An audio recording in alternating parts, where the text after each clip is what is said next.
Over for Eichel. Again, Cale Makar's stick gets in the way. Leans into Jonathan Marchessault. Puck finds its way back for Eichel. Top of the circle, he scores. I think it's tipped in front by Tomas Hertl. And the Golden Knights complete the comeback. Avalanche get a point. They don't get two.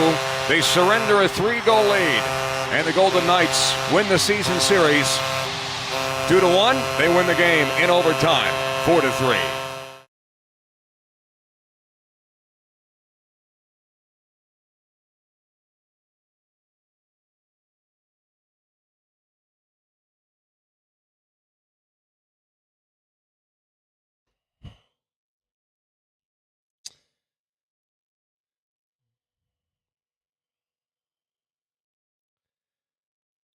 In a weekend full of mostly disappointments, you got one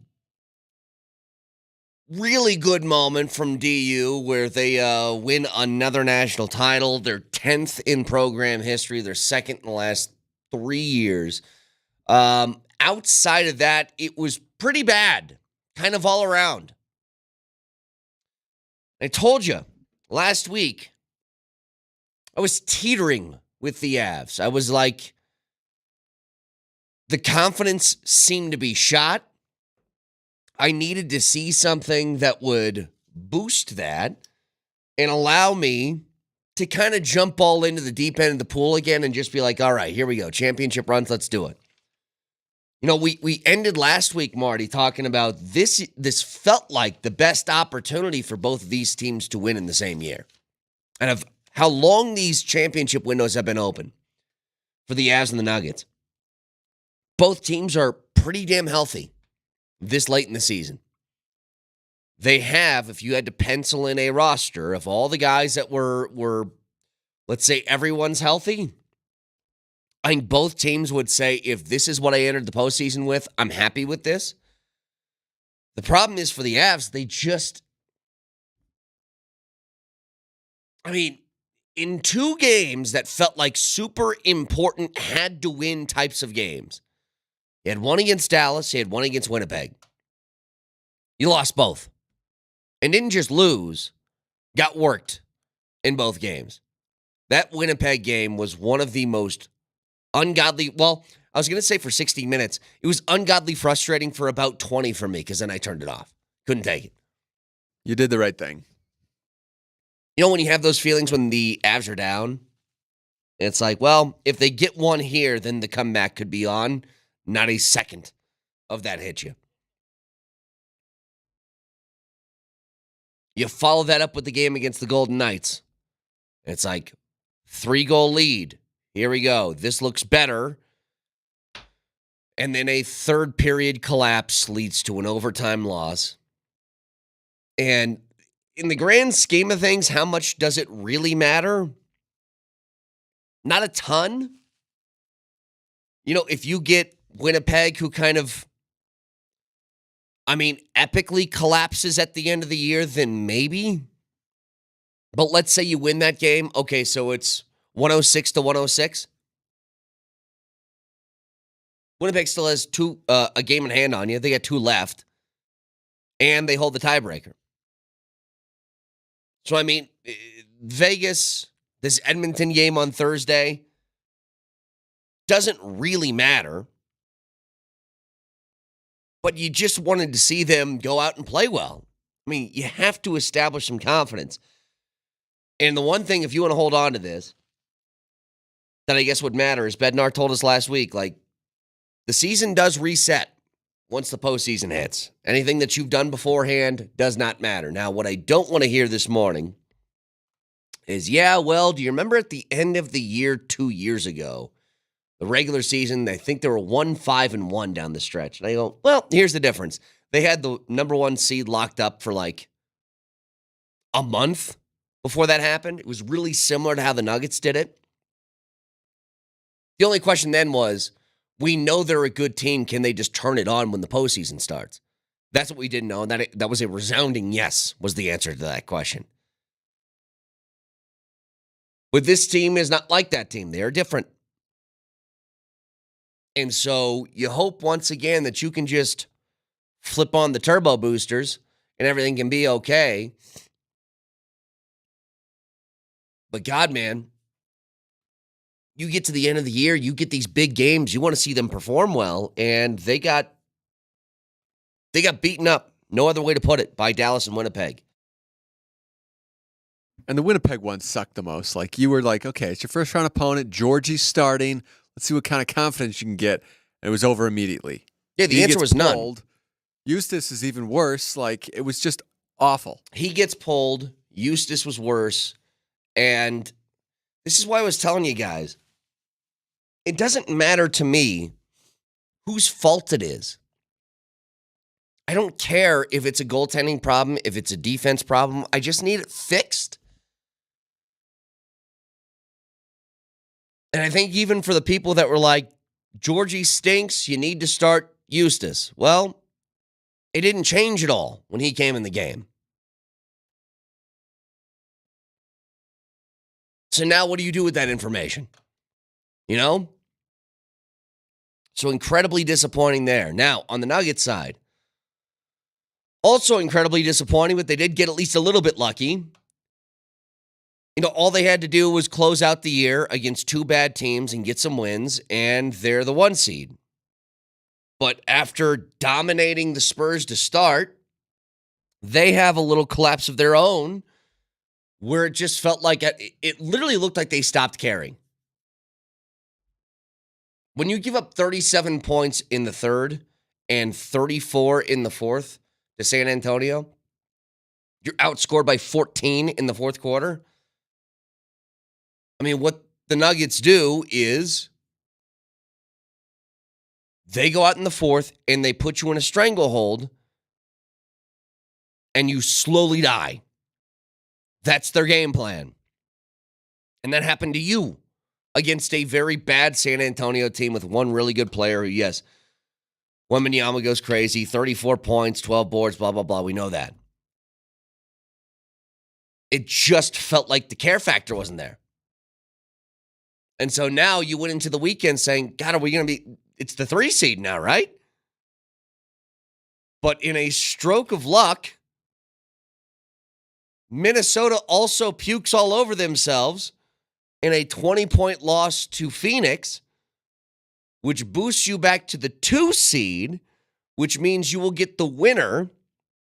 And to me, Marty, this is preferable.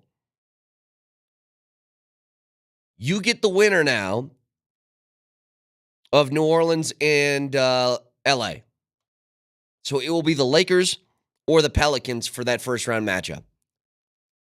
And to me, both of those are ones that you should be able to handle. And we'll know. I think that's the first play-in game. Yeah, I think you're tomorrow right. night at 6:30. 5:30. 5:30 tomorrow. So what? About 8 o'clock, we'll find out exactly who the Nuggets' first round opponent is. But that sets up for the rest of the way. So let's say you take care of business against the Pelicans or the Lakers. That means your second round matchup is going to be a combo of one of these two, Minnesota or Phoenix. And you'll have home court. And you will have home court in that Either one. Yes. I mean, look, dude, after that, if we're talking about your last matchup is OKC, it's the Clippers, it's the Mavs, like, it's going to feel kind of like it did, at least to me, last year for the Nuggets, where your best opponent you're going to face off in the second round. Now, the Nuggets can say Minnesota was the toughest, and you could argue that the Lakers were the hottest last year. But the only game, or the only series that went more than 5 was Phoenix, and that series was tied 2-2, remember, before you closed out game 5 and 6. So it's going to have a very similar feel to this once they head into the postseason. Now, and we already know their first game is going to be Saturday on the 20th. Yes, their first game is going to be on Saturday. We have the time for that one too, don't we? Or do we not? Hold, please. No. Okay, no time for that, but it will be on Saturday. That's game 1. Here's the situation between these two teams. Despite the stupid loss to the Spurs, Marty. Thank God we didn't have a show that the next day. Oh, my God, yeah. Ugh. Well, Vic gave me his own show by calling me over the weekend, Oh, doing the I was right thing. no. Oh, God. You answered? And I didn't know what it was. Mm. And I tried to explain to Vic, when you tell me every time they play a game like this, watch out, they might lose, and 98% of the time they win that game, and you don't call me saying I was right, I don't think you get this victory lap here. And by the way, they should have beaten them by about 40 points. They were well on their way to do it. And then they just stopped. Let me ask you a question, though. Do you believe, because the Warriors allowed themselves to get absolutely torched in this last game. They had the opportunity, I think, to jump up to the 8 seed, but they win there. So the Warriors go out and had a mess going on over the weekend. They lose to New Orleans on, what was that, Friday, right? Now, came back. They were down, came back and won. But I just wonder, are these teams like the Lakers, Warriors, some of these more veteran teams, now that they're in the play-in, like the Warriors can't do much. They just need to win too. But if you're the Lakers, do you think that they try and manipulate something from here? Or is it just, I win, I have to? So you're saying they throw a playoff game? Do they throw a playoff game to go and play the winner of Kings and Warriors to try and get the 8 seed? Would you try and manipulate the seeding that much? And then that way you play OKC. I mean, think about it. LA, you've lost how many games in a row to the Nuggets now? Is it 8? I mean, on top of the sweep, you beat them, was it 3 times this year? 2 or 3? It was the opener. It was LeBron night. And wasn't there something else? Kobe statue night. Kobe statue night. So that's 3. So that's 7 in a row. And I forget how they ended the year last year to the Lakers. But I think that they won their final game against them too. I think it's 8 in a row. Would you try? That is mighty risky. Incredibly. And you'll look real dumb if you lose at home to Golden State or Sacramento. But Like the dumbest team out there. would you look more dumb if you went out and got swept again in the first round? I don't think so. I think you'd look more dumb if you lose a playoff game on purpose. So here's the question. What's worse for LeBron's legacy? Is it worse for LeBron's legacy to get swept in the first round or to not make it out of the play-in? I mean, is it going to look like the OKC Dallas game yesterday was like 135-80? It's like, oh no, oh shoot. Lost that one. Yeah, Dallas was just, They didn't try. they took the white flag. Yeah. They're like, I don't care. Just get me to the postseason. Just something to think about. I don't think they'll be pissed if they lose, but they're not going to do it on purpose. I think you're probably right. Yeah. All I'm saying is if they're down 2 with 5 seconds left, do you kind of throw up a Paul George shot? Do you hit the side of the backboard, be like, oh, dang. You get the old 5 second on the inbound. Oh, man. We got a foul. Which happened, by the way. Is that not the most frustrating thing in the world when your team, game on the line, a 5-second call? You're like, what? What a frustrating weekend. What do you think of the Pelicans? I don't have many thoughts on the Pelicans. Marty, I don't. I don't think of them either. I don't think of them. I don't know what. Look, they're not a bad team. The Nuggets played them like all in the early part of the season, twice in November and then once in January, and we haven't heard from them since. It's like that starting five of McCollum, Brandon Ingram, Zion, Valanciunas, and Herb Jones, right? It's not bad. But I don't think about them. I don't consider them a threat at all. But I don't know. I have leaky, shaky confidence at the moment where you could probably convince me of anything for these two teams to happen. I hope not. Now, again, Nuggets, I'm a little bit more secure. I'm fine. I think it was just a bad half that they wish they had back. The Avs is different. It's a different thing to me. Because I was teetering in confidence. They played one good game in between that, and then since then, I don't know how to feel. Like, I feel like a first-round exit is possible.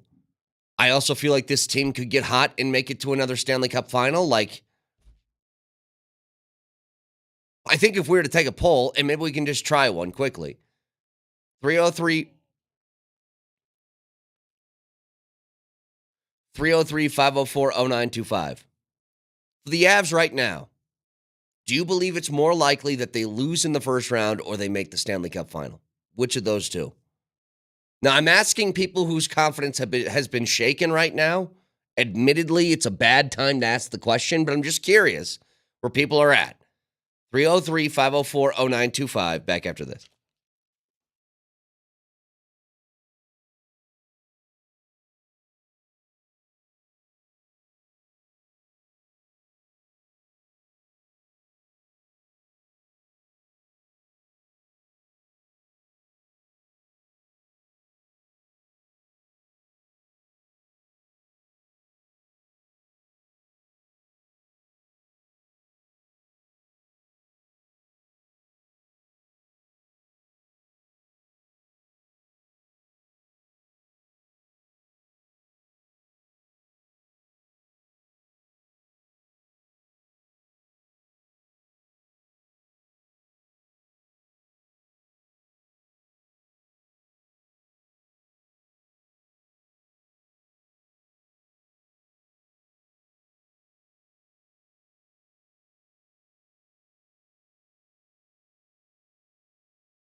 Marty, I'm reading the text line.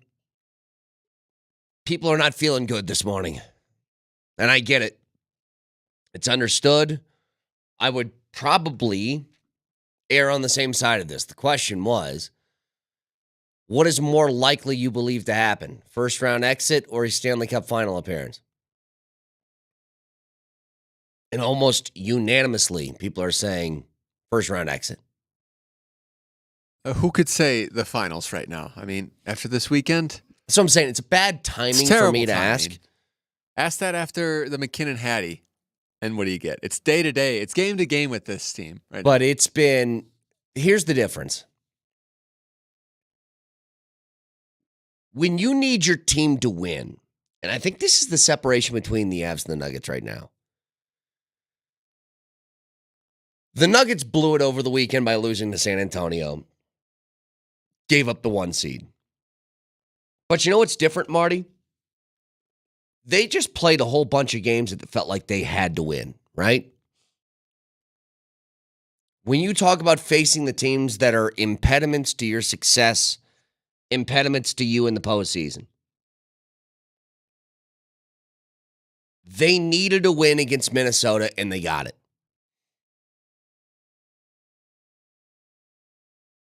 Now, let me ask you this. Does it feel different if the same sort of records came around, but I did this instead? The Avs lost to Minnesota, beat Winnipeg, beat Vegas, and lost to Edmonton. Okay? So let's say Thursday the Avs, they win the final game of the regular season. Not that it matters all that much. But I just flip the order. They still go 2-2 in that stretch, or 2-1-1 in that stretch. But the teams they beat and the teams they lose to are reversed. They beat Winnipeg, they beat Vegas, they lose to Minnesota, they lose to Edmonton. Does it feel different? Because I think it does. I think it's totally different. If the Avs went out and they beat teams like, or I should say Dallas instead. Like the Dallas 7-4 loss and the Winnipeg 7-0 loss. Reverse those and say they lose to Minnesota, Vegas, and Edmonton or whatever. You know what I mean? Like, doesn't the moment and the opponent that you're playing play a factor in this? The Nuggets didn't lose by 25 points to Minnesota in the game they needed to win. They beat them. They blew a game against a bad team that, look, at the end of the day, it meant a lot. But do I think that that's going to hang over them like a dark cloud when the postseason hits? No. The only way that could really make a difference is you play a game 7 in Oklahoma City later in the postseason and you lose. That's where you say, all right, well, there's where the San Antonio loss got you. The Avs are just different. Feels different. And with Georgie not playing well, it really doesn't matter. Right. It doesn't matter what opponent you beat. Even if you beat Winnipeg, what does he look like? That's the only question I have. Do they win 7-6? I don't want to win like that. And sometimes you have to. That happened in the postseason 2 years ago when the Avs went on to win a cup. They won against Edmonton that way a couple times. It doesn't need to be every night, but in the same way that we talked about Darcy that year, it's just can you just be okay? Because okay is probably good enough.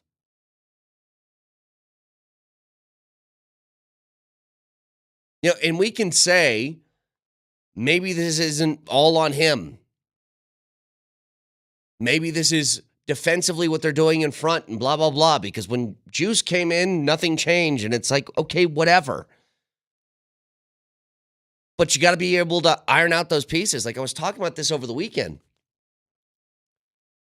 was talking to this guy where we were discussing the Avs. And it's if the defense in front of him is such a big problem, then what changed here? 2 years ago when you won a cup, what was the blue line? at least at the start of that playoff run. It was Makar and Taves, Sammy G and Manson, Jack Johnson, and EJ was the only difference.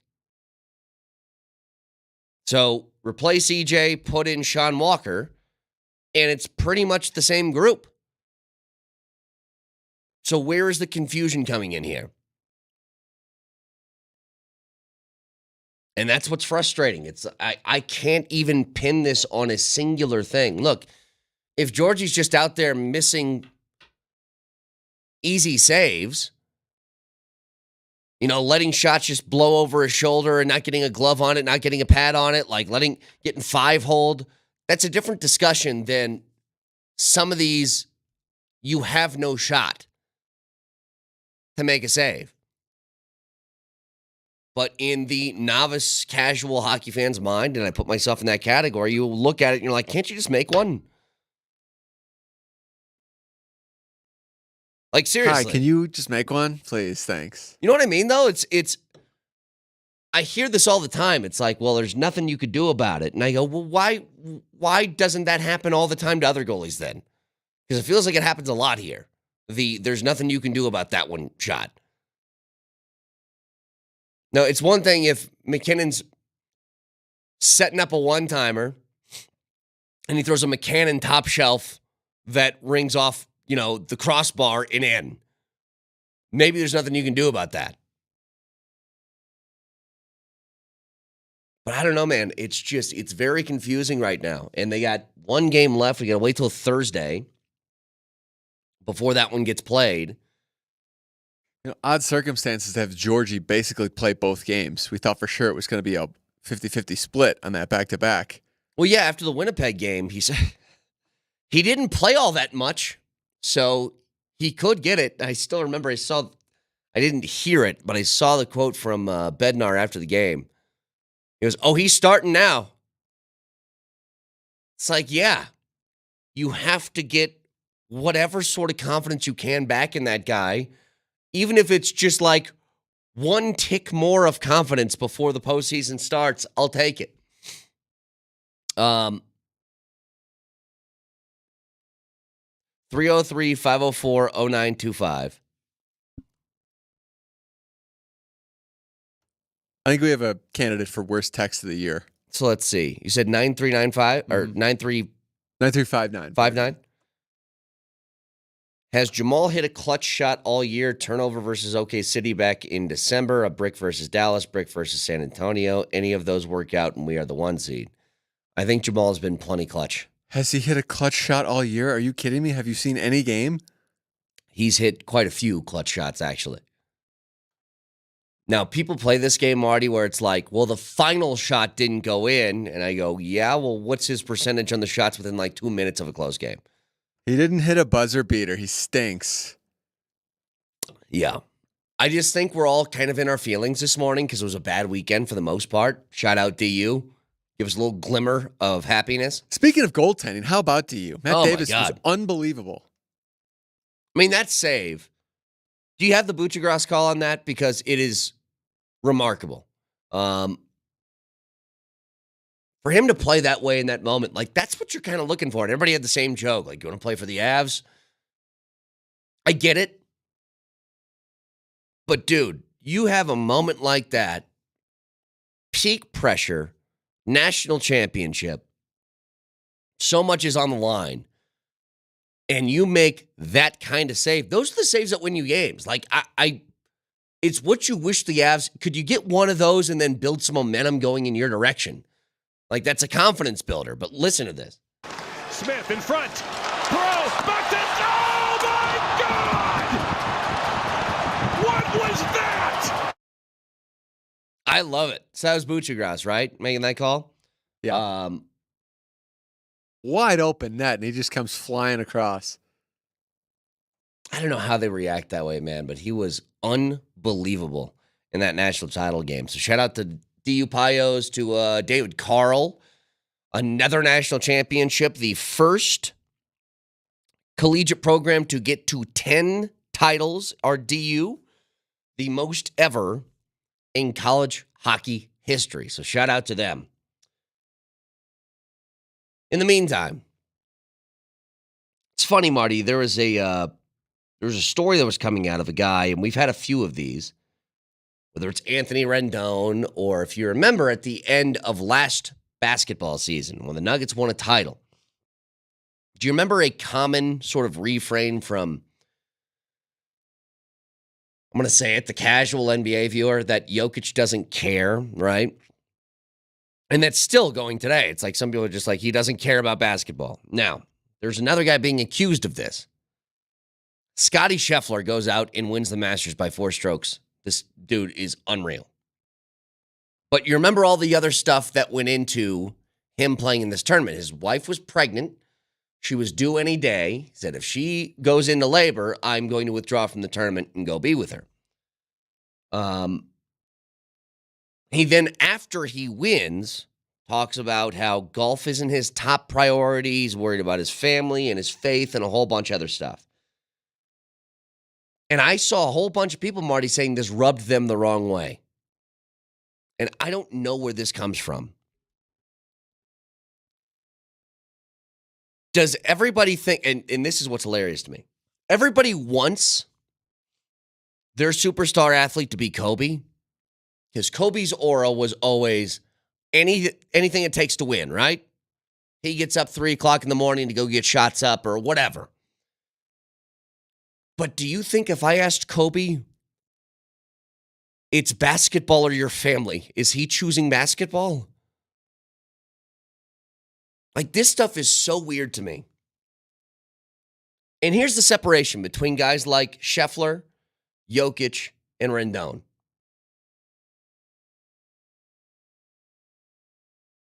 Because they have maybe a priority that is bigger than what their job is, does not mean they don't work hard at their job. That's what blows me away when people say things like that. I'm like, so you think Scheffler, who has his priorities of golf maybe lower than other people on tour, isn't working as hard? Then how does he beat the snot out of everybody every single weekend? Do you think Jokic, who might not have the Kobe mentality, whatever that is,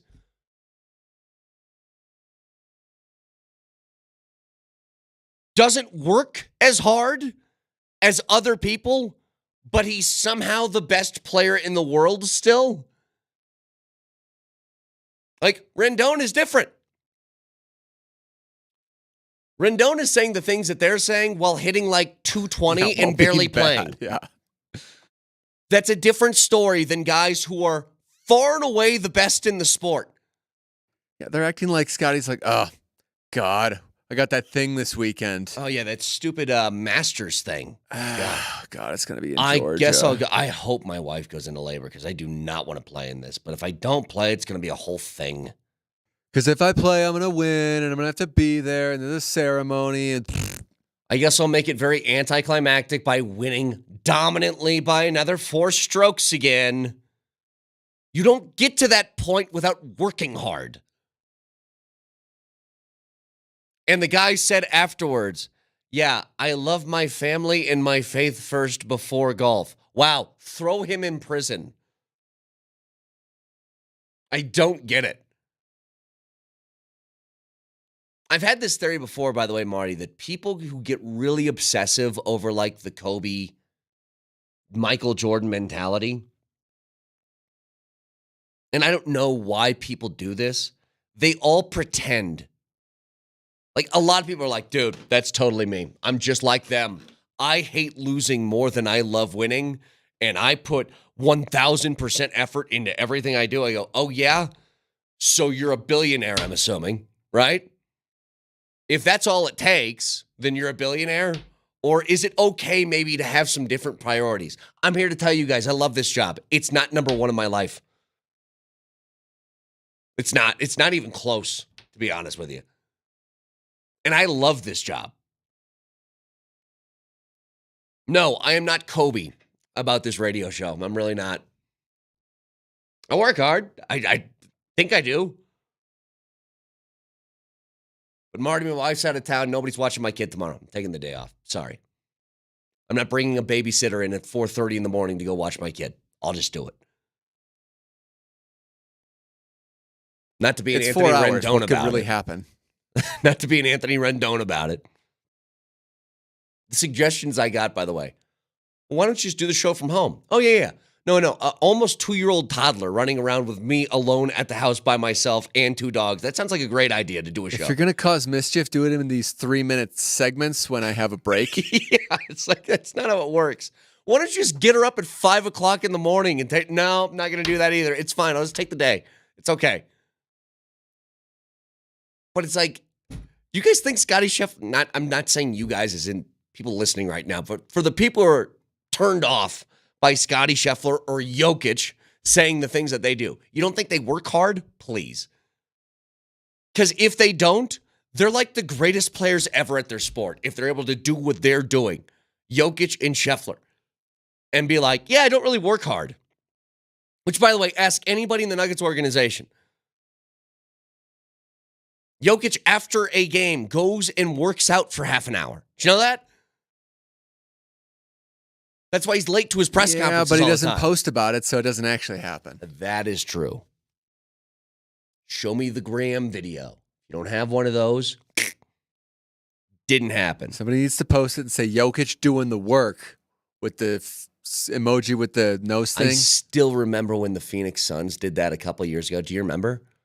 They got done with a playoff game. They all worked out. They filmed them all working out, and they're like giving high fives to each other, like, oh, yeah, bro, let's get this work in. And then they lost. 303-504-0925 back after this.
See, there's fun things that can happen too at the end of the season. And one of those took place yesterday. So you get to the last game of the year. For some teams, those games really matter for reasons of seeding and so on and so forth. And sometimes you're the Houston Rockets. Or it doesn't. Now, the Rockets didn't have a terrible year, Marty. They were 41-41. For Considering example, they were the worst team last year, yeah, it was pretty good. I mean, you finished 500.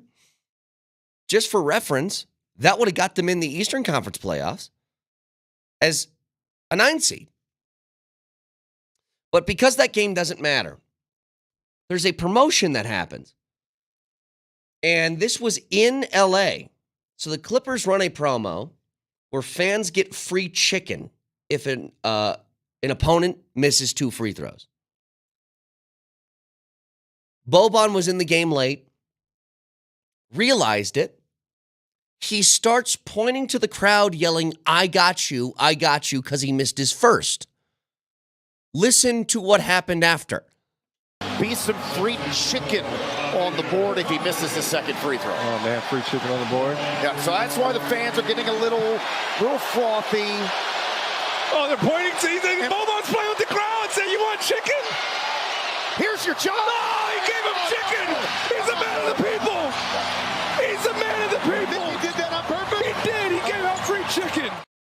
Let me tell you something, Marty. I heard that. And is that the Clippers broadcasting crew or is that the Rockets? I would assume it's the Clippers. Yeah, I think it's the Clippers. Who had the louder reaction? Was it the Clippers broadcast team when everybody got free chicken? Or was it Buccigross when Matt Davis made the amazing save? Because they both had an octave there that they both hit. I want to put them side by side and find out which one was louder. Bro, back to, oh my God! Oh, they're pointing to anything. Boban's playing with the crowd saying, you want chicken? Here's your job. Oh, he gave him chicken. I'm telling you, if you never heard either of those, and I go, which of those, just by octave, was a player missing a free throw on purpose so the crowd gets free chicken, and which one was a save that could have been the difference in winning and losing a national championship game? You would have no idea. None. Boban to the free throw line and Oh my God! I mean, that works. Both ways it works. Can we all agree that Boban is like the most beloved person in the NBA? Does anybody hate Boban? I mean, does he have is it called giganticism or whatever that thing is, where it's like things are too big? Like, obviously, he's a large human being, but he's just in the league. He's collecting paychecks every year to be the guy who gets in the last 5 minutes of garbage time. He's never been a real role type of player on any basketball team, but he seems like the coolest dude in the world. I want to hang out with Boban. yeah, his highest average minutes wise is 13.9 with Philly. How long ago was that? 2019. And he's played for like 9 different teams. Yeah, he's been right? on just about everybody. San Antonio, Detroit, the Clippers, Philly, Dallas, and Houston. If I were an NBA player, I would be Boban. That's what I want to be. You guys can take like, oh, I want to be Kobe. I don't feel like working that hard. I would love to just be Boban and get people free chicken if I get to go in the game. And dunk without jumping. Dunk without jumping, free chicken, make some cash. Let's go. Sounds great to me. So again, the NBA matchups are set here. Sorta. For the most part. I mean, the first 6 certainly are, and then we still await the 7 and 8, but the Nuggets will find out who they are playing tomorrow at around 8 o'clock, because that game between the Pelicans and Lakers is going to start at 5:30. So there's a whole bunch of things to ask. Who would you rather face is one of them, and to me, I'm kind of agnostic to this one. I don't really care. I'll take either one of these teams. If I really had to choose, I'm being dead serious, I'd choose the Lakers. Lakers won 7 of their last 10. Who cares? You wanted that last year too, and everybody said you were crazy. Everybody was yelling at me as if I was an idiot. And I was like, they're so much better than them, though. Like, the Lakers aren't good. I actually think the Lakers are, like, better this year than they were last year, and it's still not going to matter. Like, the Lakers last season, they finished 43-39. This year, they're 47-35. Like, they are better. But I think the matchup problem for them is just, it's so much they can't overcome it. Everyone told me last year that Anthony Davis is going to be able to shut down Joker, and then LeBron in the playoffs, and yeah, and then what? By the way, LeBron hates the play-in. He thinks the play-in is silly. But LeBron also thought the in-season tournament was genius. Did he hate it last year too? Or Yes. he hated it last year. He thinks if you are in the playoffs, you should be in the playoffs. And I love this.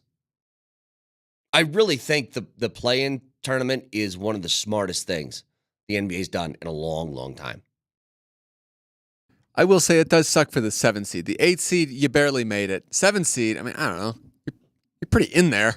So what you're saying, maybe you make the 7 seed a guarantee, and then the 8 plays a winner of 9-10? Because here's the thing, even if you're the 7 seed, Marty, you just don't lose 2 in a row. Yeah, And then you're in the playoffs. At home, yeah. Yeah. You're set up pretty nice. Win 1 of 2 games against teams that are the 8, 9, or 10 seed in your conference. It doesn't sound like you're asking all that much. But whoever's going to play, so the winner of that game is going to play the Nuggets on Saturday. I would assume that the winner of the whoever's the 8 seed plays then on Sunday, right? I don't know. It's another one of those. We'll ask this a little bit later about who you prefer between those 2 teams. But I mean, nobody's scared of the Lakers now, correct? All of that stuff that was hanging over your head last year about all those postseason exits against them and can't get over the hump and blah, blah, blah. We're done with that? Yes, I'm done with that. A sweep in the Western Conference Finals erased all of those bad memories, and now you only have the good ones, correct? And a sweep in the regular season, like, yeah, I'm good. Okay. Just wanted to make sure that we were all on the same page there. Texture says, bring on the Lakers. They have no confidence against the Nuggets. Oh, how the tables have turned over the years. I agree with you. And here's something else, and maybe it's different when it's the first round, but I think it was pretty clear last year, Marty, in the Western Conference Finals. LeBron, over the course of that series, slowed down. This isn't an indictment on LeBron. He's almost 40. That should be happening. But remember, Game 4, Marty, he emptied the tank in that first half, and he went off for like 32. Yeah. And then couldn't do anything in the second half because he's older now. And even though he's still in immaculate shape and nobody in the sport has ever been in as good a shape as him, it's a lot to ask that guy just to carry the full load for your team, and that's where you look towards Anthony Davis. And Anthony Davis' playoff record is, I put up 38 one game and 14 the next. That nasty headache might come back. Ugh. Might miss a game. We're live from the Backus and Shanker studios. If you've sustained serious injuries in a car accident, you want the best representation, you can afford the very best because there's no fee unless they win your case. Backus and Shanker, their passion is justice. Visit them at coloradolaw.net. So a lot to get to this morning. DU wins the national title. The Avs. I'm back to the teetering phase of confidence, and Marty, I'm about to go full Humpty Dumpty. I don't like where I'm at with them right now. Nuggets blow the opportunity to get the 1 seed, but they do get a little bit lucky in the end by grabbing the 2 with a Minnesota loss. So, a lot to discuss. You can watch the show live on Twitch, twitch.tv, search Altitude SR in the search bar, the Altitude TV simulcast. That's a Safeway Twitch feed. You can download the Safeway app and get exclusive grocery offers and perks. Safeway, fresh foods, local flavors. Moj Lombardi and Kane next.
Over for Eichel. Again, Cale Makar's stick gets in the way. Leans into Jonathan Marchessault. Puck finds its way back for Eichel. Top of the circle, he scores. I think it's tipped in front by Tomas Hertl. And the Golden Knights complete the comeback. Avalanche get a point. They don't get two. They surrender a 3-goal lead. And the Golden Knights win the season series 2-1. They win the game in overtime 4-3.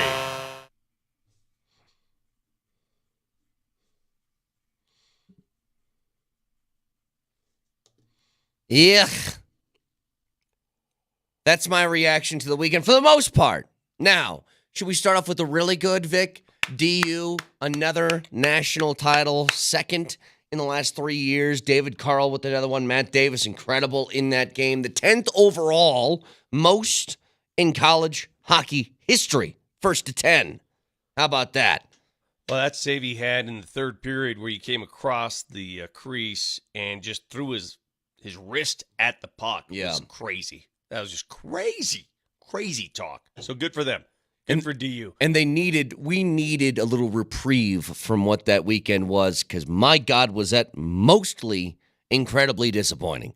Incredibly. Can I say one last thing about DU? Please. The greatest singular sports program, sports team, sports franchise in Colorado. Yes.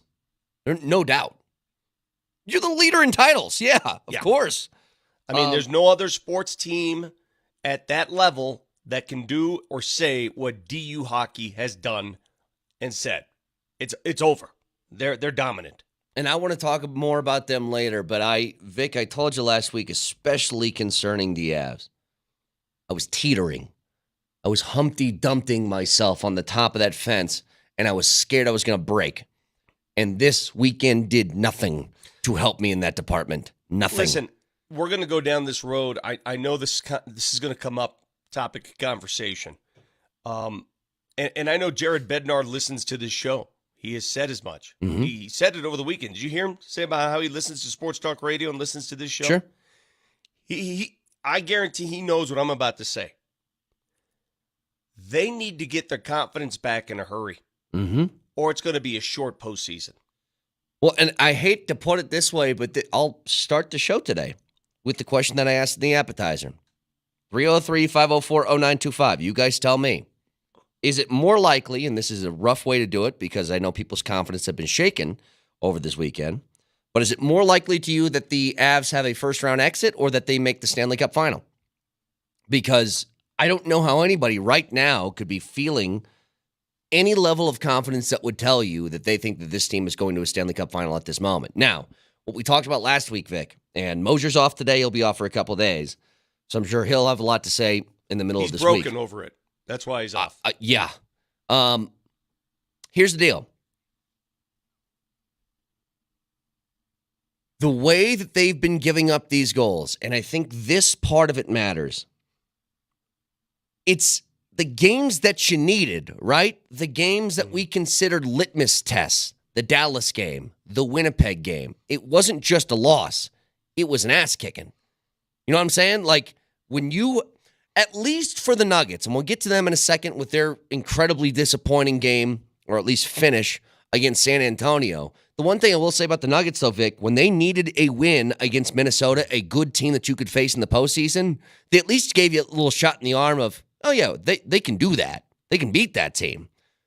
The Avs had 2 games against opponents that they were going to face in the postseason at some point. Yeah. And they didn't just lose. They gave up 14 goals in those 2 games. Well, and not only that extra point that would have come in very handy for home ice against Winnipeg, just in case. Oh, right? yeah. Winnipeg still has 2 games to play. So you get that extra point yesterday in Vegas, and you never know what Winnipeg does in the final 2. That home ice is all but gone now. I mean, all but gone.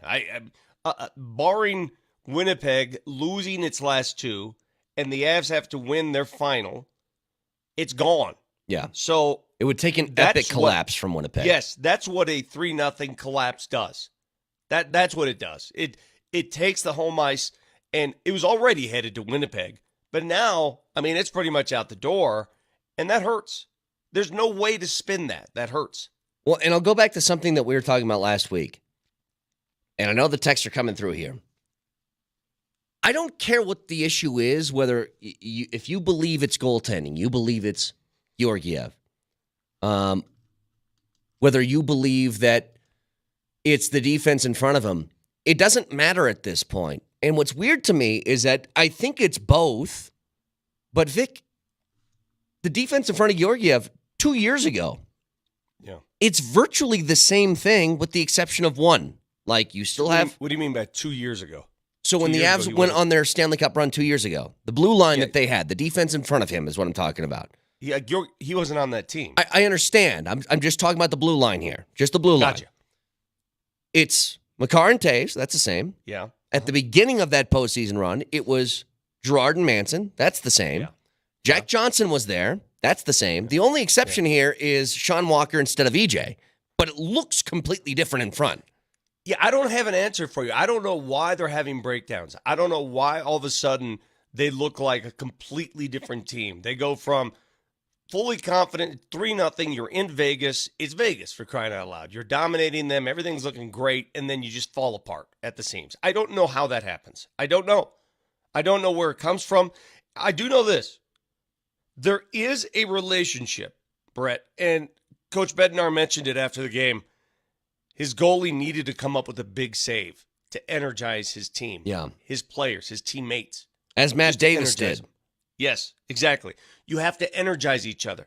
There's a relationship, and it's more than just what he does on the ice. There's something there, confidence-wise, between the goalie and the players in front of him.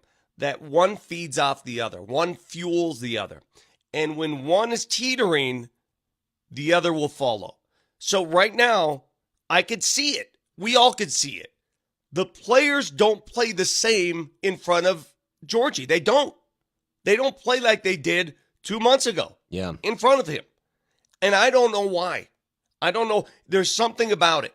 And all of you hockey folks who have played the game and have seen the game for years and understand the game thoroughly more than I ever could, I think you know about that symbiotic relationship between goalie and players. If you don't believe that dude is going to get your back, things break down. Or at least And I think that's where they're at. or at least just make a couple, right? What we said that entire run 2 years ago was Darcy doesn't need to be perfect. He just needed to be okay. And then Darcy gets hurt, and then Frankie comes in, the same story. Like, you aren't asking for perfection here from Georgiev or Juice or whoever's going to be between the pipes. It just needs to be okay. And you aren't getting that right now. And it puts you in such a hole, and it dashes confidence so much that it's just like you feel like you got no shot.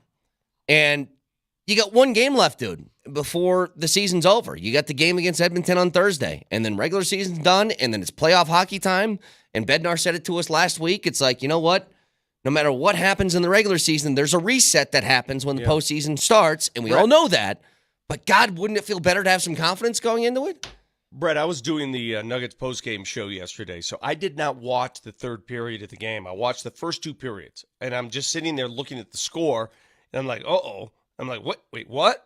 Uh-oh, what? So I missed everything. What happened? It honestly, Vic, it reminded me of the San Antonio game. You were in control, you had everything there, and then it felt like one thing went wrong, snowballed into another. You felt the leaking confidence. And then by the time they got it tied 3-3 and it got sent into overtime, I was sitting there, Vic, like I was empty. I was like, okay, this isn't. Not that the game even mattered all that much, because whether they got the extra point out of it, let's say they won that game and now you're tied with Winnipeg, it would still take it does Winnipeg matter. losing 2. It would Yeah, still but it take still that. does matter. It could come down to that. It does matter. Losing that point matters a lot. That could cost you home ice. If Winnipeg stumbles down the stretch, it could. Yeah. It's just I don't understand how confidence is so waning. You know, you won a Stanley Cup most recently. You are a Stanley Cup champion. You have the same players on the ice. That's that same group. And I don't understand how that just comes and goes that quickly. That's what's crazy about it. Now, the timing could not be worse for this to happen, right? It's happening Well, right that's the before other the thing. postseason Yeah. run. Yeah. Now, if this had happened mid-season or right before the All-Star break or right before the trade deadline, maybe they can do something about it. Mm-hmm. Like, if the same stretch occurred in February, do you think the Avs make a move at the trade deadline?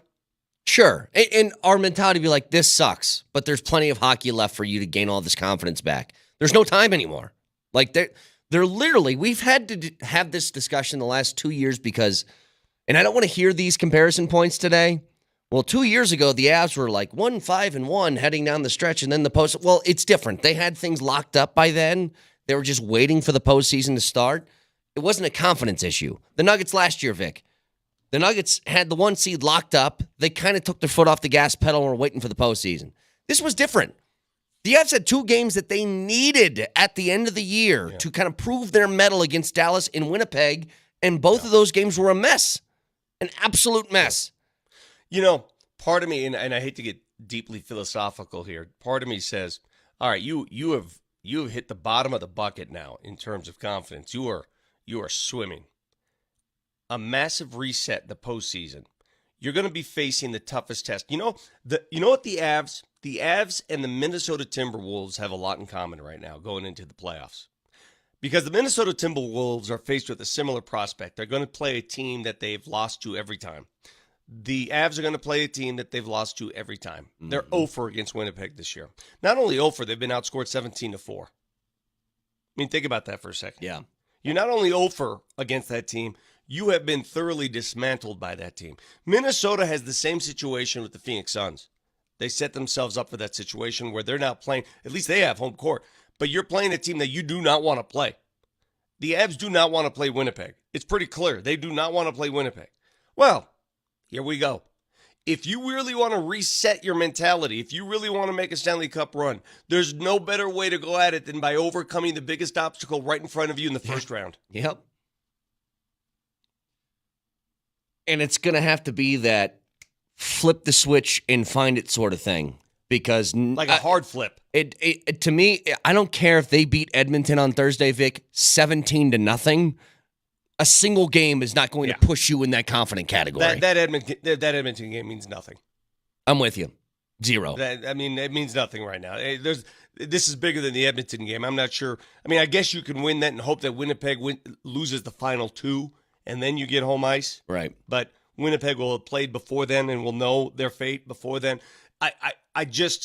I think that switch that needs to be flipped, it's got to be a big old switch. It's like when my power came back up here and we shouted to the mountaintops. It's got to be a big old switch, baby. And it's got to come from inside the room. It's got to come from, yeah. You know, like everybody, when teams struggle like this, when the Nuggets lost to San Antonio, and everybody likes to say, well, the coach has to get hold of them. You don't think the coaches have told them their piece? You don't think both Bednar and Malone gave them a piece of their minds? You don't think that they've said what they needed to be? It's obvious. Yeah. It's got to come from inside the room. You got to compete. And I know that sounds generic, and people hate it when you say that, right? Like in the loss to Winnipeg, 7-0. I don't care what strategy you employ anymore. I don't care what, well, let's try this on the power play, or let's try this on the PK. That's more than strategy. That's more than coaching. That's compete level. Home ice, 7-0. Are you kidding me? That's such a good That's point. compete level. That's want to. That's not coaching, in my opinion. That's want to. That's a group that just what are you doing? Yeah, when the Broncos gave up 70 to Miami early last football season, that wasn't coaching. That wasn't about, the strategy wasn't working. No. You know, and that's where I draw the line. I get it. Coaching is always going to be a factor with these teams, with every team. I get it. I totally do. But when you get steamrolled like that on your home ice, in front of your home fans, in a game that matters a ton, Yeah. that's on you. That's on the collective. That's on the players. That's hustle and want to and compete level. And you showed none of it. So we'll get back to this a little bit later. 303-504-0925. So the Nuggets also had a very disappointing game against San Antonio, but they did get a little bit lucky in the sense that they didn't drop to the 3, they dropped to the 2. And now with the regular season done, it's decided that they will have a first-round matchup that will start on Saturday between either the Pelicans, or the Lakers, who'd you rather have? Get to it next.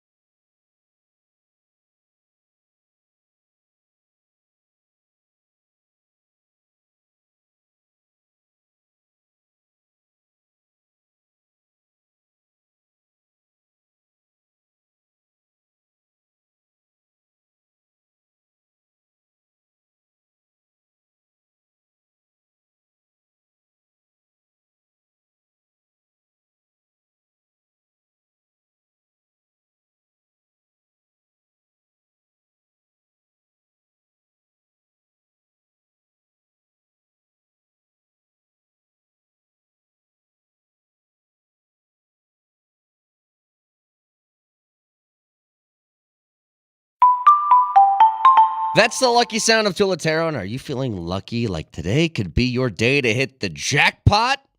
Well, all it takes is one ticket. And with the Tulatero app, all it takes is a tap on your phone. Tulatero is a mobile app that allows you to purchase official state lotto tickets straight from your phone, whether it's Powerball, Mega Millions, Lucky for Life. They got them all and more. Once you see how easy it is, you'll never be making those rush trips to the gas station or convenience stores again. Powerball tonight with an estimated jackpot of $63 million. So download Tulatero, Tulotero, and use that code MAGIC for a free lottery ticket. That's right, a free lotto ticket just by using the code MAGIC to try it out. It's valid for only new registrations. Good luck.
All right, before we get to who'd you rather face, let's just get to the games from over the weekend. First of all, Vic. First of all, I'm waiting. First of all, I'm waiting for the apology. You aren't getting one. Why would I give you Okay, one? well, those of you who listen to this show consistently, those of you who are daily listeners, I know the Twitchers, you guys are. What do I say? Like, who knows the pulse of the Nuggets more than me? Because when they're playing a team like San Antonio, what did I say going into that game? And how did I get mocked by these guys on the radio show? And I said, be careful. San Antonio had beaten so-and-so. Be careful. Wemby's going to play. Be careful. I said that, and I was received with that kind of crap. I was received with, oh, you're just a woes me skies falling kind of guy. Because that's the reception I always get. But where is the apology now? Because I know this team. Can I I tell know you how they operate. Can I tell you something just real quick? Vic called me over the weekend to an I told you so thing. No, Okay? it wasn't an I told you so. It was, next time this comes up, listen to me. Okay. Can I make one counterpoint? You do that for every game they have against a No, bad I don't. opponent. Not for every game. Marty, No, I don't. Marty, No, I Every don't. single one. There was one I don't. you didn't. you I do. think it was the last you Spurs do. game. The You Spurs game always before tell this us, one. be careful, Well- don't get overconfident, don't do this. And here's my point. They've played 30 games against teams that are sub 500. They're 28-2. So out of the 2 times you've been right this year and the 28 times that I've been right, I'm not going to allow this I told you so victory lap that you're taking. Okay. It's not a victory lap. It's a, that game concerned me. It's a, I didn't think the Nuggets would lose. At no point did I think the Nuggets would lose. You're getting this jacked up here. I never thought the Nuggets would lose. That game worried me. And what bothered me about your approach and Mosier's approach is the worry part of it never even existed. You guys looked past it. You're already planning a top seed parade. And that bothered me. For a half, That bothered me. For a half, I was absolutely right in everything that I thought about that game. And then you were wrong. But then here's the deal. I couldn't imagine in any scenario the Nuggets give up 37 and 34 in consecutive quarters to that team. And they did. And then, in the one thing that I think we're most confident about the Nuggets, which is end of game, they suffocate teams. Yeah. They lose the fourth quarter 34-20. Made no sense to me.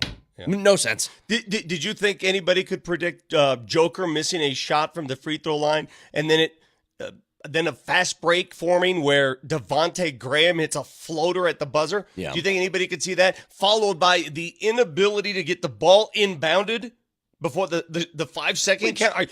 Do you think anybody could have predicted that? Is that not the most frustrating thing? I'm trying to think of something more frustrating in all of sports than you have a chance to get a game-winning shot off and you don't get the ball in and get hit with a 5-second call. That was a head-to-toe meltdown. Oh. That was one of those, when you get on the bus and you get on the team charter, nobody speaks. Right. You can't speak. That was like, what did we just do?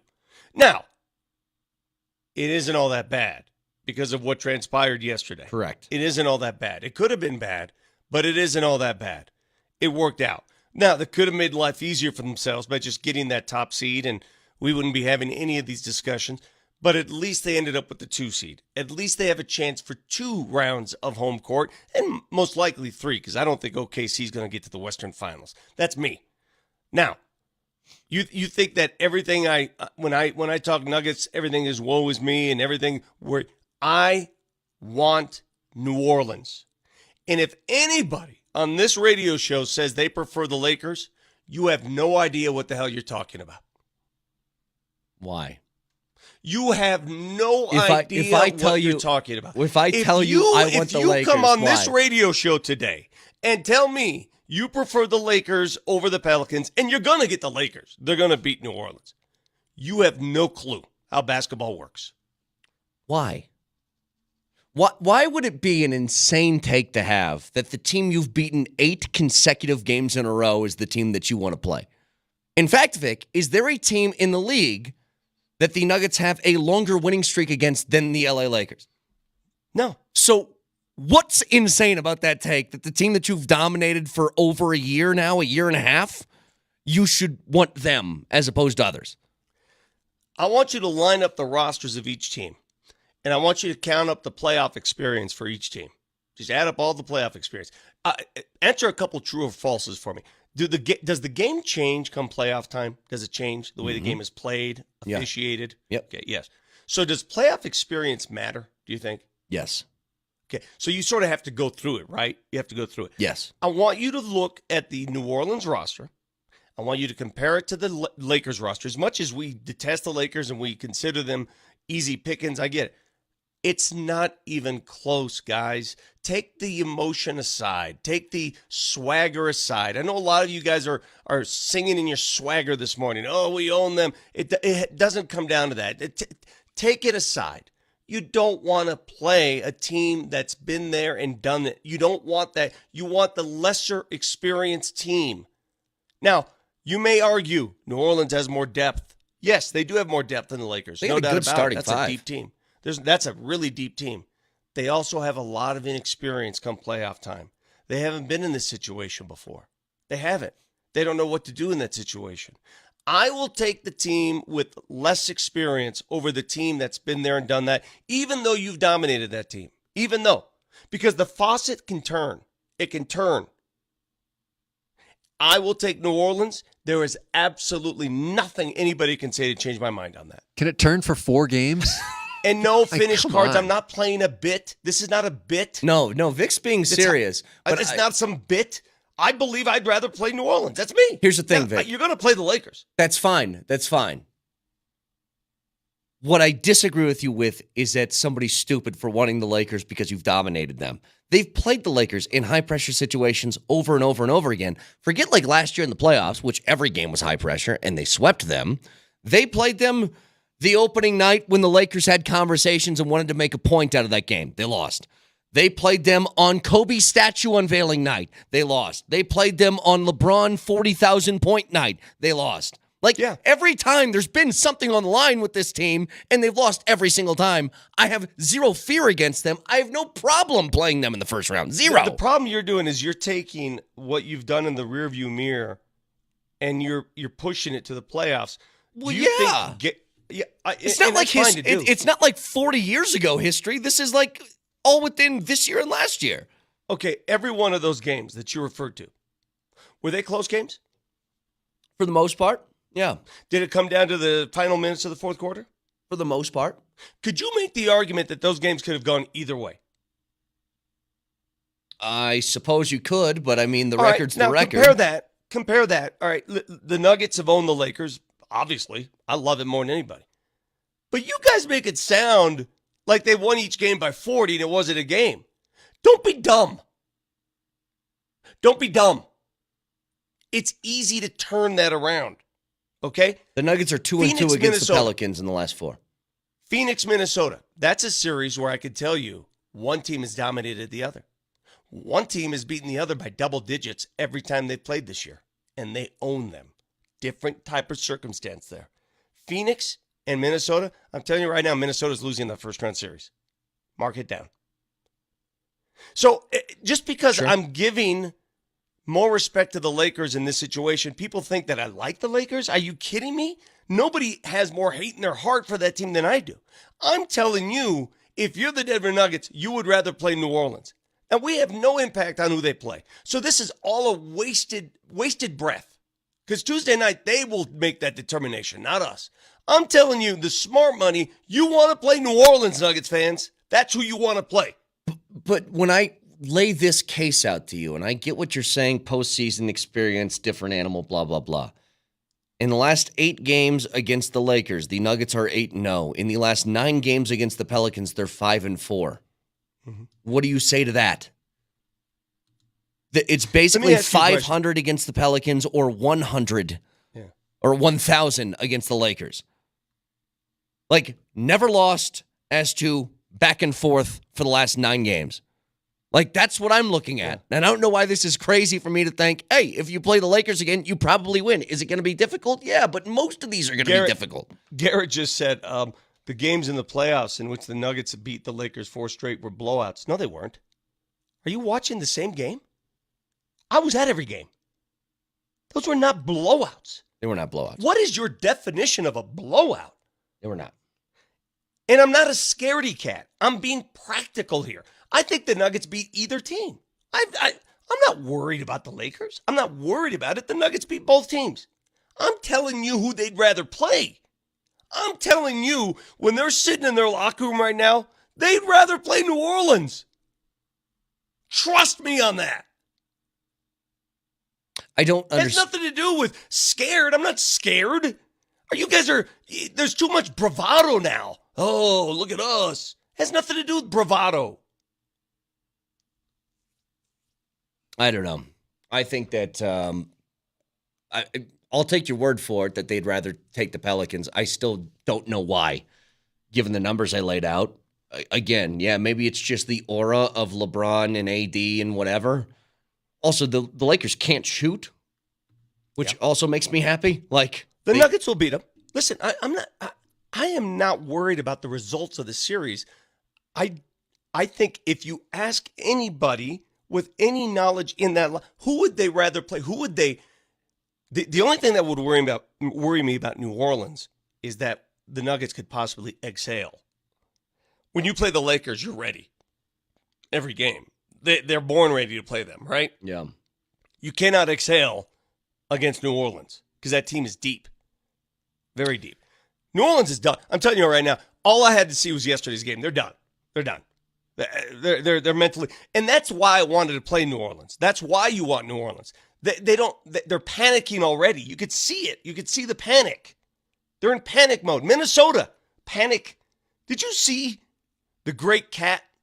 Did you see the great Ant-Man in a game they had to win? Did you see what they did in that game? Yeah. No, they got nervous.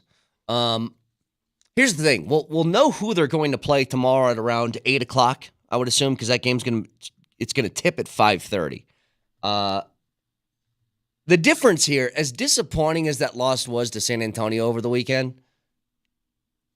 the difference in my feelings towards Nuggets and Avs right now, it's as far of a contrast as you can get. Even with the loss, Vic, yes. Does it hurt that you aren't the 1 seed anymore? Sure it does. Mm-hmm. Now, you got a little bit lucky by still keeping the 2 seed because Minnesota puked all over themselves. But I have still the utmost confidence in the Nuggets. Nothing shook me after the San Antonio game. I was just pissed. That's all it was. Well, and people are saying, well, now the first couple rounds are going to be tough. Well, if you look at last year's playoff run, the toughest rounds were the first couple of rounds, right? Oh, this is all setting up to be almost exactly like last year in this sense. The toughest series that you played last year as far as competitive was the second round. I mean, the Phoenix series was tied 2-2. Now, we kind of forget about that because of the blowout that happened in Game 6 and you won that game going away. But that was a close series, and it looks like you might be set up for that again. Series. You know, and that's why I didn't want any part of Phoenix. People say, what, are you afraid of Phoenix? Yeah. Dude, I've been saying it since day one this year that I do not want Phoenix at all. Yeah. Oh, well, what? If you're the champion, you should want anybody. No. Okay. All right. Again with the bravado. Go ahead. You can think that way if you want. I want no part of Phoenix. Because Phoenix has that capability to shoot themselves back into any game. Now, they have a lot of weaknesses, but when they get it going, watch out. Well, they have that guy who's his name's Kevin Durant. He's 7 feet tall, and he basically can't have a shot blocked or altered. And he wasn't even a factor last night. Bradley Beal did it for him last night. Yesterday showed me all I needed to know. The one misstep I've made here, I think I've really grossly underrated OKC all season. And I want to take a step back and look at OKC and say, okay, this group of youngsters, they've answered the call. They've answered the bell every time now.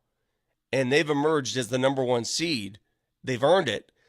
They maintain that even with injuries late in the season to their best player. Can they win 2 rounds and get to the Western Finals? Can they beat the likes of, they'll end up playing probably, I say they'll end up with New Orleans or Golden State in the first round. Mm-hmm. One of those 2 teams. Sacramento's toast. One of those 2 teams. After they can that, beat those teams. Probably Dallas or Dallas or the Clippers, yeah. Yeah. Now, can they beat Dallas in the next round? That's going to be a test. If if you get OKC in the Western Finals, that will be tough. Well, especially will be because you tough. made it even more difficult that you'd have to start game 1 on the road and a potential game 7 would be on the road. Yeah. That's where San Antonio kills you. But nothing changes in terms of who the better team is in the Western Conference. The best team in the Western Conference is the Denver Nuggets. Even though they don't have the top seed, they're the best team. Nobody wants to play the Nuggets. As much as we talk about who the Nuggets want to play, nobody. And there is a discussion. I guarantee you right now, the Lakers are having this discussion right now. Is it best for us to lose Tuesday night? I asked that to Marty, and Marty looked at me like I was crazy. I'm like, do you think if that game's close at the end, do they feel as if they can just win that next round of the play-in spot? Like, do you play with that kind of fire? Because you don't want to face off against the Nuggets in the first round. You don't. You don't want to do it. And especially a Lakers team that's lost 8 in a row. I don't think they want to do it either. Yeah, you're playing with major fire because then you have to turn around and win a home game against Golden State or Sacktown. And yeah, but it's certainly a discussion. Somebody on the text line, Vic, you spent months saying you're not afraid of Phoenix. Soft. Things change. Things change. Soft. Vic, you said that the T-Wolves are the biggest threat. Well, things change. T-Wolves just vomited all over themselves. Things change, sports fans. Guess what? Things change, and so do opinions. Sue me. 303-504-0925. So I witnessed something this weekend that felt oddly familiar, and it was criticism of a star player for, quote, not caring as much as he should. I remember this happened with Jokic. I feel like it's happening to somebody else. We'll get to it next.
Vic, Marty's having FOMO right now. He's just watching the Boston Marathon, seeing people run, and he's like, why can't I be there?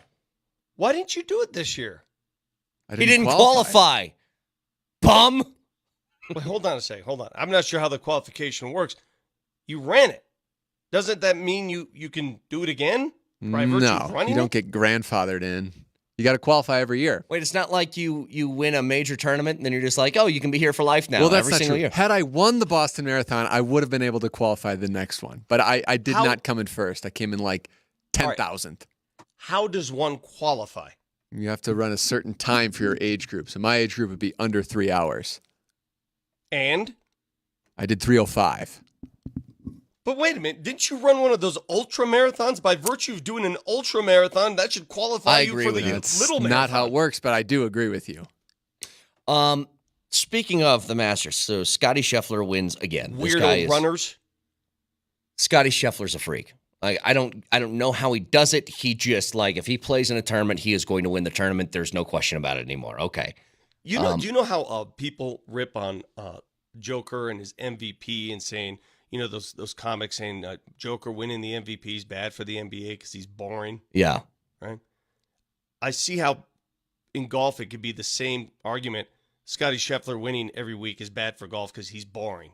Well, it's funny you mentioned that, Vic, because that's the comparison I want to make here, and it's kind of what happened after he won. So he wins the Masters going away. It was close heading into Sunday. He wins by 4 strokes. He gets to his press conference, and we know what happened before, right? Is that he went into that tournament saying, my wife is very pregnant. If she goes into labor, I'm going to withdraw. I'm going to leave. That didn't happen. He's able to finish the tournament and win. But he gets to the post-round presser. He's got the jacket on.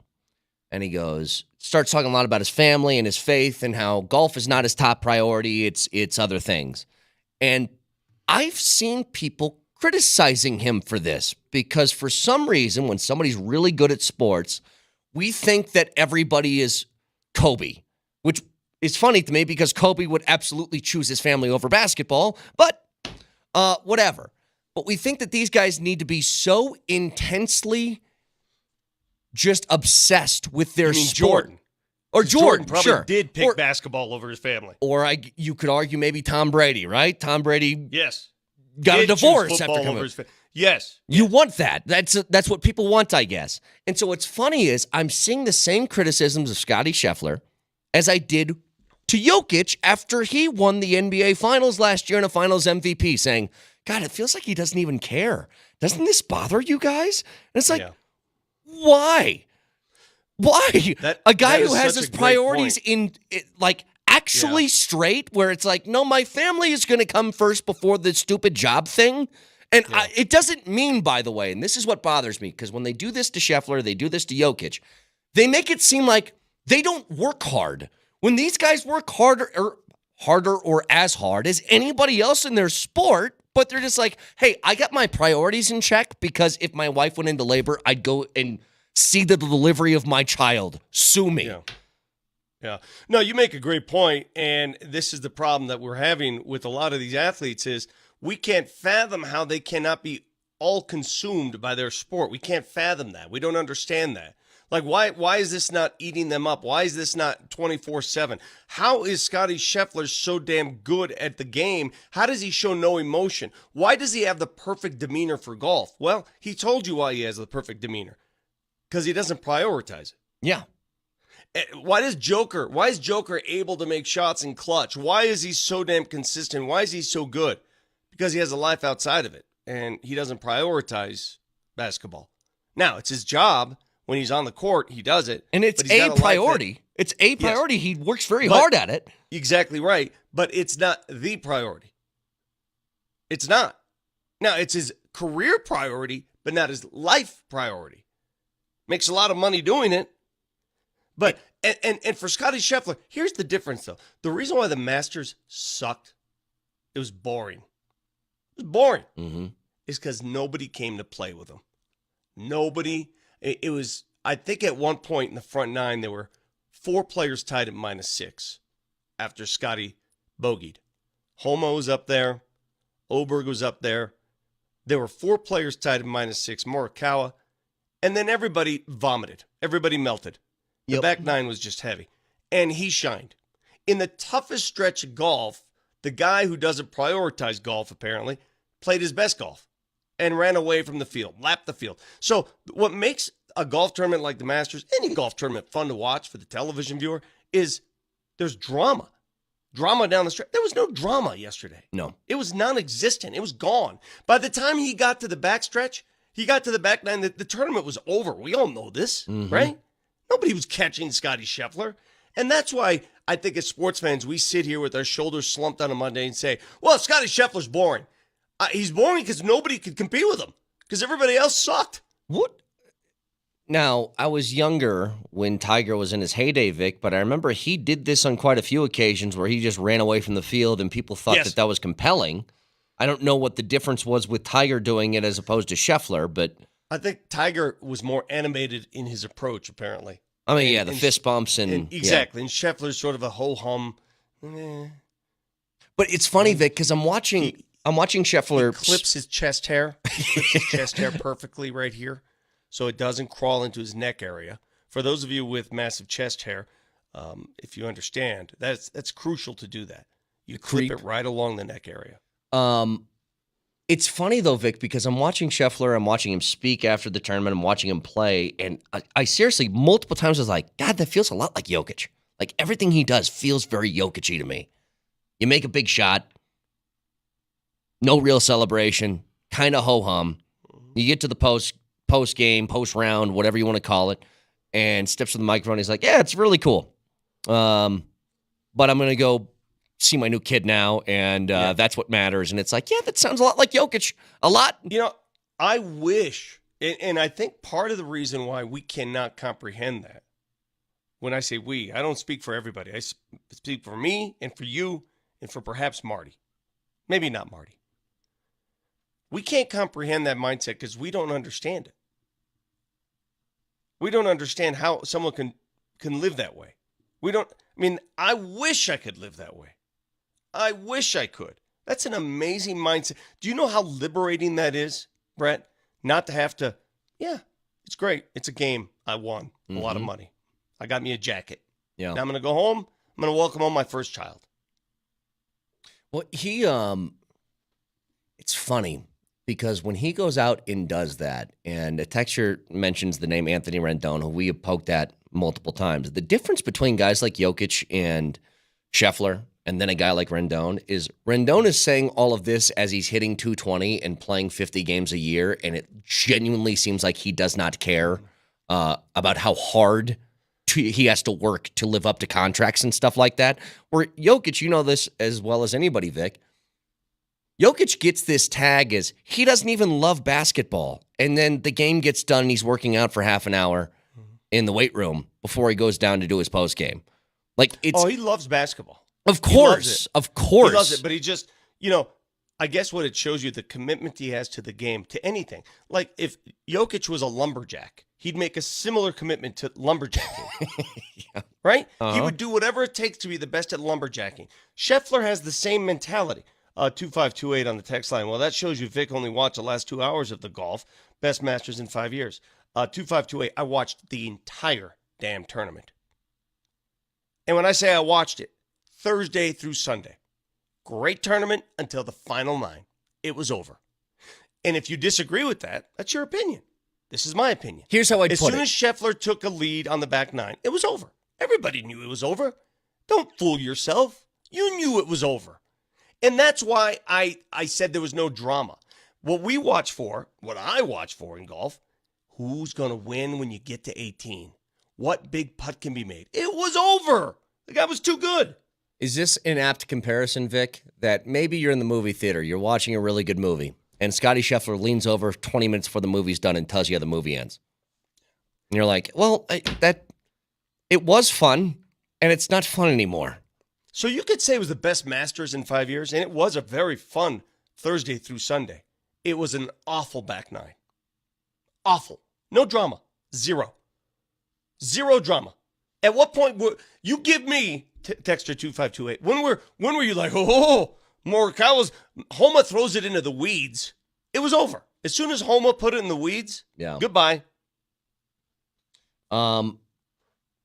By the way, as we're talking about the Avs and the Nuggets and what happened as we're heading into this final stretch of the regular season for the Avs, and then obviously the Nuggets being done, and now you just await the opponent. There's something that happened yesterday in the NBA, and this is why I love the end of the regular season, especially for teams who aren't in contention or these games don't really matter. There was something that happened in Houston from one of my favorite players in the league. So he's playing a road game, all right? Boban steps to the free throw line. I saw This is in LA. If you miss 2 free throws as an opponent, everybody in the arena gets free chicken. I don't know what that means, if that's like Chick-fil-A or chicken nuggets from McDonald's or Wendy's or whatever it is, but it's free chicken. That's all I know. And Boban steps in there as the game's coming to a close. He realizes the promotion in the spot. He misses his first free throw. He turns and says to the crowd, "I got you." I want you to hear, I believe this is the Clippers broadcast team. At the end of this game when he's at the free throw line, listen to this. Be some free chicken on the board if he misses his second free throw. Oh man, free chicken on the board. Yeah, so that's why the fans are getting a little frothy. Oh, they're pointing to you. Boban's playing with the crowd, saying, "You want chicken?" Here's your job. Oh, he gave him chicken. He's a man of the people. He's a man of the people. He did that on purpose. He did. He gave out free chicken. That reaction, Vic, from a broadcast team sounds like somebody hit a game-winning shot in the postseason. And it was all for just giving out free chicken to the crowd. Here's your job. Oh, he gave him chicken. He's a man of the people. Boban is the absolute best. He is the absolute. Did you see him purposely miss the second one, by the way? Oh, It that's was what I'm so saying. good. He's pointing at the crowd. I know. He's but saying, did you "I see got how you." he did it? You know, there's 2 ways to miss. You can go long, and then if you go long, though, if it hits a backboard, it could go in. He went short off the left side of the rim to ensure that he misses. It's going to feel weird to say this, Vic. It was a very accurate miss. Like I don't think it's that easy just to miss the way that he missed it, where that was a perfect spot. No, you're right.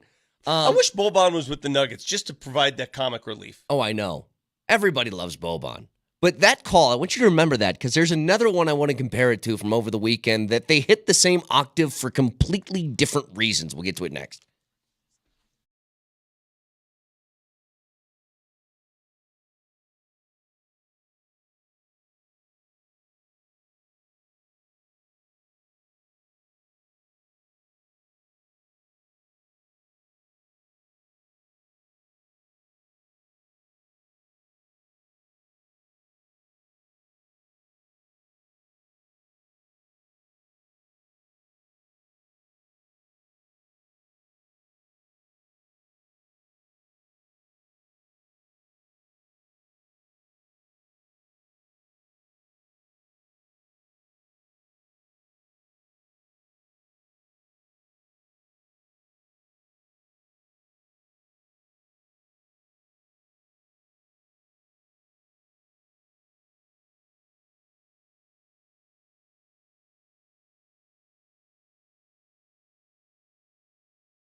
All right, so if you guys just missed it, we just played some audio from the Clippers broadcast team in which Boban gave the entire LA crowd free chicken by missing his second free throw on purpose. Again, here's what it sounded like. So that's why the fans are getting a little frothy. Oh, they're pointing to you. Boban's playing with the crowd. Say, you want chicken? Here's your job. No, he gave him chicken. He's a man of the people. Now, I want you to compare that sound, that exclamation there from the broadcast crew against the call that was made by Buchagras on the Matt Davis save in the DU game. Smith in front. Throw. Back to. Oh, my God! What was that? Vic, they're the same octave for I like know. a potential national championship saving save and a guy who got a crowd free chicken. Your So job. what do they have in He common? gave him chicken. He's a man of the people. What do they have in common? Why was the octave the same? Because it's rare. It was Because such a the- shock. Because exactly the save by what was his name again? I'm sorry, Matt Davis? The save by Matt Davis was rare and amazing and dramatic and out of this world, and it doesn't happen too often. The chicken shot was also rare and out of this world. It was. And that's what led to the announcers going crazy. It was beautiful. So both beautiful. By the way, we haven't talked about this yet. We haven't talked about this.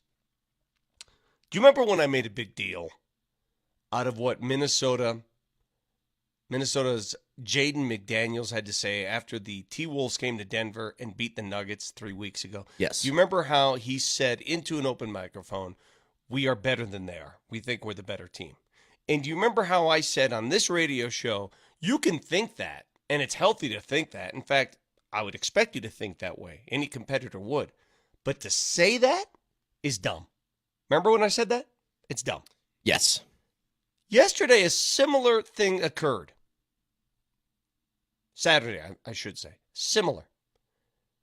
The Boston College player, Gautier, who just signed his professional contract, goes on ESPN right before the national championship game against DU and says into an open microphone, "We're going to make those guys cry." He didn't say it exactly like that. They're going to be in tears, I believe is what he said. I don't know if we have that sound, but I think he said they're going to be in tears. Why would you say that? What motivation? I mean, how dumb are you to say something like that? Well, here is, do we have the audio ready here, Marty? Because this was him, as you just said, Vic, right before the game, said this to ESPN. Anticipate this rematch on this championship stage to be like tonight? It's going to be epic. There's going to be a lot of emotions, and a lot of tears for that team over there. So we're happy and we're excited to get after it. What are you doing? I mean, his name's Cutter. What do you expect? What? Why would you say that? Why would you give them any extra motivation to beat you in the biggest game of the year? There's going to be a lot of tears over there. How about, hey man, two great teams, let's go at it. And then you say it afterwards. You save your best trash talk for after the fact. Yeah, man, I'm glad they're crying now. And give DU credit. They had all the opportunity in the world in the postgame, because I watched them in the postgame, to rip that kid, and they didn't. They bit their tongues, and they said, hey, more power to them. They didn't say anything bad. Well, why would you make it better- about the other team? Make it about yourself. You won. Well, again, give DU credit. They're better than I am, because I would have jumped that kid right away if I'm a player. Yeah. Hey, Cody, where are you now, brother? I think that, look, man, again, you said it to start the show, Vic, that this is the best, I don't know, sports franchise, whatever you want to call it, sports best team. program in Colorado. Yeah. Yeah, but there's no other program that can match what DU hockey has done. Now I know there are a lot of people that are going to come at us with there's some smaller schools with dominant programs, but at that level, a revenue generating program. Let's leave it at that. Revenue generating program, Sure. be it college or professional. DU hockey is the single greatest sport in Colorado. The end. No You question. can't compete with it. You can't compete with it. They have all the Year hardware after to back year it up. after year. Dominance and dominance and dominance. Titles, appearances, different coaches, doesn't matter. They've gone through different coaches. They still win it all. It doesn't matter. They're that good. It's a factory. It's an assembly line. And they assemble championships. Let's get back to the Avs in a second. I want to discuss one thing that might have flown a little bit under the radar. So you talk about reliability, and I've said this forever. I'm not a coach, but I would assume, Vic, if you're a coach, the number one quality you can look for in a player is consistency. Okay, so you can have your superstars, your super talented guys, but if they're inconsistent, that poses a problem because they're not reliable. This is what makes guys like Jokic and McKinnon so good, is that not only are they great, every night you know what you're going to get. Well, there's a question about somebody who is a very key cog in a championship recipe on his reliability. Michael Porter Jr. finished the season with 81 games played. 3 back surgeries, the drop foot thing that he still deals with, like all of that. And he played in 81 of 82 regular season games this year, which, to be honest, Vic, I never thought he'd do that, ever. That is a credit to him, a credit to his willpower. And the only game he missed, he mentioned it yesterday, he missed 1 game this season. Not because he was hurt, not because he was sick. His shoe. He had the wrong shoe. And they couldn't play with it. It was dangerous to play with that shoe because of that issue he has with the drop foot. He had the wrong shoe and couldn't play in the game.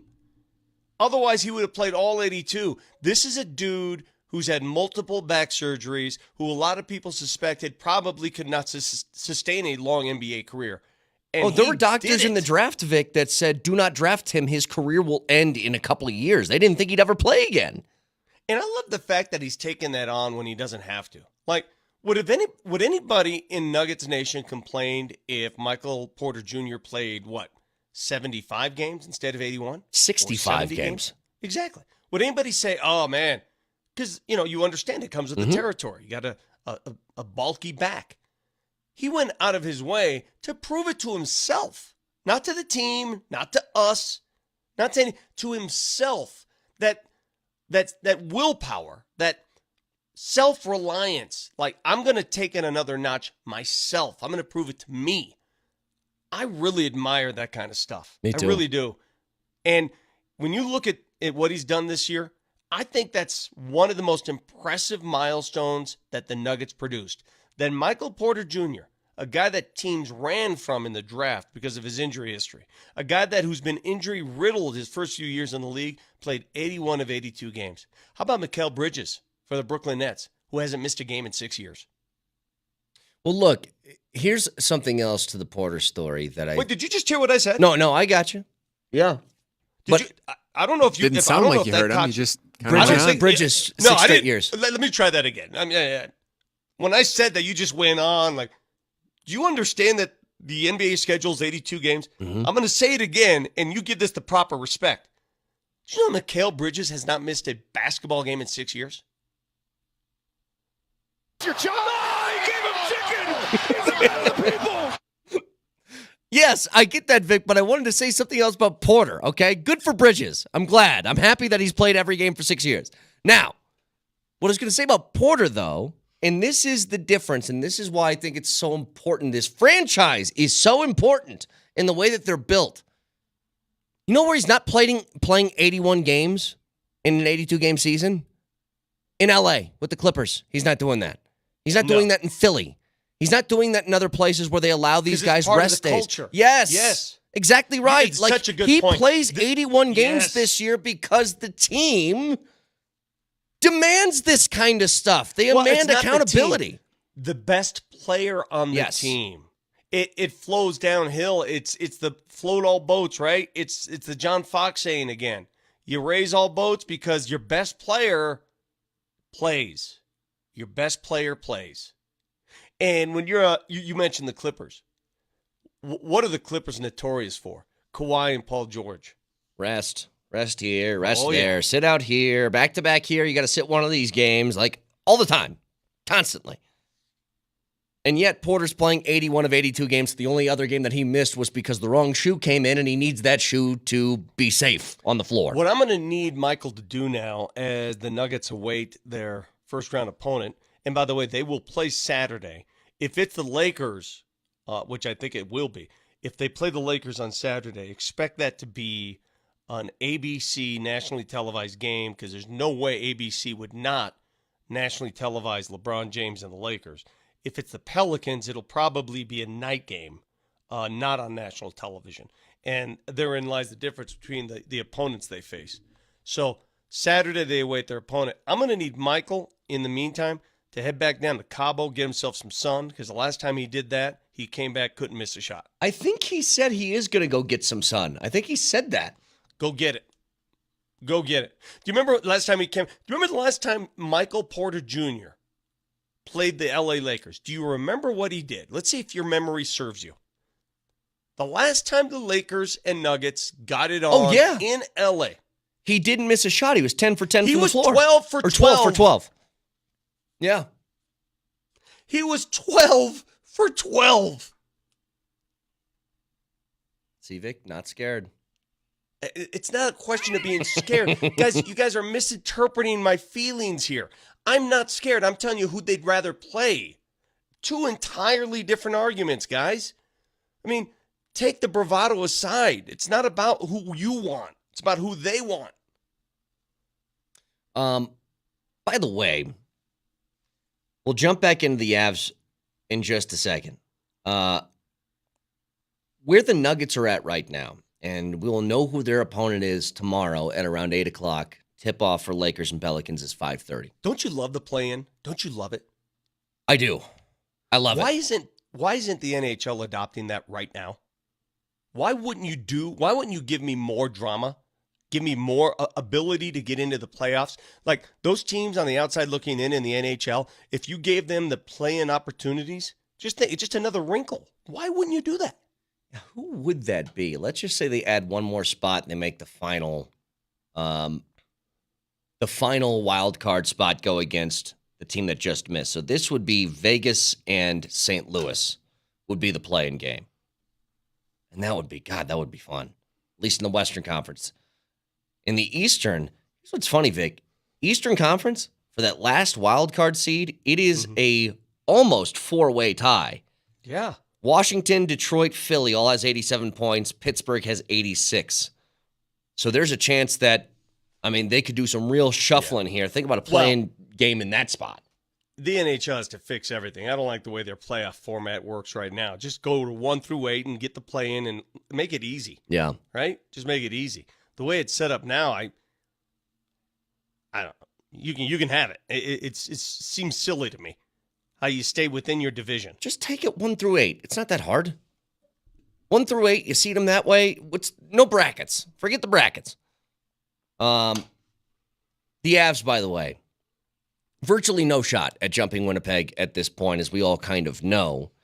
But I want to ask a question about if you'd feel differently if I swapped a couple of games around.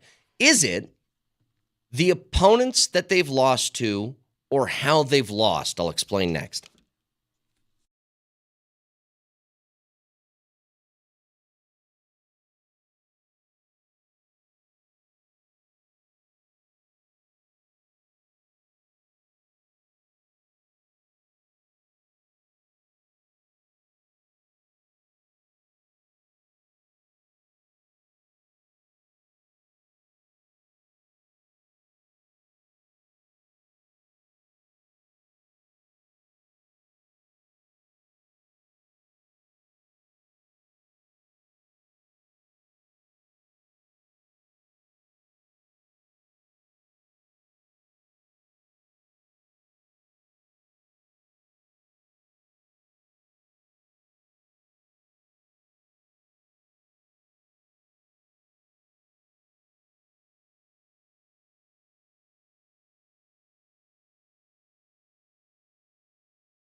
All right, I want to ask a question regarding the Avs, and I want to know if this makes a difference to you or not. Because I was thinking about this in the context of the Nuggets. The Nuggets, very disappointing.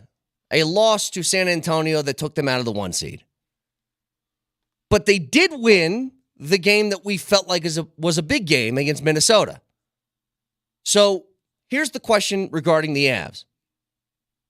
Let's say that you have the exact same point total. You're sitting here at 105 with 1 game left. But they got wins against Winnipeg and Dallas. So same point total, still in the same spot in the standings, still going to start the postseason on the road at Winnipeg, but they did win against those 2 teams instead. Does that make a difference? Like, Of course it does. Is it the fact that you didn't just lose to those 2 teams that you felt like were big games, you lost resoundingly? Because again, for the Nuggets, we're all disappointed that they aren't the number 1 seed, but I'm pretty sure it'd feel different if they beat San Antonio and lost to Minnesota to get to the same spot. You know what I mean? Yeah, I mean, I think the biggest concern for Avalanche fans is how can your level of play oscillate so much? How can it vacillate from dominant to really, really bad in a short span of time? And what are you going to get when the games really matter? That's the concern here. You're used to a level of play, a level of performance. That's the Avalanche. And what we've seen this last week, that is not at all what we know of this team. That's not who they are. So that's the concern, is how do you get there? In their last 6 games, the Avs are 2-4, or I guess 2-3-1. But their 2 wins have come against a team that's not making the postseason in Minnesota. The 4 L's have come against postseason teams. Edmonton, Winnipeg, Dallas, Vegas. And I think that who you're losing to is just as important as it is just the overall, whatever the numbers are and where they fall in the standings. Now, I'm with you on this, Vic, that I'm kind of like, whatever happens against Edmonton happens. I don't think I'm going to feel one way or the other unless, and there's one exception here, if they really lay an egg again, and let's say they lose like 6-1, then yeah, I'm going to feel some sort of way about it. But other than that, I don't know what to take away from that game because I don't feel like it's going to matter. All Winnipeg has to do is win one of these games, and then, or is it even just get a point, right? All they have to do is get a point. A point pretty much seals the deal because the Avs trail by a point, and you're right. That's it. They've yet to beat Winnipeg this year. They've lost all 3 matchups 17-4. Yeah. Listen, this does not bode well. This does not look good. But if you're going to overcome a gargantuan obstacle, you might as well take it on in the first round. Sure. Rip the Band-Aid right off. Take a look at your Circa. Who's favored in that first round matchup? I'm just curious. Is it still the Avs? Even though they don't have home ice, they have not ended on a good note. I bet you the Avs are still favored. I'll take a look here. I'm going to need a second. First round matchup. They may not even have it up because it's not assured yet. Well, it is assured. What am I talking about? Home ice isn't assured. I don't have the matchup between the two, but I'd put it to you this way. To win the Western Conference on Circa Sports, the odds, the Avs are at plus 370. Okay. Winnipeg is at plus 975, if that tells you anything. That tells you all you need to know. Yeah. Who's favored to win the Western Conference right now? Dallas is plus 340, so barely ahead of the Avs, and Edmonton is plus 365. So that, I mean, just as razor thin as you can get above them. All right, despite the hiccup down the stretch here, and a major hiccup, big case of the hiccups, can't stop hiccuping. Despite all that, the Avs are still among the favorites to win the West. Yeah, they're virtually tied for second with Edmonton, and I mean, it's just a close gap between first and second place. So what you're telling me is the odds makers are less concerned, less panic-ridden than we are. Seem to be. Yep. And that's fine. I'm not reassured by this at all. Like, I don't know how it is. It's so weird because for almost 4 straight years, Vic, even in some of the disappointing exits, the second round exits, and obviously last year against Seattle, you know what's funny? We were entering like Game 5 territory against Seattle, and I still didn't feel as uneasy as I do right now. And I don't know what that is, I don't know how that changes. I don't know what to do about it, but this is probably the most shaken I've felt confidence-wise in the Avs since they basically entered the window. Well, you have every right to be. I asked the question You to have start every the right. show today. I was like, do you guys feel like what's more likely to happen, a first-round exit or they make the Stanley Cup Finals? And what Circa Sports just told you, the odds makers, is they have an incredibly good shot to them still to make the Stanley Cup Finals. But most Orod people, says- almost all of them said first-round exit. Orod says, I recall the Avs stumbling into the playoffs the year they won the Cup. Can't remember if those losses were as bad. Here's the difference. Here's the difference. Because I do remember that. And I do remember stumbling into the playoffs and then, boom, turn it on. Here's the big difference. They were the number 1 seed against a lesser 8-seed opponent. They still had home ice throughout the playoffs. They will not have home ice. And they're taking on a team that has not only beaten them, they've owned them. 17-4. So it's a different circumstance here. Not to mention much that different beast. towards the end of that season 2 years ago, they were in cruise control. Like, they knew their positioning. They were just trying to get to the postseason healthy. It was the same thing that the Nuggets did last year. They had the 1 seed locked up for a month, and the Nuggets struggled down the stretch, but it's kind of because they didn't care all that much. They had things in position. What the hell does Winnipeg do to frustrate and fluster the Avs so much? They seem to Is it- confuse I mean, them. I don't. Is Hellebuck that much of a presence back there? Well, he's really What good. do they do? Because we were at that. Remember, we were at that Winnipeg game. We had those prime seats, Yeah. and it wasn't as bad as 7-0, but they can't beat them. They haven't beat them this year. Well, and you just hope it's not one of those like awful matchup things, right? You know, that feeling that we had last year against Seattle, where they just messed everything up in the neutral zone and didn't allow the Avs to really get out and run. Remember, every game in that 7-game series, Seattle scored first. You were constantly playing catch up that entire series. Like, that's the kind of stuff that scares me right now. And I really, Vic, I really think it's just a confidence thing because you stack the rosters up. It's like, how many teams are more talented roster-wise? You just look at it on paper than the Avs. There's not too many. Well, that's what I'm saying. Can that disappear if the Avs go out in game 1 and put together a prime, 3-1 performance? I'll say 3-1, they win. Does that just? You're talking does that flip in the like switch? game 1 you're talking about? Game 1 in Winnipeg. If they play a It completely could. different brand. I think it could. So let me ask you this, because I'm sure that they're going to have to think about it long and hard. I was listening to Between the Pipes last night after the Avs game. Raj and Springer were doing it. And Raj posted the idea, should they consider going with Eustace for game 1 of the playoffs? And I thought about that. I thought long and hard about that. And I say no. I say, as bad as he's looked at times and as much confidence he may be lacking, I think you got to trot Georgie back in there. I think I so, just don't too. know if you want to put that kind of pressure on a kid. Now, you can say this, Vic. I think you put Georgie out there, but that leash is like, Is short. it's like you're walking in an untamed pit bull, and it's got to be at your hip as you're walking down the sidewalk sort of thing. Like, But if you know the leash is short, does that affect your play, though? Like, you're Georgie. I want you to think about his mental welfare here for a second. He's in the net. He's like, oh, I can't let one in. They're going to pull me. I can't let one in. You know what I'm saying? to be honest, I would just say tough, dude. Like, you kind of put yourself in this position. You got to fight your way out. And it's nobody else's fault other than the puck's getting to the back of the net. It's not like he's going to get yanked after one goal. The only time he's going to get yanked is if he gives up 4 in a period, like he did the other 3 days ago. And we talked a little bit 2 about days this. ago.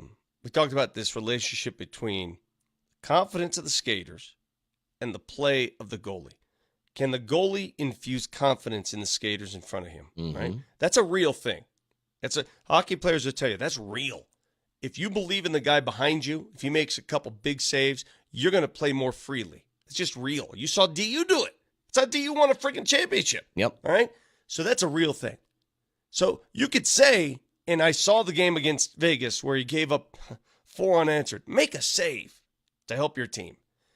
I can also say to the players, make a play to help your goalie. Sure. It works both ways, right? Certainly. Don't have a breakdown. You know he's struggling. Help him out. Bail him out. Don't give up a 2-on-1 odd man rush. But at some point, he has to make one of those saves that says, I got you. Well, and it's certainly the easiest way, right? That's not just a hockey thing either. Think about it. If you're a football team, your offense plays better when they have confidence in the defense. When you're a baseball team, you hit better when your pitcher is on it. It's just like all of that goes hand in hand together. It's not unique just to hockey, but God, does it make such a massive difference.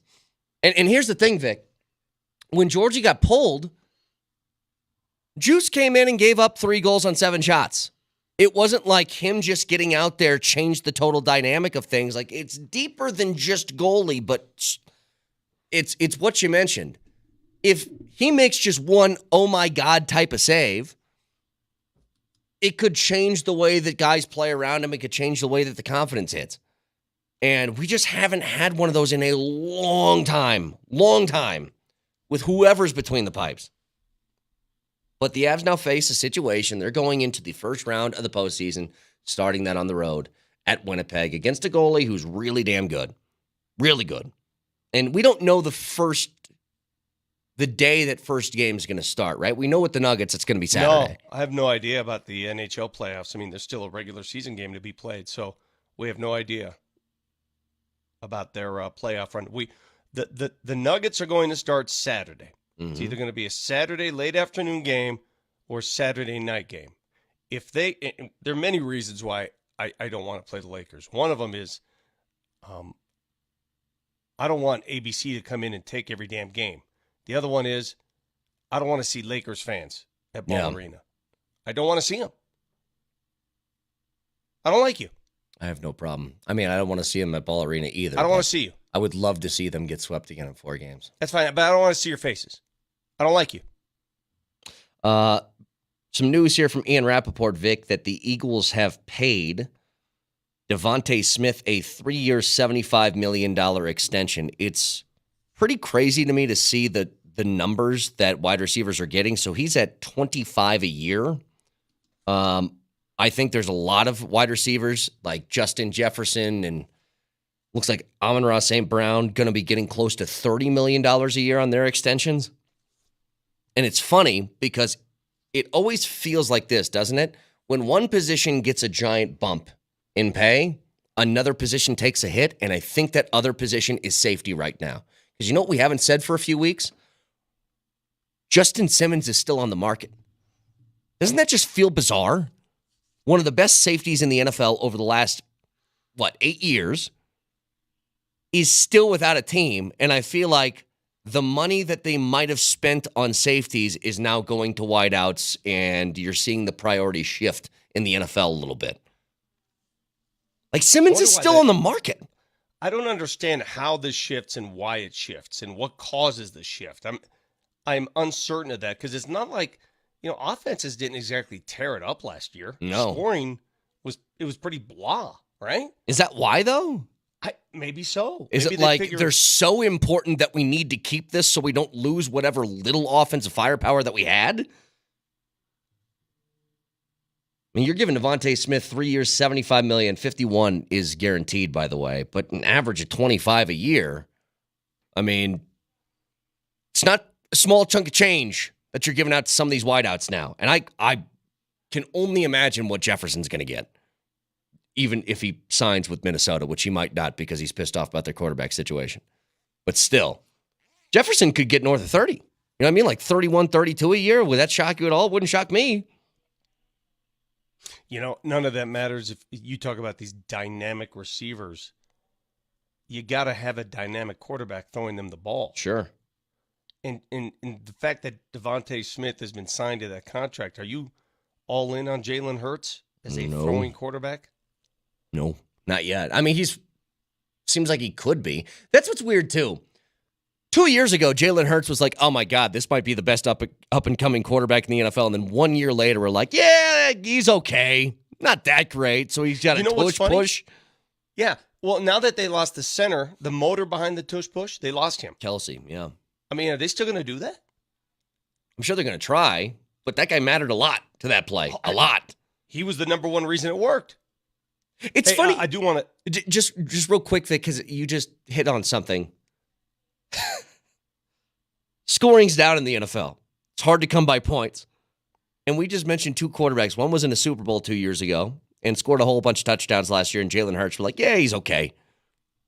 The other guy, the guy who led the NFL in touchdown passes with 36 last year, was Dak Prescott. And the Cowboys are like, yeah, take it or leave it. I'm not really sure about him. It's like, so what exactly are we looking for? Because it's hollow, because it's a different argument with Dak Prescott. Prove it to me when it counts. Sure. Prove it to me in the playoffs. Prove it to me when the game changes. And that's why, guys, when I get to these playoffs, and the reason I'm going to go back to this again, the reason I prefer the Pelicans over the Lakers is because the Lakers, you've owned them, but they've proven it in the playoffs. They got to the Western Finals last year as a play-in team.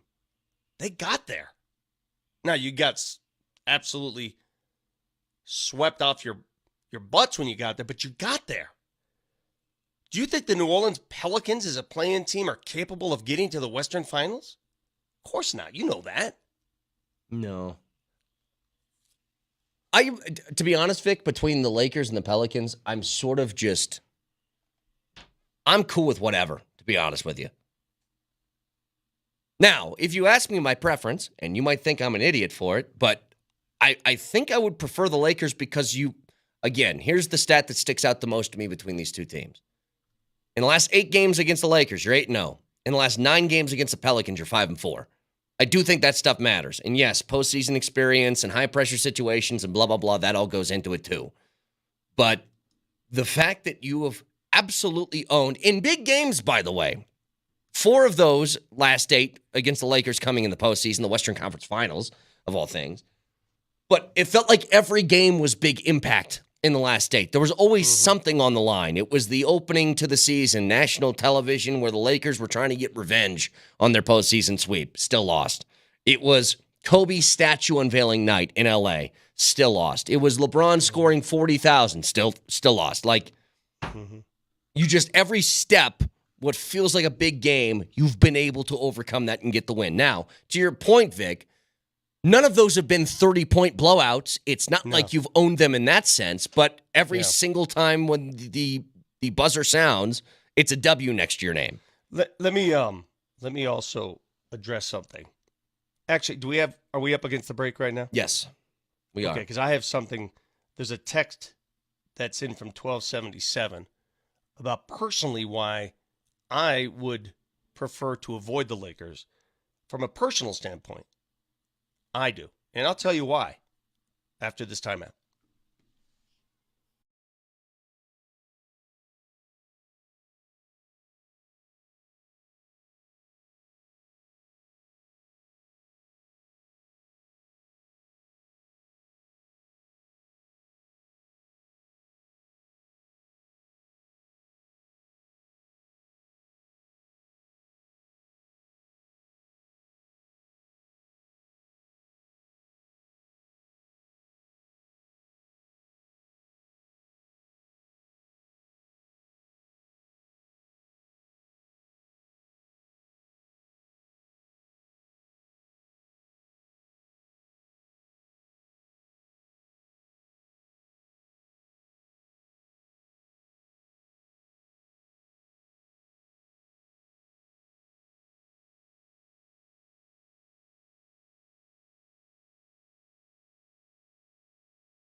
What you got, Vic?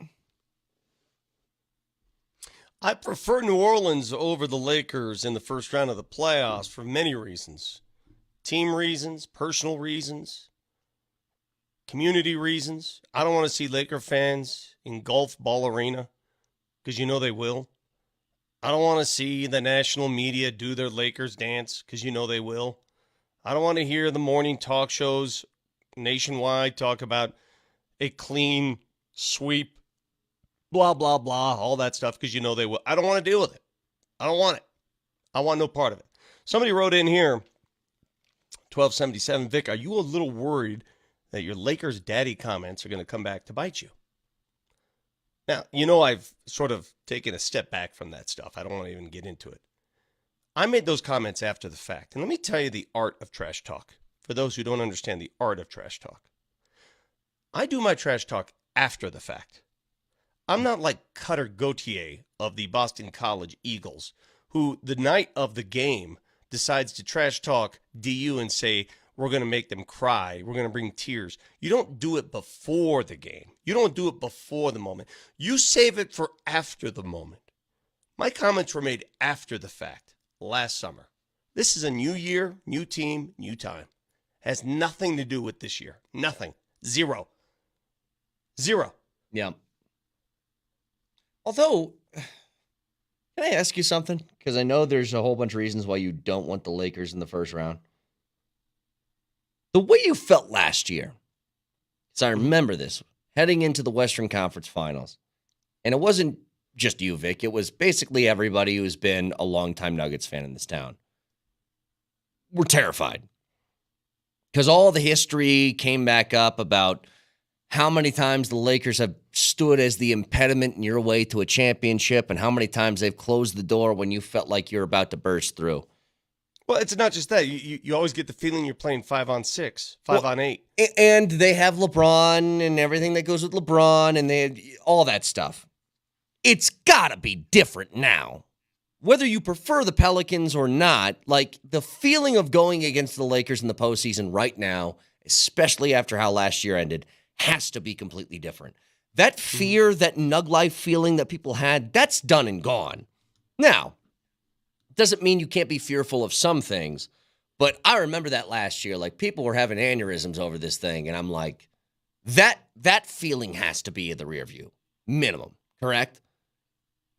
Of all of that Lakers history, that's erased, and it was erased last year in the Western Conference Finals. It's not fully erased. It's still there. You cannot tell me that the Lakers do not mess with the competition of a series. The fact that they're the Lakers, you saw the stats, right, about the net foul disparity over the last 2 years? Yeah. That doesn't change. That hasn't changed. There's still a foul disparity. And there's that still doesn't go away. Just a mid-team. And they have been for 2 years. But the foul disparity doesn't go away. No. But see, and this is where I was trying to use this last year because people pointed out that free throw differential last season when they got to the Western Conference Finals. So I was like, all of those advantages, and the Lakers were still pretty bad this year, all things considered. Yeah. And that's the thing to me. It's like, I just don't think they're a very good team. They got a couple of really good players. And they got a couple of guys who are okay, and the rest of the roster is just like whatever. You know, at some point you have to be compassionate towards your opponent. You've swept them already. You've won many straight against them. You've beaten them on every big night. You beat them on Kobe night. You beat them, what other night? On ring night. You beat them. They had two big ceremonies. LeBron's 40,000 point night. Beat them on that night. So you shut them up in the playoffs. You silenced them. At some point, compassion has to play a role, right, for the animal that you're facing. And I think it's best for the Nuggets to show some compassion and beat up on another team. That's the argument I'm taking into the playoffs. Can I take this? That one's a lot more fun than I just don't want to play the Lakers. Can I take this the other way, by the way? For you, it's not. You don't. Brett, and Marty, I hate to say this. It's not personal enough for you, Marty, because you're not from here. You didn't live it. I guess I'll just stop watching basketball then. No, I'm not asking. I'm not gatekeeping. I'm not gatekeeping. Got it. The reason why this relationship with the Lakers, it's personal to anyone who's a longtime Nuggets fan because it's more than just what happened last year or the Western Conference Finals during COVID. This is a 50-year clash. It's you don't remember the 80s. Which I You would weren't here for argue. the 80s. I would argue with that, Vic. Our much more objective mind heading into this is Yes. a much more clear basketball mind. That you and are I way envy that better than they objective are. mind. And that's why I don't 100%. have fear. Oh, 100%. I'm not objective. Of course I live in fear because of that. Of course. Of course my mind is skewed because of that, because of those pains of yesterday. 100%. I wish I had more objectivity walking into this argument. I don't possess it. You know, it would be like you being a longtime Detroit fan. I'm sure, you know, the Packers hit you differently, right? Of course. So for someone on the outside looking in, you're more objective. They hit you differently. But if you grew up with this here in Denver, those of us who grew up with it, it hits differently. Well, It just does. let me do this the other way. How do you think the Lakers feel about a potential matchup in the first round with the Nuggets? Do you think they welcome that and they're excited for it? Or is that something that if they could avoid it, like if I guaranteed them, how about Are this? you talking about the players or the fan base? Which one? The Two players. entirely The different- players. Players? If I told LeBron and AD and Darvin Ham and Austin Reeves and everybody on that Lakers franchise, I said, I will guarantee you guys a win in the second play-in game if you lose the first. Do you think they'd take it? If I They want the guarantee, Nuggets. if I guaranteed them a win they in the want the second game, Nuggets. They want the Okay. Nuggets. Their fan base does not. The players do. Players are wired differently. They want the Nuggets. they've wanted the Nuggets 3 straight times since the Western Conference Finals They and want lost the all of Nuggets. those. They want the LeBron wants the Nuggets.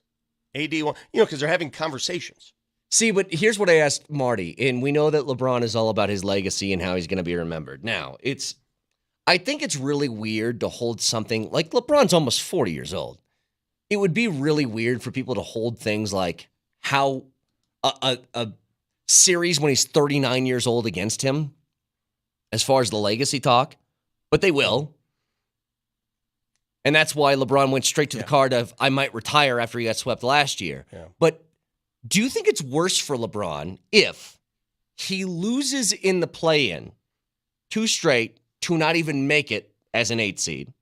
Or is it worse if they win against the Pelicans and then get swept in the first round against the Nuggets? He's looking for the storybook, right? He's looking for the storybook, and the storybook would be beating the Nuggets in the first round. All The odds champions stacked will against me, and I showed That's a up, storybook. and yeah. Exactly right. They are looking to the last chapter in LeBron's book, and then, beat the Nuggets, go on, do your thing, and retire, whatever. They're looking for that storybook. Let me read a couple texts from people who understand where I'm coming from on this and why I have a different approach to this matchup than Marty, who sloughed it off as eh. And again, Marty, no offense, but it's not deeply rooted in your psyche like it is for some of us here. This one is from Rob. Rob says, been a Nuggets fan as long as Vic. Just can't explain what we've been through here in Denver regarding the Lakers. It's just different. This one's from 0461.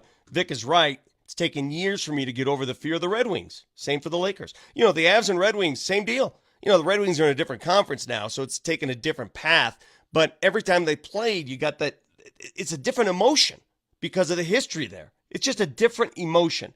1977, I still have deep hesitation to play the Lakers. It's very deeply rooted. I'm 32 and from Denver originally. Again, it's not a fear of the Lakers because I think the Nuggets will beat the Lakers or the Pelicans. I don't want to deal with that. If I don't need that emotion in the first round. But if I say this to people, and it's the same thing I said last year. Now, it was different because you didn't beat the Lakers when I was saying this last year, but now you have. If I tell you, I totally understand that emotional tie that you have to the past and what has happened in the past, and so that makes you a little bit more tepid. Mm-hmm. If I say I get that, and I tell you, but that's irrational because every single statistical detail that I have over the last year and a half is you are far and away the better team than them. Brent, it's 100% No, irrational. that's all I'm trying to say. Is that I am all not, the feelings I am not that contending. I have there's nothing rational about my mindset. It's completely irrational. It's scarred. I'm here to, dude, I'm going to lay down on my therapeutic couch right now. You want me to lay down? To all of you listening, yes, everything I say about that team is irrational. 100%. I don't speak with any logic at all. That's what they've done to me. Is another aspect of this, by the way, that they have LeBron? Is that another one? Yes, of course. Like Of if course it was the of Lakers, course. if AD was their best player, but they had the exact same record and the exact same things happen, but 100%. LeBron's not there. LeBron is his own team, his own corporation, his own entity. It's like you're playing the Lakers and you're playing LeBron. Now, You know this. I'll give you this. What makes last year different than this year, as a negative to the Nuggets playing the Lakers, this is what I'll grant you. We saw it last year. I mentioned this before. In athletic years, and really, you know what? In human years. LeBron's an older man now, okay? Mhm. We saw in the Western Conference Finals and how long we were into that playoff stretch, LeBron was starting to slow down toward the latter stages. Remember, in Game 4, where they were trying to avoid being swept, remember what happened? LeBron in the first half went off for like 32. Remember that? Mhm. And in the second half, he disappeared because he just can't play at that level for Well, 60 minutes or 48 minutes anymore. Can I counter with the so-called irrational argument? But There's also just to finish this, the difference this year, this is going to be his first playoff series, and maybe that And fatigue he's not factor hurt won't this year. factor in. Yes. and he's not hurt. He had a foot injury last year. LeBron seems to be hurt a lot when his team I loses know. and not hurt when his team wins. Yeah, I know. Part of the game. Listen, you're not going to talk me off this couch. What everybody says, sack up. It's ingrained in me. I don't care what anybody says to me. And it's good to know that there are a lot of people like me because I'm reading it. Those of you who experienced a lifelong and those of you who are able to withstand that and turn, I envy you. I can't. Yeah. I don't want them. I don't want to. I would prefer they miss the playoffs altogether. Get out. I don't want them. Can I give you something quickly here, and we'll get to our fourth pick of the mock draft coming up next. I read this, though, that, Masters, Augusta can be for the hoity-toity group, the richer group of us in this country. So Joe Pompliano, Vic, tracked private jets going in and out of Augusta over the weekend. Yeah. So 850 private jets landed in Augusta. Mm-hmm. He said the top origins, New York had 54 flights, Palm Beach 48, Dallas 24, Washington, D.C. 17. But here's the thing that blew me away. The longest private jet flight was from Eugene, Oregon. That's 2,700 miles. What do you think the shortest was? Shortest private Atlanta? jet flight. Atlanta? Aiken, South Carolina, which is 20 miles away from Augusta. Who's taking a PJ 20 miles to Augusta? Like, you can take an Uber and get there in 40 minutes. What's going on here? I don't get it either because by the time you land, taxi, get in your car, what's the difference? It's longer. It's going to take longer, is what it is. I Who don't the know. hell says I'm jumping in the PJ for a 20-mile flight? At that point, you're just flexing, right? Who's the guy from Aiken, South Carolina? Who is this dude? Or gal? Whoever it is. Like, Maybe I know it's one of the players. They're all on PJs. maybe you're right. But still, get your golf bags in the truck. Have somebody drive you to the, to the damn course. 20 miles? If I ever get to a place, and you know what? Maybe I would. I was going to say a place in my life, Vic. Would I take a private jet or a helicopter? Let's say a private helicopter. Would I take it from A-Town, Aurora, all the way down to Ballerina for a game? Maybe. Maybe I would. I don't know. Never had to deal with that situation. Don't have that kind of cash. But I'm trying to imagine a situation where I would say, even if I was Jeff Bezos, hey, Marty, you want to head off to Augusta? My PJ takes off in 15 minutes. It's going to be a 2-minute and 30-second flight. You know what this reminds me of?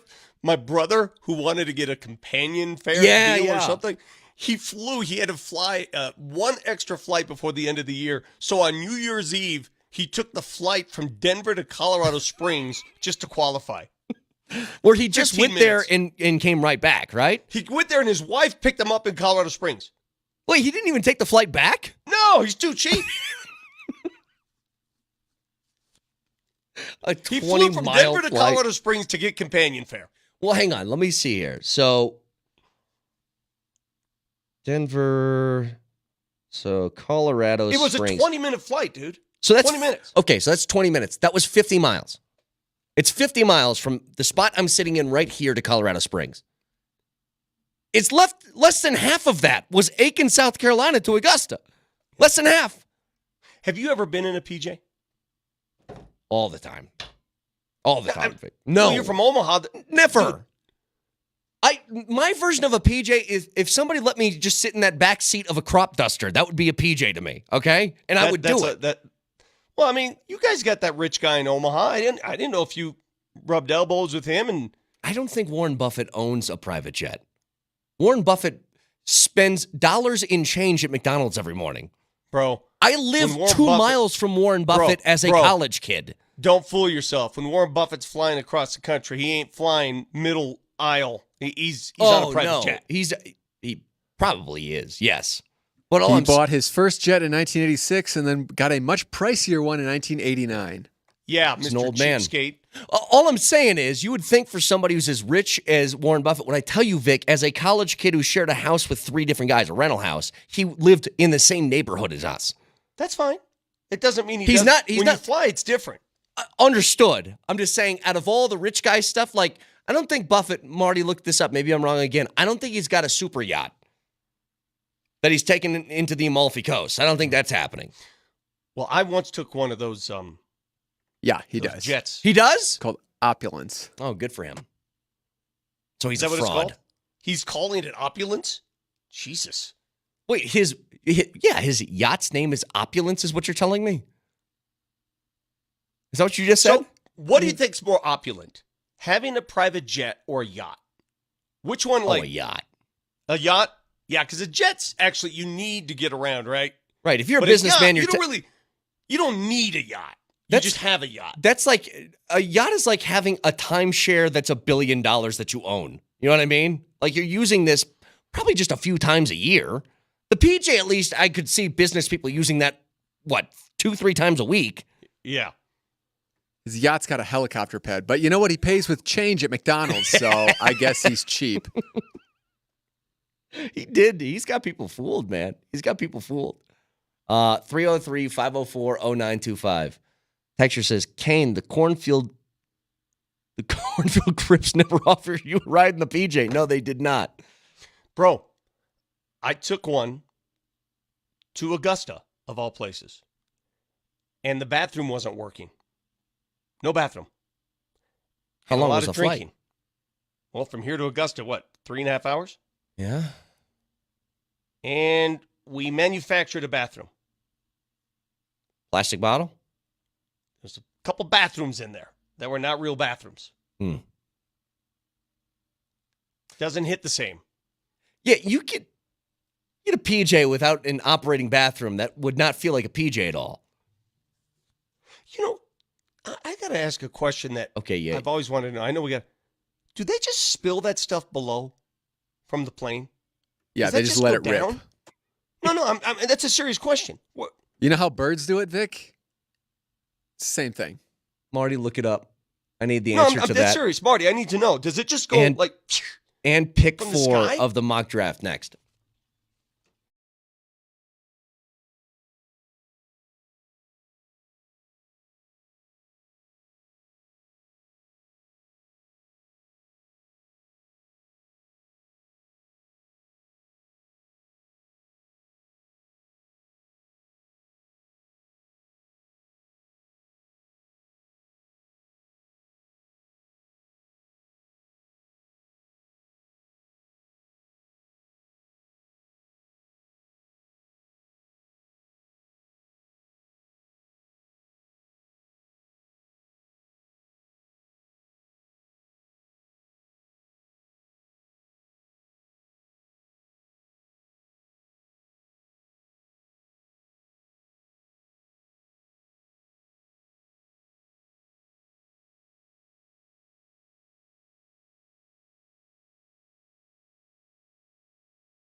Just so you're aware, Vic, there's a truck that comes in and basically takes all the nastiness out of those private jets.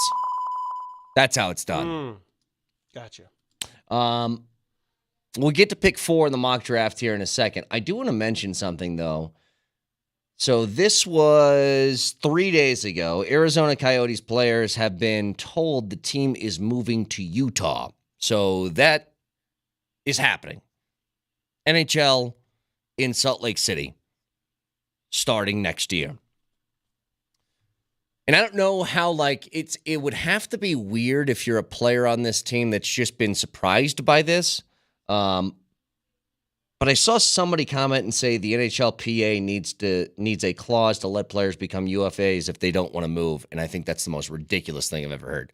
Like, how is this any different than a player being traded? It's the same thing. You play for a team, and if that team moves, you might not like it, but it's life. Like, you got to go ahead and do it. There's really no way out. At least the Coyotes have sort of that name that you can take anywhere. I mean, it's not like moving the New Orleans Jazz to Utah and keeping the Jazz name for years thereafter. Oh, you mean like You're all moving- the lakes in L.A.? Yeah. Well, I mean, but the Jazz, more than any name, makes 0 sense why they kept the Jazz name moving to Utah. That made 0 sense whatsoever, but they did, and whatever. So would you have to change the name? So I'm just thinking, breaking news, guys. The Colorado Avalanche are moving to Tampa, but keeping their name. It's the Tampa Avalanche. The LA Avalanche. Yeah. I don't think that works. I would assume they probably don't have to change it, but I know how business mind works, Vic. Like, if you're moving the team to a new location, it's a great opportunity to change everything and sell some gear, isn't it? Instead of the Salt Lake City, Utah, whatever Coyotes, they're now going to be the Utah Yetis. Something. But do you think they'd have trouble selling gear? They're going to be so excited to have a team there. Gear's not going to be a problem to sell. Yeah, you're probably right. You can call it whatever the hell you want. Always wondered, by the way, how do teams come up with the idea whether to choose the city or the state as their name? You ever wondered that? Like, we have the Colorado Rapids and the Denver Broncos, but the Colorado Avalanche, but the Denver Nuggets. They want to serve the region. That's, to me, it's silly. It's silly. It's silly. And, we have 2 teams here. The Denver Nuggets and the Colorado Avalanche. Why isn't it the Denver Avalanche? Yeah. There's no reason to be called the Colorado Avalanche. 0. None. There's no reason to be called the Colorado Rockies. What? Folks in Durango are not going to be fans because it's called Denver? Folks in Lamar don't like the Nuggets because it's called Denver? Like, I would have... You play in the city. You're named after the city. I don't understand this whole, let's serve the region. Let's make sure everybody... who cares? Do you know when... It's dumb. I would have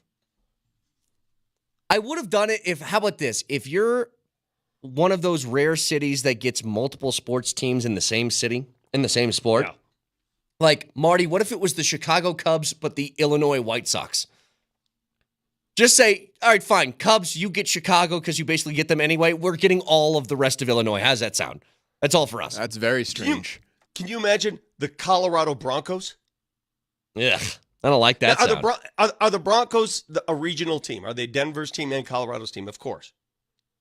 Of course. The team is the team. So when they did this planning thing, when they started naming teams, and I think they just overthought it. I mean, they play in Denver. It's the Denver Avalanche. Is it worse if you're called Golden State as opposed to not a That city sounds nor stupid. the state? Yeah. Denver Avalanche sounds ridiculous now because we're used to calling them the Colorado Avalanche. Yeah. Obviously. When you say something a million times over, it's going to sound ridiculous if you change the name.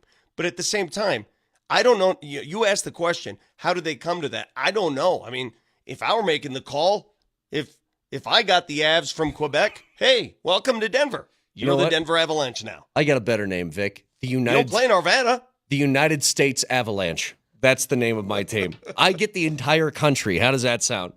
If somebody said New England, yeah, New England is like an entire region of states. It's all of them.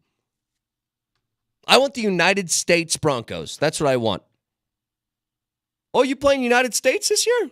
They're on the schedule? Yeah, we got a home and away. It's pretty cool. All right.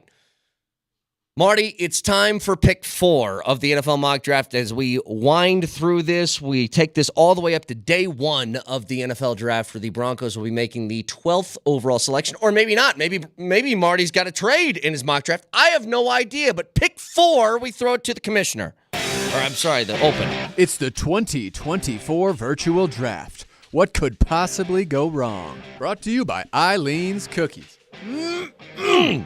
That's a good cookie. We go live to draft coverage. Here is Vic, Brett, and Mark. All right, pick 4 of the Mosier, Lombardi, and Kane mock draft is now. We go out to the commissioner for the 4th overall selection. Commish. We have our first trade of the day. The Arizona Cardinals are trading with the Minnesota Vikings, and Minnesota is now on the clock. Picking for the Vikings this year is legendary singer-songwriter and possible Minnesota Vikings fan Bob Dylan. Bob, how are you? Hey, catch the wild fishes that flow through the stream. Time passes slowly when you lost in a dream. Some say that the creator of this mock draft made a desperate decision to make this trade because he couldn't come up with anything for the Arizona Cardinals. What do you have to say about that? Good mothers and fathers throughout the land. You don't criticize what you can't understand. Yeah, I suppose. Now, you're from Minnesota, is that correct? It ain't that I'm questioning you to take part in any quiz. It's just that I haven't got no watch, and you keep asking me what time it is. Oh, no, I didn't. Look, let's just get onto the pick here. Time is actually not passing slowly here. What do you got? For the Patriots, I made a great mistake that has led my hometown team to make a leap of faith. For you see, when Kirk left us, we felt gray. But the Minnesota Vikings will be selecting Drake May. Are you kidding me? Are you kidding me? That's ridiculous. That's ridiculous. The fact that you know Dylan well enough to pull that off. You know what Marty said to me? He goes, "This is only going to be funny to Mosier, and he's not here wish today." Mosier I was here disagree. today. I thought it was funny. It is. It's funny regardless, but isn't every musician a rapper? I mean, everybody tries to rhyme. Yeah, So but he is talks it- like this. I know, but at the end of the day, he's trying to rhyme. I watched 8 Mile again last night. It's just everybody rhyming. He's Eminem. What's the difference? I love this, by the way. I don't know if he's a Vikings fan, but he's going to make the pick anyway. Well, he's from Duluth, Minnesota. That's good enough for me. I don't know if he likes football, though. So you went down the list of Minnesotans, famous Minnesotans, and you saw Bob Dylan and said, let me go? Yep, good to go. They're trading up. He said, I had to make a trade because I didn't have anybody for Arizona. Although it's a feasible trade. It might happen. So to recap here, in our Mosier, Lombardi, and Kane mock draft, pick number 1 to the Chicago Bears was Caleb Williams, made by Harry Carey. Pick 2, Washington Commanders. They take Jaden Daniels. That was made by Mel Kiper. Pick number 3 was the New England Patriots. That was Bill Belichick, who just said Marvin Harrison Jr., so he went 3 to the Patriots. And number 4 now is the Vikings trading up with Arizona to take Drake May, which leaves J.J. McCarthy still on the board of our mock draft going into pick 5 tomorrow. And pick 5 is, why am I blanking on this? Who's 5? Chargers. The Chargers are 5. Do you listen to Dylan? I can't name a single. I'm not that guy. No. I'm not Mosier. I can't name a single Bob Dylan song. I know that he's some dude who does some weird voices and was considered a poet laureate of musicians and blah, blah, blah. I know nothing about him. Zero. Marty, A lot of people got high in the 70s and listened to Dylan. That's what it was. I've never been a fan of Dylan. I mean, anything I would he's done. rather, honestly, I'd rather hold my head in a vat of boiling water for 3 hours than listen to, well, I mean, but that's me. How long did it take you to rhyme, Marty? But luckily, Drake May is not too hard to find a rhyme for. Yeah, It wasn't too bad. Marty, go ahead and do DeBrickashaw Ferguson for me. Yeah. Let me get a rhyme out of that. Marty, Glad they I didn't would take rather Roma Doomsday. listen. Marty, I would rather go with you to a Dave Matthews concert over Dylan. I said that. I mean, Bob's 82. I don't know if he's got anything left in the tank. Prime Dylan. Prime. Brett, thoughts? I don't do the Dylan. I don't do the Dylan. I don't would- understand Dave how Matthews, that's- I would much rather go and see that than Dylan. I just don't understand it. Oh, well, you're not. Like, if Mosier was here right now, he'd fight both of us, right? Look, He'd fight us. I'll just, to let you know where I'm at, like musically, what my tastes are. In Like, how general. do you dance to that? In general. How do you dance? You gotta be a Get great. your wild fishes that flow through the stream. Time passes slowly when you lost in a dream. In general, you have to be a pretty talented singer for me to really get into your stuff. There's one exception. I love Tom Petty. He's not a great singer, but I love Tom Petty. I could listen to a million of his songs. Dylan is just no. It's a hard pass for me every time. Every time. The most covered artist of all time. What does that mean? I'm sorry, I'm dumb. He's more of a songwriter. I think people just like All Along the Watchtower, he wrote that. But Well, Jimi then write. Hendrix did it. All right, then write. Don't sing. I would agree with you. That's It's really weird. Really weird. People say, oh my God. We're getting it from the texters. Oh my God, total ignorance. It's Bob Dylan. I don't care. Bob Dylan is a god. You guys haven't listened to him enough, obviously. I've listened plenty. It's just not for me. It's just not for me. It's fine. It's If fine. you replaced Rabbit on 8 Mile with Bob Dylan, he would lose that rap battle.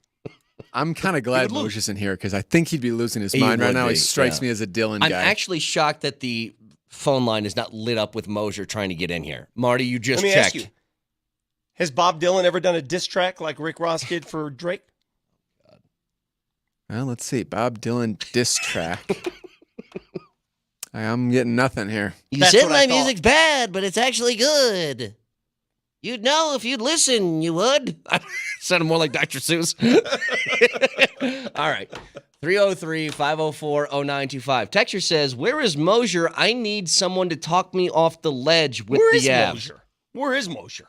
I actually don't know where Mosier is. But here's the problem. If you're looking for somebody to talk you off the ledge, I don't think I'm your guy today because I was teetering last week and I'm teetering more. Vic, let's see when we return if you can help out this texture next.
Marty, how'd you go about the decision to use Bob Dylan as opposed to Prince? I like Prince Bob doesn't Dylan's speak. lyrics better. And Prince doesn't speak at all. What if you just did it in the tone of the song Kiss? Just do that a whole bunch of times. Or in Dove's Cry. Little Red Corvette? All right. Texter said, where is Mosier? I need somebody to talk you off the ledge. All right.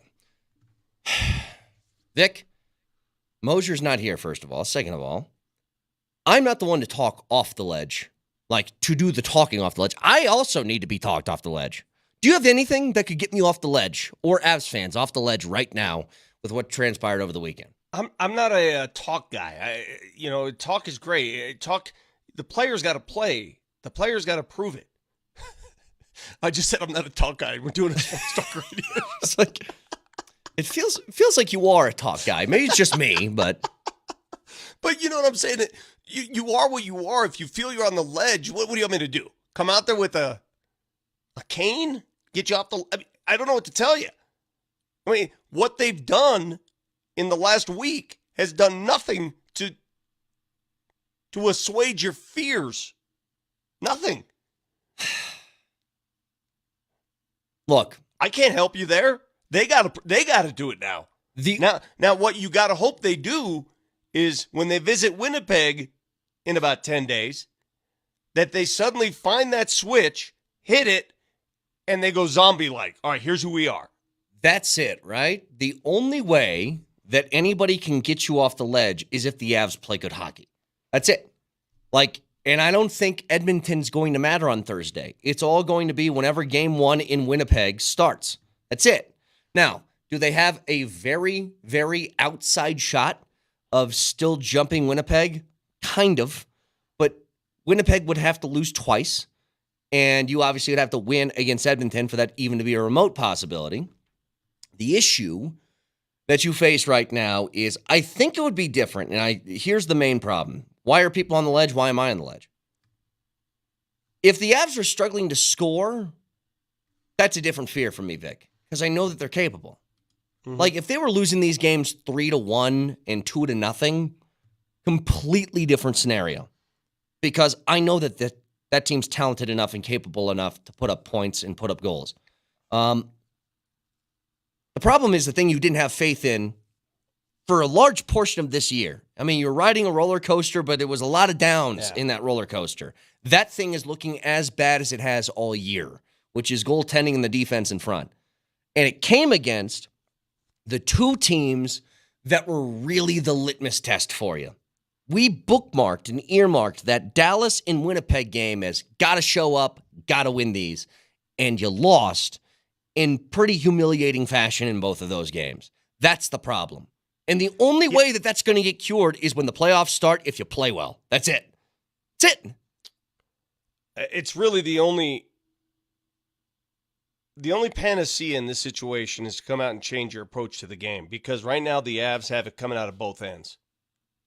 And let me tell you what I mean by that. Yeah, please explain. Yeah. You're worried about their goaltending early. They gave up 4 goals in the first period against Winnipeg. It was 4-0. And then you're worried about it late. You're up 3-0 in Vegas. Yeah.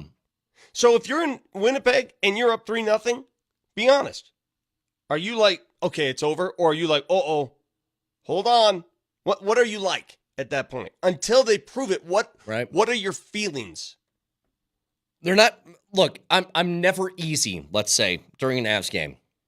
I'm never at the point where I think you can just put it on cruise control right now. And when you have this type, and I said this earlier, if you switched around the wins, if the points were the same, but you won against Dallas and you won against Winnipeg, but you're still sitting there at 105 points, I think the feeling is different, because it's different for me with the Nuggets. The Nuggets, they had a disappointing weekend, but it's almost like that's just a blip on the radar that I'm not even concerned about, because they beat Minnesota when it mattered. Like, that game felt big, and they played to the moment.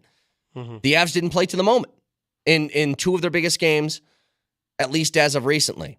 And I don't think you can make the comparisons to a couple years ago. They struggled down the stretch a couple years ago, but it's totally different situation, completely. Again, this is where I'm going to lean on you and those who watched the entire third period, because during the third period yesterday, we were doing the Nuggets postgame show. I missed it. But you're up 3-0. You're playing the second game of a back-to-back. So I'm going to give them the benefit of maybe tired legs, all right?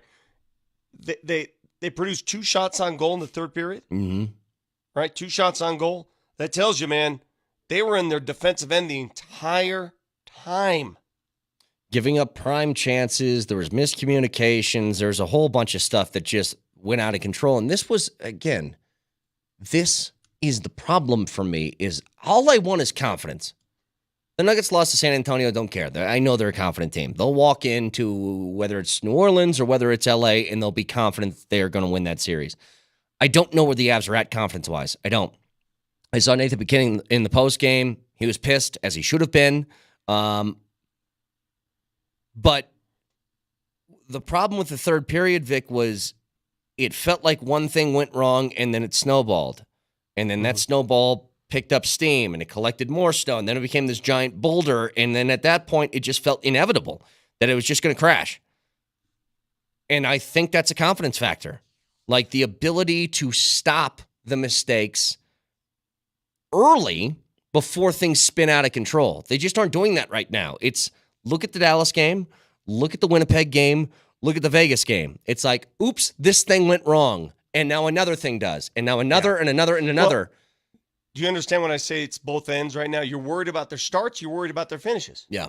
It's both ends. You're not secure about can they get going early and can they hold a 3-0 lead, for crying out loud. And that's a problem that come playoff time, you just hope that playoff time, the way the game changes, hell, the rules change. The rules change in the playoffs. You hope enough of that change and that focus completely alters their mindset and the way they've approached these games. Yeah. You want me to attempt to talk you off the ledge. Here's what I tell you. You have a roster that is made up largely of Stanley Cup champions. I mean, a lot of these teams were here for that run 2 years ago, or a lot of these players were here from that run 2 years ago. Perhaps, and this is maybe my biggest hope that there is, despite these being big games that you felt like you needed, maybe they're in a position where they're just like, I'm done with this, get me to the postseason, and then that's when things start to ramp up, and then we can figure this all out. Because, look, they didn't forget how to play hockey. They're still a really good team, okay? Really good. And when Bednar says to us some of the stupid mistakes that they're making, how it was like beyond him, how they're making, this is largely the same team from 2 years ago. I think they can get this right. It's just nothing over the last week has made you feel that way. Nothing. I don't think it's just one thing. From what I saw over the weekend in those 2 games, it's never just one thing. It's not just the goalie. It's not. It is, yes, part of the problem, but it's not just the problem. Yeah. It's not just the breakdowns defensively. It's not just it's all of it at the same time. It's one comet arriving at the same time. How many of these do you think we'll see in the upcoming couple of weeks? Because a whole bunch of teams have announced, including the Broncos, that they're going to change up their uniforms leading up to the draft. So I just saw from Adam Schefter a couple hours ago, this is it's a video of the Jets' new uniforms. They released them. And I'm going to be honest, Vic, they look the exact same. Now, if you're a hardcore Jets fan, you probably can tell the difference in the unis. I can't. To the untrained eye, they look the same. Yeah, it's on X. I'm colorblind. Well, how the hell am I supposed to figure out the difference between what color is the Jets uniform? What is it? Well, they have 3. It's their typical greens and whites, but then I guess there's an alternate black one that they've thrown in there, but they've worn a black uniform before. This is what I feel like all of these uniform changes are for the most part. It's just like, oh, we changed the outline color on one of these things. And then that's them changing the uni. I don't know. Like, to me, it feels like the Broncos are going to be doing that when they unveil it. Is it next Monday, right? A week from now? The 22nd. Yeah, a week from now. I don't think the Broncos are going to release the uniforms. They're going to be like, oh, my God, that's so much different. Don't get that feeling at all. And I think most teams are like that. I think it's going to be different. I think the logo may shock you. Yeah. Now, it's going to look more like this logo than the last logo, but it's going to be different. Like, has the Jets logo changed? Look at the I don't know Somebody what they says did. it has. I'm telling you, from the untrained eye, Vic, it looks, it's Jets. And I guess I don't, did they wear NY last year? I can't even remember. But that looks like the same sort of logo that I remember from before. I feel like a whole bunch of teams are going to do this. And again, maybe I'm wrong here, and I just wasn't paying close enough attention. To be honest with you, I stopped paying attention to the Jets the second that Aaron Rodgers got hurt 3 plays into the season. That was the end of my Jets interest for the year. Because I had no interest in watching Zach Wilson throw 3 picks a game. By the way, 303-504-0925. I'm watching Gronk. Gronk just threw out the first pitch in Boston. Did you see what he did? He just spiked it straight into the mound, straight down. Did he mean to do that? Yes. It's actually genius on on his purpose, part. as hard as he could. It's really smart from him. All right, hang on. He's pulling it up now. Let me see. Boom, just straight down. Touchdown. He's a cartoon character, man. He's Boban, except with talent. So, God, Gronk's got a great life, doesn't he? He's made a whole bunch of money. He gets to basically be whatever he wants to personality-wise. Does some military insurance commercials, U.S., what is that? Wait, is he with the General? Or no, USAA? That's what Yeah. it is, USAA. Why'd they come up with him? He has, he doesn't have any military background, but he's their spokesperson. Well, do you think Shaq actually uses the General for insurance? He does. He actually invested in the General. He does. Look it up. Shaq is actually a really smart businessman. No, I know that. There's a difference between endorsing a product and actually using the product. There's a very famous Chappelle joke where he said, I've done commercials for Coke and Pepsi. All I know is Pepsi paid me most recently, so it tastes better. That's what he said. The better question is, do you know your car insurance carrier? Yes. When did your wife tell you? It's the General. Shaq got me. No, what's funny is we actually changed like a year ago, and I'm not sure which one it is anymore. It's either Nationwide or Geico, and I don't remember which one. I have to treat you like I treat my daughter. You have to take the insurance paper and take the registration paperwork. You have to put it in the glove compartment. I have it in a folder in the glove compartment. Yeah, I have it. Here's where and then anytime you need it for some reason, they can't find it. Can't find it. I go, it's in your glove compartment. It's right there. Can't find it. I have not seen it since I put it in there. I'm going to assume it's still there. Going to assume. Just quickly, we talked about this a little bit earlier, but it's funny because I was watching Scottie Scheffler win the Masters, and it felt a lot to me like Jokic winning. Scheffler and Jokic had so many similarities in which they're two guys who fully admit that their sport is not their top priority. They have other top priorities. It does not mean they don't work hard, but it rubbed people the wrong way. The idea that Scottie Scheffler said, I'm not Michael Jordan and I'm not Tom Brady. This isn't everything to me. I'm very good. What do you mean that rubbed people the wrong way? I'm telling you, I heard radio hosts this weekend say something about Scottie Scheffler saying that, and it's the same thing that we got with Jokic, how they didn't have an obsessive mindset about the sport, and that, remember, Vic, when Jokic was, I just want to go home, like that thing after they won the finals? That pissed some people off because they're like, why isn't he happier? Why doesn't he love the sport as much as this guy that I loved back in the day used to? And it's just like they have their priorities in actually a better spot than most people who are obsessive about their sports. Mm-hmm. And for some reason that bothers some. And I always thought that was so weird because the indication there, or the implication rather, is these guys don't work hard at the sport or as hard as they should, which is not the case at all. Scottie Scheffler can't win the majors by 4 strokes and win every tournament that he plays in this year without working hard. It's impossible. He's won 2 green jackets in his first 5 starts. He's 27 years old. He's becoming a dominant player on tour. Don't hate Scottie Scheffler for being dominant. I don't. Hate the rest of the field for not keeping up. That's what I didn't like about the finish of that Masters. The Masters from Thursday to Sunday was a great tournament. There was some great drama there. It was back and forth. Hell, there was a point in this tournament on Sunday on the front nine where there was a four-way tie at 6 under. It was anybody's tournament. And yet, in the back of your mind, you always knew, no, it wasn't. Right. No, it wasn't.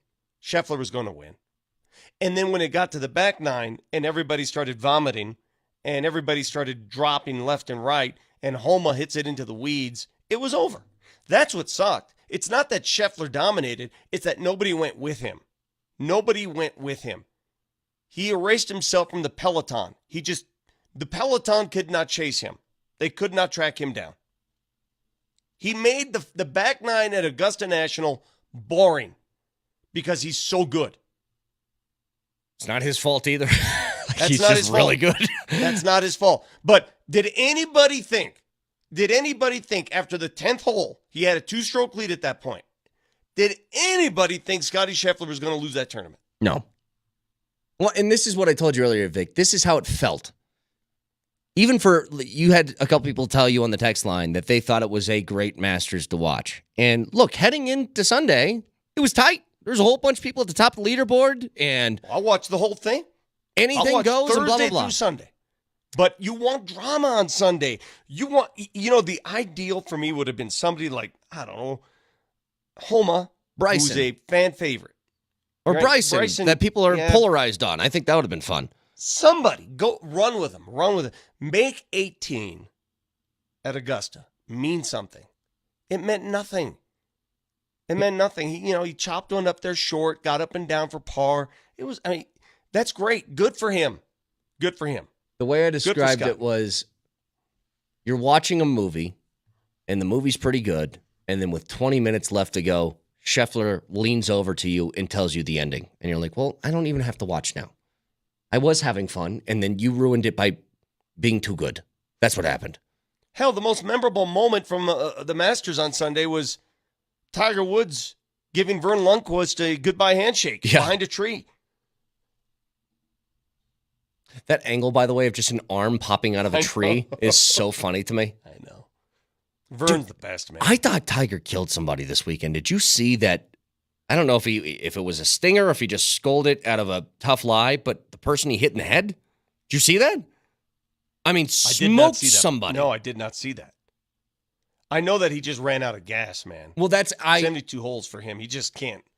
He just ran out of gas. Vic, I've hit that not point. Conditioned for it. A childhood hero. I'm seeing the age in front of me, and it's depressing because it's like he's 1 over through two rounds, makes the cut, and then it's just like, I got nothing left. This is all I had. You know where Tiger might be able to win? The Live Tour. Play him 54 holes as opposed to 72. See what happens. You know what I learned from watching yesterday? I want to put one of those little circles above one of my letters in my name like Oberg does. Ludwig Oberg. He has that circle over the capital A on his last name. Yeah, I'm going to do like I want the like 2 dots above my O. I want the circle. What does that designate? That it's pronounced an O? Because it's an A with the circle on top. Let me see. So I believe that means it's an O. If it's, then why don't you just put an O there? Like Scott Oberg. Or what about like an extra big O? Can you do that? Like a bigger font of an O? Oberg. Got it. All right. 303-504-0925. Fact checker next.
Hey, Brett, Hey, what? can I give you a quote? No. No. What if I did? What if I just like, nope, you can't? So we just anyway, move good on? try. We'll just keep moving. Yeah, go ahead. What is it? 2021. Somebody It's not a quoted quote as this saying this. Someone said this regarding the NBA and the play-in tournament that the NBA unveiled. Somebody said, whoever came up with that blank needs to be fired right away. Fucking. Whoever came up with that blank needs to be fired. Oh, I know right who away. said it. I know. Who said it? That was King James. LeBron James, right after the NBA came up with the play-in tournament format, said, whoever came up with that blank needs to be fired. It's only the best thing the NBA has come up with in the last 20 years. 25 years. So his reasoning behind that, 30 years. if I remember correctly, his reasoning 50 behind that, years. he felt as if you were a 7 or 8 seed, you should just be in the playoffs. Yeah. And here's my response to him, which is, don't be, as the kids would say, mid. How about you just be a better basketball team and you won't find yourself in that situation? I think that's easy enough, isn't it? Isn't that an easy enough answer? Like, don't be the 7 seed, be the 5th or the 6th, and then it doesn't matter. I also think change is hard for those of us set in our ways, and I'll be the first to raise my hand when you see something different, a change in the way things are. You're like, wait, what's going on here now? But little do you know that change, what the NBA did with that little wrinkle, the play-in, it set off, it was like a spark plug. It was an avalanche of everything about it. Everything it touched turned out great. It gave a couple more teams opportunity to compete for the playoffs. It forced the teams at the top not to tank, to leverage situations on who they want to play. It changed everything. It's awesome. The play-in is the greatest invention since the wheel. Well, I don't know about the wheel. There's a electricity was mixed in between there. There was also, the PB&J sandwich that was also mixed in between. Now, listen, he's the same guy, by the way, that it's so funny to me. He thought the play-in tournament was so stupid that somebody should be fired. But he also believes the in-season tournament is genius, which I believe somebody should be fired for that idea. Yeah, that's a different deal. But how does he think the in-season tournament is genius and the play-in is stupid? I don't know. I don't know the answer to that. But you understand, though, where I'm coming from when I say I do not want to play the Lakers. I don't want to mess with it. I don't want to play 2 different teams at the same time. You're playing the Lakers organization and you're playing LeBron. Yeah, but I don't want to do it. I don't want LA fans infesting the arena. I personally do not want to deal with it. You cannot deny, though, that the most joyous moment was seeing the sad Laker fans last year. That was the best. Yeah, but been there, done that. Did it already. That joy's, how many times do you want to do it? Every year. I would love that. Are you kidding? Every year I'd love to do that. I want to survive in advance. Survive in advance. Survive in advance. Just get to the next round. I'm not in it now to prove something to another fan base. Let's go. Survive in advance. Well, I'll tell you this. This is setting up for a lot of what last year's feel was, which was round 1. You felt like you're going to have a tough opponent, but you could get through it. That's going to be either New Orleans or LA. Round 2 might be the toughest matchup that you would have on the way to another championship, because round 2 is going to be either the T-Wolves or Phoenix Suns. And both of those feel like that if I were to pick 2 teams that I feared the most in the West, it's probably those 2. I think it's those 2. You. God, I agree with you. And they're playing each other. Can you believe of everything that happened over the weekend, the Nuggets played themselves out of the top seed. That sucks, right? But at least they got the 2 seed. The Minnesota Timberwolves had the top seed in their hands. Had it. It was handed to them. It was a gift from above. They put the Nuggets Spurs score on the scoreboard in Minnesota in the final moments when they were winning their game the other night, Friday night, and they started cheering like, yeah, and they gave it right back. Right. And what did they win for it? A series against a team that has owned them all season, beaten them 3 times, 3-0, and beaten them by double digits every time in blowout fashion. Yeah, that one's tough for them. But I think for whatever it sets up for the Nuggets, it's going to be your toughest matchup is probably going to be in the second round. And then the third, you'd get a host of different options. But the Thunder would be the most likely one where you'd play your first series on the road. Now, Marty just sent me some audio here that I want to play before the end of the show because I brought up something, Vic, that it sounds stupid to say out loud because it's playing with fire and it's incredibly risky. But given the past history, the last 8 games against the Lakers, the Nuggets have won all 8.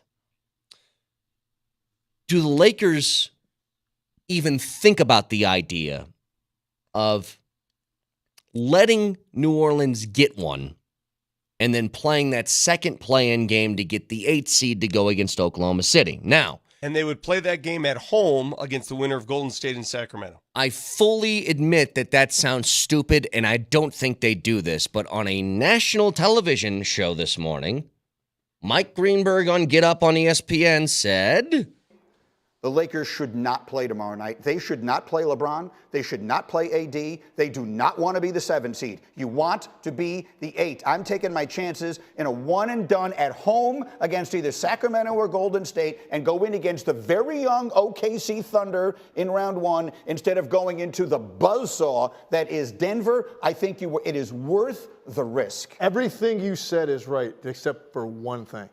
You put yourself into a one-off situation.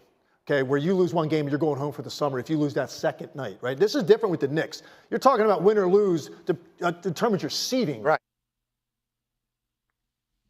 I'm not the only one who threw out the question. I'm not the only one. No. You know, listen, philosophically, he's totally right. It'll never happen. It'll never happen. There's no way play that game. You can't. It's not going to happen. It's not going to happen. There's no way that LeBron and AD are going to just sit back and purposely lose a game and take that risk. Because, you know, what if you do land Golden State? And did you see what Golden State did to the Lakers last time they played? Yeah. So there's the opportunity that backfires badly, and you are the laughingstock if you do that. And you don't run from it. You can't run from it. What does that tell you? What message does that send to your fan base if you're telling your fan base, we're just not good enough to. I mean, trust me, that is like a mental waving of the white flag. Like, this team is too good. It ain't happen. I think they want Denver. I don't know about that. I think they do. I think they do. I think the players do. I don't know anybody who'd want Denver. I don't know who'd want them. You're going to get them at some point. Yeah. When do you want it? Brett, when do you want it? You're going to get it at some point. I want it right now. Like now, Vic. I want that game to get done tomorrow, and I want to know that the Lakers are playing the Nuggets in the first round, and the Nuggets will sweep again. That's what I want. Marty, when do you want it? You're going to get it at some point. When do you want it? Next Wednesday would be optimal for me. Were you guys ever disciplined as kids? Were you ever asked that question? When do you want it? The discipline? Never been asked that before. No. Oh, you were not disciplined, I can tell. You never took a wooden spoon? When do you want it? Where do you want it? That's not. No, when and where? Those questions. What was the appropriate answer to when? Could you be like, never or like 2 months? Let me give you the appropriate answer for those who are used to this. The answer is always, let's do it a little later. Let's not do it right now. Let's hold off, and we'll do it a little later, hoping don't get smart that with the anguish me. and anger dissipates, that it's not as intense later. My wife says later a lot. We're broadcasting from the Backus and Schenker studios. If you sustained serious injuries in a car accident, you want the best representation. You can afford the very best because there's no fee unless they win your case. Backus and Schenker, their passion is justice. Visit them at coloradolaw.net. Just quickly here before we get out, somebody was calling us cowards for not mentioning this. Chris Bryant left the game over the weekend for the Rocks.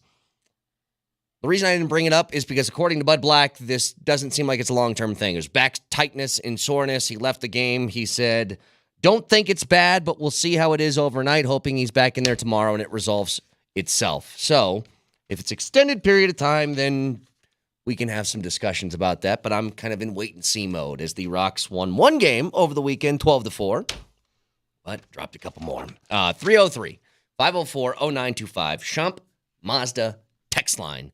If you guys want in, you can check out the podcast, iTunes, Spotify, Spreaker, Mosier, Lombardi, and Kane is where you can find that. We will find out tomorrow night whether the Nuggets are playing the Lakers or the Pelicans, and a lot more to discuss tomorrow with these matchups and the Avs. Do you guys want to come over and watch it? Hit the sim a little bit? Maybe.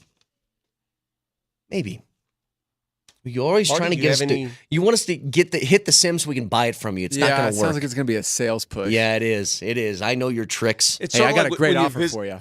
Yeah, it's when you visit one of those timeshares in a foreign country. Exactly. Trying to get us. Not going to work, Vic. All right. Just a 2-hour talk. Everybody have a great day. We'll talk to you tomorrow. Love you. Bye.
Inbound 5-second count on Denver. That's ball game right there. There's the horn. Wow. Unbelievable. Denver loses to San Antonio 121-120 the final. It is a afternoon to both forget and remember. The Winnipeg Jets win by a final score of 7-0. They win all 3 games in the regular season. And LaRavia will look in here. He gets it in over to Scottie Pippen Jr., and there's the horn. The Nuggets tie a franchise record for most wins in a season. The regular season is officially over. Denver takes care of Memphis tonight, 126-111 at the FedEx Forum. Smith in front. Bro, back to... Oh, my God! What was that? For the 10th time to the mountaintop. They've won the national championship in St. Paul, Minnesota.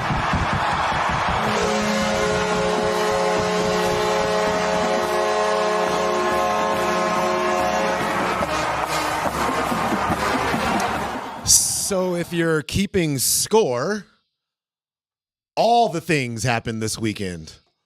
All the winning, all the losing, all the happiness and sadness. Welcome into the program. Christopher Dempsey, Coach Mike Sanford, Josh Grismer, and you, Altitude Sports Radio 92.5. I'm a positive guy, right? Let's just start with the positive. So I'm gonna be the negative guy.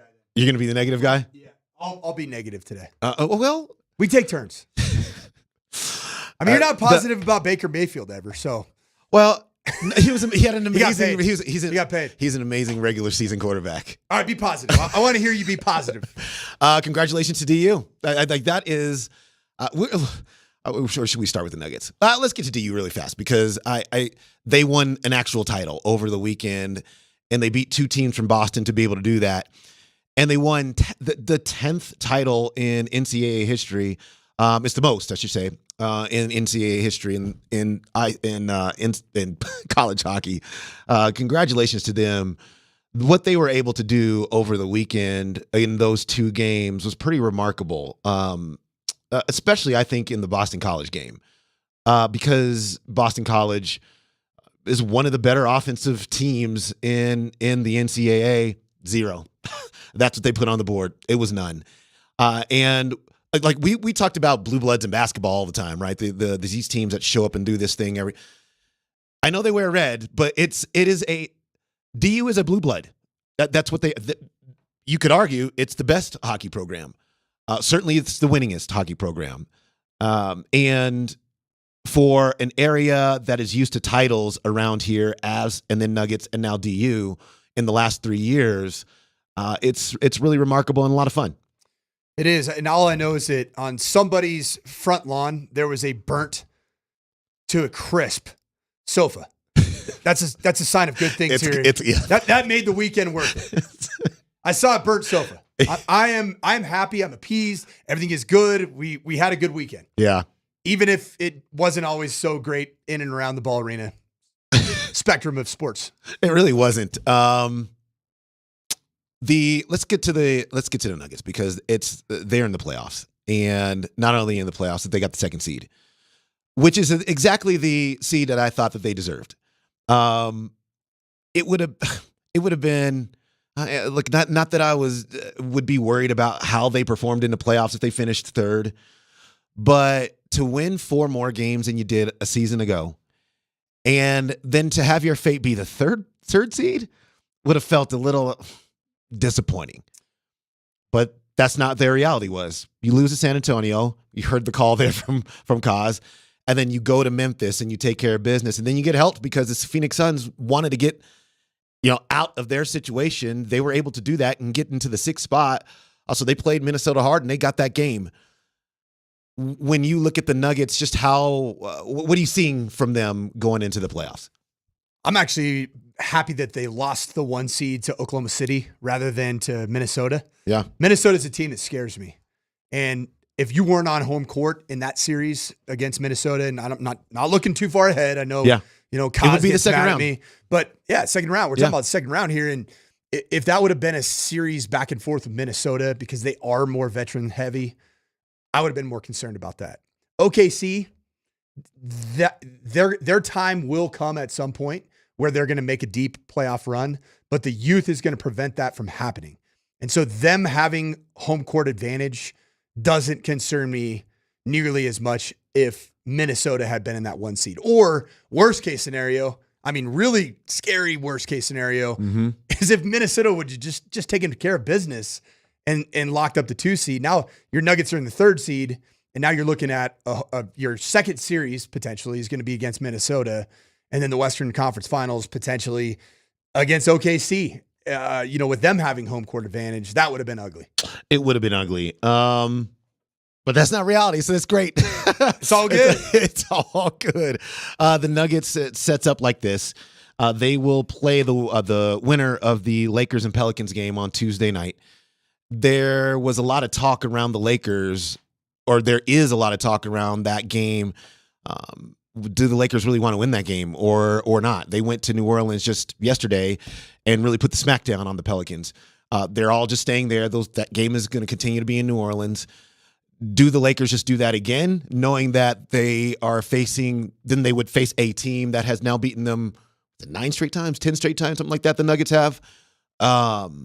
Or do you just go through the motions in New Orleans, take that L, go home for your second game, and face the winner of the 9-10 game, which is the Golden State Warriors and the Sacramento Kings? Yeah.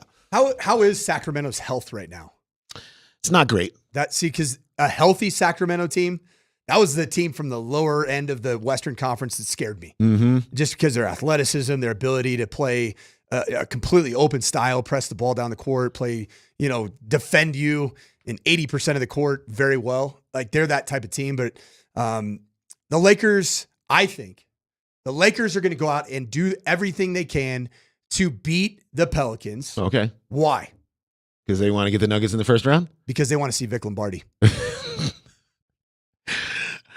They want to see their daddy. And they want to go up to their daddy. They've grown up. They're old. Really old. Long in the tooth.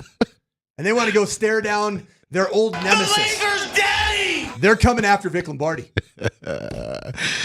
I don't know if they could really even do anything about it right now.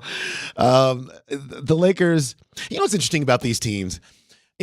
Against each other, they look really formidable. So if the Lakers are playing the Warriors, or the Pelicans are playing the Kings, or whatever, these teams that are the Phoenix Suns playing anybody, against each other, these games are really good games. They're hotly contested games. The players look great. And you look at those games and then you just go, well, maybe that's not a team the Nuggets want to face. And then those teams face the Nuggets, and the level is so much different when you have to play Denver than it is when you're playing amongst each other, that it kind of snaps me back into a little reality sometimes. Like, okay, that's right. The Nuggets are way better than these basketball teams. I think the Lakers should try to lose, honestly. How far do you want to go into playoffs is what they have to ask themselves. Now, you put yourself in jeopardy because now it's a one-off on Friday. I believe that game would be, so it's Tuesday. The Eastern Conference is Wednesday, and then I believe it's Friday for the second round of those games. You put yourself in great jeopardy of just having a bad game. And if you have a bad game, now you're not going to the playoffs at all. So there is a riverboat gambler aspect to doing it that way.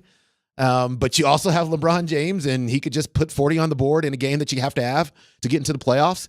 And then you would be playing the top seed, Oklahoma City Thunder, which I would have to go back and look at what if I feel like the Lakers played them fairly well this season. Certainly not to the degree. It's certainly not a situation where you haven't beaten a team in maybe 2 seasons like they have against the Nuggets. I would do that if I were them. I know it's you're kind of messing with the system there, but again, you're pretty much dead on arrival if you play the Nuggets. So this whole debate that we're having about, it's essentially, it's a similar microcosm of like suck for luck, right? Back when teams were tanking the draft to get Andrew Luck, which was The Indianapolis Colts were the best suckers in that particular year. So in an NBA setting, you're getting ready to play in the playoffs. Are they actually like, is LeBron going up to AD like, hey man, you got me? Yeah, I got you. Like what actually goes down? Like, are the coaches involved? Yeah. Is Big Marv going up and saying like, hey, Austin Reeves, man, you get that open three. Like what happened? No, you know what you have to do? It's a really good question. Because you can't just tell your players not to play hard. They want to play hard. They want to win. And I'm sure the Lakers probably feel, some of them on that team probably feel like they want to get the Nuggets. And let's just see, because Michael Porter Jr. spoke about this after the game yesterday, which was, yeah, they swept the Lakers, but the games were all tough, and they were in these games into the fourth quarter, and so the Nuggets would not take it for granted if the Lakers showed up at their doorstep that they're just going to just easily just walk right by this team. They understand that there will be a little bit of a fight involved to be able to eliminate the Lakers. Obviously, LeBron James. If you are the organization, what you just do is go, all right, let's see, coach, that hamstring. How's that hamstring? Oh, it's not. It's all right. Injury report. Yeah. And you know what? Maybe, we'll sit you out this one, or we won't play you big minutes in this game because, it would probably be a sit out situation. It wouldn't be a not play big minutes. It'd be a sit out situation, and you just start sitting out some players. Or if the game gets kind of out of hand, let's call it late in the third, you're down 15-20. You got your reserves in the game. Fourth quarter starts, creeping up toward none of the starters return. They don't return because you're just going to concede that result, and then you get ready for the second game. So it's a little more nuanced to be able to do that in the playoffs, but I wonder what their approach will be. It'll be interesting to see how that goes down. If you're in the camp, which I think all Denver Nuggets fans are, of wanting the path of least resistance in the first round. Yep. To get the fastest result in the series and get that rest that you need. If you're the Nuggets? If you're the Nuggets. Yeah.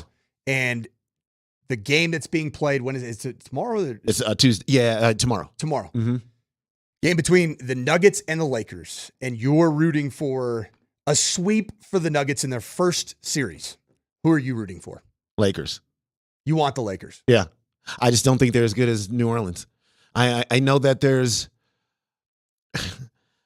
it's just that the Pelicans have not been playing with Brandon Ingram for the most part in the last 3-ish weeks. And when he and Zion Williamson are on the court together, it's kind of a problem, man. It's a problem. And Zion's played in the majority of games this season. He's just flown under the radar because we have the shiny objects everywhere else to watch and marvel at what they're doing. Meanwhile, the Pelicans got off to kind of a shaky start this season, but really picked it up in the second half of the season. And I just think that from they have multiple young star standpoint, they have really good wing defenders on that basketball team. Herb Jones, Trey Murphy. They can hit the three. I just think that there'll be more moments of trepidation against that basketball team than the Lakers. And the Lakers will obviously play you pretty tough. I mean, you're not going to have LeBron and AD on the court and not have some close games. I just think the Nuggets know how to solve that equation. That equation is solved. No matter what the Lakers will present to them, they have seen it before, and they have a plan for that. And I'll take that path every time. Who scares you the most from the Lakers if you're the Nuggets? What player? I'll give you two that aren't either AD or LeBron. Austin Reeves, because when he plays well, they tend to really play well. And then D'Angelo Russell. So if those two players start going off in these games, then you really got a fight on your hands, because you can reasonably expect, maybe not so much with AD because he kind of tends to roller coaster with his production sometimes, but LeBron doesn't. But if those other two players are getting theirs, then it could be a real problem for any team in a series because now they've got multiple threats out there on the basketball court. All right. Shooter McGavin here from the Shop Mazda text line brings up a very good point. We're all talking about the Lakers because that's what the national media narrative has trained us to think about the Lakers. Yep. He brings up a point here. What if the Pelicans don't want this smoke either? Both teams trying to lose and dodge the chance. It could be like they're staring at each other, just pointing. I want to lose. No, I want to lose more. Yeah, how would that go down? The Nuggets were 2-1 against the Pelicans this year. They were 3-0 against the Lakers. So the Pelicans have a dub against them. But Debs, how would it go down if two teams were desperately trying to lose in the play-in game? 77-70 would be the final score. Nobody tries to score. It's a good question. That's a good. I don't even know what happened. I wish I would have been able to see any of that game yesterday. I mean, the Pelicans got handled by. That's 124-108, and everybody was on the court for New Orleans. I mean, that is C.J. McCollum, Herb Jones, Jonas Valanciunas, Zion Williamson, Brandon Ingram. They were all on the court. Brandon Ingram didn't play very many minutes, 23 of them, 13 points. But if you're putting all of your players on the court and you got beat like that, maybe the Nuggets do want the Pelicans.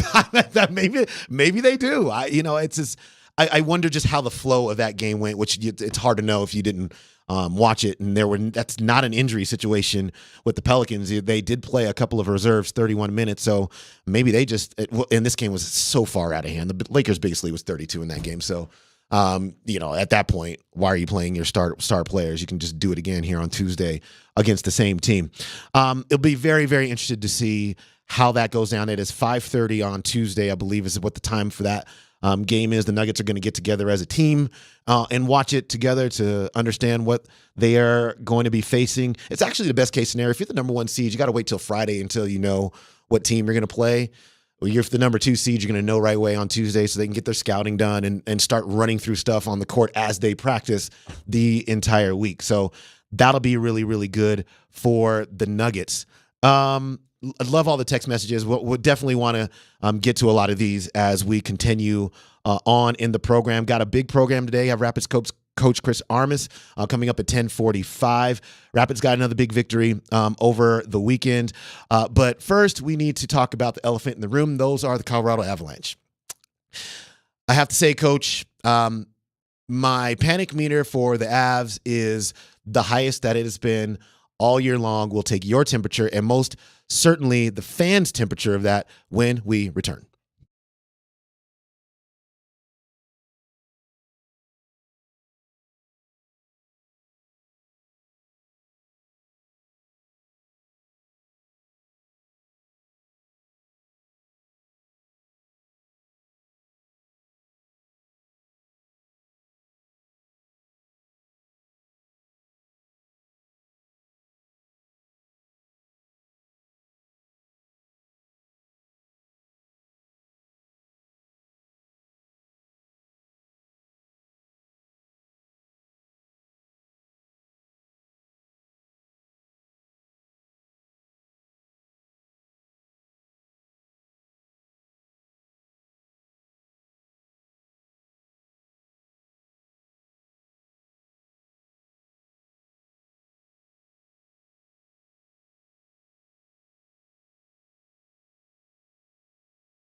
All right, Chris and Coach back with you. Altitude Sports Radio 92.5.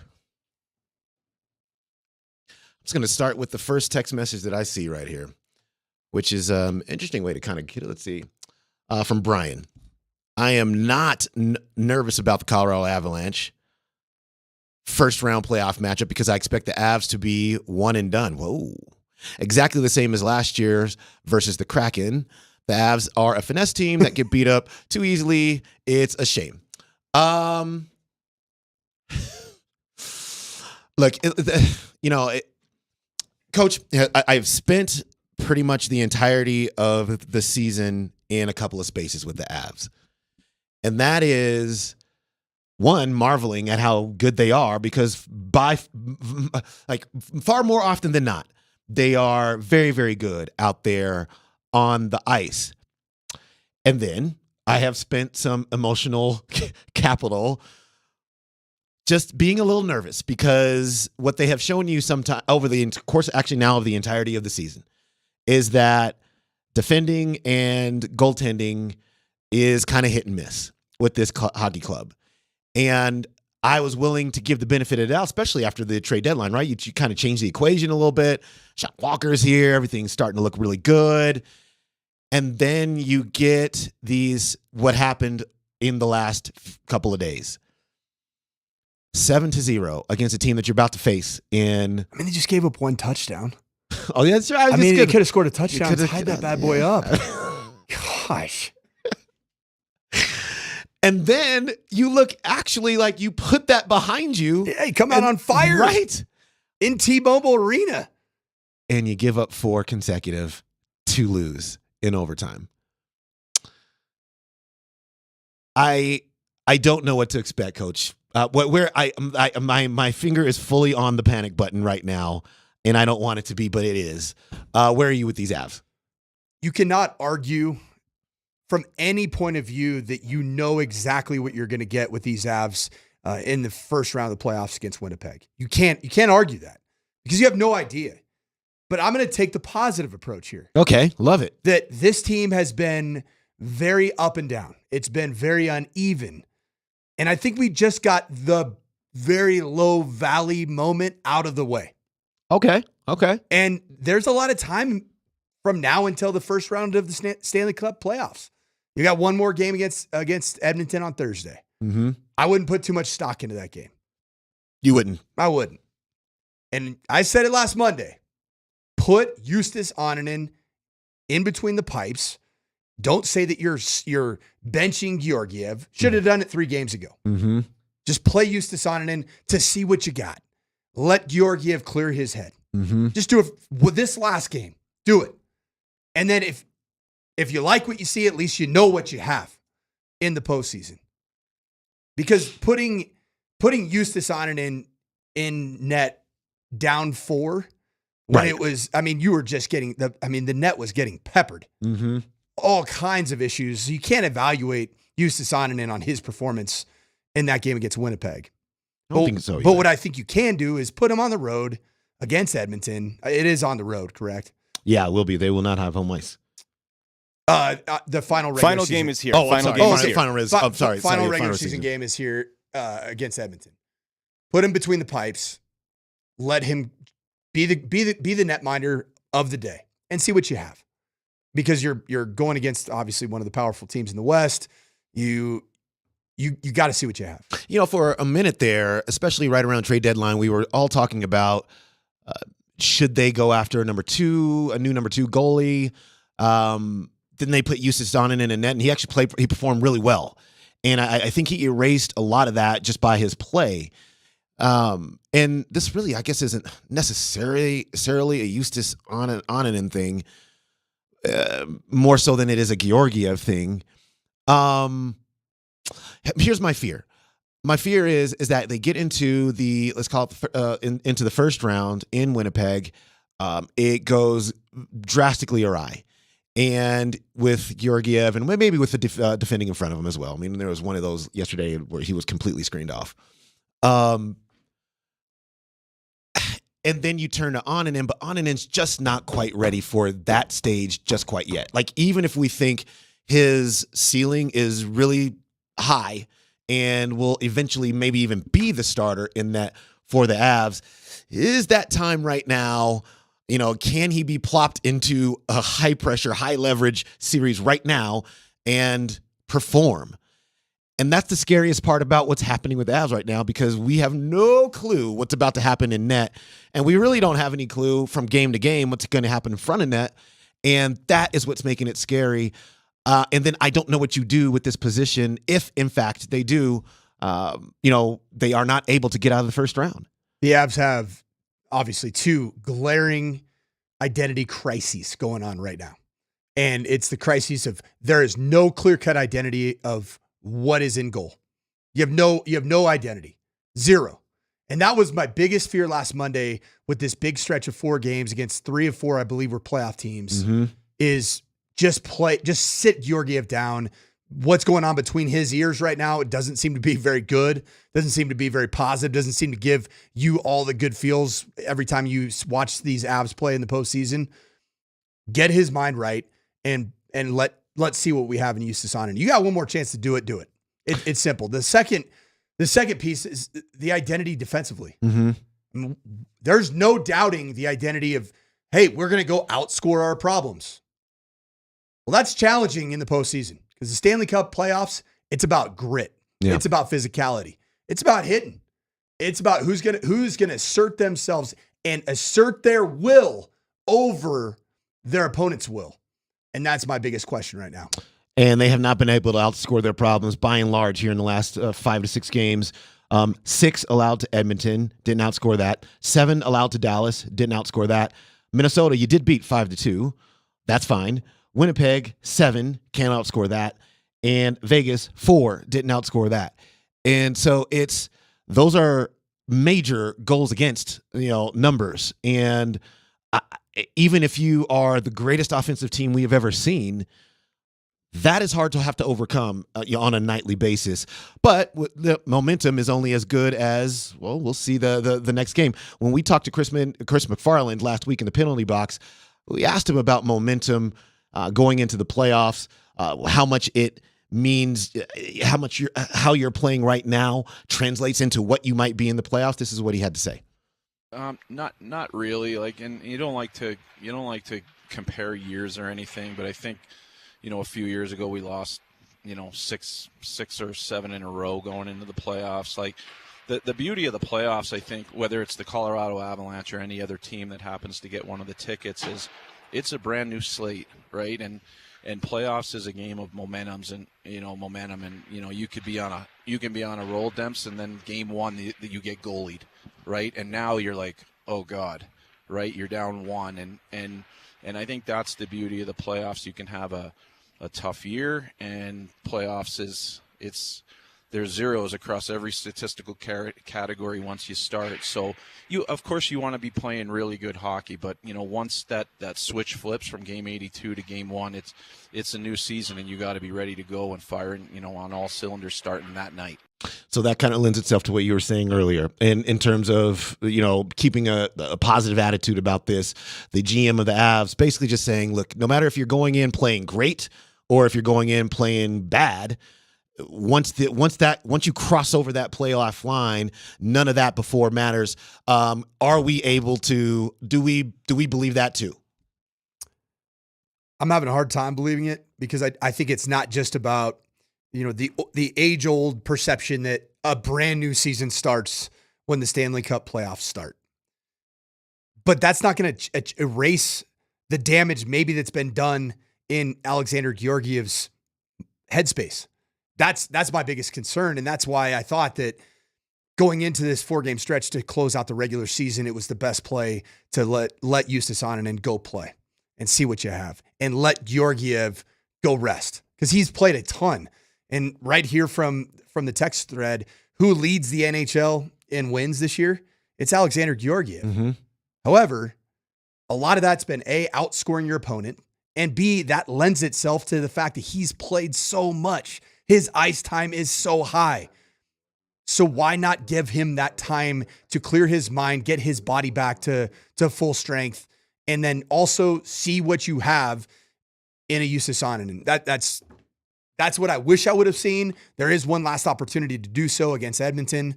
I think it's the play. Georgiev needs the 6 days of rest before these Stanley Cup playoffs do start. This might be a super overreactive statement. What percentage chance is there that Georgiev does not start game one for the Avs? Or am I just being a completely ridiculous person right now? He's starting game one. Okay. And you were the one who essentially got that out of the general manager of this franchise. Mm-hmm. I mean, that is a sword that they are willing to die on. And this is what McFarland had to say about Georgiev. It's a good question. I think Georgie will be the first to tell you that, this season has been not probably what he was hoping at times, but he's our guy. He's our number one guy. He played extremely well last year. We know there's a talented guy in there, and we're very confident that he's going to finish strong here in the regular season and play a big role for us in the playoffs. So look, does he lead the NHL in wins? Sure. Does it mean that you're always playing as well as you want to be playing? Doesn't always mean that. It's not as frivolous is not the right word. It's not as wins, pitching wins, right? That is a stat that people are just look at and they go, okay, well, what does it really mean? Wins for a goaltender is not exactly the same way, but what we are actively seeing is that you can stack up a bunch of wins and still be kind of a shaky individual in between the pipes. And that's what is kind of concerning to a lot of us here. I don't even know what would, let's see, you've got Edmonton coming up here. I guess you just really want to see him play the right way. Regardless of a win or loss, just start to play the right way. Maybe have Georgiev play, or you used to Sonnen into play, but I wonder at this point, which one is better, right? Do you put Georgiev in and to say, please get yourself in a confident space by playing, or get away from it and kind of clear your head? Clear your head. Yeah. And get your body right. Well, can I jump in here real quick and ask you this? Come on, Grizz. I think Georgiev already had about 2 weeks ago-ish, maybe 3 weeks ago, he had 6 days off in a row where he was supposed to clear his head then. He played really well after that. The Avs, I believe, went like 10-2 or 10-3 in the month of March, where Georgiev played a lot. Had a pretty darn good March. Now, April's been a completely different story. I say you play him in Edmonton and get a get-right game, if you will, because the Avalanche have been able to virtually this entire season outscore all of their problems in net. And that is not just on Georgiev. There's a majority, there's a large part on him, but there's also a very large part in how they've played defense and how they've defended in front of the net as well. So when you hear like McFarland or Sakic or Coach talk about Coach Bednar, that is, talk about, a lot of these goals are not on Georgiev. Georgiev's still our number one. Defense has to play better. So when you are a team that constantly scores goals like the Avalanche do, they're number one in the league right now in scoring goals for, the defense on all fronts tightens up so much more in the playoffs. That's where I get a little bit more nervous, because you can't outscore all your problems. So you have to tighten up your own defense. I think Manson has to do a better job. Makar has to do a better job. Taves has to do a better job. You have to do a better job. And Gerard, if he comes back, he's in concussion protocol right now. But you have to have a better net front presence, because right now it is a mess in net and in front of net. From Mike on the text line, I have had a ton of faith in Georgie. I just don't think he can win us a cup. Too temperamental, too inconsistent, not reactive enough. With as much as he has played, there's a lot of tape showing his vulnerabilities, and the top level talent is taking advantage of him. This is a very precarious position that the Avs have put themselves in. We'll see if they can flip a switch, because now it's basically flip a switch time, right? This is not even, well, we can work on this for another week. Can't work on it for another week. It's just got to be, what the stakes are, you flip that switch, and then you play to the level that you need to play to. Can they do that? We shall see. All right, let's take a break here. Come back with Rapids coach Chris Armas. The Rapids off to a very nice start the season. We'll get back to Avs and Nuggets in a little bit.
All right, so the Rapids go to San Jose over the weekend, and they walk out of San Jose with a 3-0 victory over the Earthquakes there. It has been a really, really nice start for the Rapids this season, who are, what, fourth in the table? Fourth? I think fifth, but tied for the points.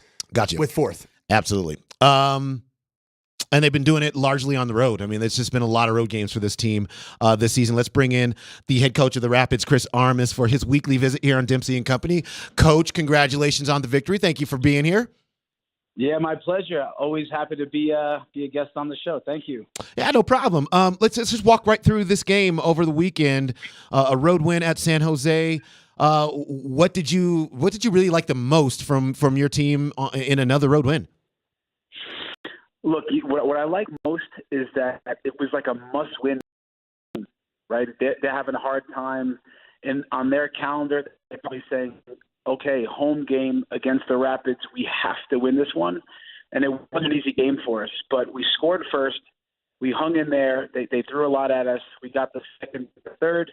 So, yeah, road win, tough game, and probably the fact that we scored 3 goals and got the shutout, our first one of the year.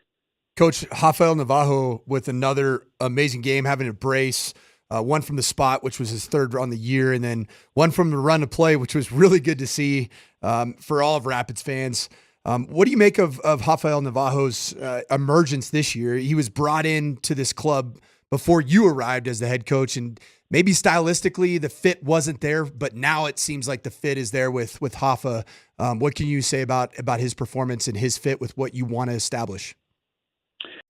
In almost every sport that requires goals, in basketball, hockey, when you can get your goal scorers scoring goals, it does wonders for them. The confidence, you start seeing them come in bunches. But look, he's a striker that needs service, and he's not one of these that creates on his own and does it on his own, and that's okay. But we need to have service for him. We have to get in and around the box more. We've been able to do that, and then he gets rewarded. Yeah, like you said, one from the run of play, one from the spot, which is always easier than it looks, but he's steady. And you're breaking up on us just a little bit here, Coach, but I actually want to follow up on this question, which is you talked about service. He needs service. What's been the key to kind of getting that more consistently to him? Yeah. Look, it's not just in soccer, it's not just attack, let's score goals. It's much deeper than get into certain spaces, try to attack certain zones. We call it the primary assist zone, and we try to get into the goal zone, which is an 18 by 20 space right in front of the goal. So we know exactly where we want to get assists from, where we want to shoot from, get closer to goal. Talk about shot distance. Constantly using, obviously, what we know as footballers, but also data and science to help us. Coach, you break it up just a little bit, like Debs just said, but just a quick question about just the importance of what comes up Saturday. Seems like you guys have been on the road for a majority, all of April, except for this coming Saturday on April 20th. How important will it be for Dick's Sporting Goods Park to be the best atmosphere for this game against FC Dallas at 7:30 on Saturday night? And what, for maybe some fans that haven't seen much of this year's team and this identity of this Rapids team, what can fans expect when they come out on Saturday night to support the Rapids? Well, I hope I don't break up anymore, especially with this question. Look, it's so important. I've asked our fans, hey, come out, support us. It means so much to us at home, the energy they bring at altitude. It's a great environment in our building. It keeps getting better and better. And I've promised from day one that we're going to put out that works to make them proud, which is to play with intensity, play on the front foot, attack. When we have the ball, we're attacking. When we don't have it, we're pressing and trying to win it back. Like you said to start the call, it's been a good start to the year. A lot of work to do, but we love playing at home. Wait for Saturday night. Okay, yeah, we'll let you roll with that one. The Rapids. This is the only home game of the month of April for the team. So definitely come out and support this team. They are playing. It is quite honestly, to my eye, night and day difference between from last year to this year, and it's a lot of fun to watch. And very, very happy for your success to start off this season, Coach. We'll get you back on here next week. Good luck this weekend. Thank you for joining us. Thanks so much. Thanks for the support, and we'll keep pushing for you guys. Thank you. Coach Armas, you will see my family. The Sanford family will be out in the C38 section. We know all the chants, whether they're G-rated or R-rated. We know them all, and all my kids sing them. Call it bad parenting. I think it's teaching them great soccer etiquette. You will be out there, no doubt. Okay, scarves and everything. Oh yeah, you got the full nine. We're kidded, scarfed. Yeah, you name it. Go to the tailgate. Uh-huh. The C38 tailgate is probably one of the coolest things in all of sport. Yeah, it's put on by the supporter section, not even put on officially by the club. You got, I think Steve Nelson, our very own Steve Nelson's going to be, his band's going to be playing at some point in the summer of the Rapids C38 tailgates. So it is a great time. It is. The Rapids 5th in the table, 12 points, 3 off the lead. It's remarkable. And it's a young team, so we'll see. There's going to be some ebbs and some flows, and but what they are doing now is building a very, really nice foundation for the future. I want to play this, but I can't. We don't have enough time to play it right now. But we'll play it when we come back for sure. It's from Mina Kimes on her podcast. And Mina Kimes, if you watch ESPN enough, you know she's a super smart football person. She has a podcast that she does every single week, and on this podcast, they got to talking about the value of positions where they are drafted versus others as it relates to their expected tag number. So the subject of Brock Bowers came up in this conversation, and how you just build your roster. Do you take a player like that because the financial savings isn't as great as it would be if you took a top flight wide receiver on your rookie scale contract versus what a top flight wide receiver Devontae Smith, in fact, was just signed to an extension by the Eagles here, making a bunch of money. We will play that sound for you when we come back, because I think this with the Broncos in particular. Obviously, we're talking about quarterbacks. We all want a quarterback for this football team, but there has also been this kind of groundswell for it's the 12th pick. Don't just take a quarterback that has a low first round or second round grade with the 12th pick. Why not take a really great player? And obviously, Brock Bowers has been he's been in the spotlight at that position. But would he be, in fact, the right choice to make at that position if there's a top flight wide receiver also available? That's the conversation I want to have. And we will play Mina Kimes' comments on that and then react to it when we return.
All right, we're a couple weeks away from the NFL draft.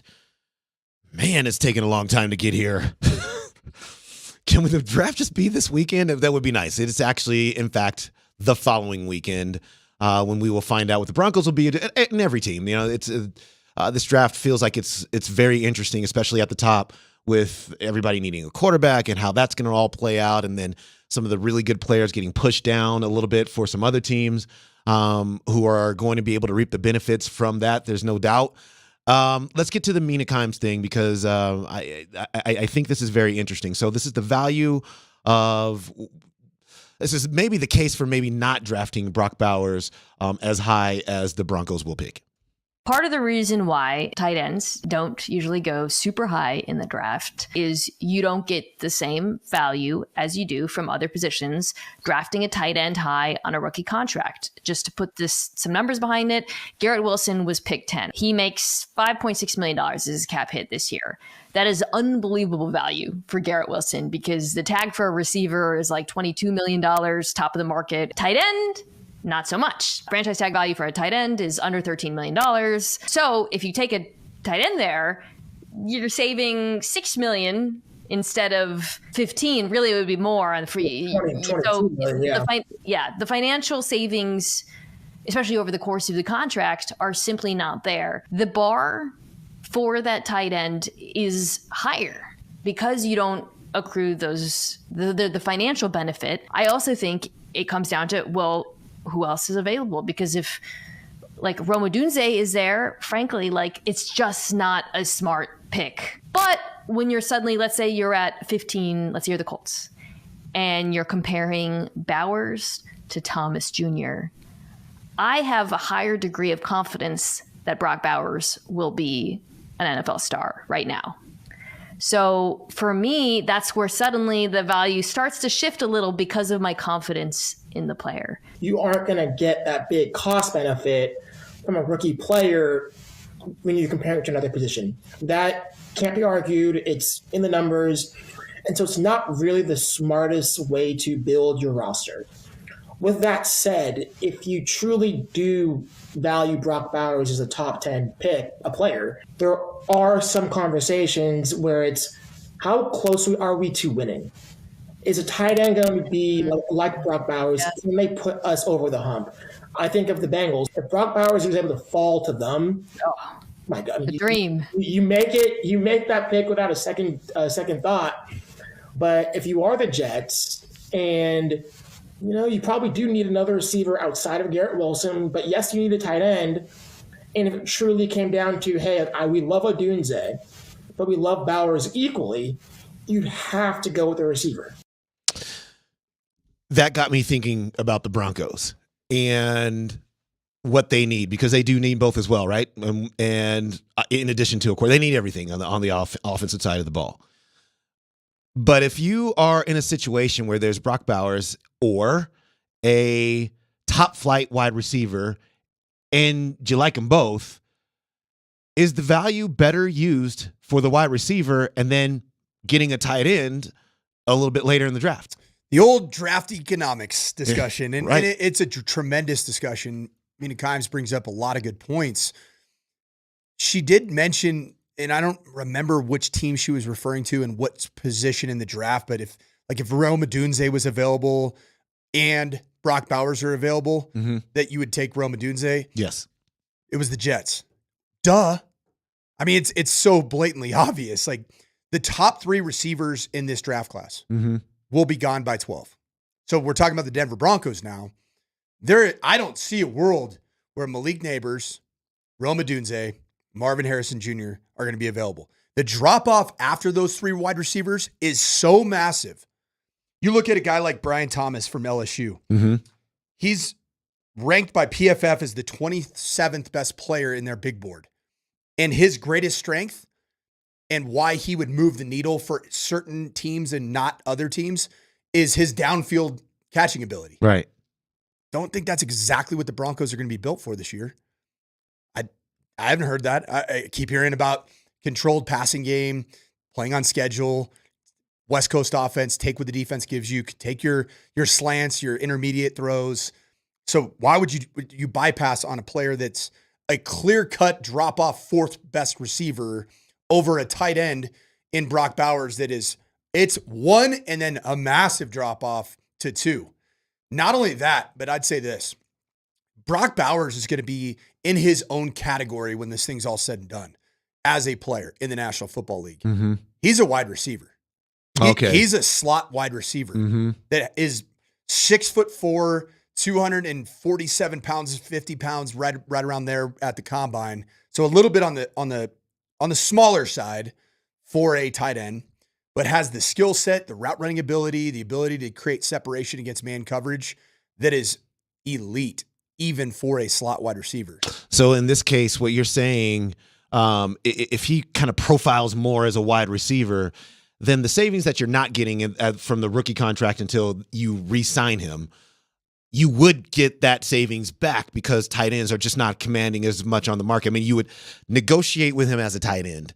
You would sign him to a contract commensurate with whatever the top tight end salaries are, which are not what wide receivers are getting. And your savings would come on that contract extension. You get the savings there, but then you get the production of the player at a lesser value leading up to. So you get the same type of production out of a receiver value. Right. And then when you renegotiate, you're going to be in the tight end market space. I think it's a tremendous model economically. Mm-hmm. Yeah, it's interesting. The Broncos, who knows what they're going to do? Who knows?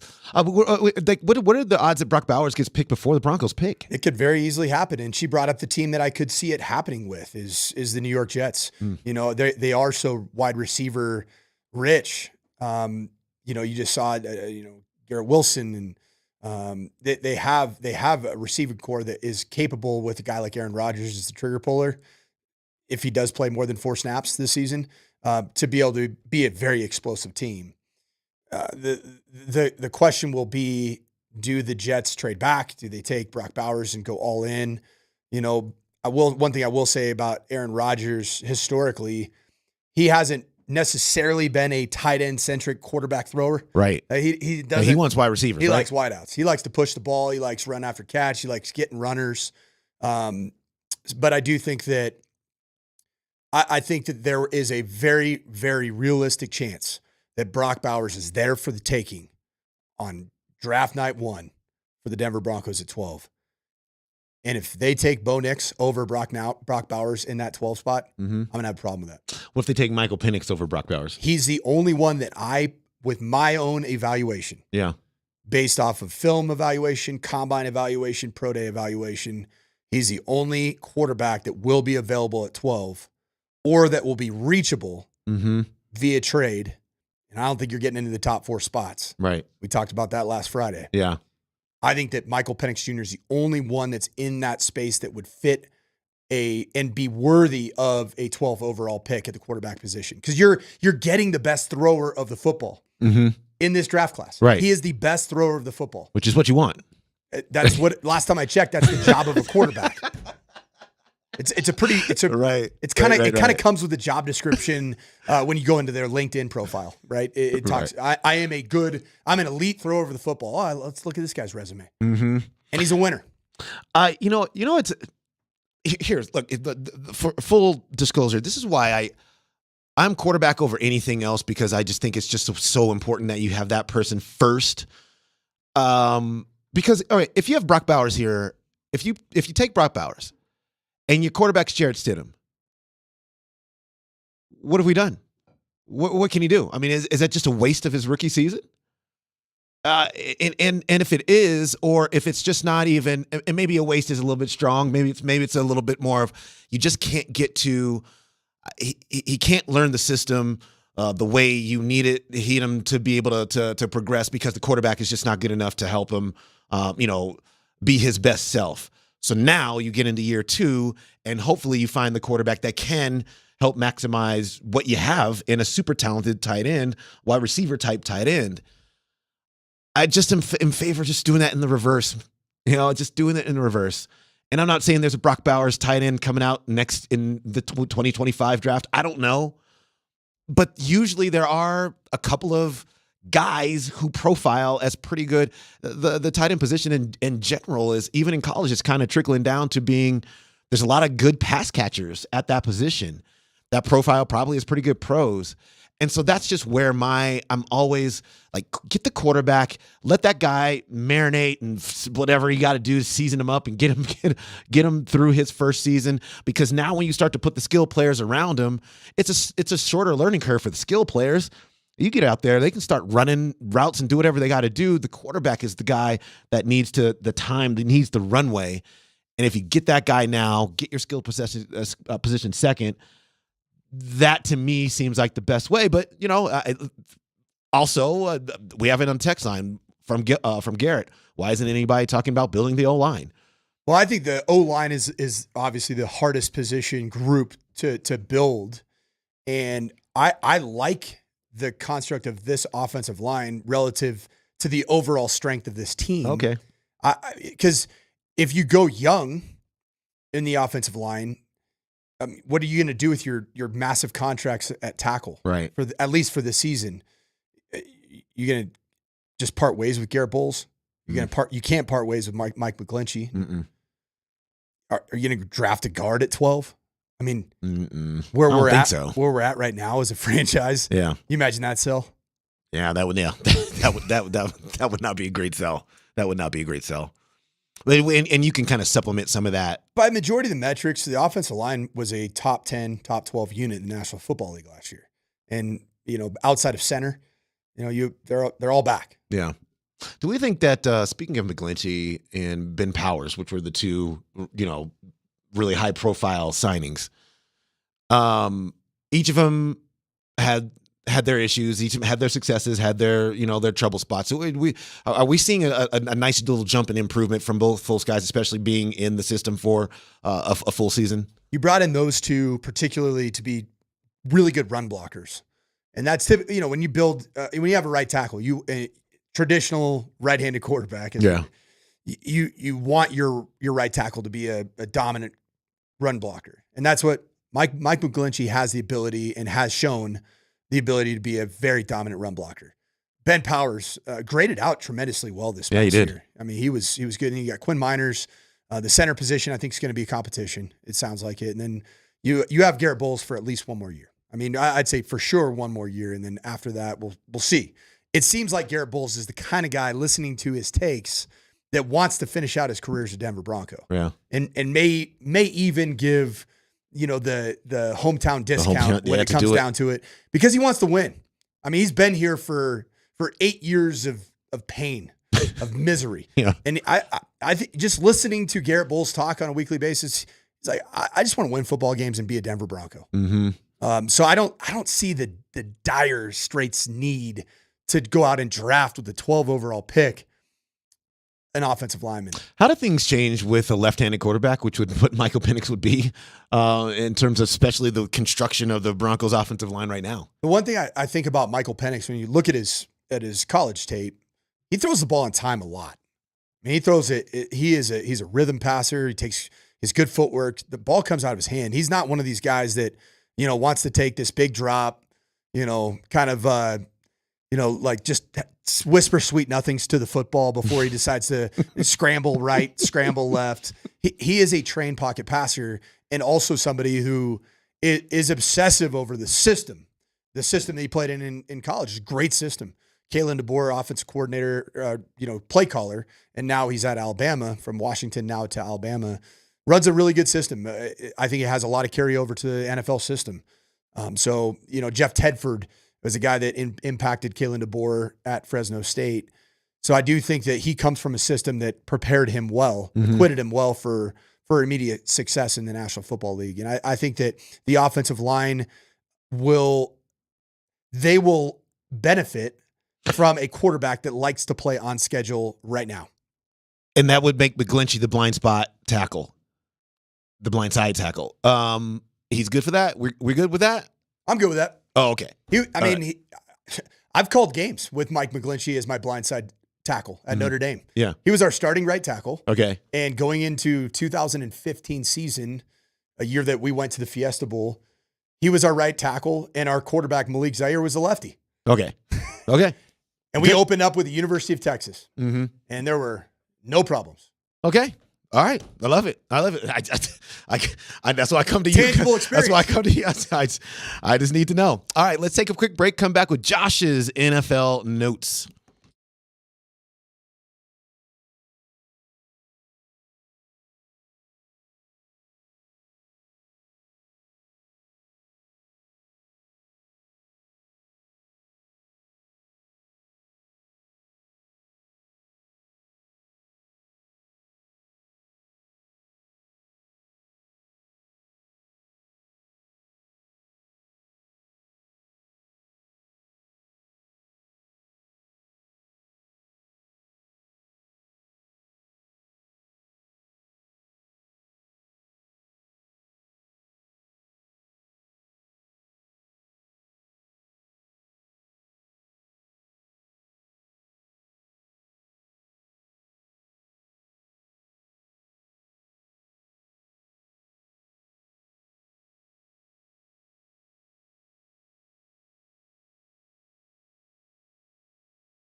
All right.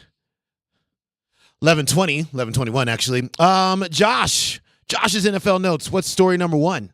All right, you guys. So in exactly 1 week from today, the Denver Broncos will have brand spanking new uniforms. First of all, how do we feel about that? Are we excited? And second of all, what's your dream look? I want to hear from each of you. What's your dream look for the new Broncos uniforms? I think that this big uniform drop is going to be similar to that of the New York Jets' big uniform drop today. They look pretty cool.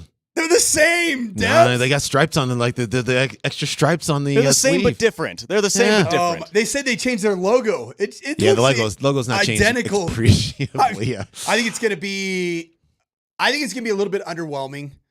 I think they're going to stick with it's pretty much been confirmed that the logo is the logo. The one that they've been rolling with. So did you see that? I did. That'll be part of the throwback uniform. Yeah. They're going to have a throwback. Like they're going to have a alternate uniform, which will be the throwback. Which, don't we already have that? Well, you got to just do it different every year. You got to do it differently every year. I am in a very, very small camp, and I am willing to die on this sword, just like Bedsy's going to die on the Alexander Georgiev sword. Right. I want some mountains on the sleeves. Really? I love mountains. Really? I'm a snowboarder. I like mountains. That's why I live in Colorado. That's why I didn't chase another coaching job in some flat place on planet Earth. I love mountains. Sure. I mean, if it's fine. Who else has real mountains in the National Football League? I mean, California has real mountains. I'm saying really close to the stadium where you look up, you're like, boom. Mountains. That's world class right there. All right. Yeah. I don't know. Actually, that's just probably none. You can say Seattle. Seattle. Yeah, Seattle's the answer. They're not known for mountains, though. No. No. You're known for, seafood and grunge music and gray skies and depression. Gray sky. And what? Oh, no. Seattle's just go straight dark Seasonal gray. affectionate what is it? Sad? Seasonal affectionate disorder. I don't know. I don't know what I want to see. You know what? It's funny. It's a good question, Grizz, because I'm not super sure what I want to see on the uniform. I just want to see it well done, whatever it is. A lot of people will laugh at this, but I really did like. So you remember back to Terrell Davis when they won the Super Bowls? I liked those uniforms. I really, really did. I know everybody wants that old school logo D back. I really don't care about that at all. I thought you've already confirmed that you love the D. You said it. No, well, can I explain my D now? Yeah. But you did confirm that. I asked you. I don't remember that. So you're saying that you like the modern Broncos logo better than the D. It's not bad, right? We're not saying that the modern logo is bad. We're just saying that we like the other one better. I'm ready for a change. I don't love this whole thing. Like maybe for a third uniform, I get that. Yeah. I'm all about getting something brand new. My personal opinion, I don't want these jerseys or uniforms to look too XFL-y or UFL-y, if you will. Like those are so bright and so out there. Yeah. I love the look of like I like the Jets uniforms like you, Demps. I think they look good. I think they look great. I don't like when you go too out there. Yeah. I wonder what these are going to look like. I'm very, very curious as to what these are going to look like. Just like the full example. Some year last year they did the what were the helmets, the snow-capped helmets. Yeah, it was a snow-capped white. Yeah, with exactly the D. right. And the first thing I thought was, why didn't they just do a whole uniform? Like that would have been really cool. Yeah, they copied Syracuse. Yeah. Like identical. Yeah, so bad. But I'm very curious to see. I mean, I really don't have a preference here. I just don't want an ugly uniform. Whether they come back and they're mind-blowingly awesome or they're the definition of mid or it just feels like the exact same thing. Yeah, that's going to be the most disappointing thing. I'm still going out and I'm buying myself a new one, a brand new number 21 Riley Moss Denver Broncos jersey. Because I'm on Team Riley Moss. He should play a lot this year. Yeah, the man can play football. Yeah, he should play a lot. And that when the Broncos drafted Riley Moss, I believe third round. Yes, I was like, this guy's going to end up being a great player for the Broncos because I've seen him. I coached against him. The man, he takes the football away from everybody. Where in the secondary is he going to be? It's corner. Okay, just corner. Opposite PS2. Let's go. Load him up. Let's play football. Okay, this is I'm just going to take this quick aside. If Riley Moss turns out to be a baller, right? So your secondary is cool. He will. Okay, so PS2, Riley Moss. Caden Stearns. The Lockster, man. PJ Locke. PJ Locke in your secondary. Your linebackers are, I don't know where you're going to put Drew Sanders. They signed the guy from the Commanders, which his name is escaping me right now, but then also you have Alex Singleton. And then you're talking about Baron Browning and Nick Bonito and Jonathan Cooper, whatever order you want to put them on the edges. Your defense sounds like it's pretty good. I think it's fine. You don't want to use your first round pick on a defensive player. Bottom line. No, they need all the help on offense. Yes. Okay, this is I'm walk down the road that's going to make a lot of people mad, but I well, won't can I lean into it. Can I throw a little wrench into that as well? Is Riley Moss going to be so good that we can make PS2 a little expendable, move up, get a quarterback, and then get a defensive back later in the draft? I see what you're talking about. See, we're here. I'm just saying. How you feel about that? I mean, if that quarterback's Jaden Daniels, do it. I'm in. Well, I mean, look, we all know it's no secret now that Sean Payton loves McCarthy. So what if it's McCarthy? I'd be good with it. Yeah. Okay. Now, I wouldn't be good with that would be such a big risk defensively. Yeah. To now say Riley Moss, who didn't play more than 15 snaps of corner last year. Yeah. He's now your featured number one. Hey, travel around and lock down said receiver. Right. Hey, you got Tyreek, bud. You got it. You know. Yeah, that's not going to play. It's not going to play Devontae well. Adams. Yeah. Hey, Riley, that guy Devontae. He hasn't had a lot of success in this league, but just go ahead and follow him around wherever he goes. Right. You need PS2. Yeah. Okay. In that model. Yeah. If you do part ways with PS2, then you got to go get a premier corner in this draft, which is not going to exist after the first round. Right. They might be locked into that. Yeah. Okay. Joshua's next. All right, guys. Well, Aaron Rodgers has officially arrived at the start of Jets' voluntary off-season program. Now, he is officially 40. He turned 40 last December. Welcome to the club. Hey, are you suiting up for the NFL this year, Demps?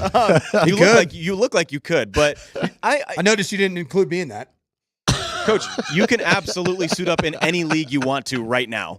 Look, I'm like 4'8" over here, so I got no chance at anything. But you guys, both of you, one of you guys might need to be the Broncos corner. Are we cool with that? Yeah, I'd have to wear baggy sleeves under my jersey to hide my lack of arms. Debs, he would be coming out. He'd actually grease those bad boys up, ready to roll. He doesn't care if it's minus 15. He's out there in sleeveless. Yeah, absolutely. Well, how are we gauging this? Are we excited to see Rodgers? Does he have anything left in the tank? What's on tap for him this year? He's going to have a great year. Mm-hmm. And I thought he was going to have a great year last year. I think the only modification that I personally would advise Aaron Rodgers is a little bit less in the pregame of your opening game, a little bit less flag bearing. Just get warmed up. You know, you're 40. Just go through the normal old man exercises that we all have to do before we go play noon hoops in our corporate environments. Make sure you stretch. Yeah, don't worry about. I don't want you sprinting 80 yards with a flag. Just go out there and play football. You know what else today, Grizz, Marks? What? Not just the arrival of Aaron Rodgers to the Jets facility to start their offseason program. Yeah. It is the arrival of one Jarrett Stidham to Broncos. That's right. Opening your boy. Their offseason workout. Your boy. It's not getting the same. No, it's not getting the same fanfare. I don't want to vomit. I want to vomit. No, I am looking so forward to seeing Jarrett Stidham on the. I am. I want to see him on the field. I mean, in our own town, Grizz, we have a superstar quarterback arriving for off-season workouts. I saw the videos from Mike Kliss. Look, I feel like I'm one of the guys in the minority here. I think he could be a decent quarterback in this league, given the full chance, the full offseason, the full training camp. And if you don't get a quarterback this year, I think he'd be okay. I really do. Well, just because you guys have the same barber, you have the same hairstyle, you guys could be doppelgangers. Me and Grizz are on the same page here. You're on Team Steady. Yeah, I just want to see it. Awesome, I like him. I like him. Yeah. Yeah, if you're not going to do anything significant with that position in the draft, then I'm cool. Roll him out there. Ryan Tannehill, man. Give me some Tannehill. Well, Bring him in for some competition. I mean, he's going to beat him out. Stidham might beat him out. Stidham is a very good number 2. That's what he is. He's a very good Can't change his DNA. He can't. Okay. Nelly. Josh was next. That's all right. All good. I understand.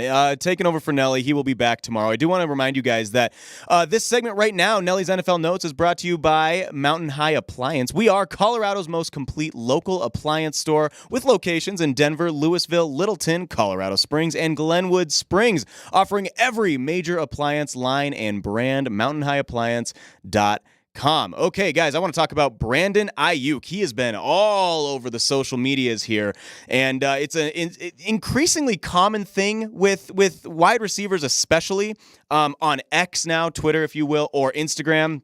When reports emerged that 49ers receiver Brandon Aiyuk has officially requested a trade from the 49ers, that was per a San Francisco source. Now, Aiyuk's agent, Ryan Williams, responded with the claim, "You need better sources." This is not correct at all. He has not officially requested a trade, and he doesn't even need to. This all is coming from Brandon Aiyuk unfollowing the 49ers on social media this weekend, which is just the next big thing to do now. You have a problem? Unfollow the sports team that you are currently playing for. Facts. What is going on with this? Why is he not happy? I heard earlier on in the offseason that it might be Deebo Samuel that might be on the move. Now he's not, and now it's Brandon Aiyuk. What is going on over there? Look, if I unfollow Altitude Sports Radio, you're gone. you know how mad I am. I'm going to test it right now. Do you think that's a good idea? Coach, do you have that long of a leash? Unfollow. Do I have that long of a leash? Yeah. I want you to just do unfollow right now. And all the stuff will come out. Well, think about some of the, I guess, more noted unfollows in this offseason. Yeah. Justin Fields. Gone. Russell Wilson. Gone. Mike Sanford. Oh, no. To be determined. TBD. You know what? I don't know what to think about Brandon Aiyuk, man. I think that's the best place for him is what I think. I mean, he is a huge part of that offense. Now, obviously, I'm not privy to contract discussions and what he wants. We just saw Devontae Smith get signed today to a bunch of money. All the wide receivers get a bunch of money. And he had a really good season. Just pay the man so that he can follow you again, 49ers. And I actually think that this one... What this is really... I actually think this one... I actually think he'll still be a 49er by the time you think no? This is trending in a direction. Well, look, if we're just reading the tea leaves... Stiddy to Aiyuk. Shut up. I would love that. That would be your... I would love that. Oh, my gosh. Yeah, I would love it. So fun. Bring him here. Bring him here. He likes the West Coast, man. He was at ASU. He's an Arizona State guy. It's fine. Yeah. Fine. It's fine. He's been to Folsom. How's he feeling about snow? Loves it. Yeah. Big snow guy. Yeah. Yeah. Okay. Yeah, real big snow guy. I would seriously take Brandon Aiyuk to right now if it was a thing. It's hard to know, especially when an agent comes out. You know, the fact that an agent would come out and say, "Nah, this is not what it appears to be." Usually, they're not as strong with those comments if it is in fact a situation where the player is probably not going to be with that team. So I will give them the benefit of the doubt in this case. Who knows why Aiyuk unfollowed the 49ers? Maybe he just hit the wrong button. The reason that he unfollowed them is that he wants to be wide receiver 1. And what is glaringly missing from the Denver Broncos organization? Wide receiver 1. He wants it. Give it to him. Come on, Brendan. He didn't really get the ball all that much. And he's from Rockland, California. So that's northern California, not all that far from Lake Tahoe. Okay. He's seen snow. Yeah. Okay. He's good with snow. He loves the snow, man. Let the man come to Denver and cook. All right. Let's put him in don't cook. Let the man eat. Cooking. Let him eat. Yeah. We're not big sports chefs around here. Look, Stiddy's going to do the cooking. Yeah.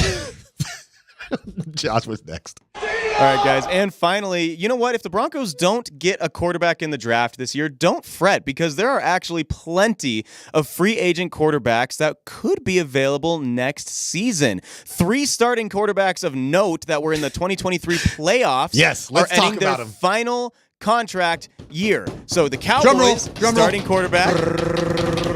Dak Prescott.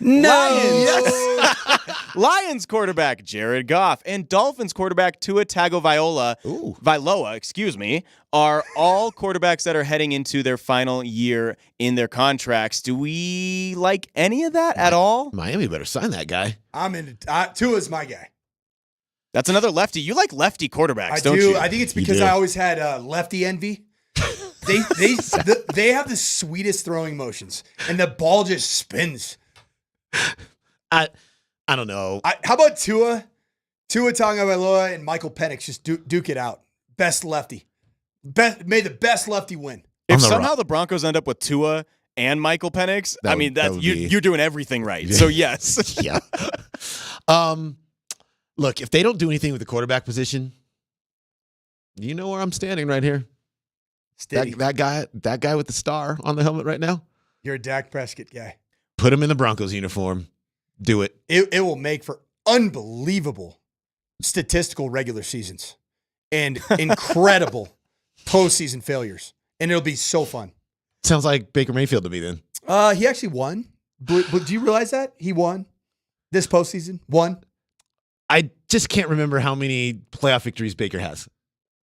What have you done for me recently? That's what I thought. It's that one. Dak, you had the Packers at home. Okay. You had the Packers at home, and you got raced, and you threw pick sixes.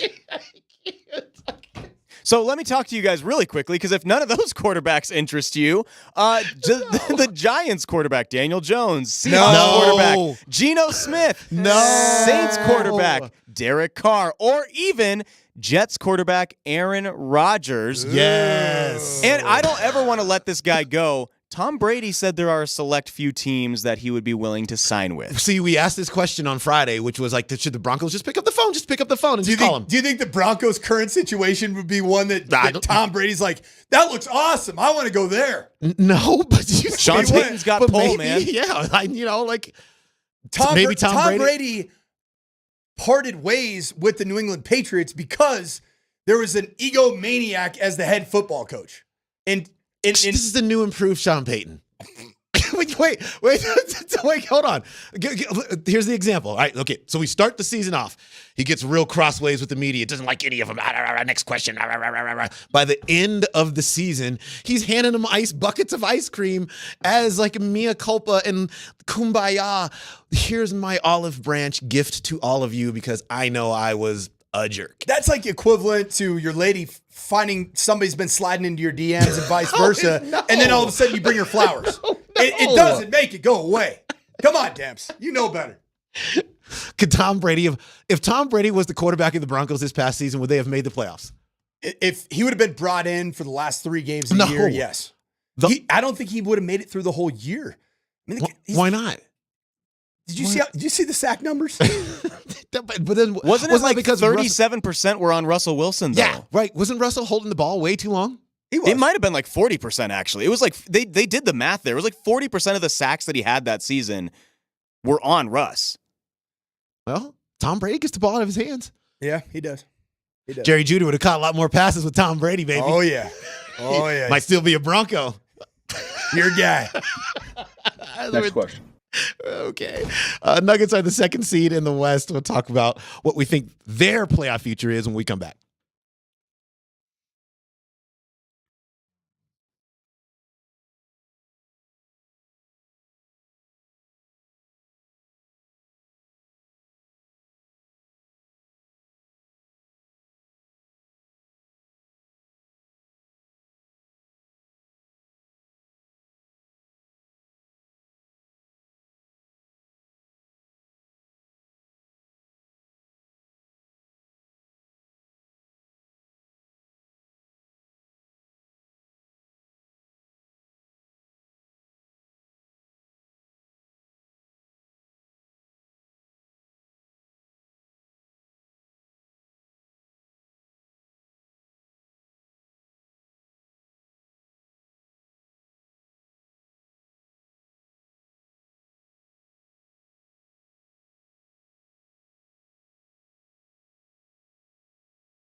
All right, here's some Broncos news for you.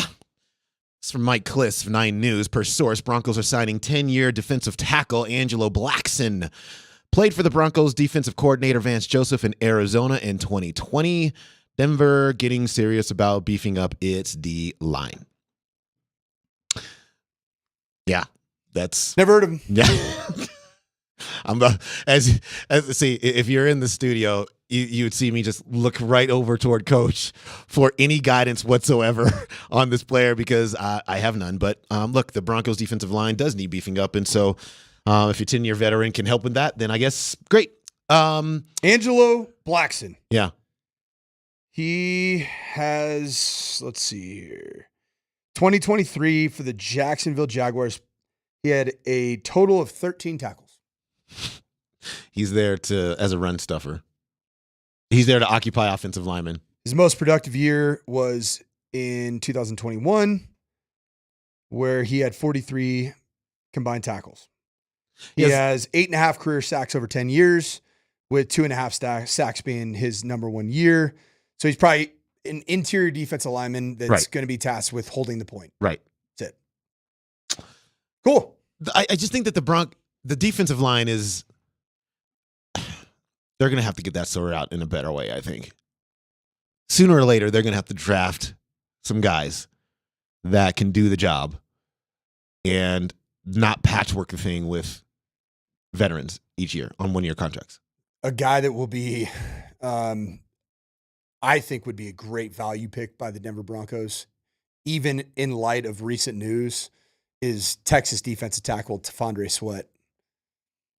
He's a beast. He is a massive, massive human being and sneakily crazy athletic for a guy who weighed 350 pounds at the combine.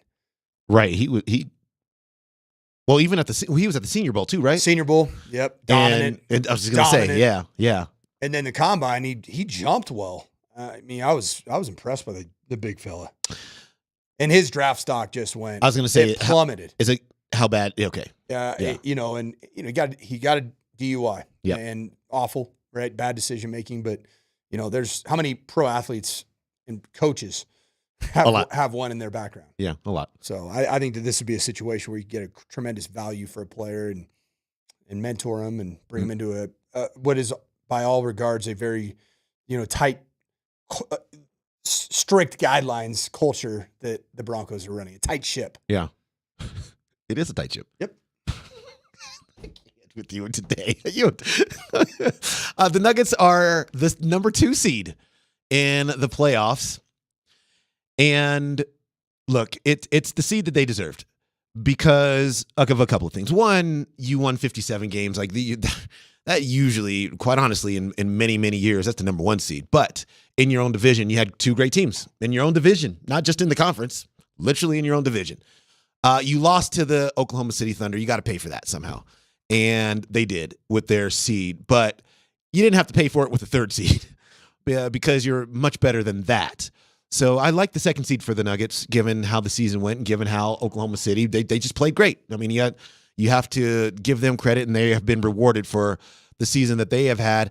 The Nuggets will play the winner of the New Orleans Pelicans and LA Lakers game on tomorrow night at 5:30 is when that game begins. So they'll know their opponent, on for Saturday's playoff opener. They'll know that tomorrow by 8 p.m.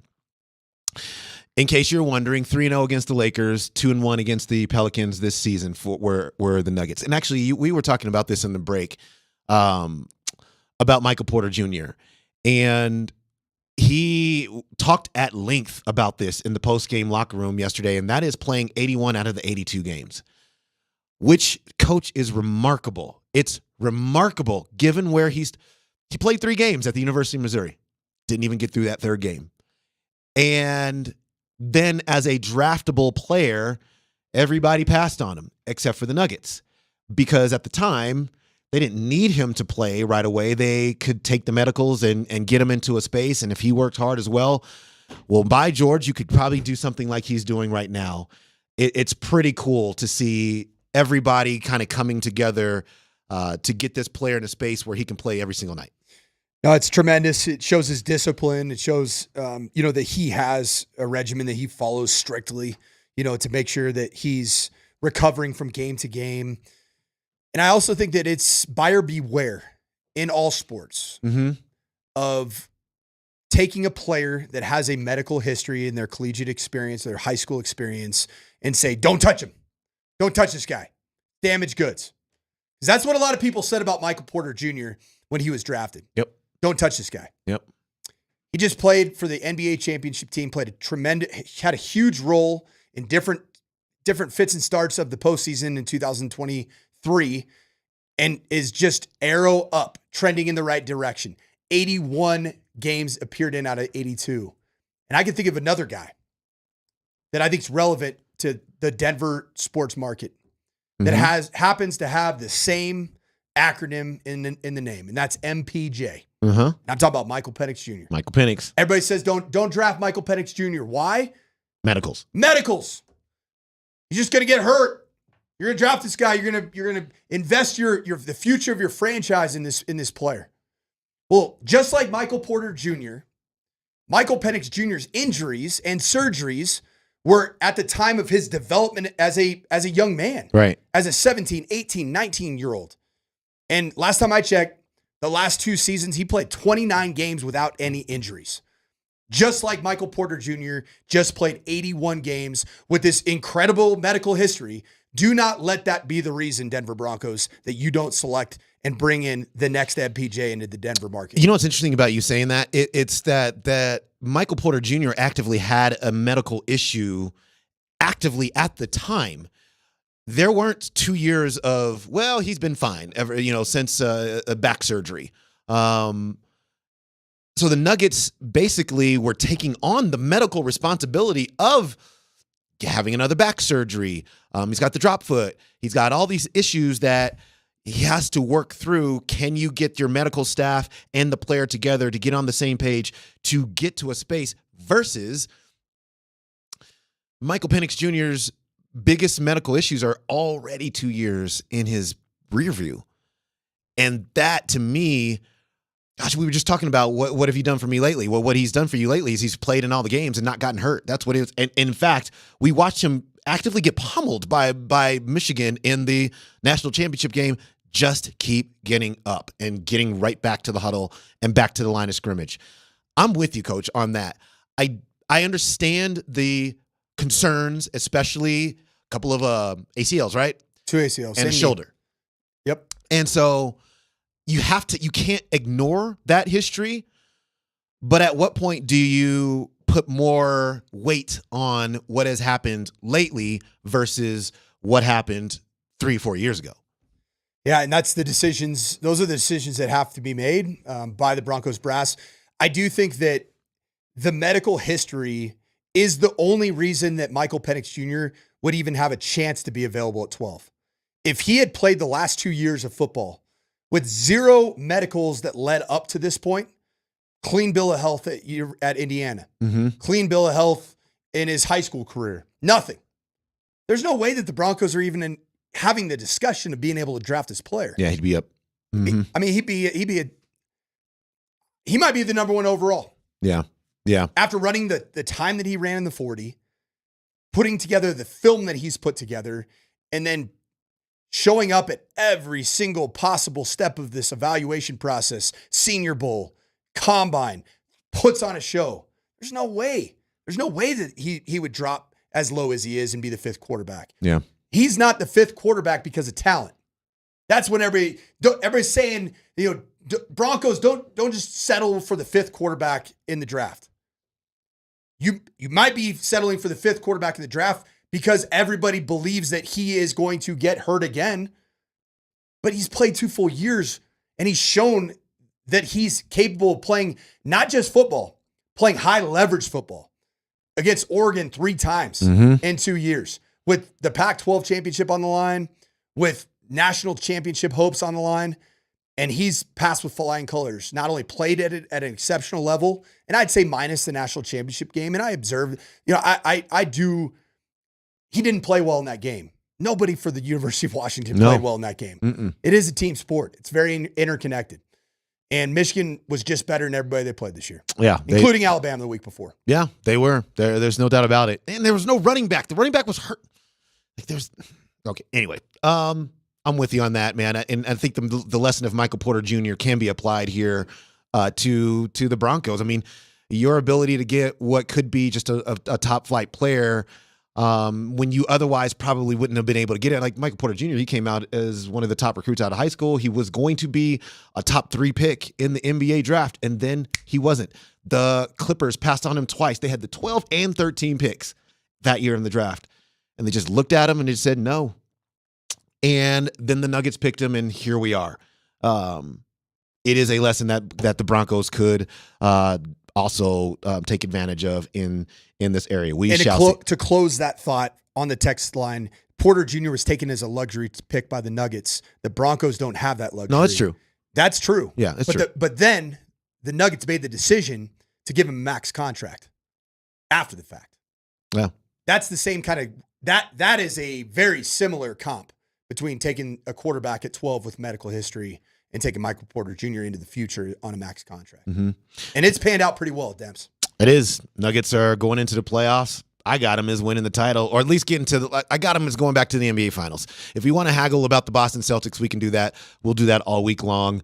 I have plenty more to say on that subject. That's going to wrap it up for us, though, because we are approaching the top of the hour. For Coach Mike Sanford, I'm Christopher Dempsey. Josh Grismer, we love and appreciate you. Yeah, that's right. See ya. See you tomorrow. PhD is next.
Well, before we do anything, we have to give props to DU. For the 10th time to the mountaintop.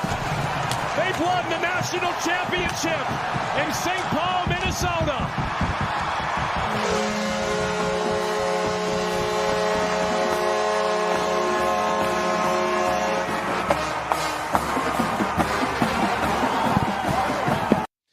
I talked to my dad. I go, you upset about BC? And he goes, no, I hate BC.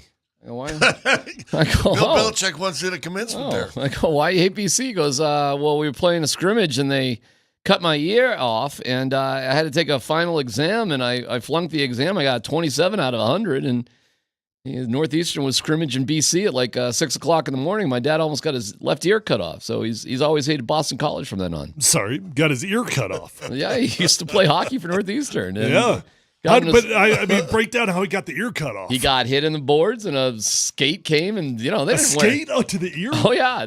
He probably got knocked down to the ground. And the guys, Yeah, that's exactly what happened. Dang. And he got up and blood's all over the damn place. And, He lived at home. He commuted into work. He hitchhiked.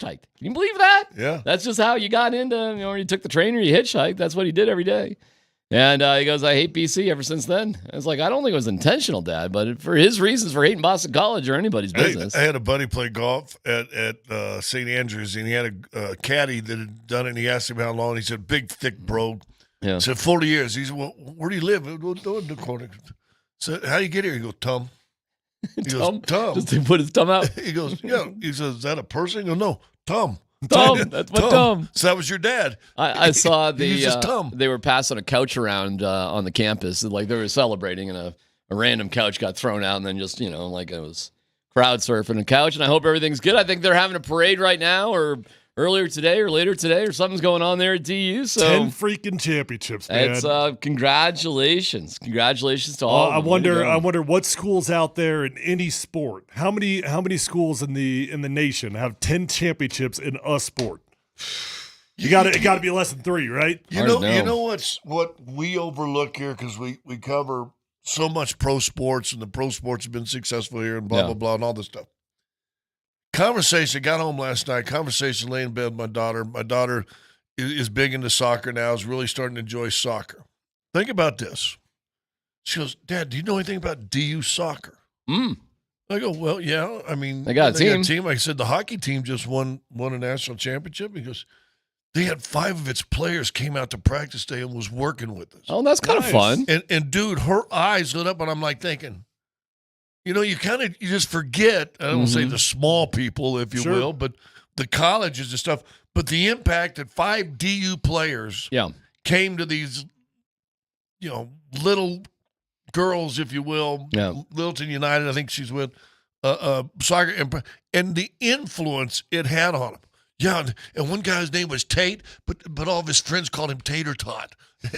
Awesome. Best guy in the world. Isn't He's going to have a killer season. But don't we take for granted because we get so caught up in, Sean Payton's this and Russell Wilson, and you got these kids that get no notoriety going out and visiting other kids. I think it's cool as mentoring. hell. Isn't that cool? And then you got national champions here, and way to go on that one. We will have Paul Allen from Minnesota on about the rumors about and that was from a while ago, that rumor, as it turns out. Just about last week. Oh, what? Yeah. It was repurposed last week? It was repurposed last week, okay. But still, I think it's interesting to see what the Vikings are all about and what they're thinking and the value of Patrick Surtain and all that. He'll be on with us in 13 minutes. We have a mixed bag here with the Avalanche and the Nuggets. I think most people are feeling decidedly better right now about the Nuggets than the Avs, and welcome back. You had an interesting weekend, no doubt, with the kind of the lows and highs, right? Oh man, I mean, you just don't want to lose a game like that. If you lose, you lose, and we were nervous about that Spurs game from the get-go, and you saw why. I was not nervous about the Memphis game, and you saw why about that too. Right. So, just like Oklahoma City wasn't really nervous about the Dallas game. I guess not. I mean, who was Dallas even playing in that one? No. That's a little embarrassing to go that far. Oh, my God. All right, but, whatever. What are you going to do? All right, how do you guys let's start with the Nuggets. Let's start with the Nuggets. Start on the upside. How do you like where the Nuggets are at? Man, I mean, nothing changes for the Nuggets. I don't know why you drop a game against the Spurs. I don't know why that happens, but you did. And Scott was bringing it up before the Minnesota game that, hey, it might not be the biggest deal in the world if you lose the Minnesota game. So you win that one, you drop the next one, and I guess you end up in the same spot no matter what. You're going to get home court for at least 2 rounds, right? Yep. And I feel great about the Nuggets. The Avalanche, though, that's a totally different story, man. You want to talk about limping into the playoffs. This is the definition of limping into the playoffs and having just, oh, man, who can convince themselves that things are gelling at the right time for the Avalanche? You could not try to convince yourself. Yeah, of we'll that. break down the Avs in detail coming up. It's rough, but we'll get there. The seeding, though, for the Did you Nuggets. have a rough weekend? Me? No, I had a great weekend. You seem you're kind of Monday-ish today. No way, man. I'm pumped. You're like kind of your voice has dropped a couple octaves. I don't know if you smoked a lot of cigarettes this weekend or something. I had my 3 packs, but that's nothing. No, I'm good. Your voice seemed a little lower today coming No, in. I'm good. I'm good. I'm excited. Okay. Yeah, no. I'm sorry if I'm not doing the proper interview. No. I just your voice was lower. I'm thinking you a little Tullamore Dew or whatever that stuff is. Had a date night with the wife over the weekend. Didn't have a good weekend. Had a great weekend. There you go. Not gonna lie. Congratulations. Proud of you. Not gonna brag. Just describing. Because I know everything's great. Okay, good. I'm worried about you. No, it's really. I mean, like, I can give you the details if you want. You want to break down the date? Give us the play-by-play. Well, sure. I mean, I went to that Avs game on Saturday. Yeah. That's how the night got started? I mean, that doesn't bring anybody up. I mean, they're down by 4 goals with 4 minutes to go in the first. Georgie's coming out, smashing a stick, looking terrible. Good thing it happened early in the day. I'll give you where we went. We went to the Dairy Block. You know the Dairy Block? Oh, I know the Dairy Block. Oh, yeah. You know the Dairy Block? I have no idea what that is. It's been around for quite a while. It's redone, though. Yeah, it's pretty cool. It's no longer the Dairy Block, right? Yeah. It's the Dairy Block. It's a cool little place, little alley, cute little restaurant. Where at? It's like Wazee and 18. Oh, downtown. Oh, yeah, downtown. Yeah. Are you allergic to downtown? I try to stay away. Yeah, I bet you do. Parades and basketball games. That's it? That's all you do? That's it for me. No, we went down there, had a good hockey time. games. Had a Did good the time. wife go to the game? No. Okay. She doesn't like going to the games. No. She's got her whole. She's an Avalanche fan through and through. She's got her whole system. She hated that the games are on TNT. Oh my God, she hates that. I love that. But I love catching biz during the intermissions. I thought you just hated Moe's. Well, there's honesty. I like seeing national dudes break down my team. Oh, she's got a whole routine with the altitude crew. She is like, there's posters of Kiefer like on our bedroom ceiling. Rank them. Who's her favorites? Her favorite is who does she love? John Michael Lyles is her favorite, I think. Okay, well that's cheating. I mean, she picked a player, so I mean, of and he's got his own little wine cellar. Of our Yeah, crew. I mean, and look at him. Yeah. Of our crew? Yeah. She's a big Mojo fan. She likes everybody. She loves Connor. She loves everybody. She loves Katie. She loves Kim. Everybody. She loves them all. Everybody. I don't know if she has a favorite. She could text me. I don't know who her favorite is. Okay. Why? Just curious. Just curious what the rankings are coming in at right now. She's a big fan of the whole crew. She's sad that they're no longer going to be doing any more games. They're done. They don't do the first round. I thought they did the first round. I don't think so. I think they're. I don't know. So I know the NBA. We do the first round. Are they done, Dan, or not? After Thursday, are they done? I thought they did the first round. I don't know. I think they may be. Dan, do you know? Does anybody know? After Thursday, are the Avs done? Okay. Oh my God. Welcome to the conversation. Hold on, real fast. I'm going to give him a free pass. Your mic's not even on. You turned your mic off, or you turned your own mic off. What's going on? That's called paying attention to the show. No, I thought the NBA is the first round. The regionals, the locals get the first round. I thought it was the same way in altitude because we had over the weekend our plan for the playoffs, the postseason. What we're going to do and everything.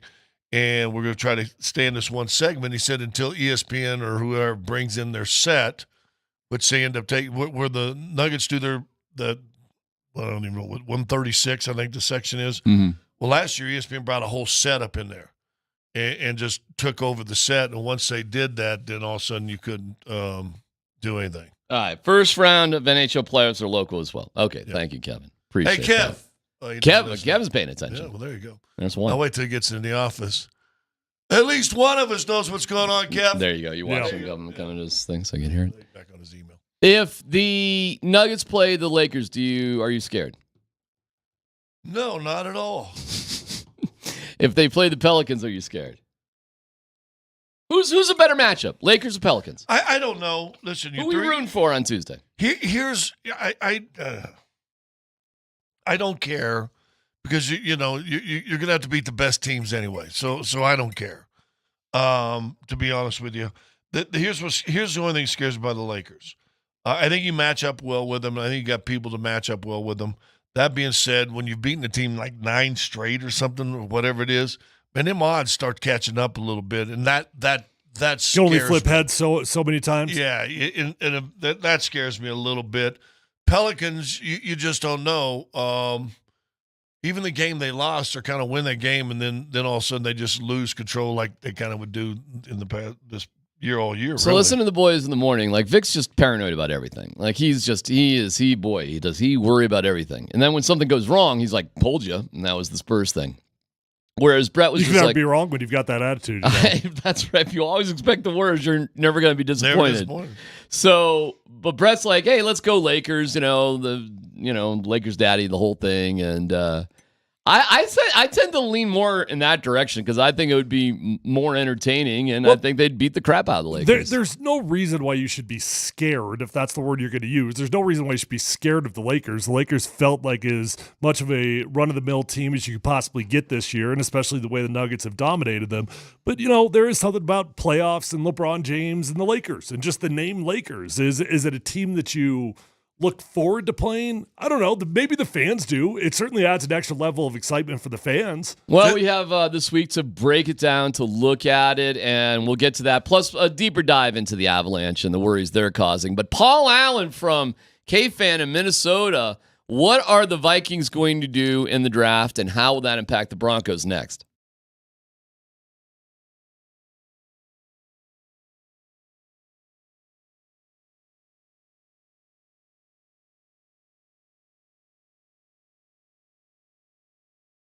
All right, guys and gals, I know there's a lot of options out there to go help you out with testosterone, but there's so much more to your overall health and wellness than just testosterone, and that's why you want to call my friends over at Revitalized Health. Tyler Palumpus here, and they can help you out with, yes, testosterone, but peptide therapy, hormone replacement, and medical weight loss options. We got people right here in this building that are changing their lives with their medical weight loss options. So call Revitalized Health today. I've been with them for 7 years, and I wouldn't keep going back unless they've done an awesome job. 3 locations. They're close to matter where you live. You can find them online at revitalize-health.com.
We are 10 days away from the draft.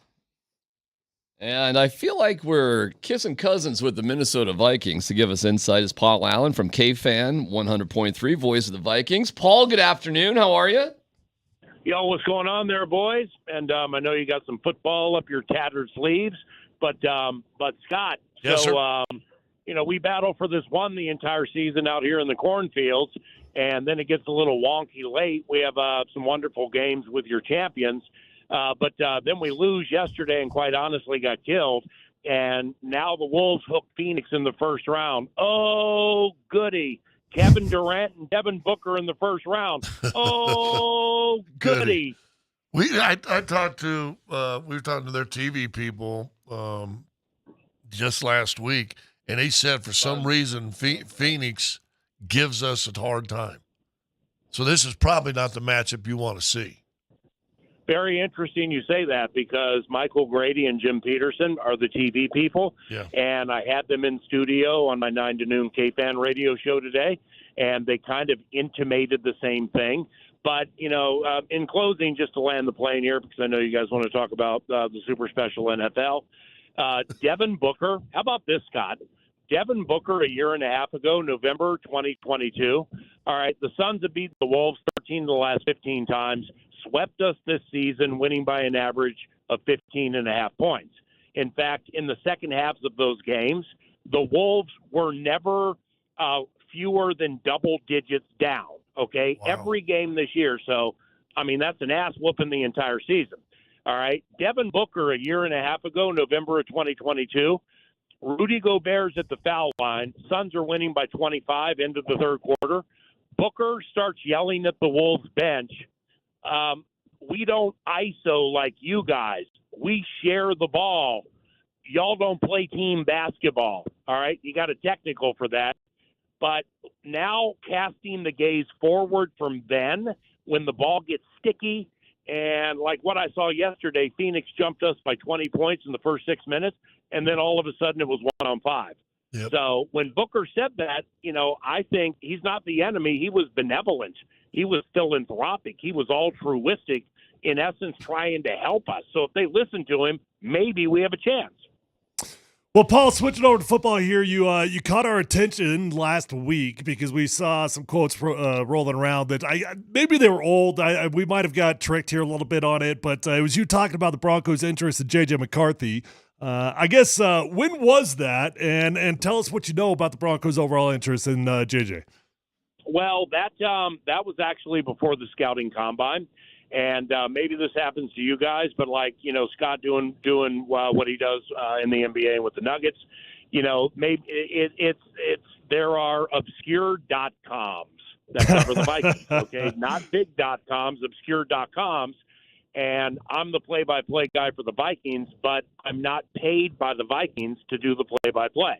All right, so therefore, if I'm on their W-2, I'm not exactly sure how well they would take the 9 to noon radio show and, some things that go along with it. So just know that I'm not a Vikings employee. All right. So therefore, with that said, I'm rattling through some things right when I got back from the combine.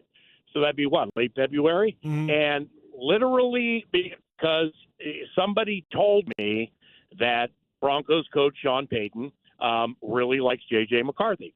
Okay, so what I basically just said to you was the entire thing that I said. All right, so one of these obscure .coms pick up on it, and it catches fire within Broncos Twitter. In fact, it was before the combine, because it ended up being a little bit of a talker with me and some people when I was at the combine in Indianapolis. So that's the origin of it. Now, when it comes to where I got that information, I'm just going to lay it out for you the way I laid it out for somebody else who would matter in this conversation. Is the person who told me that. I don't know if they have a relationship. I have no idea what their connection is to the deal. But I'm racetrack raised, man. I've been a racetrack announcer for 30 years. So when I get touted, my ears pop up. And this person has because I don't watch college football, and I'm not going to pretend to be a breakdown all 22 guy in college football, all right? So when I get touted, if it's from a reliable source, I go with it. So again, that was the whole context of the conversation on my radio show, exactly how I shared it with you. Well, one of these obscure.coms picked up on it. Broncos Twitter caught fire. And so that's where it was at last time I really thought about it. But the guy who touted me, okay, who does not work in football, he's not a coach, not personnel, not a player, nothing, but he follows college football unbelievably closely. This guy has touted me 4 times in the last 8 years. 3 of them came to fruition. So being racetrack raised, when somebody touts me 4 times and 3 of them get to the winner's circle, I go with the 5th without even handicapping it. It's a blind bet. It's a blind win bet. So that was the gist of the entire thing. And man, it developed a life of its own that I just couldn't believe what was happening. But I really shouldn't be surprised because of how impassioned Broncos fans are about their team. Well, what do you think it means? I mean, in terms of overall interest, how aggressive is your guy implying that the Broncos might be to go get him? Well, I'm not. I'm not talking to the guy anymore. I'm just kidding. I would have no idea off that, simply because I don't care. Okay, I don't care about Sean Payton. Well, we do, Paul. Thank you. We do. I care. Say it again. I said, well, we do. Come on. I know, man. But you know what? He hasn't mocked the skull chant in your building, only to have a miracle put on his ass about 5 minutes later. There you go. Hey, there you go. Guys, man, you can have it. That's cool. I've never met Sean, and really, I don't really have any reason to want to meet him. So I can't get to the inner workings of exactly what you're talking about. So it's therefore, you guys know because you do a radio show, man. Just think about if you had obscure.coms or people listening to every single word you said.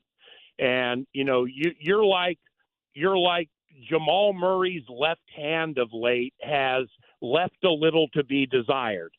However, when he crosses over free throw line extended and gets to that left hand, the way he gets through the key is a work of art.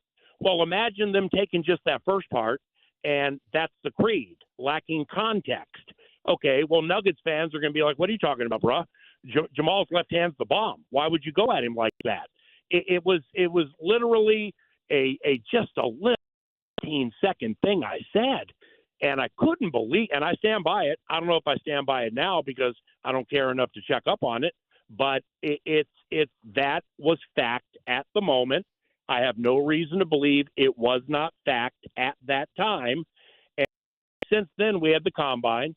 The Vikings traded with Houston and got picked 23. Mm-hmm. So now they have 11 and 23. If they are so inclined to move up and get a quarterback like McCarthy or May or Daniels. And I learned lessons with some of these conversations I had about this entire thing. And I'm really glad God revealed those conversations to me so that I can know what certain levels of paranoia or arrogance look like. In 10 days, the Minnesota Vikings will do what in the first round of the NFL draft? Your best guess.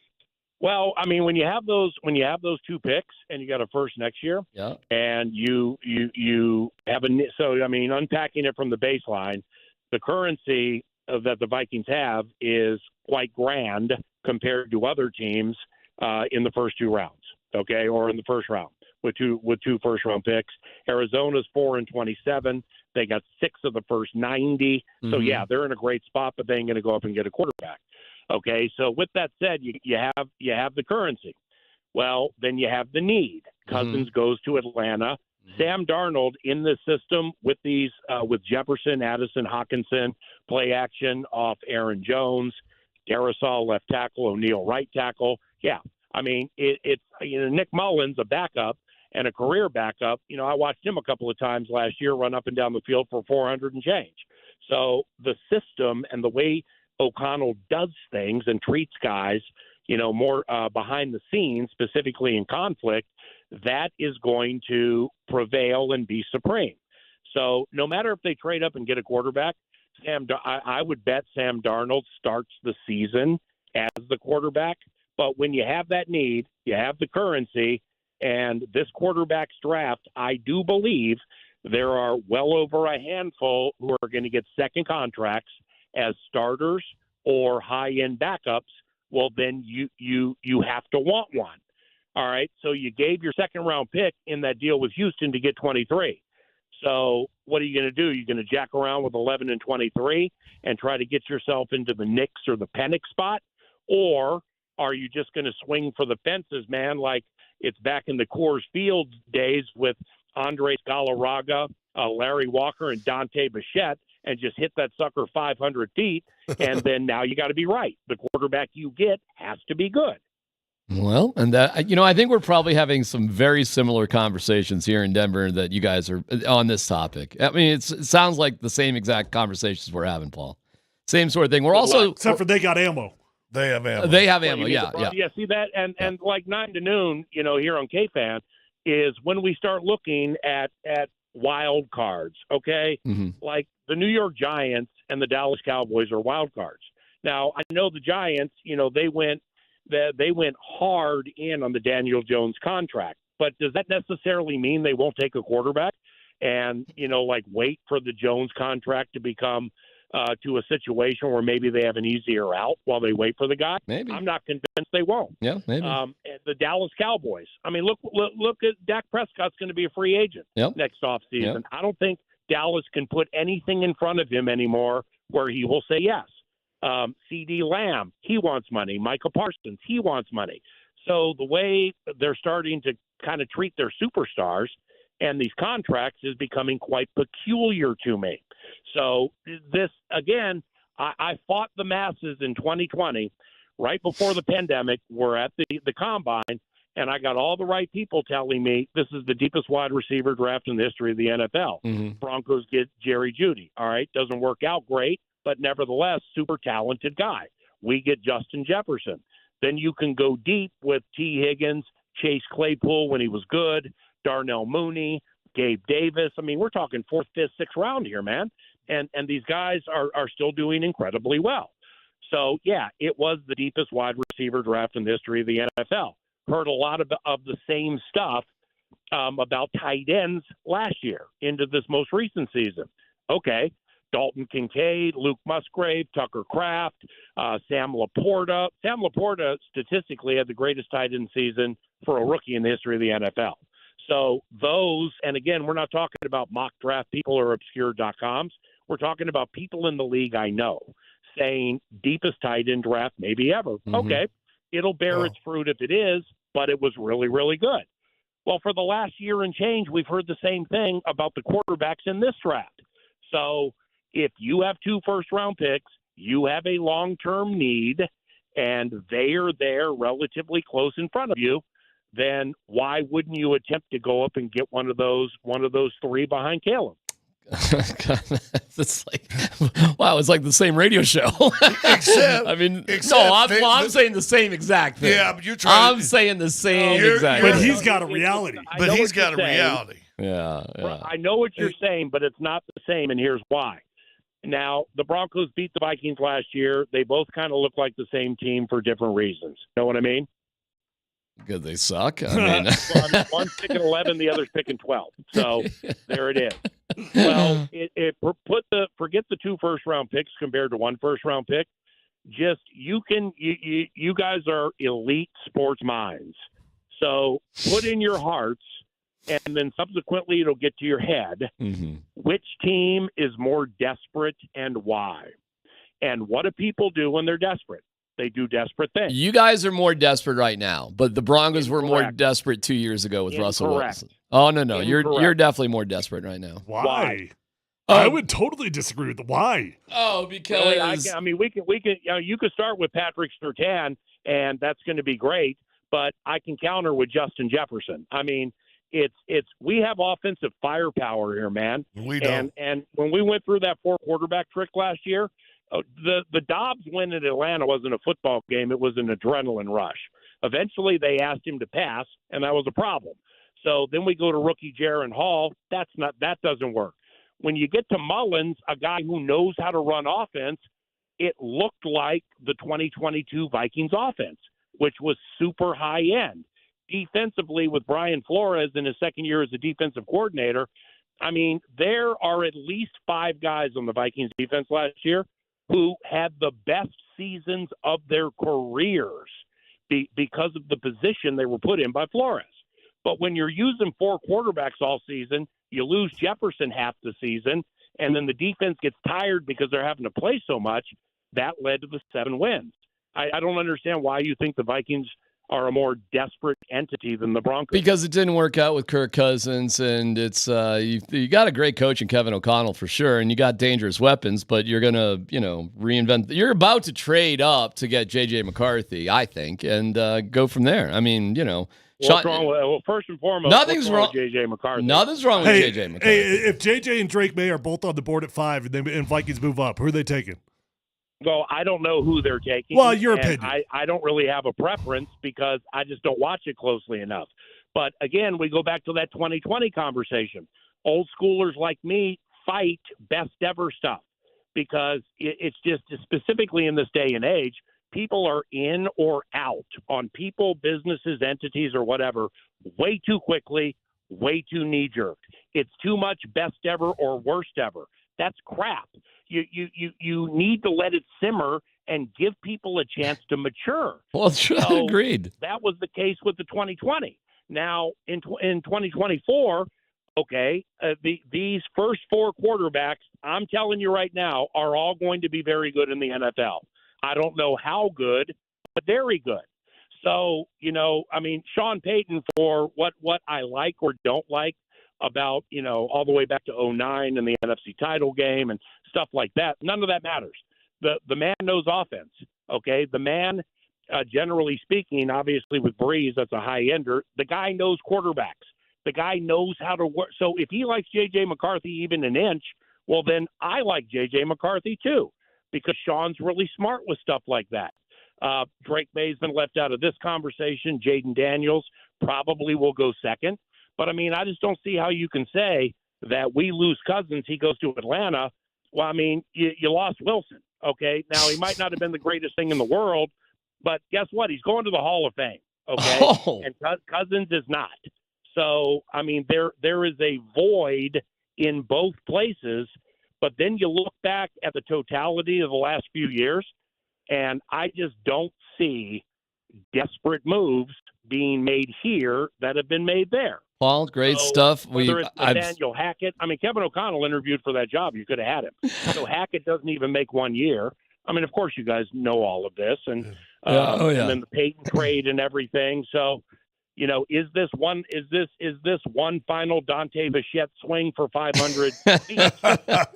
Paul, get something right, and that is desperate. Paul, we got to run. We really appreciate it. Fantastic. Always great talking to you. We appreciate it. Best of luck playing the Suns. That sounds like a blast. Sorry, Justin Jefferson wants out. Sorry about that. And Paul, hopefully you can come down and we can see each other in the second round. Yeah. Hey, my daughter goes to school in Boulder. I'm there 5 times a year, and I'll text your producer whenever I'm there. Maybe we can get together and say hello. That's go, boss, baby. Absolutely. Enjoy those 5 wins. Okay, thanks, Paul. Yeah, no problem. Okay. Enjoy Bo Nix. Bye. All right. Man, there you go. There you go, Paul Allen. Enjoy Bo Nix. Bye. Solid sign off right there. All right, the Avalanche, what to expect, and your reaction to what you just heard coming up next.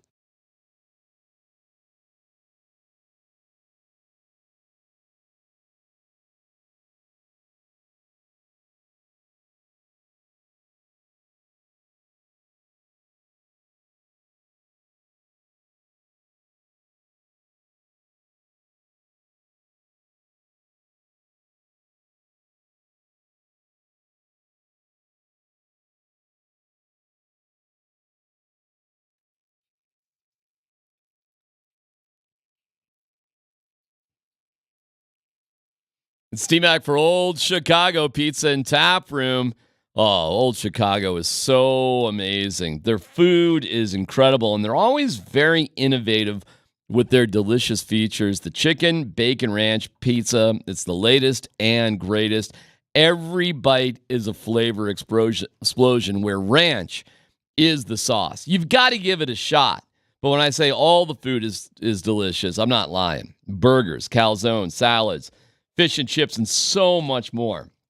You take some of that delicious food, you put it together with one of their over 100 local and legendary beers, and you have an absolute fantastic meal and a great night ahead of you. Now, whether it's at person or takeout, Old Chicago has you covered.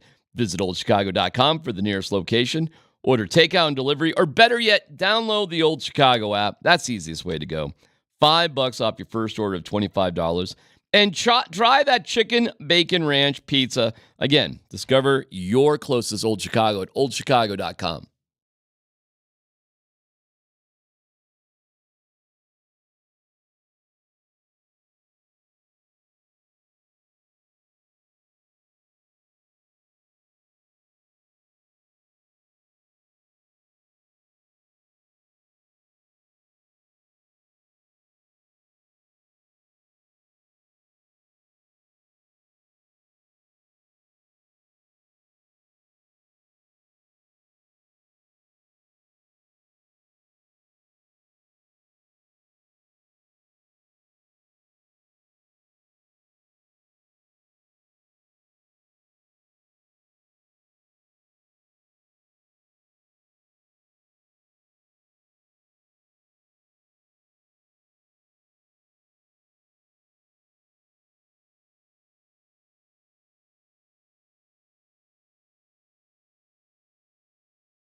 Yeah. Mock U coming up at 1 o'clock. There's some interesting twists and turns on ESPN's latest mock. It really asks the question when we get into it after 1 o'clock, is Sean Payton a genius? And then you go from there. I mean, I think it's idiotic, but, I've been pretty clear with that. But then I'll take a fresh approach to it after 1 o'clock, and we'll go over it. Oh, you'll take a fresh approach?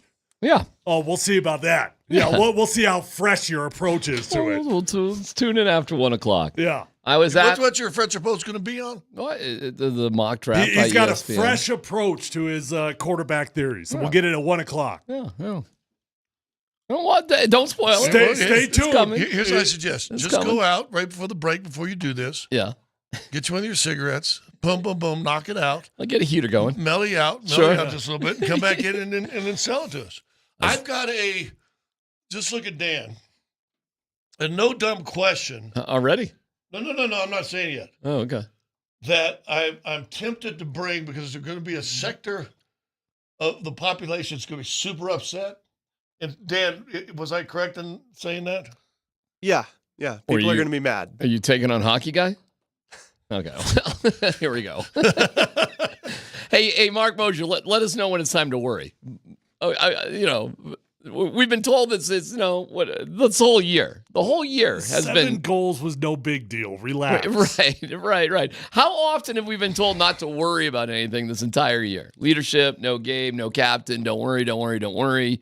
Miserable road trip after the All-Star game, don't worry.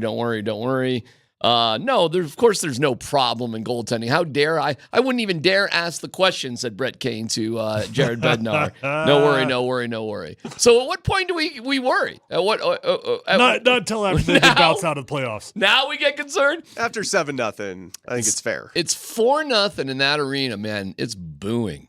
It's been a minute. Broke a stick. I mean, that's what Georgie does, but the crowd booing the Avs off the ice at the end of the first and end of the second. Got this picture sent to me last night. This was the overtime goal that they lost last night. Now, they got a penalty to force it short.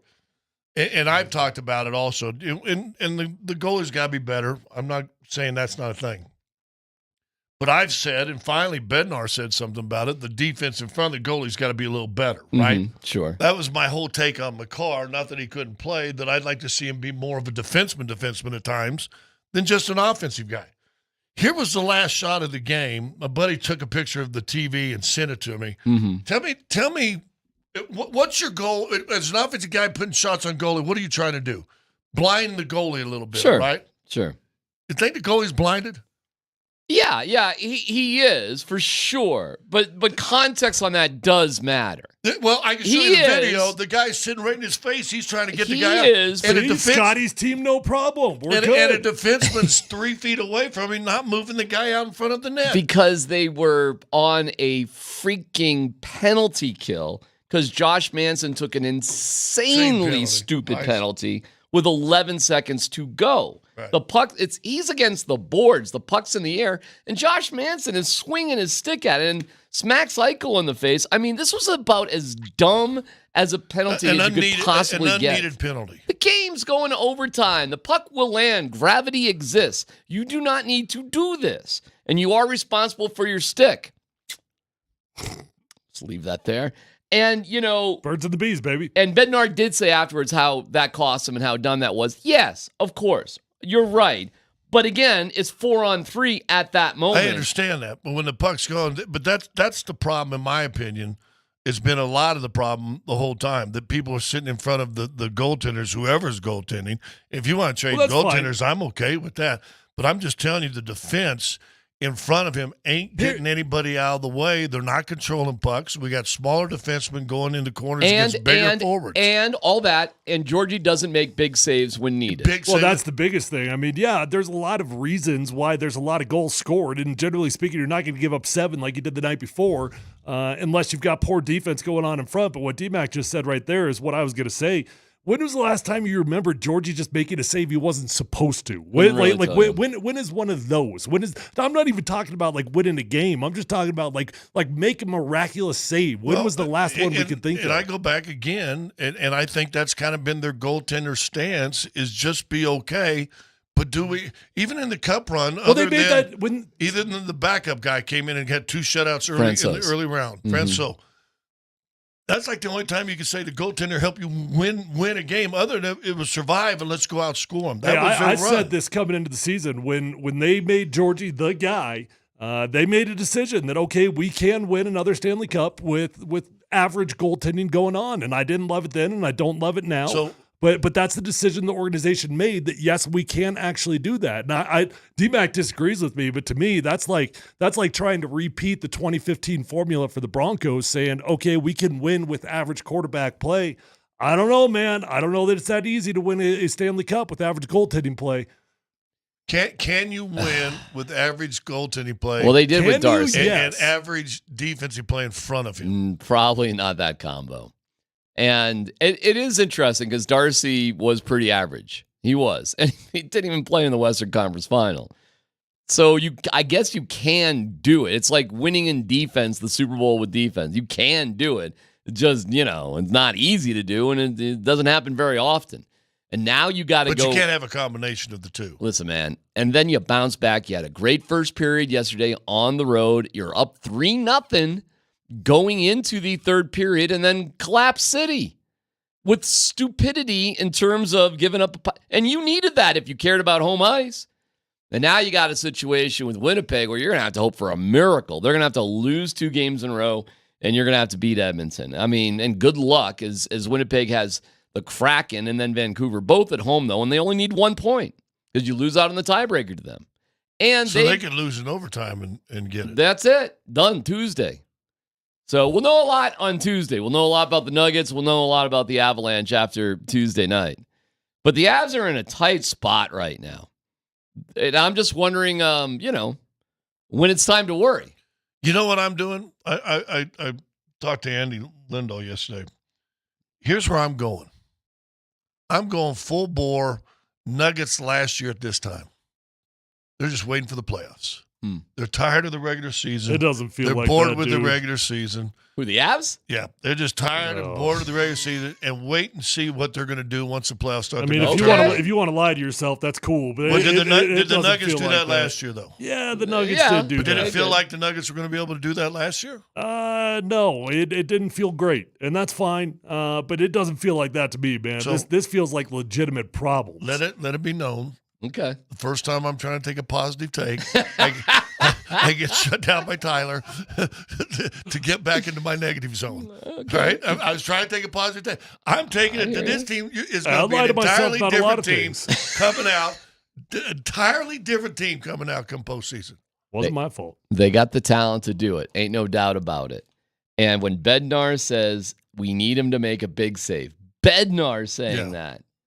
That's not, I live in mom's basement, .com hockey world. This is Bednar saying it. Well, the real question is, how long do they stay this loyal? I mean, I know they've got the company line that everything's cool. There's no problem going on. It's a good question. I mean, Raj said the other day this would be irresponsible to put Georgie back in net for game 1 of the playoffs. He said it'd be irresponsible. Well, he drafted on him, so I mean, he was supposed to be hopefully your goalie of the future. I don't know. The future starts now. I don't know how they don't start him.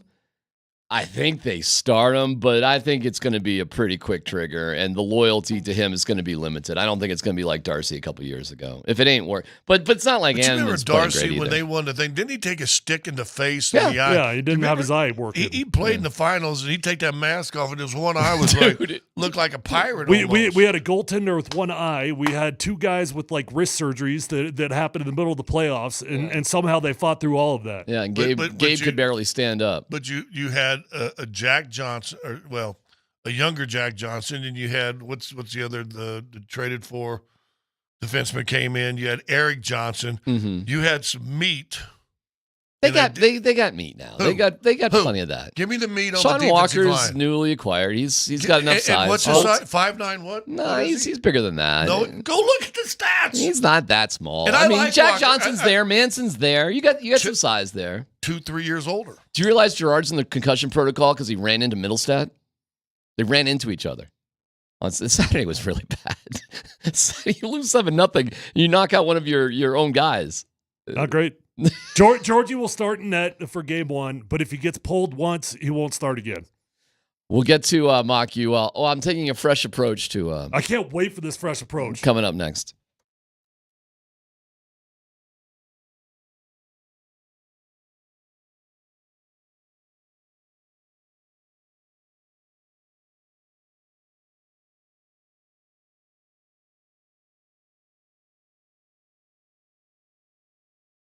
Hey, this is Tyler here for my friends over at Phil Long Ford. Guys, every single car that I bought since my rookie year has been from Phil Long Ford of Denver. And I keep going back because I always have a great experience. I know that car shopping can feel a bit cumbersome at times, but not at Phil Long Ford because they've got the largest inventory in the state of Colorado. Whether you're looking for a used vehicle or a new vehicle, they've got the largest selection and they've got the best deals. And you can check out all those deals online at phillongdenver.com. They've got incredible inventory arriving daily. They've got cars and trucks on the lot for you to choose from, or you can always go online and get exactly what you want. And check out their incredible line of electric cars, pickups, and vans with the latest technology. They've got the largest selection. They've got the best deals. They're going to get you in. They're going to get you out. And once you buy a car from Phil Long Ford, you will be a customer for life because you will realize that it is an experience that is different than other car dealers in Colorado. Go check them out online at phillongdenver.com and let them know that Tyler sent you on over.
Mock you.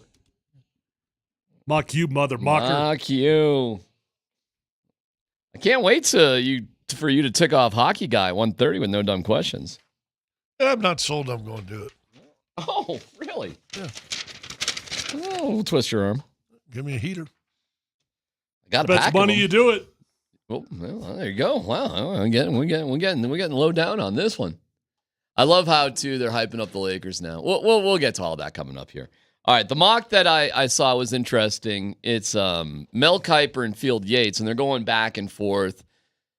You know, like I take one guy, you take another guy. I can propose a trade, blah blah blah blah, and they go 3 rounds. I generally kind of like those mocks. Though, I do too because it challenges you. You can't have total groupthink going into it. I think we should do one. I think it'd be fun to do. I'm down. I'm in. Yeah. So if we do one, we're all got opinion. Yeah.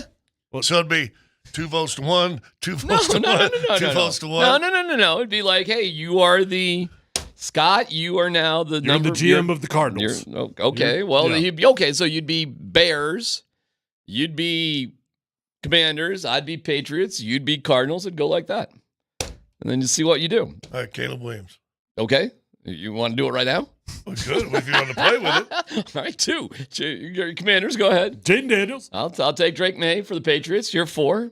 I'm trading down to the Broncos at number 12. Heck yeah. Okay. And I'm getting their 12 and their first next year and Patrick Surtain. And you're going to take J.J. McCarthy. And I'm going to take J.J. I'm not going to do well, that's the They've game. got to trade down, though.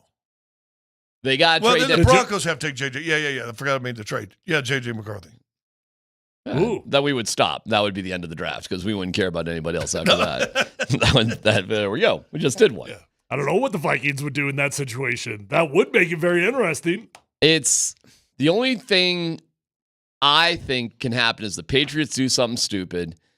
The Vikings want Drake May more than J.J. McCarthy, and the value that the Cardinals would take is less than.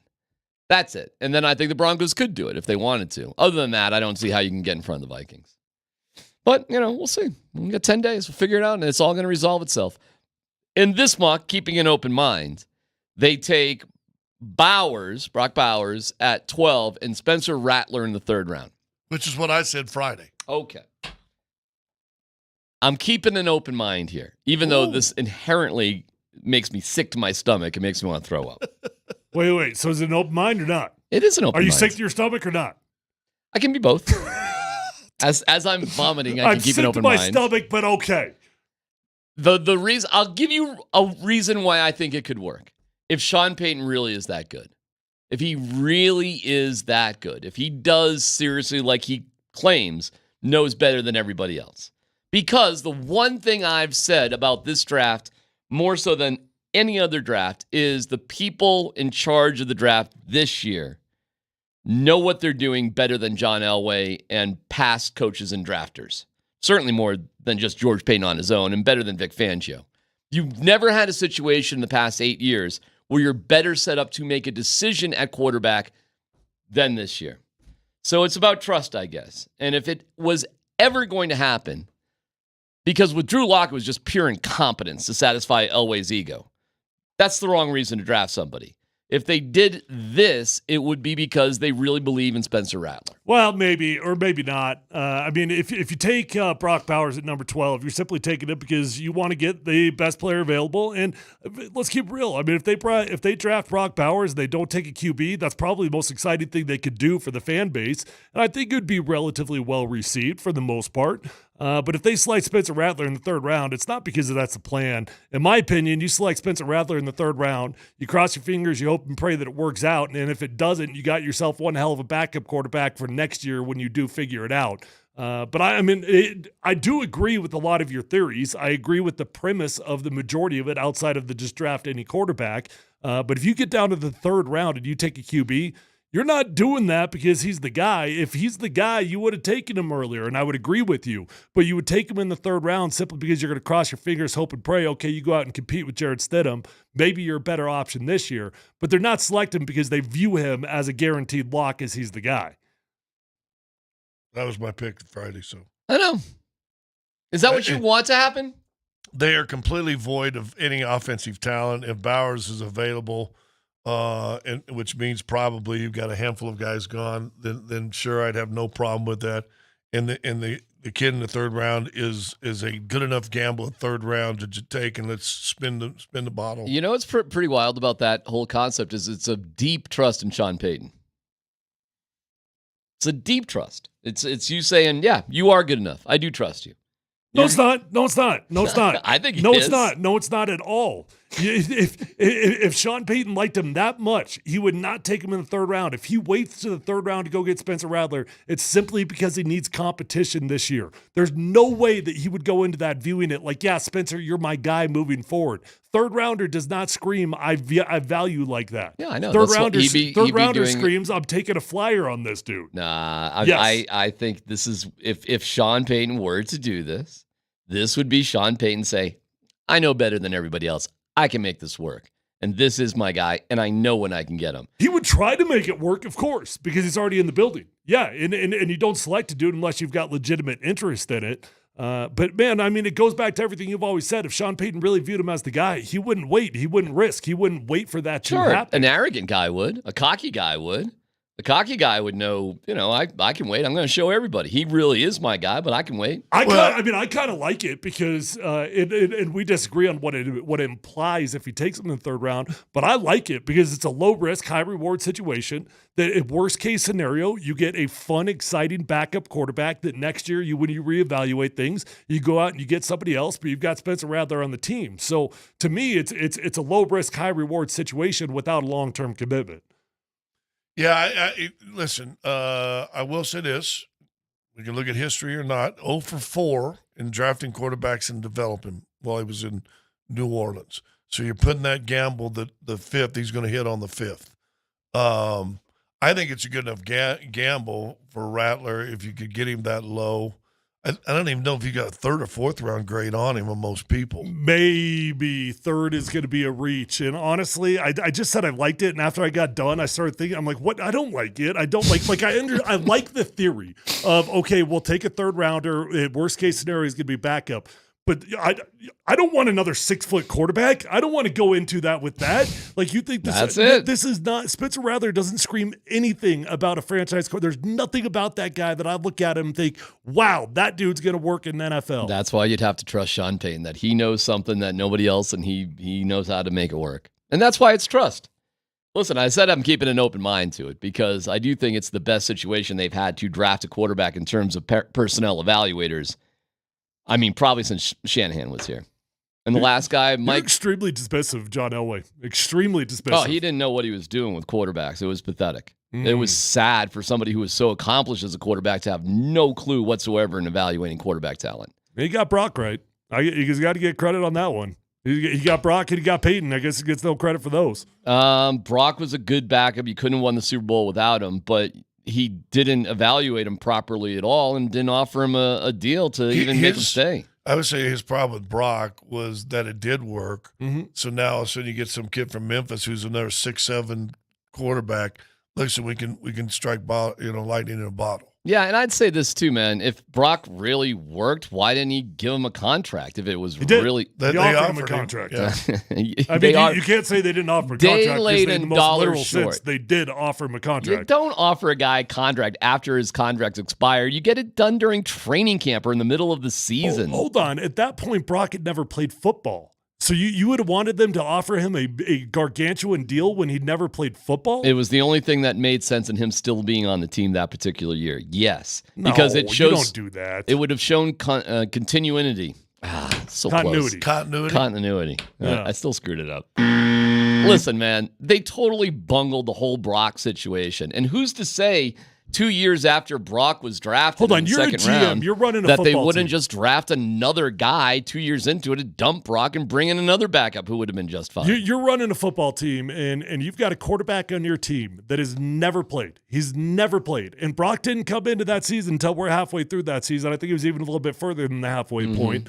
And you're going to tell me, as a GM, you're going to offer a dude a gigantic contract when he's never played football? Oh, I would have never been in that situation with Brock if you're making me the GM. Yeah. I would have made my mind up about him 2 years previous. I would have given him a couple years to evaluate whether he's going to be the guy or not. So that situation, would you have offered Brock Osweiler a contract before he ever played? I absolutely would not have. He didn't play for 2 years. I would have found somebody else, and I never would have taken somebody in the second round. Another huge misstep by Elway. Because where's your commitment? Who is this guy? I would have, and I wouldn't have offered Peyton Manning a pay cut, or like Elway tried to shove down his throat, and I would have begged Peyton Manning to play a 5th year in lieu of everything. They were shoving him out the door. They bungled everything when it came to the quarterback job. Never mind what they did in 2018, which was humiliating, the worst draft decision in the history of the Broncos, taking Bradley Chubb over Josh Allen. I mean, Elway was terrible at this. I mean, God awful. He was so bad at it that they took Simeon, who Gary Kubiak must have looked in the Simeon and was looking in the mirror about a 7th round guy. You know, Kubiak was taken in the 83 draft. I don't know if people know that. Same year as Elway. Are you implying Trevor was a bad pick? Trevor was a fine pick. I like deep round quarterbacks, but you realize Kubiak told Elway to pound sand against the Raiders when he knew he wasn't going to coach the team anymore. Yeah. And he disrespected Elway, saying, Elway, you're an idiot. He did that in the Raiders game. They're up 24-0, and he doesn't stick Paxton Lynch in a meaningless game. I mean, because he sucked. He did suck because Elway could not figure this out. No. Elway was terrible at this. If you want to give John credit for other things, fine by me. You know, he was there when they won a Super Bowl. I get it. But when it came to quarterbacks, John Elway was the worst general manager in Broncos history, and George Payton's getting close to number 2. But thank God we don't have to deal with these guys, and VJ had nothing to say with things, and Vic had nothing to say with things. You finally have a coach that theoretically knows quarterbacks, guys. So if he wants to go with Spencer Rattler in the 3rd round, I'm keeping an open mind. I guess that's it, you know. I do not need a 6-foot-tall quarterback. I get it. Don't need that. Who's your don't guy? Want that. Who do you want? Michael Penix. That's who I want. Okay, good. Scott, who do you want? I'd take Penix. All right. And I'd be fine with Penix, too. And this goes to what our pal Paul Allen was saying. Like, he's admitting, Paul Allen's saying, I'm not an expert on I don't watch, how about him just coming out? I don't watch college sports. You and Paul got a lot in common, by the way. We do. A lot in common. We have a lot in common. Including the pace at which you speak. Well, and probably a little bit too much, too. And we might have that in common as well. I wonder if he smokes cigarettes.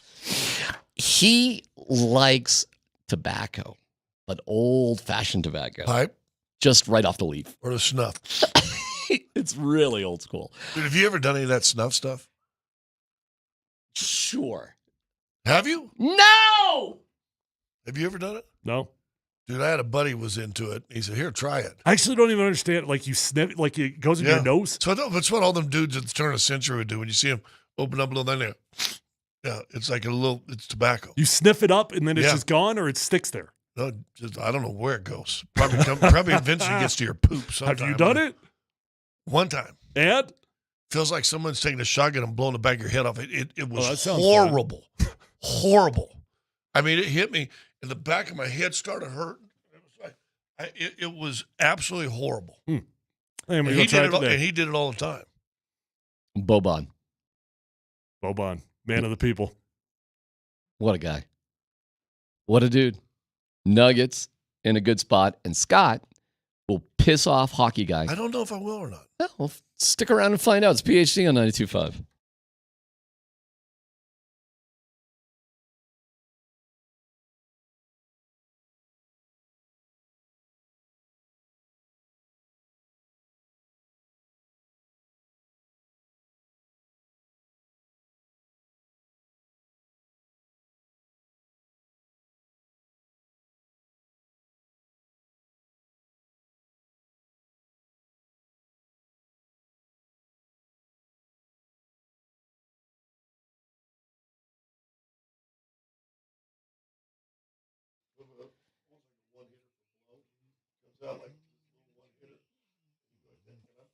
You know, you hear a lot about how treating low testosterone can help your sleep. That is true. Your workouts, your energy levels, all that is true.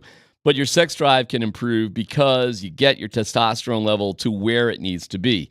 So you're looking better, you're feeling better, you're just having a better time, and perhaps doing better for your relationships. This can all happen with the Rocky Mountain Men's Clinic. If you take the Low T quiz on their website, It's a simple 10-question quiz, yes or no answers. It only takes a couple of minutes. They'll schedule a consult, draw your blood, and have your result within 30 minutes. A Colorado licensed medical provider will go over those results with you. What are your options? And together, you'll make a decision. The cost of the appointment, it's $99.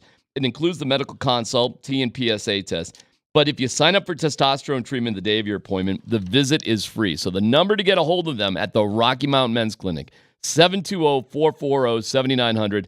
Don't put it off. No need to wait. Visit RockyMountainMen'sClinic.com.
Well, Scott's still on the fence if he's going to piss off Hockey Guy. But I just found out that we'll find out with no dumb questions in 7 minutes. But I did find out I pissed off Vic Lombardi. Just saw it. What did you say? You said something about him that he's No, it's Vic standing up for John Elway. Listening to PhD, great stuff as always, but the disrespect DMAC shows for John Elway is off the charts, uninformed, and perhaps personal. I'm begging Kevin Shockey, our program director, to give me 1 hour of airtime with DMAC to debate this subject. Let's go. You know what? It would be fun, and I invite him on right now. Call in if you want to call in, Vic, because I'm not. I'm somewhere in between on it, but I do think you're insanely dismissive of all the good things that Elway did. And if you got a run like he had as a GM and you make it to the Super Bowl 2 times and you win one, you're flat out a good GM, in my opinion. That's all that means. You win Super Bowls, you're a good GM. You did a lot of things right. You can get things wrong. You can get things wrong along the way. The caveat, though, that he said that I don't know if people picked up on, he said draft, and you always doing quarterback. That's what I said, yes. Because we went a few years ago back at all of his draft class, and what was it, Dan? It's like 73% of the people he drafted were still in the NFL. Mm-hmm. Pretty good draft record. Not all of them stayed here because not all of them didn't sign second contracts here. Mm-hmm. But quarterback, hey, listen, when you get White Sand, that right there puts you in the bad place. Who's your favorite John Elway draft pick? Von Miller. Okay. You realize he had been on the job for like 2 months when that happened, and that was Brian Zanders, who was the GM working on that for more than a year. Okay. And John basically just signed off on decisions that were made. But hold on. But how are you going to work on it for a year? He was like the best defensive player in college football. That was a no-brainer. This is also like this goes into your overall quarterback theory that everything's just about the quarterback and everything's not about the quarterback. How do you okay, I get it. He got the quarterback wrong a few times. How do you dismiss the overall success that he had as a GM? How does that not factor into what you did? Your overall tenure is not about what you did at quarterback. Your overall tenure is the success that you had as a football team, and the football team was pretty damn successful. I get it, but I just asked you what your best decision was, and you picked out a guy that he barely had anything to do with. What is that? But okay, but I mean, you're well, have pick somebody else. But it's under his heading.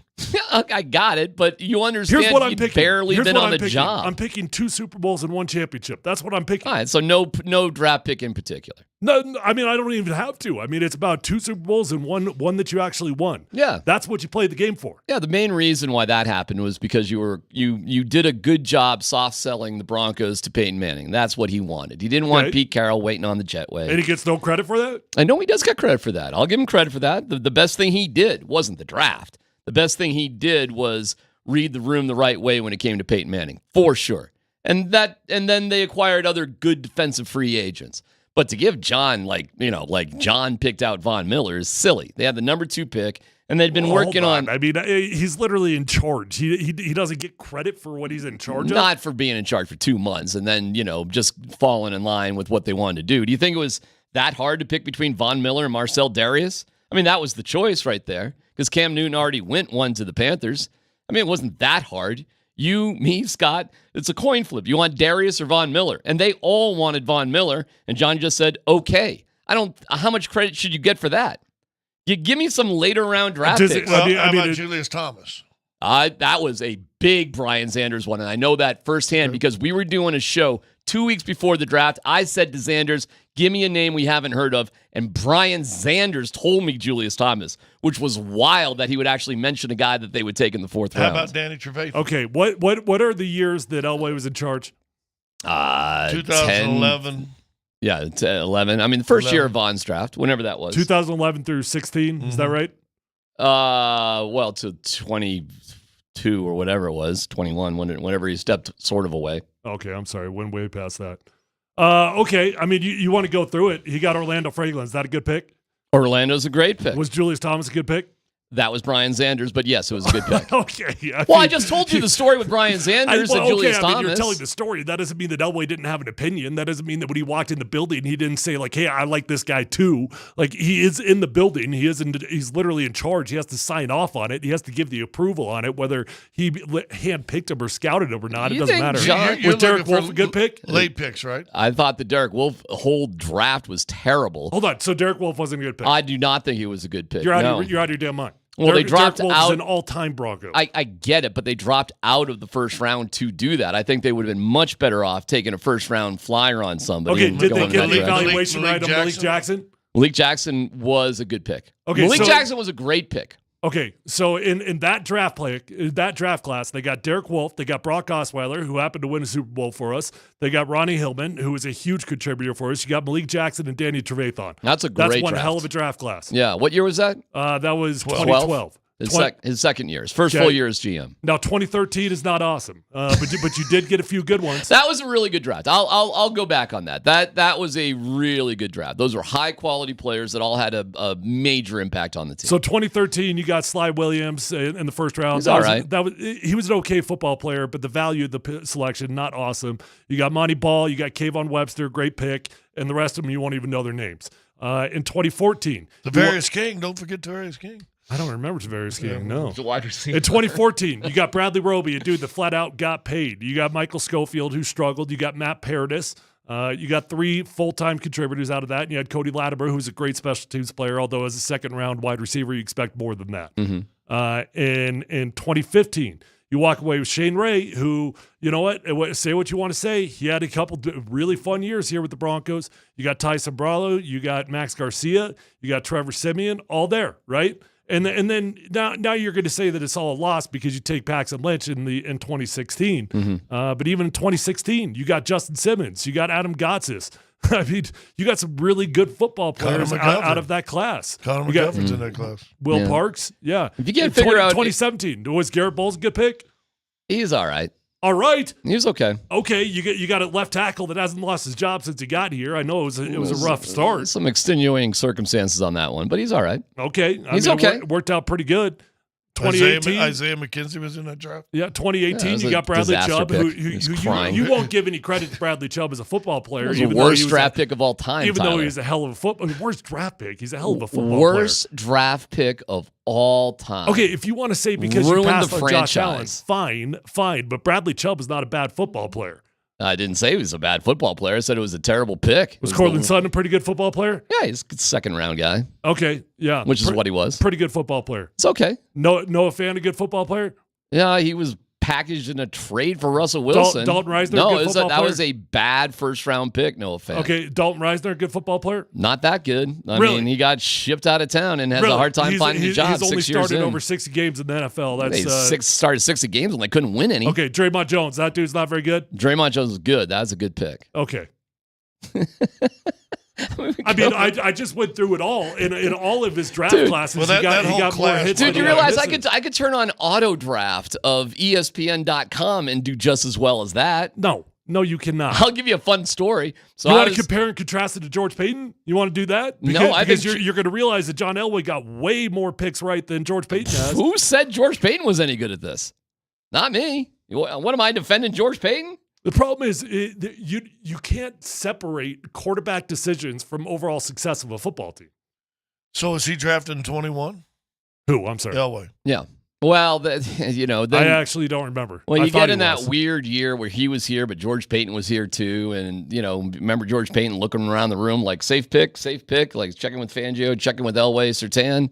Half the room. Yeah, you're right. So 2021 was George Payton. Half the room was like, this is not good. It was the most. First of all, it wasn't a safe pick because you needed a quarterback, but I mean, it was a great pick.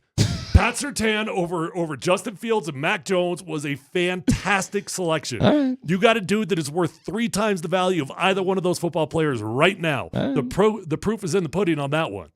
Are you ready for no dumb questions, Scott? I don't know. We're amping up for you ripping on Hockey Guy. Could be a nice cleanse right now. You good? You ready? Dude, I don't know if I want to do this. Dan, go ahead. I've got a You don't have a choice, Do buddy. Matt present I hope you do it. No Dumb Questions. This is your safe space. Safe place. I'm leaning into the segment. You're a smart guy. Send us your not dumb question now. Tweet it, text it, or Twitch it. It's No Dumb Questions. With thanks to Old Chicago Pizza and Tap Room. Visit oldchicago.com for a location near you. Uh-huh. It's time. Yep. Okay, let me just state my opinion first. I think they're just sleepwalking through the end of the regular season. Who are you talking about? The Avalanche to get ready for the finals, and you're going to see a run like the Nuggets put last year, and you're going to say, "Oh, they were just resting." So this is Scotty optimism. Yeah, the Scotty optimism. They're just resting. They're going to blast Winnipeg, even without home court advantage. You're going to win in 5 games. Mm-hmm. That's my thought. That's where I'm going, that this was all been, we're tired, let's rest, let's get our legs back, and now let's go for the postseason. All right. That's my hope. But if they don't. All right. Will there, or does there need to be a hard look at the coach and general manager? Would you ask that question about the Nuggets? Okay, so is that the question? Yeah. There does not need to be in terms of replacing either one of those guys. No. Bednar's the best coach in Avalanche history. The problem they've had is that Georgiev has not been able to make the big save. If you just want to sum things up, the ability to make the big save. However, moving on from Darcy Kemper wasn't a bad idea. It's not like Darcy's been lighting it up since then. He wasn't all that good either. It's a philosophical approach the Avalanche have to hockey, meaning we're going to get by with middling goaltending because we have success all over the place. It's not a bad strategy, and they won a Stanley Cup with it. So I can't blame a coach and a GM for going ahead with the strategy that has worked until it doesn't work. Well, so I would say no, but I think they may have to rethink their strategy when it comes to goaltending, or commit to their draft pick and then at some point. First things first, when you win a championship, that buys you a lot of grace. A lot of grace, and that lasts for a while. It doesn't last forever, but I would assume you win a championship, that probably buys you a solid 4, maybe even 5 years of grace, because it's that hard to win a championship. On the surface, though, when you're looking at it, and you got Nathan McKinnon, and you got Kale, and you got Mikko, and you got Val, you got all these guys that are just, I mean, they would be flat out superstars on any team in the NHL. You got a right dude. They're top 5 in their positions. Top 5 in their positions on the entire NHL.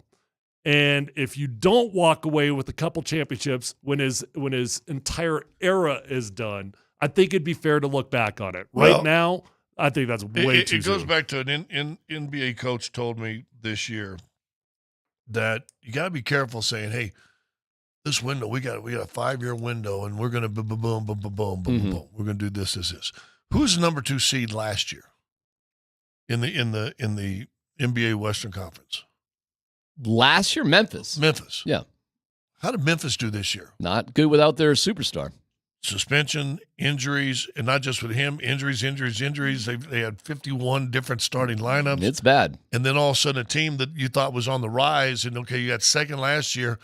Here's a first-place team. Why do you think they played Memphis and Denver game 82? It was on last year's schedule, thinking this game was going to be a monster game for the Western Conference. Right. And look what happened. So to sit there and say, let's go window, let's take our time, we got a window. That window closes on you fast. There's no guarantee Memphis ever gets back to where they were last year because everybody's going to want paid eventually, and then the salary cap with the new collective bargaining is now more punitive than it's ever been. They don't want 3 stars on one team anymore. You can have 2, but not 3. So everything's a lot more punitive, and that window closes. Well, the Avs are the same thing. I mean, you say, well, we got a window. We still got the top 5 players in 3 positions. I got a quirky question for you guys. Until you don't.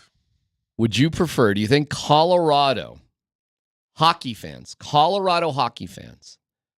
would prefer Georgiev, Annunen, or Matt Davis from DU in the net for the Avalanche as they start You almost wish you had a draft pick on. You pull him up for the playoffs, right? You know, what is the deal? Could they sign Davis? Is he one of those weird, like, college is over, didn't get drafted, you could sign him sort of dudes like Ben Myers? Ben Myers was just like that. He came to the team like, could you still sign Matt Davis right now? I don't know if you can or you can. You want to talk about big saves. Yeah. He's unbelievable. I mean, goalie is kind of like backup goaltenders, like backup quarterback. There's no fan favorite more so than a backup quarterback when there's a struggling quarterback. I read a stat on him team. that he had like only like 1 or 2 maybe shutouts all year, and he had like 2 in the tournament. I'll tell you something about goaltending too. Do you really need chemistry with a team to play goalie, or do you just need to stop pucks? I mean, it's kind of a bottom line sort of business. It does kind of feel like it should be plug and play. Well, yeah, what difference does it make? You don't need to know any offensive or defensive system, I don't think. You just got to play goalie. You got to know the defensive system. You sure. do? Why? I would guess. Why? I don't know. Hockey. I wonder if, Dan, you looking that up? Like, could they sign that? I know that's insane, right? But we have a goaltender here in town who inevitably is going to be in the NHL. I mean, how could he not be? If you could sign Matt Davis during the first round of the playoffs, would you do it? No. You wouldn't? No. You're not going into the playoffs with somebody that's not been on the team. You don't want to do that. McCarr did. You want...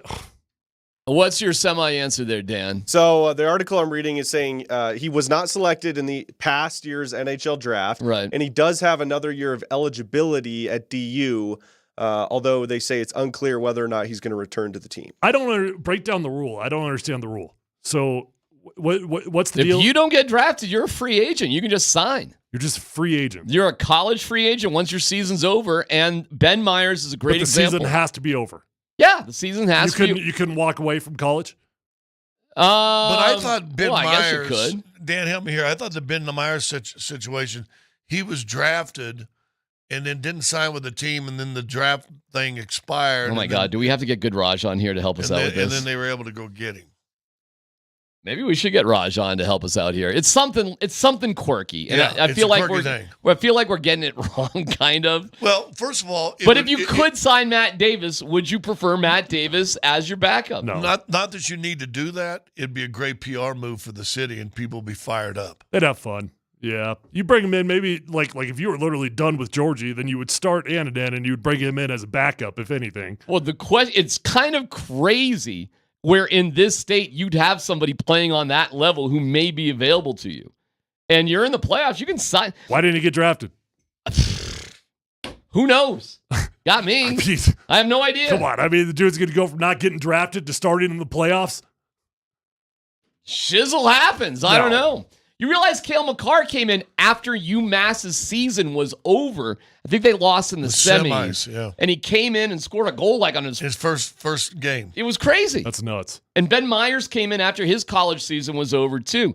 But Cale was a draft pick. I don't know if Myers was. I don't think he was. So I thought he was drafted by somebody else, and then the draft thing expired and he became a free agent. Don't ask me why, but we got people texting in that he is not eligible for postseason play. He is not? I mean, according to the text line. Well, they're inevitably smarter than us. So you didn't piss off Hockey Guy. Was that it? Yeah. You thought do you think Bednar? Yeah, you didn't really answer your own question. Yeah, what's your answer? I'm with you. I think Bednar's the best coach they've ever had here. I do know there's a time. And what you said at the end of your dissertation is exactly how I feel, in that if they lose in the first round, then there needs to be a look at the philosophy of what you're doing, that you just can't outspeed everybody, especially once the playoffs come. And you're going to play, what are you going to play? Winnipeg the first round and Dallas maybe in the second round. And they got big, giant forwards. Are you going to be able to get the puck out of your zone? Well, and Winnipeg has Hellebuck, who's regarded maybe as the best goalie this entire year. And so they got kind of the total package right there. It's going to be a tough series. Real tough. All right, well, hey, throw it out there. We'll see what the response is. Boban. MPJ, can you straighten out the shoe situation? The strangest answer. One of the weirder answers of all time happened after that Memphis game. You'll hear it coming up.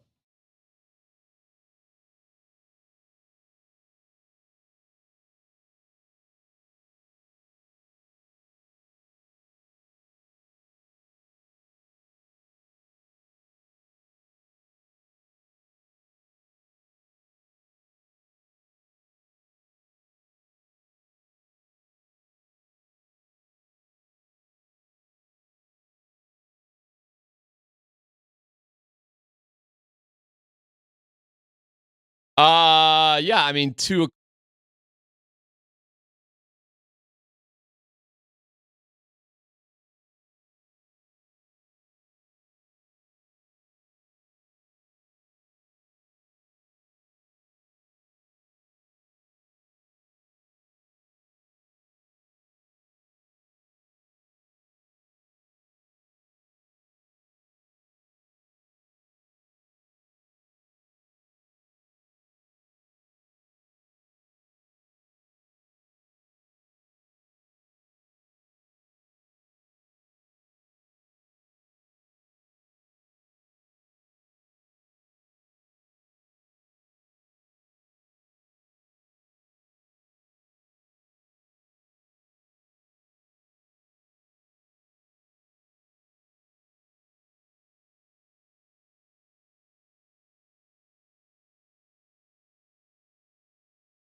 All right, check it out, guys. I know there's a lot of options out there for testosterone if that's what you need, but you got to know there's so much more to your overall health and wellness than just getting shot up with testosterone, and that's where my friends over at Revitalize Health come into play. Guys, they can help you out with hormone replacement, medical weight loss options, peptide therapy, and yes, testosterone therapy. Guys, go into Revitalize Health at one of their 3 locations and let them change your life. You're going to look better. You're going to feel better. You're going to sleep better. They've got 3 locations. They're close to no matter where you live, and you can find them online at revitalize-health.com.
And LaRavia will look in here. He gets it in over to Scottie Pippen Jr., and there's the horn. The Nuggets tie a franchise record for most wins in a season. The regular season is officially over. Denver takes care of Memphis tonight, 126-111 at the FedEx Forum. Now it starts getting fun, folks. We got the play-in games to go, but in about another week's time, the playoffs will begin and a chance for the Denver Nuggets to defend their world title. The great Jason Kosmiski. Fans are going to be able to listen to the Nuggets games. You can, using the Altitude Sports Radio app, smart speakers like Alexa, and on the website. Due to league rules, limited to devices within 75 miles of Denver, 83% of the state, though. You're all good. Be able to listen to the games on our app. That's Altitude Sports Radio 92.5. All right, some house cleaning. We'll get to the Nuggets here in just a second, and Michael Porter Jr. in his shoes. But real fast, are you going to check out the WNBA draft tonight? Yeah, well, I'll watch Caitlin. Did you see Caitlin Clark on Saturday Night Live? Yes. Very funny. Very funny. So does Angel Reese go number 2? Who goes number 2? No, it was some girl from Tennessee. Okay. She's pretty good. I may have to watch that tonight. Sure. Or we could do a mock draft.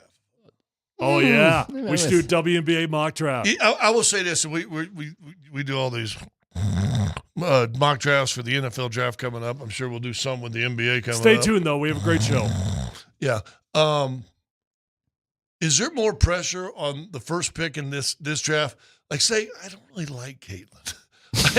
What? Well, I mean, just what if you're the Indiana Fever? For the Fever, somebody in the office goes, "I'm not sold on her. I don't know if she's thick enough. I don't know if she's gonna be strong." Who do you think that person would be in the personnel department of the Indiana Fever? But even like the first pick in the draft this year, I mean, there's pressure to take the guy. But is there? If you took Jaden Daniels, are people going to freak out? Or there is zero pressure on the Indiana Fever. I'm saying pressure if you Easiest don't like pick of the all guy. time. I'm saying if you don't like the player and you wanted somebody else, maybe I wanted a little more size. I'm happy with my guards. And you're like, but we can't. I agree. I mean, if she would hit half quarters, I'd be impressed. Those logo threes, though, not enough. I understand. Of any draft in any sport in any time ever, this is the easiest decision to make of all time. Exactly. Men, women, darts, But what if the Fever didn't There's really no like? what if. What if the Fever says, we like our two guards who both made the All-Star team, but we need size, and that 6'7" girl from South Carolina sure would fit us better. I don't know who their two guards out there with the Fever are right now, but if they think they're better, they need to be fired. There's a better chance of John Wick being killed at the Continental than the Fever not picking Caitlin Clark. A couple times. Close, yeah. Girl that one time.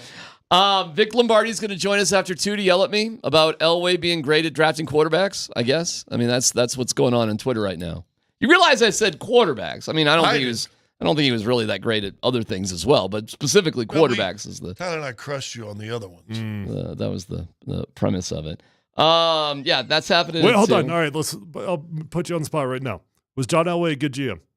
No, he was terrible. Okay, so it's not just quarterbacks. No. So, in total, so you don't get a free out on just the quarterbacks. He's just bad GM. Unfortunately, you don't get graded on just 4 years. You get graded on the totality, and the Broncos literally have the worst record I want to get sucked in right now. I want to get sucked in so bad. Well, they literally have the worst record of any Super Bowl champion post the Super Bowl in NFL history. But they did win a Super Bowl. Yeah. How many other GMs in John Elway's era won Super Bowls? Of 10? I don't know. I'd have to go through. They got the same one, won it 3 times. Yeah, I mean, how many of them went to 2 Super Bowls?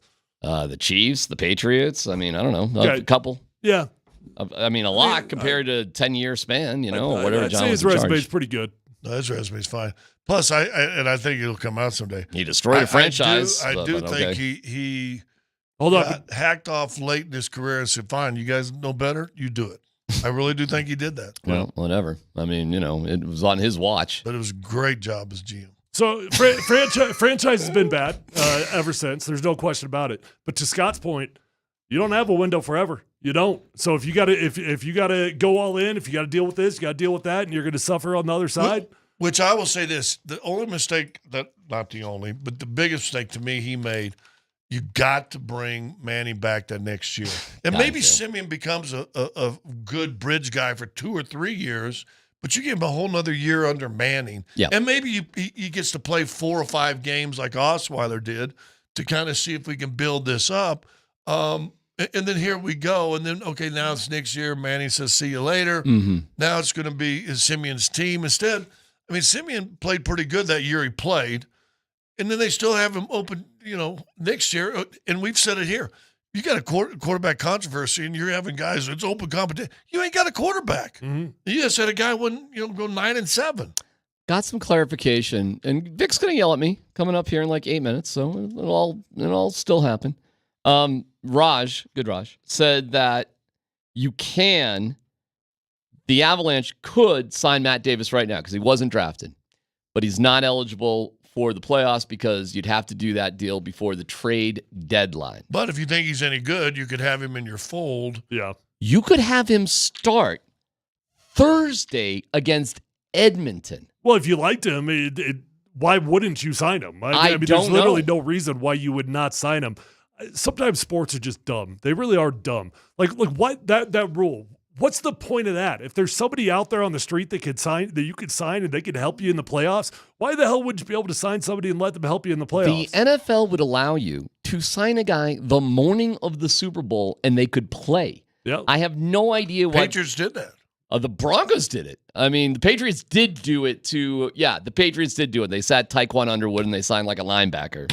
A guy who signed someone the day of the Super Bowl? It wasn't the day of. It was the week of. It was the tight end from CU, whose name I'm forgetting that nobody knew. What the heck is his I know. name? No, you guys don't even know he's on the team. He went to where did he caught one pass, and it was with the Raiders. It was a touchdown pass. He played at CU. He was a defensive end when he went to CU. I know exactly who he is, but I'm trying to blank on his name. I know, me too. And he was in the stands for the AFC.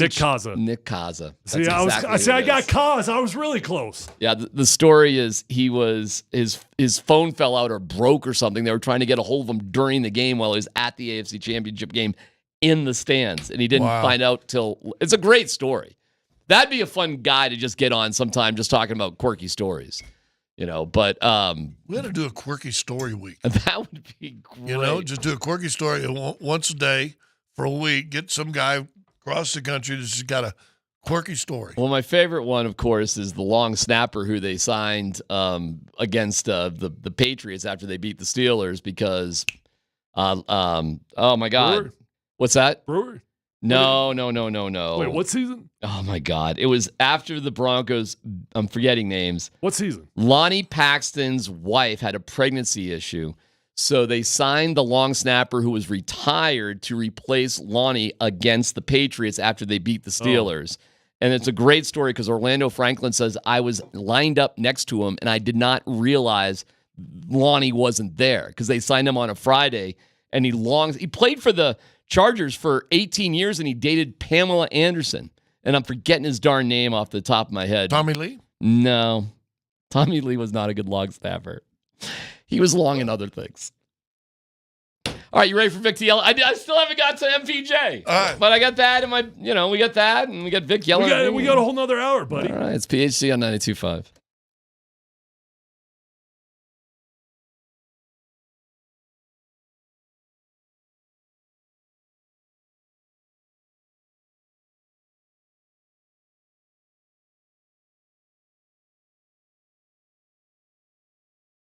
Hey, it's C-Mac for Mike Maroney Automotive.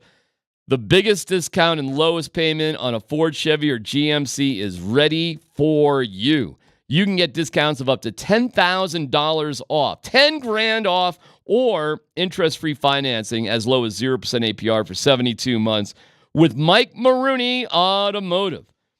0% 72 months. This is an amazing deal. And with over 1,000 new and used cars, trucks, and SUVs, you're sure to find the right vehicle at the right price at MikeMaroneyColorado.com. And as always, when you buy any vehicle from Mike Maroney, you'll get free delivery anywhere in Colorado and their money-back guarantee for your peace of mind. So here's what you need to do. Visit them today at Mike Maroney GMC in Boulder, Mike Maroney Chevrolet GMC in Longmont, Mike Maroney Ford Longmont. For all the details, just go visit my friends at MikeMarooneyColorado.com. That's MikeMarooneyColorado.com, and tell him your best pal, D-Mac, sent you.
And I wouldn't have offered Peyton Manning a pay cut or like Elway tried to shove down his throat. And I would have begged Peyton Manning to play a fifth year.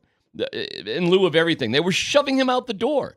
They bungled everything when it came to the quarterback job. Never mind what they did in 2018, which was humiliating, the worst draft decision in the history of the Broncos, taking Bradley Chubb over Josh Allen. I mean, Elway was terrible at this. I mean, God awful. All right, I'll stand by that word. Thank you, Dan. I don't even know how you can argue with me on that. I just did for an entire segment. Yeah, but you were leaning more into the overall thing. You kind of stood away from where I was really going with, which was Elway and quarterbacks. I put you on the spot in the last segment. I said, was he a good GM? And you said no. So it's not just about the QBs. It's the overall opinion of the GM. All right, fine. Because if you fail at the quarterback position as a general manager, you're a bad general manager. Vic Lombardi wants to yell at me now. We got Vic. He's on. Hi, Vic. Hey, Vic.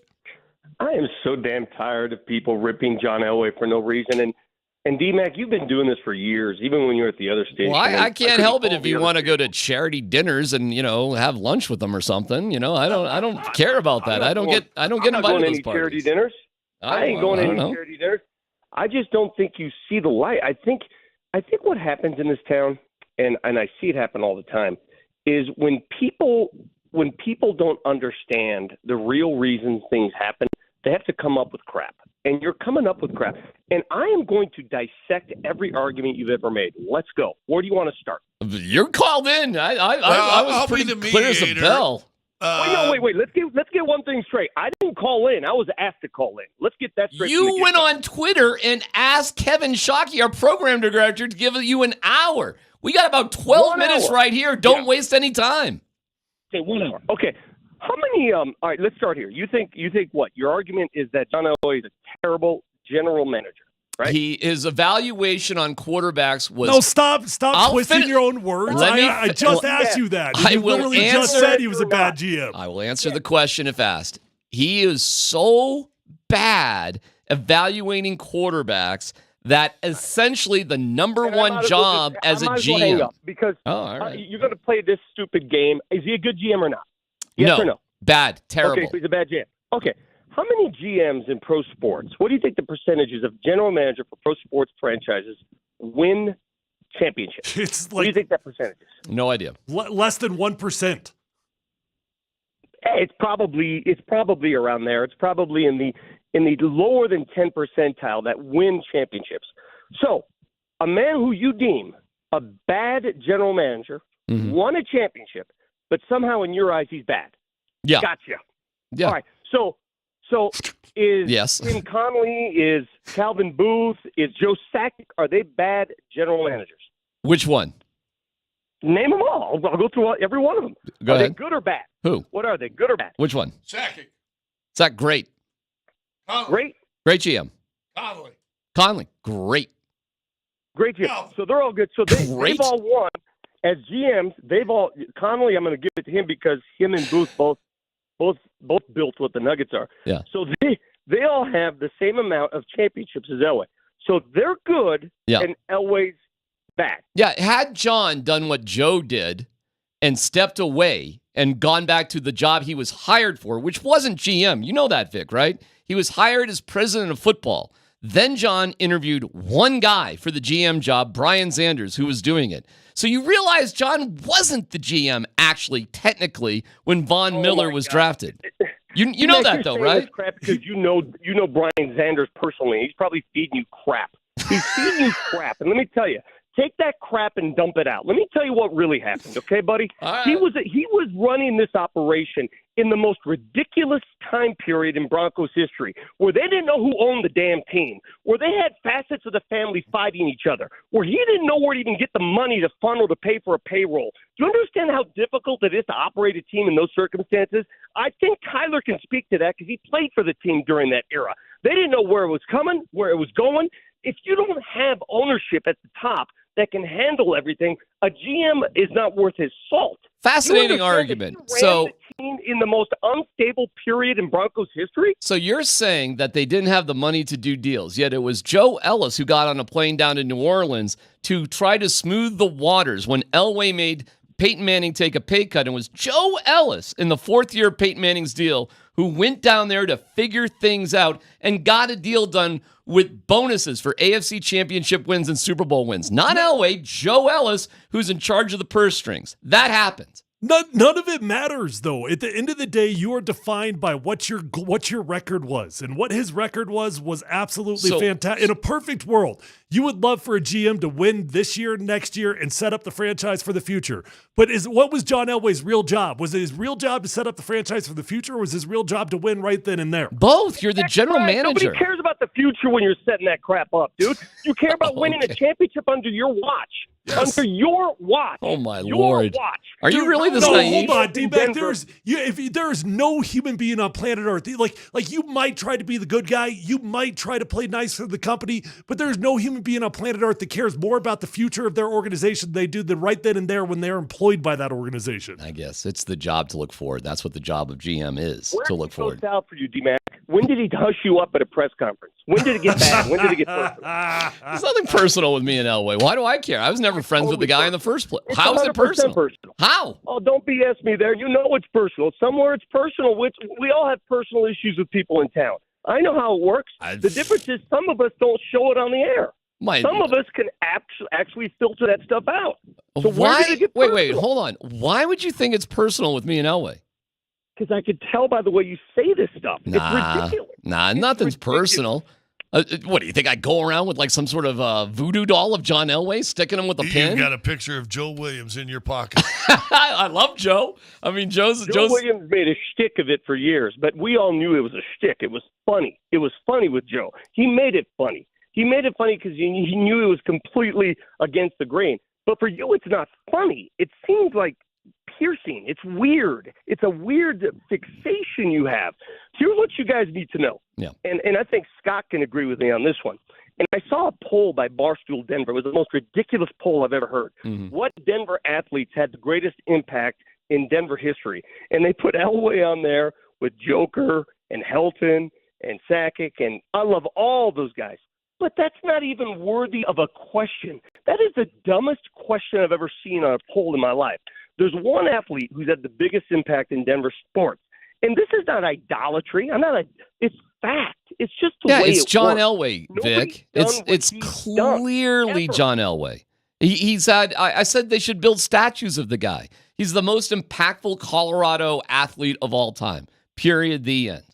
But to deny what happened on the back end of his GM-ship. You're denying what happened on the front half of his GM-ship. Well, you're ignoring all the success. No, I'm killing you with the truth on this one. No, you're not. On this bad boy. Let me ask you this.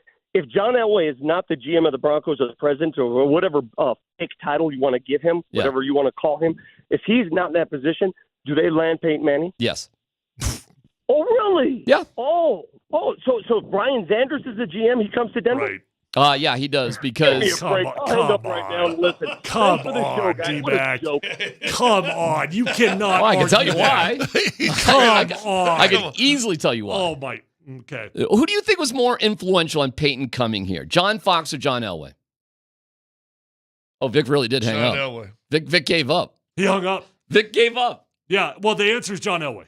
The answer is John Elway. Yeah, 100%. I don't think 100%. so. I think it was John Fox. Really? Yeah, I mean, if we could get Peyton on, it'd be fun to talk to him about it. So John Fox, at the end of the day, was going to be the one that signed off on all the things that needed to be approved. No, that's two different things. No, it's not. No, it's not. Because when Peyton Manning comes into town, he wants to know that the dude that's in charge is going to sign off on absolutely everything that he needs to have happen for him. Oh, all right. Well, I'll say John Fox did that then, if that's the thing. I mean, so John Fox had the power to do that. He didn't have the power to do it, but he certainly was going to do it, and he did do it. Right. But to imply that John Fox had that power is just wrong. So Elway is the default answer to that. John was a big fan of the path of least resistance. So John was a good guy in that because Manning didn't want to be overwhelmed. But Foxy was the coach, and Manning knew that he would get to do whatever he more or less wanted, which he did. And he had Adam Gase, who was a good partner in crime, as well as Mike McCoy. So he had a very favorable system to do what he wanted to do. What was remarkable is that Gary Kubiak actually made more sense in Houston. But they had Matt Schaub, and they didn't pursue Peyton Manning, which made things incredibly awkward when Gary Kubiak was hired after John Fox, and that's the year they won the Super Bowl. See, in my opinion, I think the John Elway era is very, very simple. I mean, it could not be any more simple. He hit home run after home run after home run in the first few years. He goes to the Super Bowl. He wins the Super Bowl after that. And then, he made mistakes on the back end. And, there were some big mistakes. But at the end of the day, when you sit there and you evaluate the overall John Elway era and you go to one Super Bowl and you win another, there is no other way to define that, but you achieved the ultimate goal. The ultimate goal is to win a Super Bowl. And he went to one and he won another. So whatever mistakes are made on the back end, those are all outshined by the success on the front end. Yeah, well, I mean, I guess we disagree. I look at the past 8 years where they haven't had a winning record. They haven't made the playoffs. They have the worst record since winning a Super Bowl of anybody. They flail away with Paxton Lynch, and he hired George Payton. He hired Vance Joseph as the head coach. He hired Vic Fangio. I mean, God forbid it's kind of crazy how many things fell apart under John Elway. But we're just gonna pass that over because they got Peyton Manning. Because you won. Gotcha. You achieved the ultimate goal. God forbid the Avalanche don't win a playoff game. God forbid the Avalanche don't win don't make it to the playoffs again under the Bednar era. Is Jared Bednar a good coach? Was he a great coach for the Colorado Avalanche or not? He has had a long history of being the best coach. He's had winning season after winning season plus a championship. Okay, He'll so go what down he does right on the now front end will outweigh what happened on the back end in that theoretical situation. There is no back end for Jared Bednar right now. I just gave you a theoretical situation. Okay, all right. So yes, if Jared Bednar for the next 8 seasons has a losing record and they miss the playoffs, and they go as the worst NHL team after winning a Stanley Cup percentage-wise, yes, he will be a terrible coach. I'll check in with you in 2030 to see if that's true. You cannot be a terrible coach and win the championship. You just can't. You could have had a bad run on the back end, but you can't be a terrible coach. You're not giving credit to anybody else, by the way. You're saying John Elway, did it all himself? He's the one that's in charge. Okay. All right. John Elway made a great hire of John Fox, and I remember talking to John. I said, why John Fox? Or I asked him, biggest surprise getting this gig. He says, when I got into the building, I didn't realize how many people hated football in that building. Mm-hmm. And they needed a coach to come in there that sparked everybody, that knew everybody's name, was saying, how you doing, baby beam? The greatest coach to deal with Denver's had in the last 20 years, as far as all of us and everything else. Always talk to you, love Foxy. He was like that in the building with all the people. But now all of a sudden he realized trying to win it, and Fox was like a deer in the headlights after that first Super Bowl, after that first fumble. He had no answer. Now we got to get a better guy in here. And he ended up making a tough move for a guy that helped save and turn around the program in John Fox to go ahead and fire him and bring in Kubiak. Brilliant move. Was that a tough decision that he had to make? I think so. I mean, Fox made it simpler by what happened in that Super Bowl. I've talked to Foxy multiple times on this, and I didn't believe it. I did not believe it, but I don't think Foxy would lie about this. I've been told it was a mutual decision to part ways, and I did not believe that at first, but I do believe it now. I think Fox wanted out as much as Elway wanted to move on from him. Okay, fine. It is mutual, but that implies that they both agreed that this was not the right situation anymore, right? So does Elway not get any credit for making that decision? Does Elway not get the... Yeah, I'll give him credit for that. And I think bringing in the dude that you've defined as the best coach in the history of the program. I love Kubiak as a coach. I think it's better Shanahan? That's what he says. No, I think it's Kubiak. Shanahan's real good, though, too. I don't know how you could fight that one. So the mentor or the mentee is better than the mentor. I think Gary Kubiak was the best coach in Broncos history, even though it was such a short run. But I think he was the best head coach. But Elway doesn't get any credit for that. No, I'll give him credit for that. That was good. That was good. That was good. If you did a literal checklist of all the pros and the cons, there's going to be more cons that come out of the John Elway era than there's going to be pros. Way more. But there's some good pros. There's some really good pros. And Kubiak was probably the best one. And then Manning, if you want to give him credit for Manning, then you get credit for Manning. And John Fox. John Fox is a really good hire. Yeah, it's a bit of a no-brainer. There wasn't much to think about with that one, but yeah, it was good. He probably could have more people, but it was a perfect hire for that time. You can't dismiss things because they're no-brainers. You can't do that. You can't dismiss it. Either he did it or he did not. Yeah, because we've seen some no-brainers that guys don't do and they pass on that bites them in the rear. Who did they say Minnesota interviewed the same time Denver interviewed? Kirk Cousins? No, O'Connell. Oh, Kevin O'Connell? Yeah. We interviewed him. So John missed that one. Looked like a no-brainer. John wasn't running things.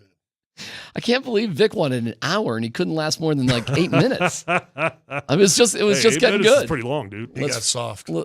I mean, he gave up. Soft.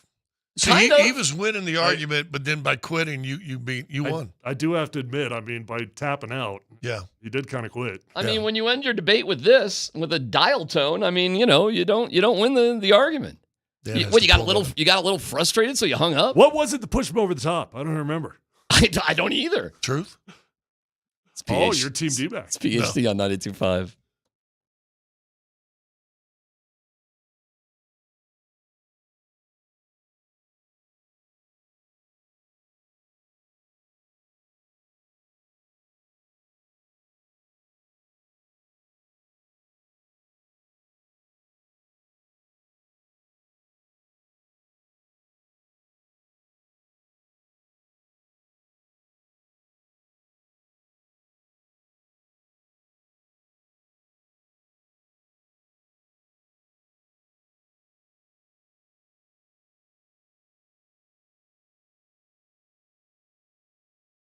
Hey, Z-Mac for AAA Home Improvements. What Toby Hurdle has put together with his team has been unbelievable. It's 20-plus years of home renovation, custom home building, and remodeling experience. So if you're just thinking about it, they can make it happen. There's Lori Lewis in Arvada. We had a wonderful experience with AAA from the initial bid to the finished remodel of our kitchen. They showed up when scheduled, stayed within the projected money amount, and even finished earlier than anticipated. We would recommend AAA without hesitation. This is what they do. Upfront pricing, no surprises ever. Incredible team of skilled tradesmen and project managers, and they talk to you. The communication is fantastic throughout the entire process. So whether you need a room addition, custom home, kitchen renovations, what do you dream of doing? Their schedule does fill up quickly. So check them out today. Get a free, no-obligation estimate on your dream renovation. AAAHomeImprovements.com. That's AAAHomeImprovements.com. Quality at a fair price.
Hey, this is Tyler here for my friends over at Phil Long Ford. Guys, every single car that I bought since my rookie year has been from Phil Long Ford of Denver. And I keep going back because I always have a great experience. I know that car shopping can feel a bit cumbersome at times, but not at Phil Long Ford because they've got the largest inventory in the state of Colorado. Whether you're looking for a used vehicle or a new vehicle, they've got the largest selection and they've got the best deals. And you can check out all those deals online at phillongdenver.com. They've got incredible inventory arriving daily. They've got cars and trucks on the lot for you to choose from, or you can always go online and get exactly what you want. And check out their incredible line of electric cars, pickups, and vans with the latest technology. They've got the largest selection. They've got the best deals. They're going to get you in. They're going to get you out. And once you buy a car from Phil Long Ford, you will be a customer for life because you will realize that it is an experience that is different than other car dealers in Colorado. Go check them out online at phillongdenver.com and let them know that Tyler sent you on over.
So Vic hung up on us, right? I don't know. He said he didn't. There's controversy. He says that he thought we hung up on him. It just went dead. Dan? I did not touch the phone. Did you touch Swear the phone? to God. I don't have access Did to not it, but you touch the do. phone. I did not touch the phone. There's The only phone's two in front people of with you and Dan. access. It's D-Mac and Dan. I didn't touch it. I asked It him. would be a quick, easy way for you to win the argument if you hung up on him and made it seem like he hung up on us. I mean, I literally asked him a question, then I looked at the phone and he was no longer there. So I was like, oh, I guess he did hang up. Mention something about hanging up before. He threatened it. Tapping out's tapping out. I don't know. I don't know. We should get the audio. We should figure this out. I do love Vic, though. He's the best. Hey, mountainhighappliance.com. Denver, Louisville, Littleton, Colorado Springs, and Glenwood Springs, offering every major appliance line and brand. I mean, he wanted an hour. He got about 8 minutes. Do you love LA? Do I love Well, LA? you said you love Vic and he's the best. Yeah. Do you love LA? I don't have feelings towards Elway one way or the other. You sure? Yes. Listen, this is what happens when you don't go out to dinner. You're not personal friends. You don't call each other on the phone. You don't text. You have a completely unbiased, objective opinion. So if that's how it goes. If you do have coffee with a guy or go out to dinner or share text, then you probably have a biased opinion. That's kind of interesting, right? It's kind of interesting. You can, and I've been in that situation before. Like what if somebody was feeding you information? I'll tell like you on who. your text? I'll just out myself. I got close with Adam Gase. I did. I felt like I was friends with Adam Gase. Who are you close with this year? I was close with somebody, and I'm staying away from it. But that is true, and I know where you're going. I'd rather not talk about it in particular, but I have made a concerted effort to keep an arm's distance because I was getting a little bit too close. That is true, if you want to call me out on that. So I'm trying to. It was flattering. It was interesting, and for the past few months, I've just been like, that's a little too close because I want to have an honest opinion. I don't want to be influenced by it. And it was going that direction. Oh, yes, it was. It was, but it hasn't been literally for months. Well, it was in months, maybe 72 like last hours. week or so. Yeah, ever since last week. Pretty sure this was not a month ago. Maybe this weekend you all did check in. Yeah, or something. yeah. Like he actually just decided that in the middle of the segment. He like 2 seconds ago, he's like, you know what? I need to push that one away a little bit. I'm not responding until tonight. Yeah. Listen, if I need a riding partner up Lookout Mountain, I know where to go. And I could do that now because I'm not a big fat slug. MountainHighAppliance.com. Do we even need Dan? Do we want Dan? Are there stories that matter? Yeah, we need Dan. You're asking me? I'm not even going to start this with the planned stories I had because, fellas, I just opened our Altitude Sports Radio Twitter account. Yeah. Guess what's trending right now? Vic Lombardi hung up? Elway. I think we made Elway trend on Twitter. Shut up. So much so I clicked on it, and the first tweet to pop up is Vic's tweet yelling at D-Mac. Did we make Elway trend on Twitter today? That's pretty wild. Why the heck would Elway be trending today? Because we just made it happen. We got I power guess. around here. I guess. So that's the first story. All right. Well, there you go. It wasn't even a story. I just thought it was interesting. It Our is. show is all powerful. Well, there you go. We're making Elway trend on Twitter. Something interesting to listen to. We're in basements all over Denver. We were going to focus on the WNBA draft. All right, next story. All right, fellas. Well, the Broncos players have reported today. That's today. For their offseason workouts. So there you go. Now, Mike Klis is tweeting out some stuff, some quotes from Broncos right tackle Mike McGlinchey on the Broncos' relatively quiet offseason. He said, quote, "We like it that way. It's all part of the plan, right? Sean and George have a great plan in place for the future of our team for what they believe is how to build the team the right way." He goes on to say, "I believe in the guys that brought me here, and I believe in what they're going to do for our football team, and I'm excited to see what we've got." We've talked about how it's not about winning the offseason. Sean isn't worried about making splash moves that are popular. That's just not how he rolls. I appreciate that. I think the patience and the quiet nature in which they operate during these times I actually enjoy because I think it's a good thing to play your cards close to the vest, close quote. That from Broncos right tackle Mike McGlinchey today. I think one of the most interesting relationships, and I'd lean on you guys for this, but what do you think the relationship is with Garrett Bowles and Mike McGlinchey? Probably not have one. Because McGlinchey is, without a doubt, a Sean Payton guy. A what? Well, Sean Payton guy. Well, he got paid by Sean Payton. They have a ton of similarities, quite frankly. They're both kind of mayoral in nature. They both like to talk to the media. And they both probably view themselves as leaders in the room. Yeah. I mean, on the surface, to answer your question, I legitimately have never had in the starting five. There's been bad apples in the room, but I've never had a peer in the starting five that I didn't like flat out like. So what is I bet it's pretty good. I mean, I think they've got a lot in common, if that's what you're implying. I think they're so different. It's crazy. All I know is you think they're different? You've got a holding 72 arguing with McFlinchy. Right. You've got two of the they got that in common. Two of the most penalized tackles the Broncos have ever had are fighting. They should be going out to get beers together. Be like, hey man, like they yelled at you too. Yeah, right. I'm thinking that I always thought those lifeguards used to have zinc oxide. I always thought it was white. I always just realized that McGlinchey must have some brown zinc oxide on his nose. Wow. Come on, man. He's grateful for the guy that paid him all that money. Yeah. Hey, listen, and a lot of people stayed in the league longer than they should because of that. All leagues. I mean, Sean Payton wants his guys. I think that's pretty damn clear. Yep. They just signed a new defensive tackle, actually, today, too. Yep. 10-year vet. Yep. Never heard of him before. Have you? No. He was okay early, but he's just basically going to plug holes and let everybody else do something. I think he had 2 tackles last year. So, wow. So Tyler, 2 more than D-Mac had. Ain't no doubt about that. Vic's back? Yes. I'm like, hey man, why is Vic back? Everything seems so boring now. Anyways, let's just finish out the show. Let's go. Hi, Vic. I don't want to take over your guys' show. I'm helping my parents pay their bills over here. And someone said, "Why did you hang up?" I said, "I didn't hang up. D-Mac hung up on me." I definitely did not hang up on you. To be clear, you did threaten to hang up. You did, and then you weren't there. I didn't hang up. I think the conversation ended somewhere after. I think D-Mac claimed that Brian Zander could have lured John Elway to Denver. Well, I'm sorry, Peyton Manning to Denver. And no, that's not what I said. I mean, if we're gonna do this, it was John Fox was a bigger influence on Peyton Manning coming here than John Elway. That's what I said. Well, that might be even a dumber thing that's said on the air, but it's okay. but John Fox told him that. I've heard some dumb things, but That's pretty dumb. Anything else you want to say that's dumb? I mean, we could just do the whole D-Mac dumb hour if you want. Well, see, why is it dumb? Why is it dumb? Why wouldn't? Hold on, let me make the argument. John Fox told you to say that. That's why. John Fox did not tell me to say that. Well, John Fox is not the reason Peyton Manning came to Denver. I believe it is. John Fox didn't even coach Peyton Manning in their Super Bowl win. He coached him in the most ridiculous Super Bowl I've seen in the last 50 years. Yeah, that's a different argument, though. But we're talking about him coming here, and Peyton knew because Foxy was able to just give it away basically to Peyton. Peyton could do more or less whatever he wanted to do. He just needed a good guy to be able to do that. Gary made Peyton challenge all sorts of things. And it was way different. And the relationship with Gary and Peyton was, tricky. So you're saying Foxy McGlinchey'd Manning.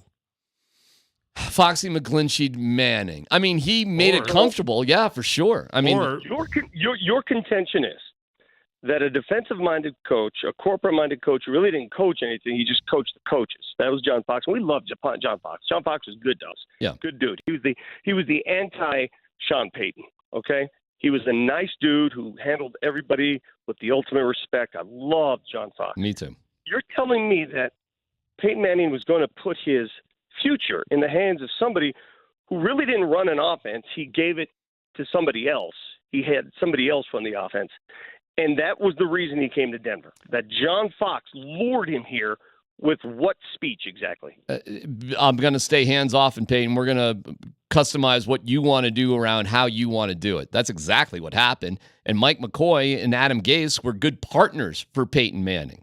And Peyton wanted to run things the way he wanted to do things. And that's exactly what happened. And Foxy was going to give him the room to do it. And to think that John Elway, who doesn't deal with Peyton Manning on a day-to-day basis, has more influence on a guy staying here is ridiculous. You would care much more about the guy you would see every day than a guy you'd see once in a while. If I could get this, and I want you to put your job on it, my job and your job, if I could get Peyton Manning and John Elway to confirm this, if I asked both of them on the air, what's the number one reason you came to Denver, Peyton? Was it John Fox or John Elway? If I'm right, you resign.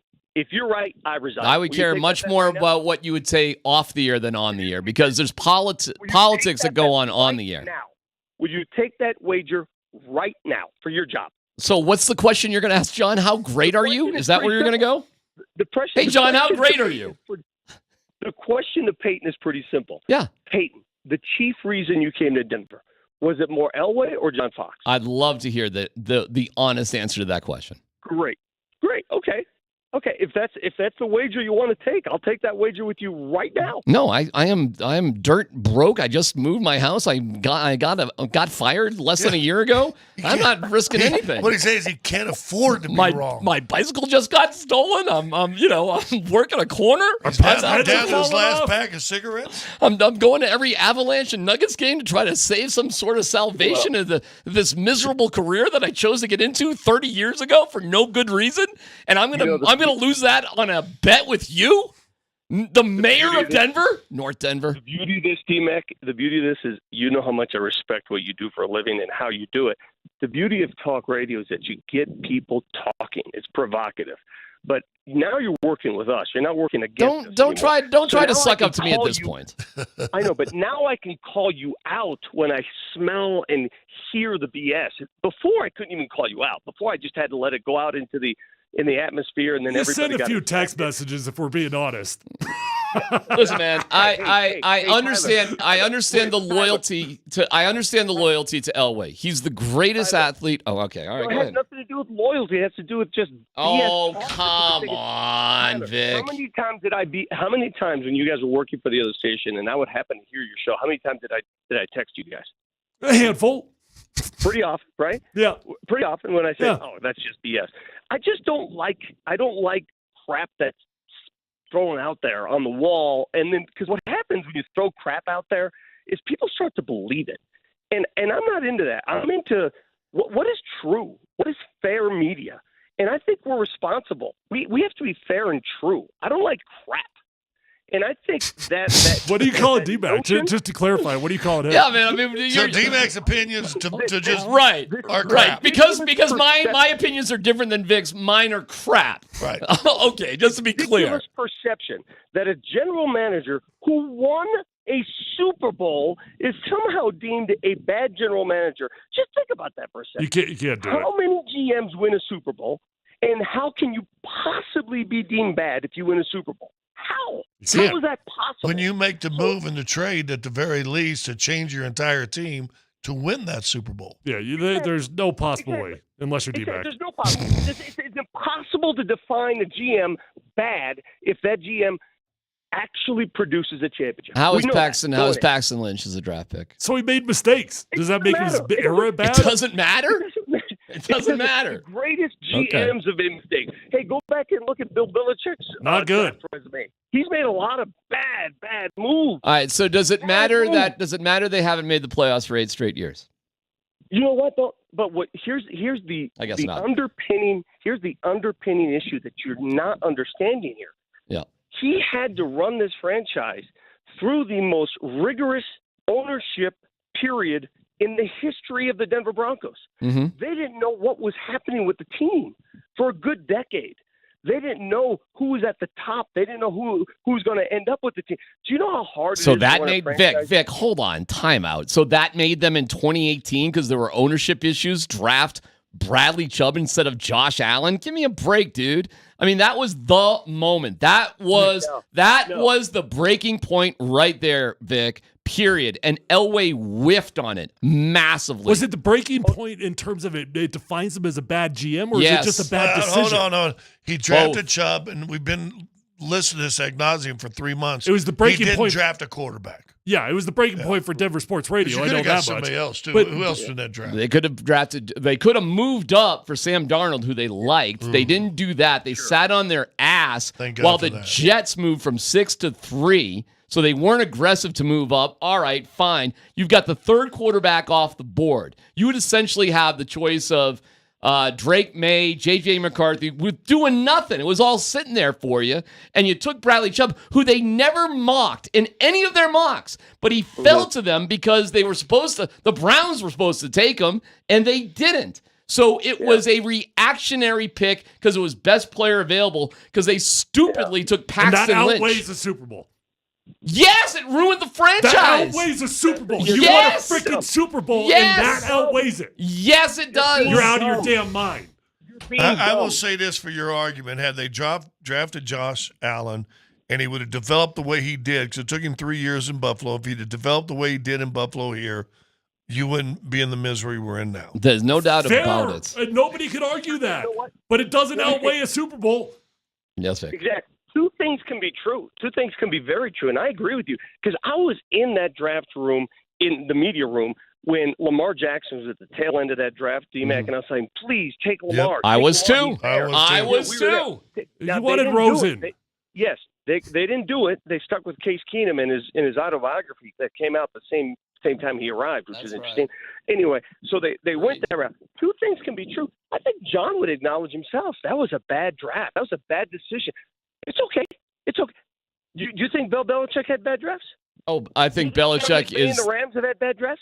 It's okay to have bad drafts, but at the end of the day, how many GMs under their watch have won Super Bowls? How many? I don't know, Vic. You want me to look up how many GMs? I don't know. It's going to be 1%. It's going to be. If you're going over the history of GMs. The GM for the Bucks, he won one. Couldn't even name his name. The GM for the Eagles, he won one. I guess he's infallible for the rest of time. You know, so then, I mean, I guess. The GM doesn't matter. So what you're saying? No, so of what course you're saying it does. By not knowing who they are, the GM doesn't matter. So then, what do you worry about? I worry about who makes decisions on the quarterback position, Vic. That's what I worry about. You worry about it because here's what you worry about. Elway's a name, and he's an easy target. Oh, that's so crap. That's baloney. Exactly what BS. Anybody who goes after Elway for that, it's an easy target because if his name was John Houlihan, you wouldn't be like this. You wouldn't be saying this. Dude, we were kissing John's ass for years when I was at the other place because John. Rightfully so. Well, yeah, we were. The Super Bowl we were. And so we were, but you can't be critical after that. It's like, oh well. Of course you can. No, but he can't be Of course you can defined. critical. I'm critical. I just told you he had a couple horrible drafts. But if I'm going to frame his reign as a GM, he won a Super Bowl. Hold on, let me make this very, very simple. All right. At the end of the day, did John Elway have a net positive influence on the Broncos or a net negative? Positive. Thank you. Because he was an athlete. No, He's as a GM. As a GM. Oh, as a GM? As a GM. He was net negative, unfortunately. Oh, my gosh. Come on. Worst performance by a team after a Super Bowl victory You didn't of all enjoy time. that parade, huh? I did. I You didn't loved enjoy it. that. You didn't enjoy the back-to-back year. I loved it. Yeah, didn't enjoy that. It was great. Okay. It was awesome. Scotty, you still with us? That was pretty negative. Yeah, I was looking at something online, top 25 general managers of all time. Oh, where's John on that list? 23. T-Mac's going to dismiss it. He thought he wasn't going to make it. Now what are you going to say? Dismiss it. Dismiss it. That's great. Who did that? Yard Barker. You know who thinks like D-Mac? What's that? You know who thinks like D-Mac? I find this to be the case. People who are newly arrived in Denver, people who have only known the last 20 years of Denver sports history, people perhaps who don't have a perspective of what it takes to do what he did. That's the people that have that mentality D-Mac has. And that's fine. That's fine. Recency bias is a wonderful drug, and you're infected by it. I'm here to tell you, in the grand scheme of things, when it's all said and done, if I produced a GM for you right now, today, if I produced a GM for you today, and I told you that you're going to win a Super Bowl in 3 years, and then the following 8 years you're going to suck, would you take it? Yep. No.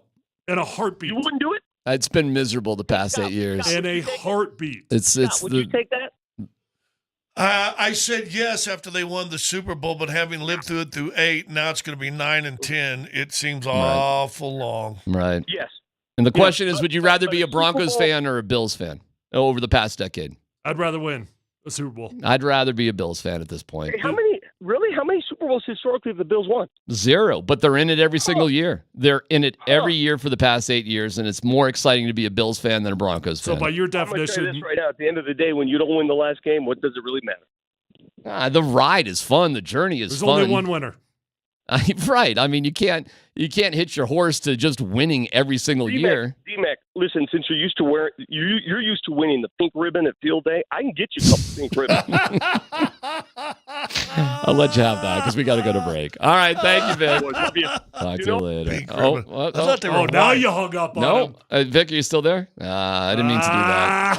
I didn't mean to now do we that. know. Now we know Got he did Vic it before. twice today. Yeah, Good job, dumped him D-Mac. twice. It's PhD on 92.5.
All right, well, this has been a different show. It was fun.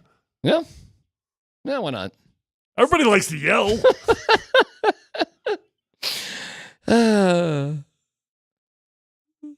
It's an interesting debate. I'm going to ask you this on air, what I asked you off.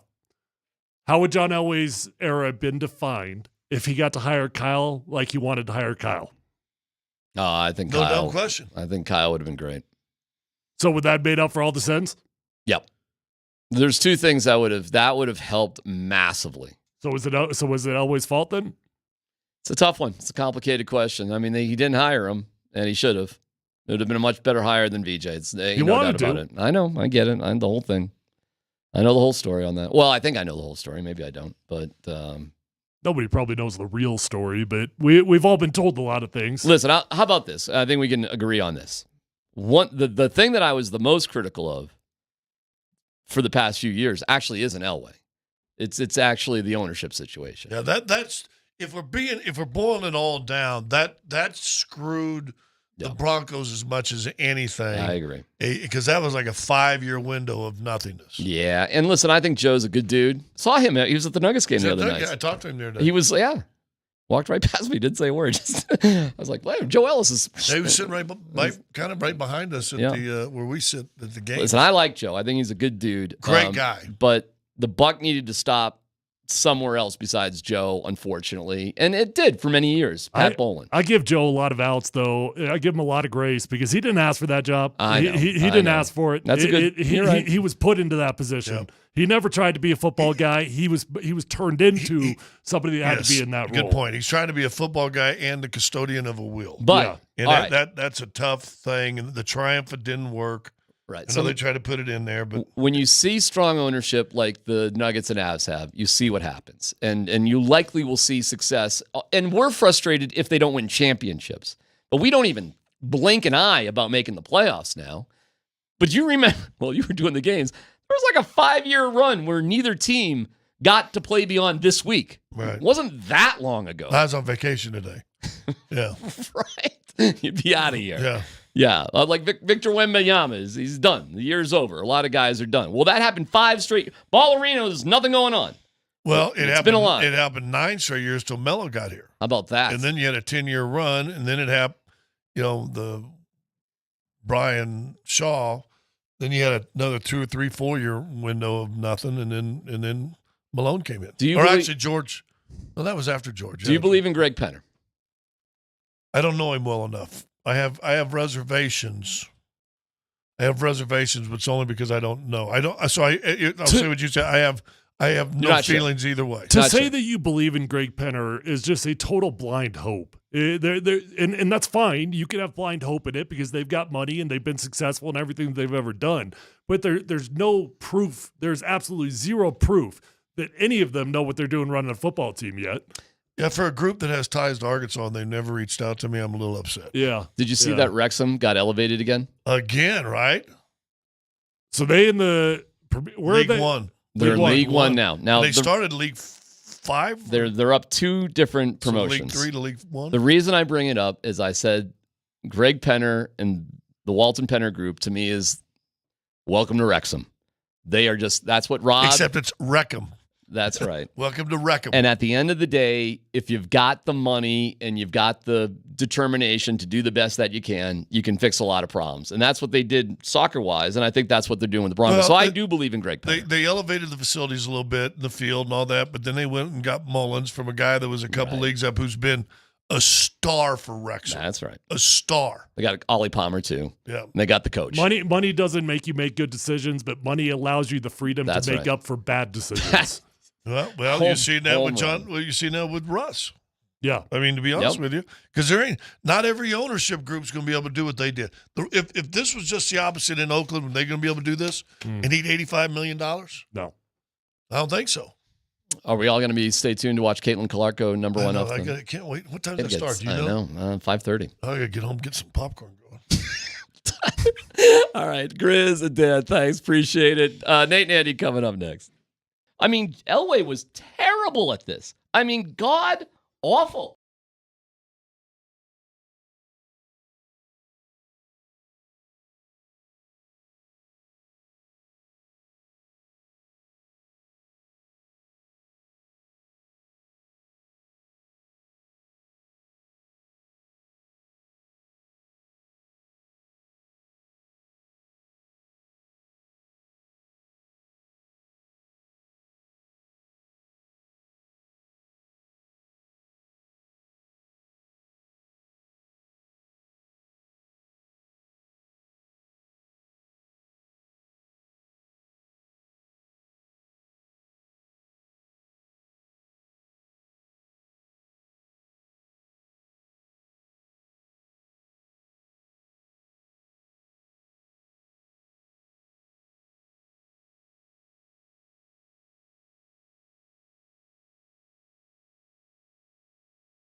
Denver, Colorado. Altitude Sports Radio 92.5. It's Kreckman and Lindahl. Over for Eichel. Again, Cale Makar's stick gets in the way. Leans into Jonathan Marchessault. Puck finds its way back for Eichel. Top of the circle, he scores. I think it's tipped in front by Tomas Hertl. And the Golden Knights complete the comeback. Avalanche get a point. They don't get two. They surrender a 3-goal lead. And the Golden Knights win the season series 2-1. They win the game in overtime 4-3.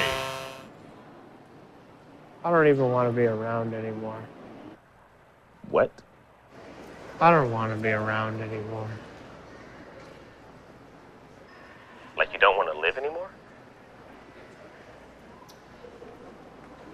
I don't know. You're saying you don't want to live because... On Saturday, the Avalanche lost 7-0, and on Sunday they blew a 3-0 lead in the third period and lost in overtime? Yeah. Here's Nate and Andy, driven by Colorado Off-Road. That got kind of dark. It's not that bad. It's not great, but it's not that bad. I start with this question, Andy. What is worse, 7-0 or 7-0, blowing a 3-goal lead and losing 4-3? 7-0. A 3-goal lead all in the third period in overtime. 7-0 in your house for home ice against the team you're about to face. 7-0. 7. You don't show up to nothing. You don't play physical. Mm-hmm. You don't act like you give a damn. You get the goalie pulled, which Georgie didn't do himself any favors either. Nope. But where this team, I don't know when they forgot how to play defense, because this continues to be my frustration. Now, and I was talking to Springer. I'm trying not to, you know, I've had my adventures to Kiowa. We've got a cute, tiny little pug puppy in my possession right now. You can't be mad about anything. You have a cute puppy. I held it up against my chest because, you know, the folks at Cloud9 were like, it feels like it has a littermate if you can hear a heartbeat. So I was like, fine, I'll put it next to my chest because I bought this big crate. Your heart puppy chest? I had what I thought was my old pug's crate. Uh-huh. And I was like, I told you, this thing's not even the size of a bone that my boxer puppy plays with. And so I just held him against my chest, and it kept me calm. I should have brought him in here, quite honestly, Nate, as you're starting to already raise my blood. It was funny. So I was doing this Proud Souls rib contest yesterday. One of the listeners to our show comes up. He starts talking to me, and he goes, I love you and Nate, blah, blah, blah, blah, blah. Then he brings up the Avs, and I just go off, and the guy's like, oh, my God, I'm sorry. I didn't mean to get you all going. He's like, I was like, you shouldn't have said anything, because at that point I had seen. That's the thing about Andy is he will get going for free. It doesn't even have to be between 3 and 6 in the afternoon. He goes, it's weird. You're like just who you are on the radio. I'm like, dude, I'm not smart enough to have an alter personality for you. I am exactly who I am. But a lot of nice people out there, all that crap. So I'm looking at the game in the phone, right? Some friendly people, I don't know, and really paying they're all attention. Fantastic. I learned a lot. Well, look. All the ribs I ate yesterday, I wanted to hack up when at one point it's 3-0. 3-0. I'm having a good day. Yeah. Rocker bourbons across the street. I like a bourbon, Nate. Let's go have a bourbon. It's the defending champs. It's 3-0. We're up 3-0. Yeah. And it's 3-3. And I get in the car just in enough time to hear Connor go, and there's the game-winning goal. And Vegas wins it. That call that Spring just played. Yeah. So... And you know what? Like, again, I don't know. I guess I'm flamethrower guy out of the thing, okay? I've just decided you're all the thing. I'm just taking the flamethrower to everybody. I've thought about it. Had a lot of time to think about it. Georgie, I don't know what's going on in your head. And frankly, I'm not sure it can be saved. You know what bothered me the most out of everything we watched this weekend? You know what got me the most? I was trying to describe this shot to Spring earlier. I want to say they were on the power play, but it was that second goal yesterday. Georgie's got the shooter squared up. I think it was Carlson. Shooter squared up. Yep. There's a guy off to the side of him in front of the crease. He's got to make that save. But I think Makar has got him shielded off, right? He flinched at the shot. Like, did you see his body? The guy shot, and Georgie, flinched at it. And to me, just everything about his body language says, guy, he not having a good time. not confident in his ability to do a job. There's a breakdown. You got to make that save. You got to make that save. You got to help yourself sometimes. But let's just not see. Georgie gets called out after the game. Yeah. Cool. You know what though? Don't stop there. Why is Cale Makar going around the net instead of cutting off the angle? That angle. Why do you guys constantly lose your assignment all day? Winnipeg Jets, backside pipe, wide open. Wide open. How do you think he's going to make that save? Going pipe to pipe. Again, it's similar to the lacrosse thing that I call. You make a goalie, this is going to be all kinds of perverted, and I'm too hacked off to go there. Ooh. You got to open the legs to go side to side. It opens the 5-hole. It makes you've got natural leakiness, places to shoot. The puck, the ball, wait, whatever. Hold on. No, I'm not giving you. We'll do it again later. Natural leakiness. You can't go pipe to pipe and think he's going to make the damn save. From the 5-hole. So get the guy off the backside of the damn crease. Get off the backside. backside. Get him off. Move him. Somebody move somebody. And then here's the thing. I almost sent this to Spring. I took a picture for you. Of the just leakiness? for you yesterday. Uh-huh. Okay? So our guy's going to get called out because, again, the second goal sucked. If you're going to allow Vegas to have a guy's rear end literally in the face of your goalie, literally in the face of the goalie on the game-winning shot. Now, I realize they were on the power play. Let me zoom out. Hey, Devon Toews, how did you not know somebody was behind you, literally sticking his rear end? He looks like one guy's boxing out. Georgie's in the butterfly with the guy's whole rear end in his face. Do you think you're going to make that save? Do you think he sees anything? I don't even want to know what the poor guy saw. Look at that thing. Look at it, Nate. Look at it. I took a picture of it. And here's the thing. It's not just the teams are doing this to the Avs, and the Avs are never doing it to the other goalie. No. Nobody. Kyle Keefe called it a crease creature. Somebody has to decide, I'm going to make my living in the blue paint, bothering their goalie. We got nobody doing it. And if you don't figure out or someone doesn't decide they want to do it by what? Saturday? Quick out. Oh, I'm irritated. I'm in a rough mood. But again, spread. See this? Leakiness. You see this? But in the face. In face. When was the last? I take one Avs forward with all of his breezers in the grill of the opposing goalie. Well, you do need consent. You want to know how you beat Hellebuck? Something that looks like that. Throw the phone around. Hellebuck. Oh, now it's all highlighted. Look at that. Look at that. Oh, that's kind of a cool feature. I didn't even know it did that. That's one of those things where I guess it's showing where I took the picture. Seriously.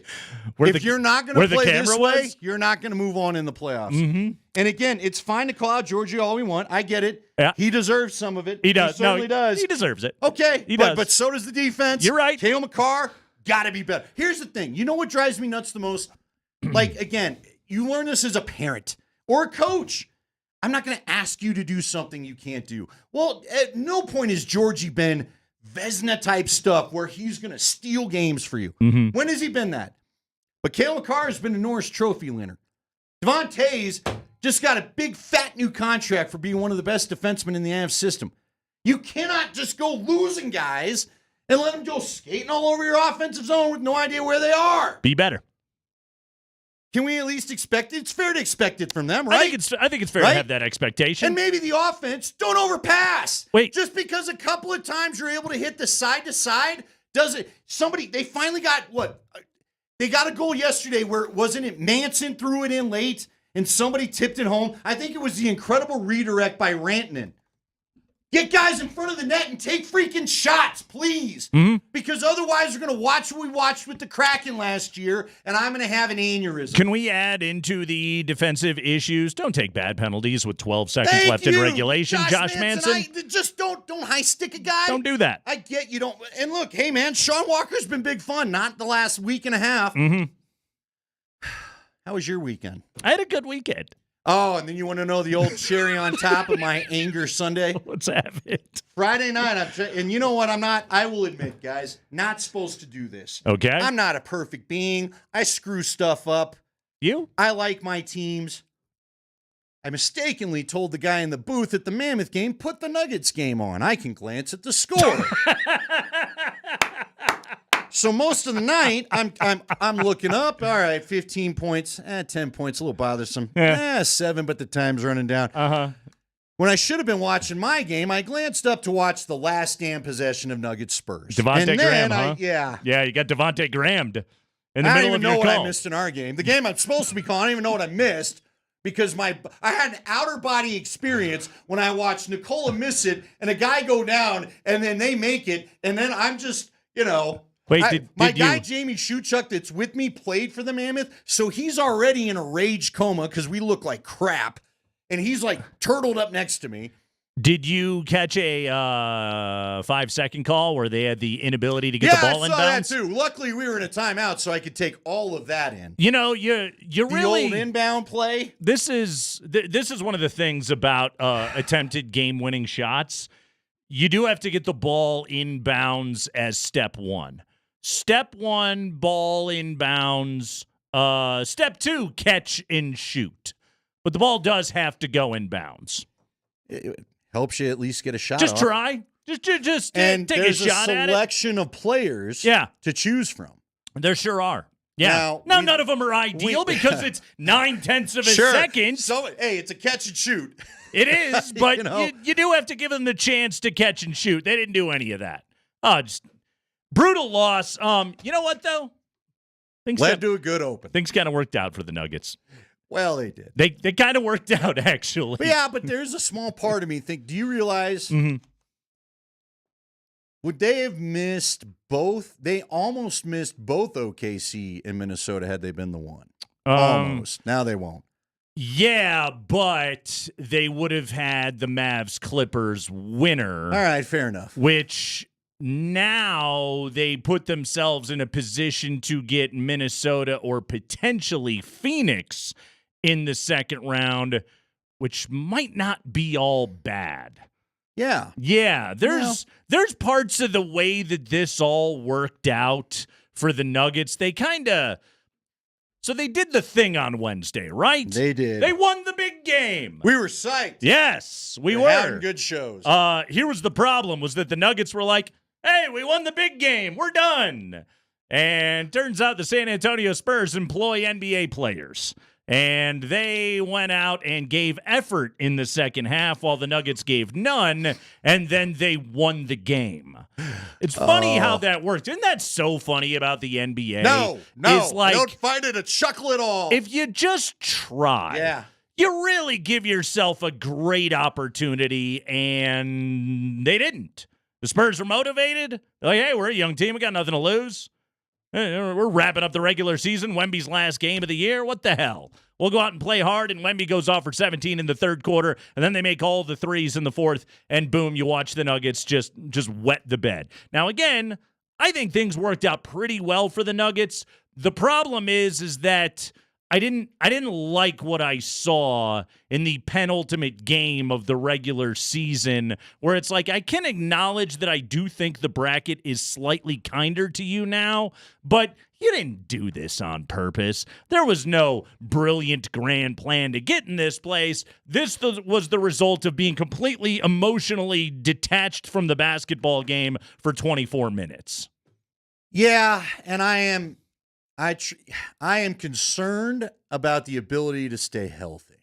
They seem tired. This is the first time I've allowed myself to think, now look, maybe a week off cures all, right? It helps a lot of things. It will help a lot of things. Helps a lot of things. This last roller coaster of a final week had me kind of going, all right. Yeah. They played a lot of basketball. Let's get to the damn playoffs. It's the Kreckman and Lindahl Show.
it's Nate and Andy. We are with you here on a lovely Monday afternoon. Rolling with you until 6 at 4 o'clock. Jeff Legwald stops by. He's going to hang out for an hour. We're going to get real drafty today. Yeah, it's his last chance to really dig in. Dig. And dig we shall. Dig we may have to. We shall dig today here on the program, and we very much look forward to it because the NFL draft is, what are we, 10 days away? 10 days, or give or take? 10. Finally. I like the draft itself. I really do. I get into it. You know, who doesn't like getting new toys, so to speak? That's what it feels like at times. Yeah. But this, I swear since you and I started doing the show, and they've always had a pick in the teens, or in this case, 12, it feels like forever for the damn thing to get here. I don't know why. I've gone through stages. Like when the season ended and draft season started beginning, I was really into it. Yeah. I had hit subscribe. I was like, okay, I'm here for draft season, okay? And I enjoyed Combine Week and the pro days and the owners meetings and everything else and all the rumors and all that. A couple of trades were taking place. Guys are moving on boards. The subterfuge was happening all over the place. The insiders were getting used just the way they want to be used for the purposes of all of these owners and general managers. It was great. And then, like a week ago, I was like, get the damn thing here already, okay? I have no new thoughts. You get to your 19th mock draft of a guy, and you're like, all right. You've had him picking 30 different dudes. Yeah, I don't know. Today was Mel Kiper and Field Yates. Yeah, they partnering comboed up the sucker on a 3-rounder. Did you look at it? I didn't. Brock Bowers at 12. I like that. Spencer Rattler at 76. I like that. We don't talk enough about 76. Well, I was going to say, was that Trennan's number? But no, that's 73. Yeah, gosh, name me a good 76. The old 76er. Joel Embiid. Well, there you go. Yeah, you know what, Leggy, I know likes Spencer Rattler. He's said that. I think he said that to us a week ago. Yeah. Sure, whatever. To me, look, I don't have to restate my case for Brock Bowers. You know how I feel about that. If he's there, take him. And don't take the 5th quarterback over him, because I just feel like he'll be a better player. Now, you have some of the fears, as you laid out when we did our exercise a week ago, when there's no quarterback to throw to the guy. Will he really develop? I guess we'll wait and see. But I don't mind Rattler. If they get Rattler, though, that's not... Like, Rattler's a nice developmental prospect, so you can get serious with it next year, right? Yeah, that's what he's here for. Is he's a guy that you bring into the building. You're going to need a backup quarterback at the very least to start the year. Who knows? Maybe he beats out Stiddy. I have no idea. Okay, so Spencer Rattler could be here, and then maybe even next year you can still go and get another quarterback. Right. There you go. There it is. Easy as pie. Orlando Pace. There's a good 76. Steve Mongo McMichael. A very good 76. Ken Lanier of the Broncos was a 76. PK Subban. Shout out to Steve. PK Subban was a 76? At least when he played for Montreal, he was. Montreal. There you go. Hey, there you go. There's some 76s. Not a real long list, but it's there. Does anybody request 76? You think anybody was like, maybe McMichael was, but do you think anybody was like, 76 is my number? Remember Jamal Williams? When he was a Bronco, he wore 76. The old Charger? Charger, yeah. Yeah, kind of. He was 76? When he was a Bronco. I don't remember many highlights, nor him wearing that number. Nor should you. How long did he play here? Did you ever get Nayland to tell you stories about him? 11 minutes. No, I don't think I've ever heard a Jamal Williams story. Are there good Jamal Williams stories? No, wasn't it you and I? Maybe it was me and Tyler were doing the show. I thought I asked Nick Mangold when he would come on. Nick Hardwick. Mm-hmm. Mangold was pitching us So Nick Mangold, the old Jets player. Played for the Jets. Stopped by the Super Bowl. Remember his sister was a power lifter? Yeah. She was jacked. She was on MTV, I think, doing the real life thing. We talked to him at the Super Bowl, and he had like a cooking blowtorch he was selling people. Mm-hmm. And you know what? I got screwed because hold on, check your text right now. Okay.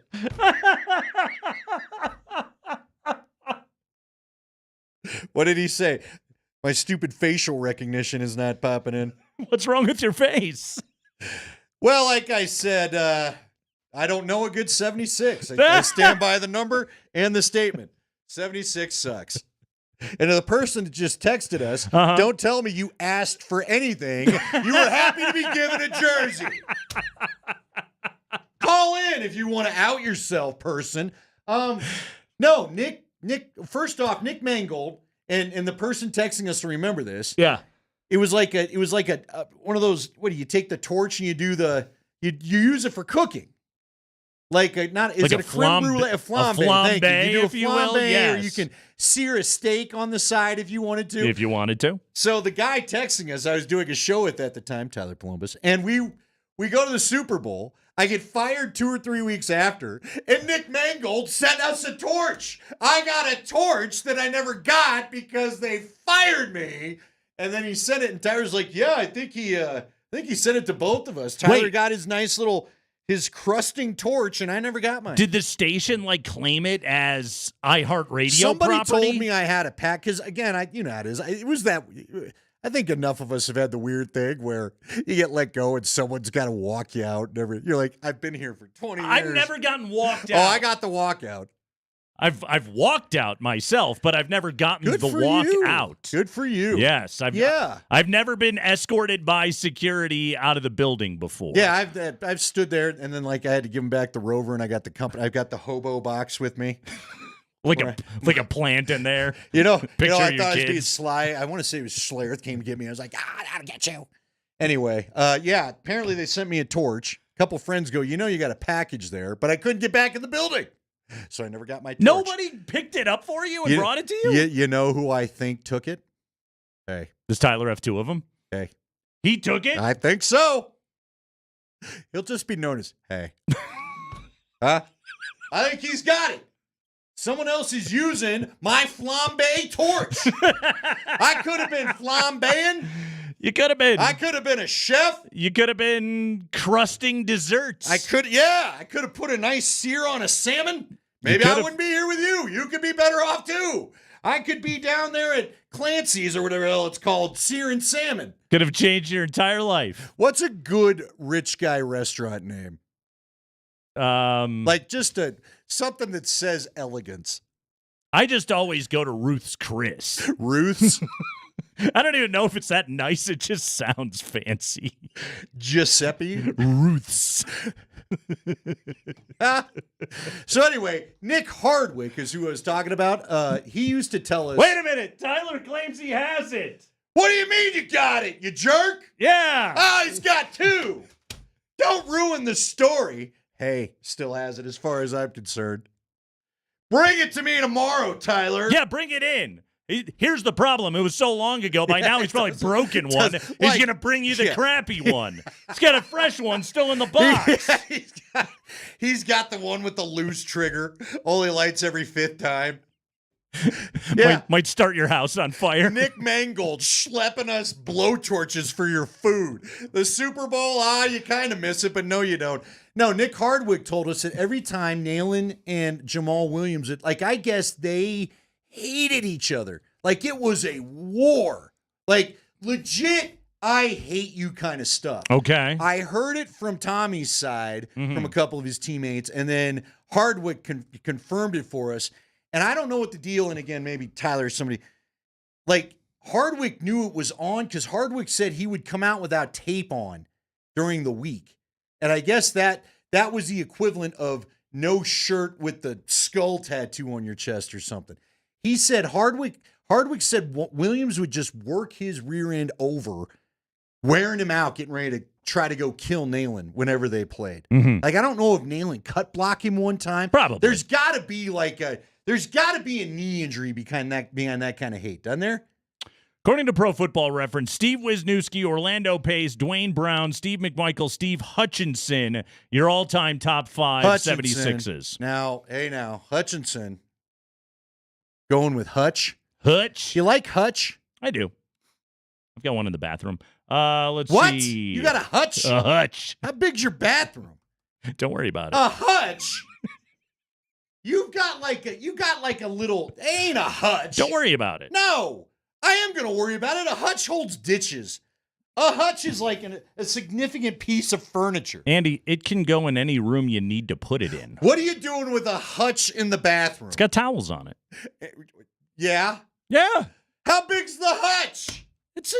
It is made to fit into the bathroom. But that's not really a hutch. That's a bathroom. How do you figure? I'm calling it. It's not about the size, Andy. I want a picture tonight. It is, no. It is 100% about the function, okay? Once you've seen my friends at the Rocky Mountain Men's Clinic, you'll feel different. My function is fine. Seriously, I want a picture of the hutch tonight. Okay. When you and I both forget. Send you my bathroom hutch. I just want to see it, yeah.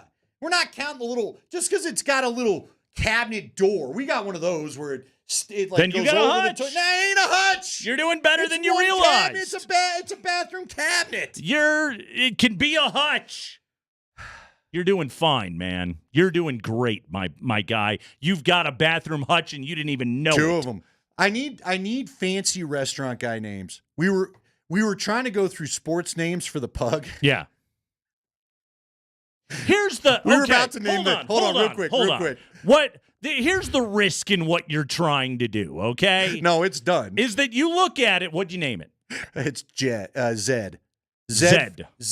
Zed. For Zed Williams. Uh-huh. My son and daughter both love Zed Williams, the forward for the Mammoths, so he's Zed. Okay. But I was really pushing for Hank. Okay. First thought is when anybody hears Zed, they're going to go right to Pulp Fiction. Sure. Secondly is the risk you run is how many people named their dog OJ.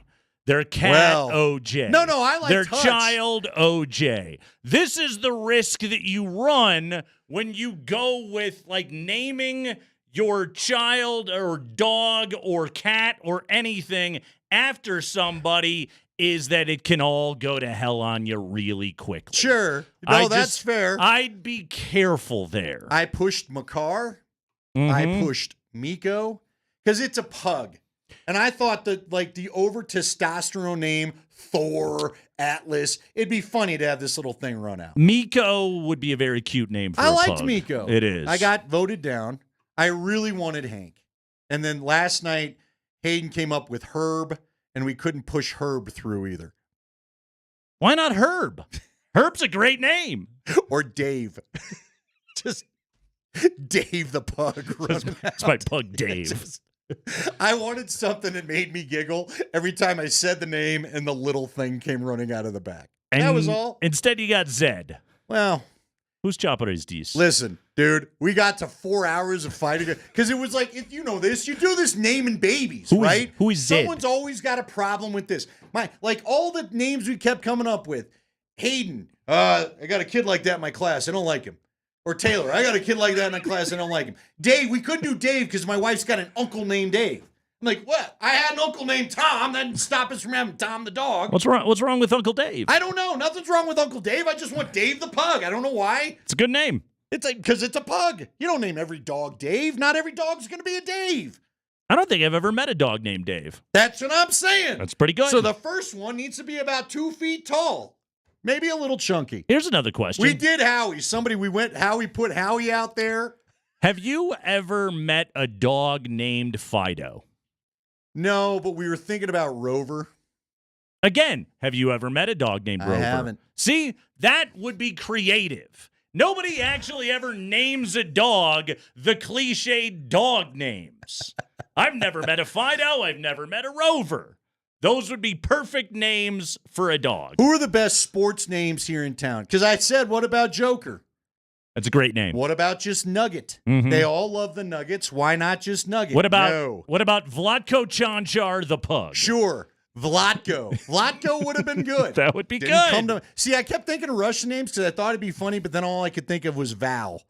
We had a Val Nichushkin. We had Valery Kamensky. Mm-hmm. You know?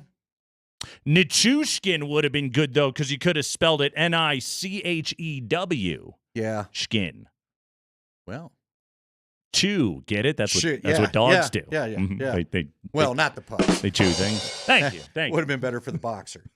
Well, I can't He's name literally it. chewing everything. Can't breathe skin, so I went with Nichew skin. Snores too much skin. Seriously, flat face skin. If you were trying to do a Bronco name, because I know someone who's got a dog named Elway. Is there a Sakic out there? Sakic the pug? Is there a Helton? There's probably a dog named Helton running around, right? Yes. I actually knew a dude that had a pug named Tulo. Well, there you go. Yeah. A pug. Yes. Okay. Tulo's a good dog name. Hey, they get heavy legs too. They do. Someone says Davis for TD. Davis. What about, is there a modern Bronco you'd even attempt to name your dog after? Greg Dulcich the pug. Now, they got a problem with their knees too. No Dulcich. No Dulcich? No, I can't. They You don't wanna sometimes go get a that little way? loose with the old knee ligaments. You don't want that happening. Matt Henningsen the pug. Who'd they sign today? I already forgot. Who was our guy last week? Thrombbolt? Throckmorton. I was going to throw Throckmorton out. Throckmorton would be a great dog name. Yeah. This is my pug. Kyle's got a Wrigley. What do you think of that? Throckmorton. Someone says they named him Cutler. Joker would have been cool. Kosminski's got a Joker. Cutler the pug. Cutler the pug. Dave Logan had a dog named Rookie. I always kind of like Rookie. Rookie. Yeah. It kind of isn't it like after though it's a pup done being a puppy. Isn't Rookie a little outdated by then? Rookie had a good long life. This is my dog, Rookie. I think his dog made it 15, 16 years old. 17 and he wets himself. Well, on top of it was a gigantic chocolate lab that would scare the crap out of you if you came in the house at the wrong time. So Mincy, Sammy Winder. What are you gonna call him? Winder? Blake for Blake Street. I thought about Dutch. Yeah. Dutch the dog. Sure. Of all the things I've just thrown you, why not? Dutch is the one that's going to lock your big brain up. Wasn't Dutch Matt Duchene's nickname? Was it? Dutchy? Dutchy? Probably. I think you're right. See, that's Dutchy. That's the risk you someone run. said I could have gone Mech. I should have done Mech the Pug. Mech the From pug. Mecklenburg. Was he white? He's not dark. Okay. He's Lord Cushenberry. There'd be another good one. They got Angelo Blackson today. Yeah, so Blackson. Angelo the pug. I asked him about Diego. No good? No. Yeah. Tough crowd over there at the Lindahl house. Oh, dude, last night there was anger. There were tears. Tears. 3 of us gave up at different points because nobody could agree. Nobody could agree on the damn dog. Slam doors for the dog name. My son at one point was like, I just want to go eat. I don't even care. I take back all my objections. Everybody was broken. And that's when I was like, I am sick of this crap. I've watched bad sports all weekend. The dog's name is Zed. And I texted the people, and that was the end of it. Wait, did they have to know the dog's name? Well, yeah, they give you papers for it and the bloodlines and all that. It matters what the name is on that stuff? Yeah, because that's how I figured out that my original boxer was the mother of Moshe's Rick. Wait, your dog? My dog Lucy was the mother of Rick. So your dog was Moshe's dog's mom? Yeah. Did Moshe ever do any your mom jokes to you? He didn't know till she died, unfortunately. Oh, well, that's... Oh, no, he knew. Dark ending to that story. He knew. It can't all be laughers. It is a Monday. He knew that Lucy was the mother of his dog. He didn't know I had Lucy after she retired. Otherwise, maybe we would have got him together. Retired. Is that the term? That's what they used. You could only get so much by 5 years. Well, I told you that. You dog people know things, man. You guys know things. My current boxer was supposed to be the stud, but only the one marble came into the sack. So he's sterile. So he couldn't stud. Is his favorite sports arena Ball Arena? Yeah. I should have named him Ball. Cloud9 Boxers and Pugs. Why not? Give them a call. There you go. See if, well, never mind. I don't have anybody. Again, I just told you about the affliction for my guy Toby, so he won't be fathering any of your future boxers. That's a shame. This has been. We've been all over the map. I don't know where I it feel went. like we've done enough for today. I don't know what it did. Let's just call it a day. Well, it all started with you and your stupid bathroom hutch, which, by the way, does it have a pane of glass? One of the texters said if there's no pane of glass, it's not a hutch. Oh, I don't have a pane of glass. Well, then it's not a hutch.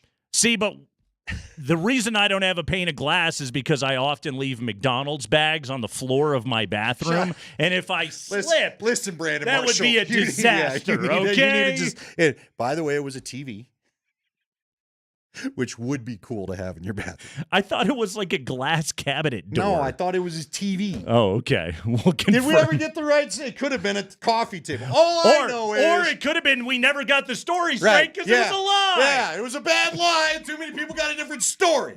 All I know is you ain't got a hutch in your bathroom. Yahtzee!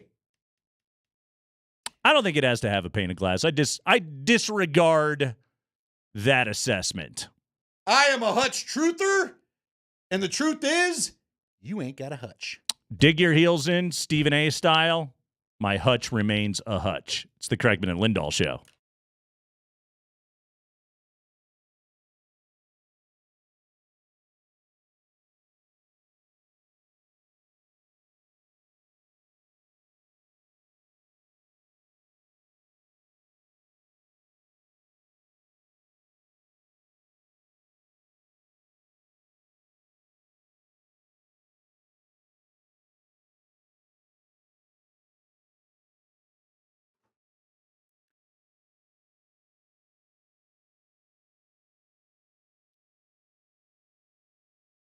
Hey, it's Andy Lindahl from my friend Jerry Jones, Wendy Jones over at Colorado Off-Road. It's camping season. It's upon us. It's time to get the old vehicle ready to tow the trailer, tow the fifth wheel, tow whatever you got. Maybe you need tie downs to keep all the equipment in the back bed of the truck. Whatever you need, they can get you ready for camping season. And maybe you need some accessories to make it more fun, or maybe you're not going to go camping. You're just going to go do some trail driving. They've got all your off-road accessories that you could want as well. I keep talking about the light kits. Jerry really has some pretty cool light bars, a couple of side lights as well on the mirrors on his Bronco. Have him show you some of those. Those are really cool and would definitely light up a trail if you decided to go hitting some 4x4 tracks late at night. Colorado Off-Road's a place to go for any of your truck and 4x4 accessories. You can find them 3 blocks south of downtown Littleton on Prince Street, right behind ACC, or find them on the web at cooffroad.com.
Talk to Jeff Legwold coming up here, top of the hour. Craigman and Lindahl on Altitude Sports Radio 92.5. Hey, shout out to the Pios, Andy. 10th national title for the DU Pioneers. That was an awful lot of fun, was it not? How about that first goal? Off the post, off the back, and in.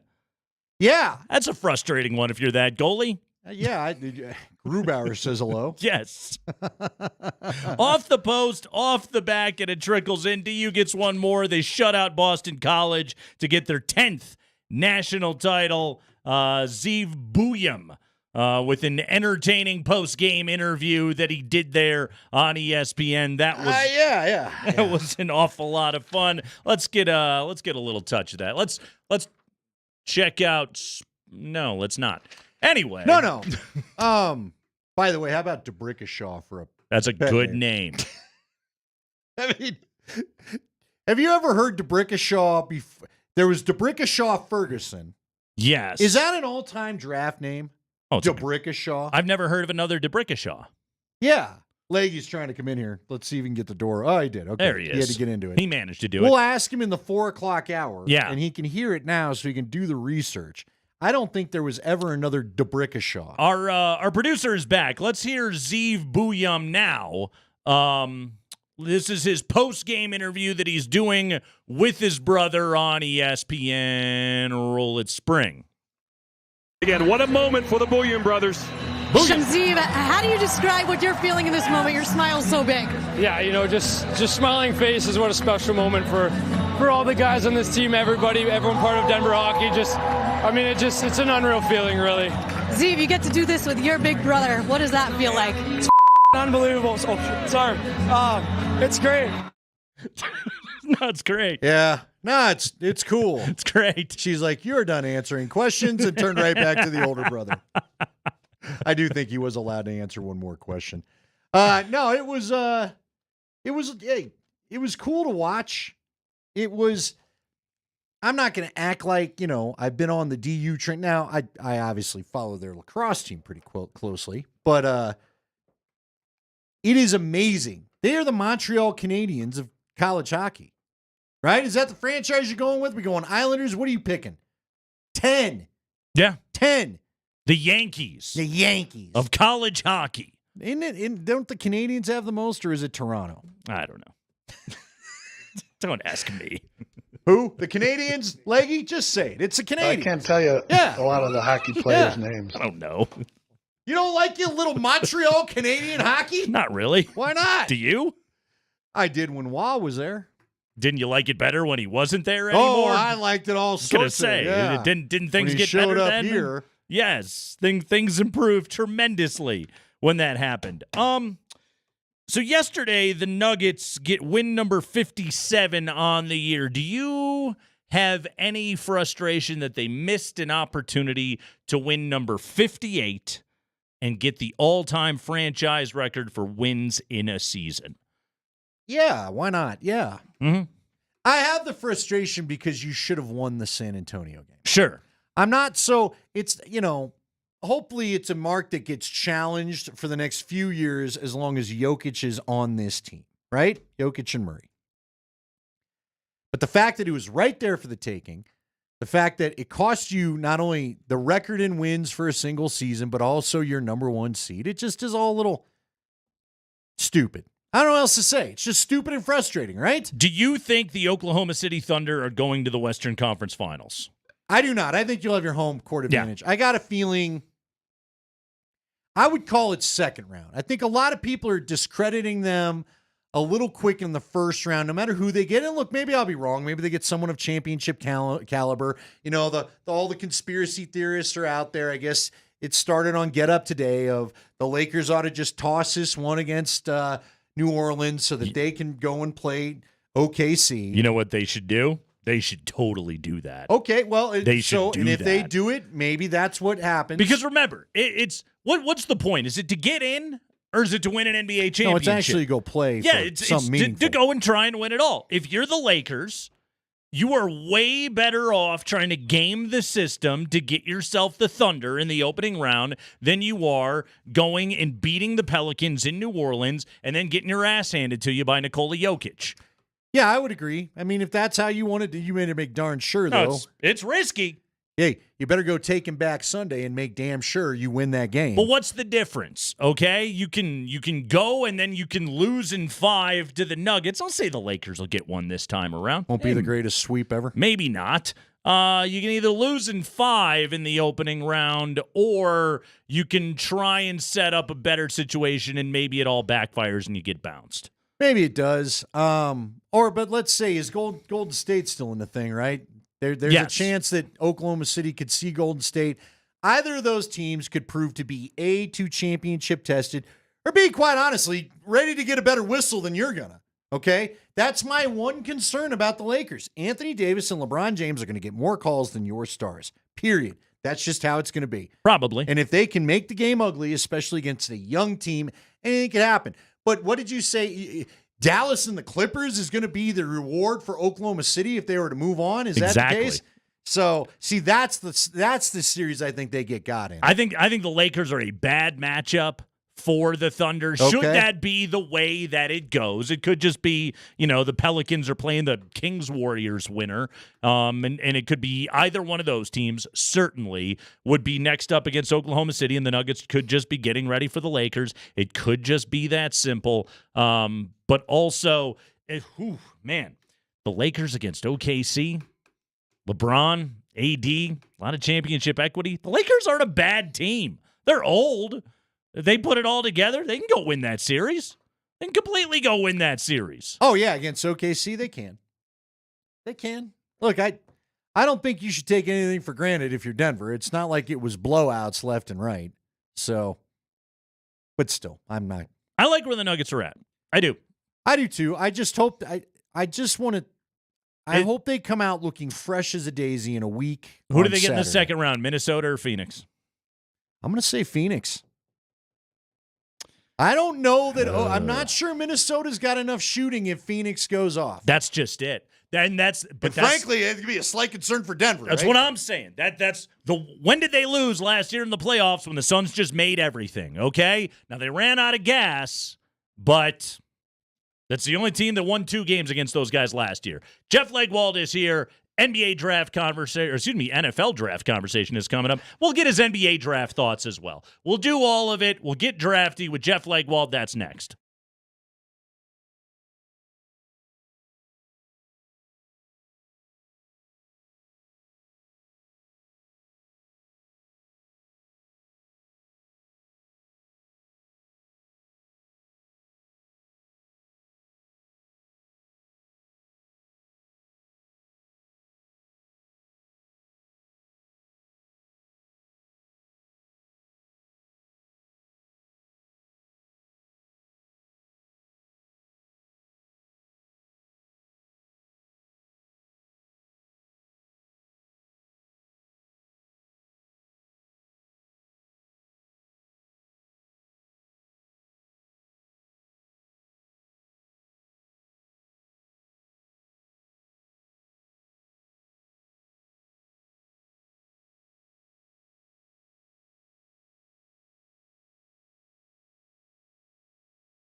It is hour number 2 of the show, and Jeff Legwold is here with us on a Monday afternoon for a full hour of NFL and NFL draft conversation.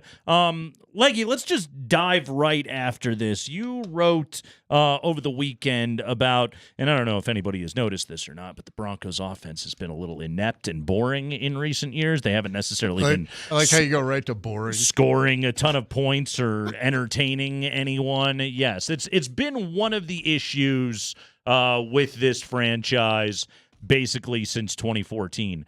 So you wrote about the many needs outside of just quarterback, which thank you for having done that. And we'll certainly get into the likelihood that maybe Denver won't just go ahead and take the quarterback bait in the first round, and maybe they'll just take the best player that is available to them. Right now, after quarterback, what do you just jumps off the page as you say this is the greatest need for them offensively, or is it just like all of them tied for second place after quarterback? Almost tied. Yeah. But, I guess I would say, given his Sean Payton's offense, structure of it, what we've seen in the past, and even, okay, we'll take him at his word that he's going to mold this thing into whatever personnel he has. But after last year, I don't believe that. Yeah. I think tight end to me just leaps off. If, obviously they had big plans for Greg Dulcich last year, and those didn't work out. Can they still have big plans for Greg Dulcich? I think they could, but you better have it's been very clear of if you don't have a plan B there, or if he's not the plan B. But I think that's an enormous need. I think a running back who can participate more in the passing game, especially now. I mean, everybody's just got to accept that's the way it is. You used the phrase multitasker today on ESPN.com. Plus, all these nickel defenses, tight end and running back in the passing game is an immediate matchup you can win if you have the right player. And I mean, all you got to do is look around the league. Sure. What did Andy Reid with the Chiefs do this year when his offense was sort of in trouble early in the year? He put more tight ends on the field. He made the running backs more active in the passing game. And I think those are the matchups the Broncos aren't winning right now. And there's sort of this long-held not belief, but, kind of this anecdotal in the NFL. Like, you talk to any defensive coordinator in the league, and they'll say, like, all right, if you just give me 23 points on your side of the ball, and we'll win a lot of games. The Broncos they haven't reached that threshold since before Manning got hurt. I was going to say that since literally 2014 was the last year they averaged 23 points a game. Before Manning's last full healthy season. Yeah. And guess what? He's in the Hall of Fame already because that clock expired. Isn't that funny too? Like, you guys think about the last decade, like offense sort of, I don't know, maybe 3-4 years ago really sort of peaked, and there was, 4 or 5 teams that were right at that, 30, 31, 32 points a game sort of threshold, even though it dialed back a little bit in the past couple of years, more too high safety, less deep passing, but still the top offenses are scoring 28, 29 points a game. And there were the Broncos somewhere between 18 and 21. It just never changed for them. They never no matter what they did. Exactly. You could change. They changed everybody. Yeah. Coordinator, coach, quarterback. I mean, just, owner. I mean, they multiple times. Yeah. They changed everything. I'm not sure they, other than moving to a new city, they, there wasn't anything else Have left. Have they thought of that? Yeah. People might accept that. If it meant 30 points a game, I think people might. Would a new stadium in Brighton, would that count for that? Yeah, would that be close enough to calling it a different city? But yeah, they're just the lack of, like, they can't beat you the traditional ways, and then they can't beat you the untraditional ways either. And the result of it all, though, is we're at this point today where this is what Andy and I talk about all the time going into this draft, is like, you start talking about needs on the Broncos, and the answer is it's all of them. Yeah. It's like the old Rodney Dangerfield line when he looks at the menu. Yeah. Okay. They need everything. All right. Well, who do you think is you don't do mock drafts. I feel like we need to remind people they don't need year. me to do one at our place. Yeah, they don't. We got Jeff, a lot of folks. We get plenty in the email, trust me. I got the 3-rounder today. That was a good one. Those guys. How come you don't jump in on that? Do either guy, either Mel or I did some of the Field, stuff. tap you on the shoulder for a suggestion? They text Oh, you for we all ideas, right? We all chatted up. Yeah. All those guys. We all chatted up. How realistic is Brock Bowers there? I think if the quarterbacks, if everyone goes quarterback crazy, that would be a spectacular, result for the Broncos because you'd be getting a top. I got him in the top 4. So. Did you force him to take Rattler in the 3rd? Because that looked like a Jeff White Legwald mock draft if I ever saw it. I'm telling you, I know people get mad at that. I'm not getting mad, but you just talked up Rattler to us a week ago. I just stopped for some iced tea and I took some heat for my Spencer Rattler love. From who? The barista? They're fired up about the draft. Really? Up the road here? So I just think, scouts I've known 30 years after his freshman season said he'll be the top pick of the draft next year. And that talent that made them say that is still in there somewhere. Those guys just don't say that, every year. Oh, that guy's going to be. They don't say that every year. They said that about him, and it got derailed. Whether he lost his confidence because of the coaching change and all the rest of it. But it's in there somewhere, and, to me, I think that's worth a shot in the middle rounds. And if you're wrong, you're wrong. Who cares? But, certainly not trying is not going to be a good result. Hold on, I'm laughing.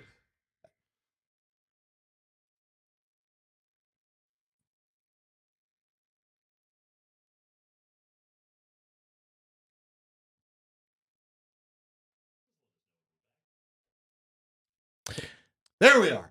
I'm laughing because he goes. I set it off. He said, "Yeah, you talk quarterback." He says, "If you're wrong, you're wrong. You're wrong in the 3rd round." And I just want to go, when was the last time a 3rd rounder worked out anyway, Nate? When was the last time? Justin Simmons. Yeah, now was he 3rd? 3rd. He was a 3rd. Are we now? Hold on. He was in the serious 90s. about that? Yep. He was in the 90s. So we're going 96. back to 2016 before a 3rd rounder worked out. I don't mean it so flippant. I kind of do. I just mean it like that talent is in there somewhere. And look, I looked at it. Man, I may have gone back and double checked him more than any other guy on this board this year. What happens to those guys though? Like, here's an example of it, and you may disagree with me, but the same things were said about Christian Hackenberg. Right. That it was, look at the physical gifts of what this guy is. When he showed up to Penn State, look at what kind of quarterback this guy can be. And you saw it for a minute, and then he's out of the league now, isn't he? What happens to these dudes? But I see this talent level different. This was like play speed talent. Mm-hmm. I mean, that first season is quite something to look at. But the biggest thing is, at that position, once your confidence goes, the confidence, it only takes maybe a season or a half a season, a quarter of a season for it to go. It might take years for you to get it back. And it's true in the NFL too, which is why the burnout, the flame out rate is so high. Once even the most talented of prospects lose their ability to overcome, small failures in games, mistakes, the week to week, you stink. The people who can't overcome that, have the hardest time rebounding. Here's what I worry about, though, on a guy like that. In the school that he came from, and they're nuts at that school. How's that kid going to deal with Denver, Colorado, playing quarterback? Those are all the questions you got to answer. Right. But I'm not framing this as a day one. This is the answer. Day 2, this is, to me, is a late day 2, early day 3 flyer. You just say, you know what, we like the framework there. Let's see what we can build. High ceiling, low floor. Yes, and that's draft value. Right. That's how teams do draft value. We who talk about the draft and maybe fans who consume the draft, we don't often concern ourselves with value because we don't want to stack. We just want those particular guys. Sure. But, the teams talk about value. Does this pick make sense right now? And I just think there's a certain point where the value is worth it. So let me go back then to Brock Bowers. That is a different story. Yeah, because the history of first-round tight ends isn't good. And you as a student of history in NFL drafts and everything else like that, where is this guy different that says taking a tight end in the top 15 is good value? Yeah. I think, we all got to leave our history behind at some point. At some point. There's a lot of crap, I may have, Mm-hmm. but if I'm not ready for a new thing and I just carry my history around, I might miss something really cool. You're not afraid to be vulnerable? You're ready to open your heart up to love again? Put me on. I'm in love with a tight end again. Yeah. No, if you built a player at that position to play in this era of football, it's that guy. It's him in every fashion.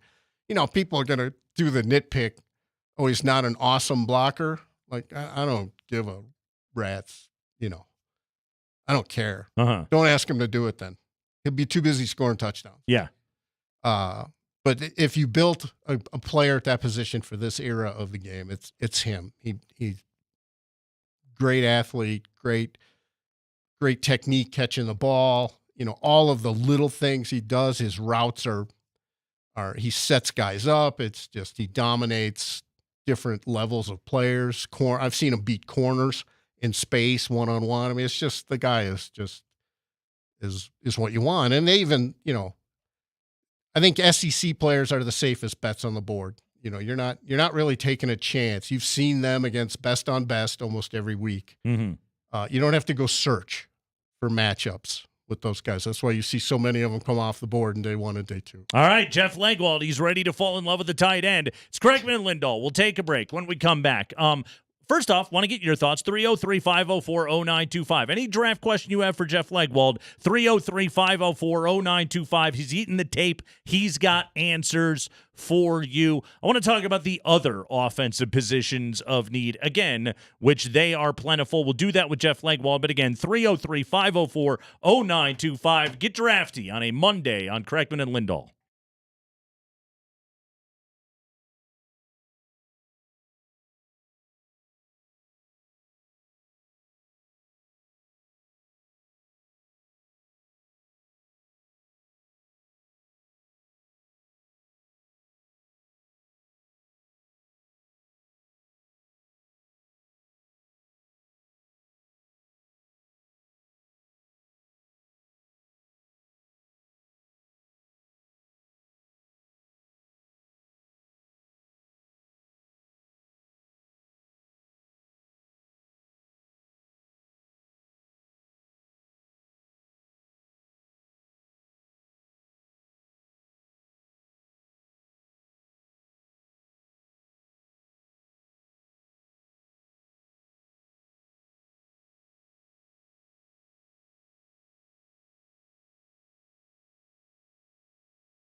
All right, so we're talking NFL draft. Jeff Legwold is here. He's with us until 5 o'clock. If you have draft questions for Legwold, 303-504-0925, 303-504-0925, text them in. If you want to know about a particular prospect, if you want to know about a particular team and their strategy or what they could be thinking, Legwold has thoughts about all of it because he lives and breathes this stuff every single day. Jeff, 10 days out from the start of the NFL draft, what is a team doing today? Where are they at today in this process of it all? Is the work done, or where are they now?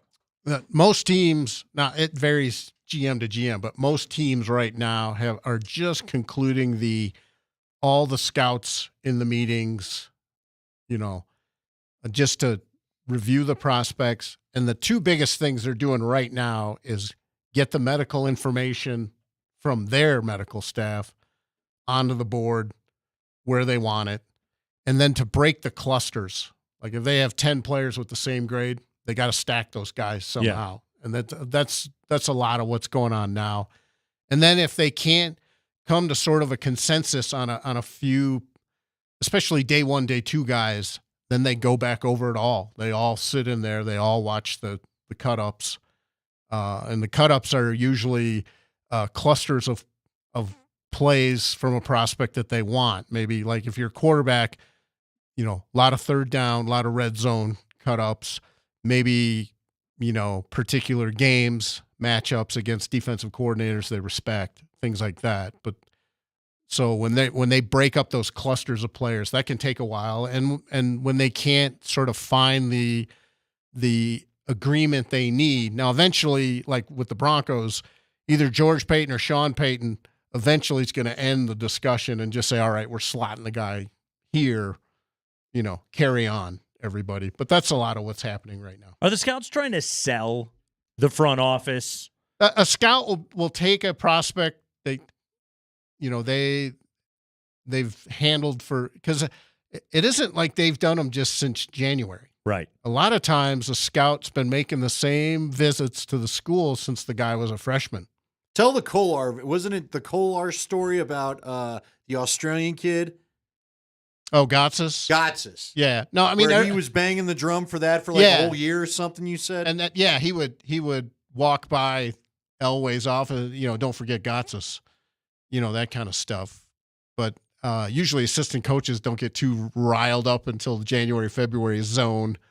But an area scout, especially if a guy doesn't switch areas, if he has the same area for the extended period of time, they take it very personal. And a lot of scouts, after the team drafts one of the people they handled or graded, a good scout will often check in with the GM like during the season. How's my guy doing? Like the scout at the Broncos, Scott DeStefano, has been out there forever. He had a big hand in Quinn Meinertz, and I know for a fact that Scott would like check in on how like Quinn Meinertz was doing. What happens when it goes the other way? You want to tell that story? I do. Oh yeah, no. The late Glenn Cumby was a scout for the Titans, and they drafted a defensive lineman in the second round one year, and Glenn had pounded the table for him and like really was fired up for him. And we were standing out at camp. It was like second day of training camp, the poor guy's rookie year, and it was going awful. I mean, it was just going. It was like I was out there. I'm just telling you. It was like a little old man. Timmy, the sports writer, was out there just flailing like a fish. And Glenn walks over to me. We're watching practice, and there's the Titans were still the Oilers then. They were in San Antonio, Trinity College. There's a track around the field. Glenn walks over on the track over by me, and the only thing he says to me, he looks over and he says, "Leg, that's on me." As the guys get ragdolled for the fifth time in a drill. I was going to say, who was the guy that was selling Jarvis Moss to Mike Shanahan? How did that guy feel? What about Crowder? We all forget about Tim Crowder. Couldn't even get on the dang field. At least Jarvis found a way to a sack. That was the 4-person draft. Ryan Harris was the only player. He was in that draft. Marcus Thomas. Marcus Thomas was the other Mike one. Mike traded the whole second best back when the draft was only 2 days. And Mike traded the whole. I accused him of just wanting to go home early. he traded the whole second day of the draft to move up and take Marcus Thomas, so they were done. You guys, I know. Listen, I've heard a million draft stories. Some from you. Bob Beers used to tell me great stories when he was the coach of the Crush. Did you ever? You didn't deal with Beers, right? You No. dealt with.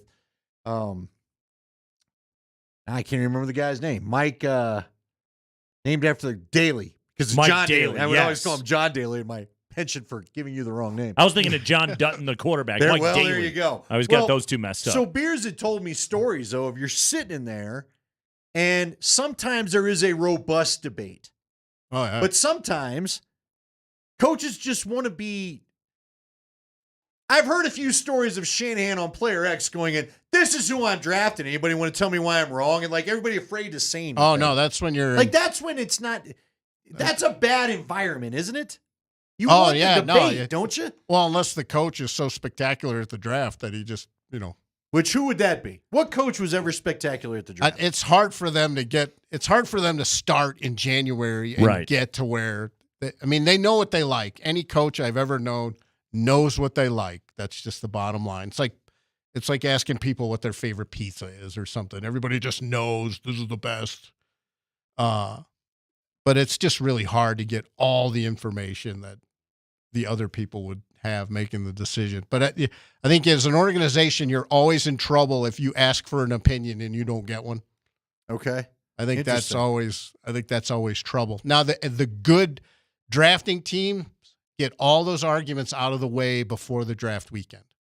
So would that be like Nate said? Is that what you're doing this next couple weeks? That especially next week. Next week, you're really getting the final disagreements. You're getting everybody on the same page. And if you can't settle the argument, you're telling both parties that, all right, we're just going to make a So call you don't here. want the story of like an owner walking into the room and saying, this is exactly who I Yeah. want, and then you all have to like fight each other over it. Or Right. Jerry Jones saying, go draft Johnny Manziel, and people wrestling him out of the room or whatever. Yeah, a good team for the draft Handles it. are doing the fewest number of that type of thing on the draft weekend. Once you're on the clock, you better be deciding on what you're doing. All right, Leggy, so you were talking about what coaches like.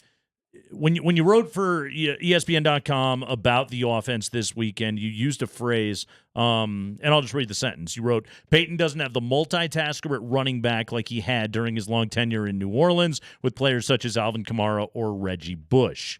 Multitasker at running back, which is an interesting phrase. I think we can agree Javonte is not that Jaleel McLaughlin is maybe a ways away from being that.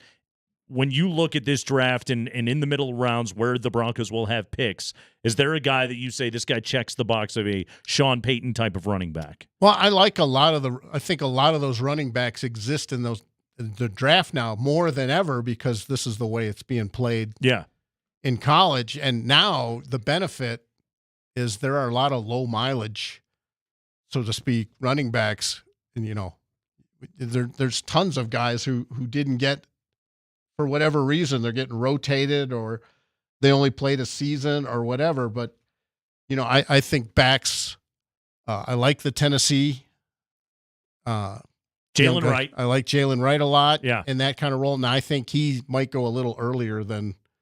That's where that second round pick would have been. He's a pretty 4.38 at 210 pounds. That would have been a sweet, second round window. I think the Texas kid coming off the ACL, Brooks. Brooks is the best back on the board, probably, with even coming off an ACL over Blake Corum.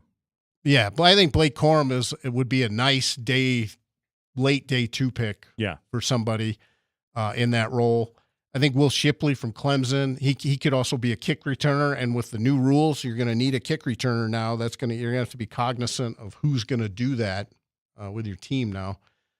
So I like those kinds of guys that they've shown they can win a one-on-one matchup, and they know where so much zone being played now or combo coverages, man under, and all these things. You got to have somebody who can feel where the open spots are, and they've almost got to be like receivers in sort of instincts and skills. But I definitely think they need to pick one of those guys, especially after they get into day 2 and day 3. All right. So I wanted to ask you, because again, we get so caught up in the first picks, right? The early picks, the first round picks, so on and so forth. That's because that's your walk-in. Well, it should be. Yeah. And it hasn't been so easy for this franchise to get that necessarily figured out. Speaking of that, I saw this factoid today on the Broncos. Their first round picks since 2012. There's only 2 on the roster right now. So their first round picks since 2012, 4 total Pro Bowls. And 2 of them are Surtain. 2 of them are Surtain. The other 2 were Bradley Chubb, and one of his Pro Bowls was as a Miami Dolphin. That's brutal. Yes. Yeah. That's why you suck, frankly. Yeah, this franchise has missed on the big ones. You're not only not making them some year, but the ones you do make are not very good. But that we don't know. You know, I would argue that's where turnover kind of camouflages. Did the player just get lost in the wash? Sure. Like, we don't know.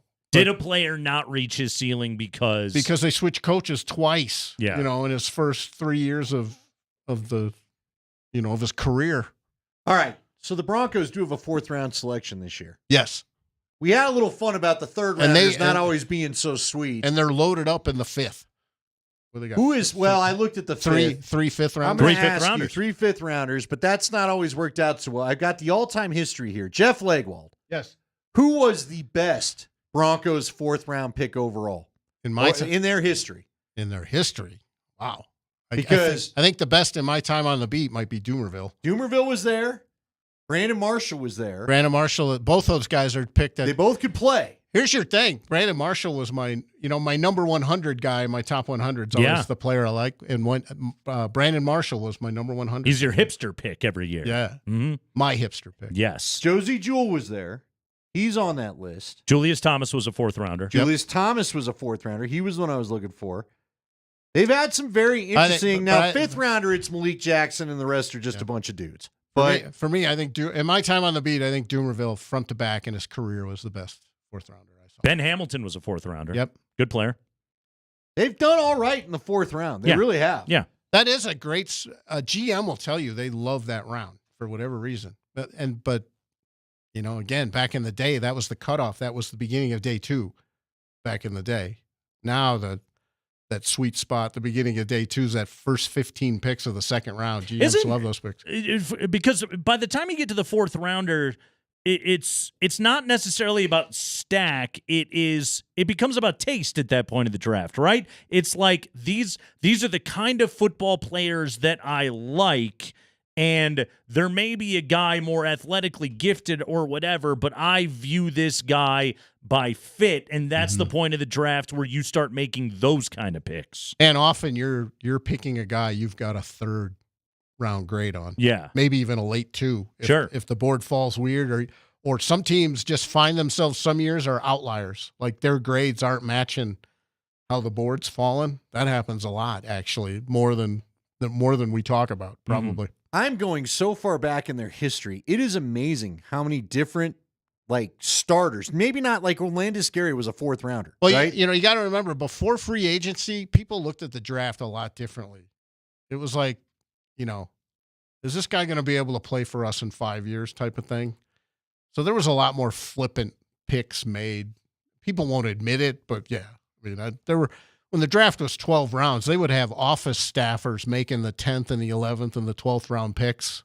Well, someone did all right saying Mecklenburg. Yeah, no, whoever picked Mecklenburg, good. Whatever mail clerk picked Mecklenburg was a good call. Sam Brandon was a 4th rounder. He was a starter. And just real quick, so they got Marshall, Doomerville, and Dominique Hickson all in the 4th round. Hickson was good elsewhere. Yeah, they all were NFL players. Good NFL player. Frankly, they're batting a little better in the 4th round than some of the other rounds. 2nd round history is not good. No. The 1st round history has also been bad of late. Okay. If the Broncos' highest grade is on a wide receiver at number 12, will they do it? That's the toughest call on the board for them, for any team, because that room is actually kind of packed. And the board is packed. Mm-hmm. Like there's almost no way that anywhere on the board a team doesn't have multiple wide receivers clustered with the same grades or very close to the same grades, just because it's packed. I mean, it's Harrison and Neighbors at the top, right? Easily. And then Odunze. And Odunze, Those Brian Thomas. 3 are like, okay. Yeah. And then a little bit of a gap, and then a whole mess of receivers all the way deep into the third round. I have so many grades, day 1, day 2 grades, going deep into the with wide receivers, more than there are slots. So that would be a tough decision. I would say, unless it's one of those top 3 receivers, I'd be more inclined, if you have another player with the same grade, mm-hmm. I'd go the other way, because you're going to be able to come back around at receiver. Do you think they'd take a corner? Oh, yeah. Okay. They need corners. Oh, we all know they need it. And there's 2 good corners. Yeah. Right? Really good corners. I mean, Arnold and Mitchell are right at the top, correct? But there are other good corners right in that zone. Yeah. Are the corners a better value than the passer? Let's say the top 2 corners and the top 2 pass rushers Nate get through. Nate Wiggins, a good corner in the first round. Out of Clemson, right? Yeah. Yep. Corners and rushers both get through. Top 2 at each Cooper position. DeJean, good corner in the first round. What's the better value? What's that? Corners and rushers. Top 2. Oh, they're both each position. Yeah. Verse, whatever. Same value, because those 2 positions are walk-in players. Which do the Broncos then opt for? They got to go pass rusher at that point, don't they? Well, I guess I don't see them as, I look at their starting nickel right now, and if Riley Moss is the starter, then okay, edge rusher for me. But if not, you're going then nickel or corner. I guess in that scenario, they'd have to show their cards a little bit. Like, if they really truly believe Riley Moss is ready, and I think they do. I think in part that they think that, but they would have to show their cards. What is your better value? Top 2 at each position, whoever they are, whoever you got. I think that, like, an average of the ranking, it might be the edge guys. Like, I think Verse is one of the best players on the board. If you could get him at 12, that's nearly a Bowers value for me. What do you think of Dallas Turner? Because athletically off the charts, the production was just kind of fine. That's where you always got to figure, what it's going to look like. Right. Will some personnel guys are all about traits. Just give me the traits and we'll make a player. Sure. But he's not quite the finished rusher Will Anderson was, but it might be there if you coached it right. And the thing, I will just tell you right now, it's some of this stuff is so sort of basic, foundational human being stuff that personnel guys like players from Alabama, Georgia, because they're coached hard, because it's impossible to get on the field unless you do everything right. And that's what he has in his advantage. He has the traits, and then you can coach like crazy on him, and he's going to be fine. And that plays into him moving up the board. And when he does it correctly, it's really good. I don't think that theory bats 1,000, but it's nothing bats 1,000. Nothing ever does in the draft. Oh, I'm here to tell you, All right, we'll take a break. When we come back, I want to talk about trade value for movement, whether it be upward or downward for the Broncos from number 12. We're talking draft with Jeff Legwold on a Monday on Kreckman and Lindahl.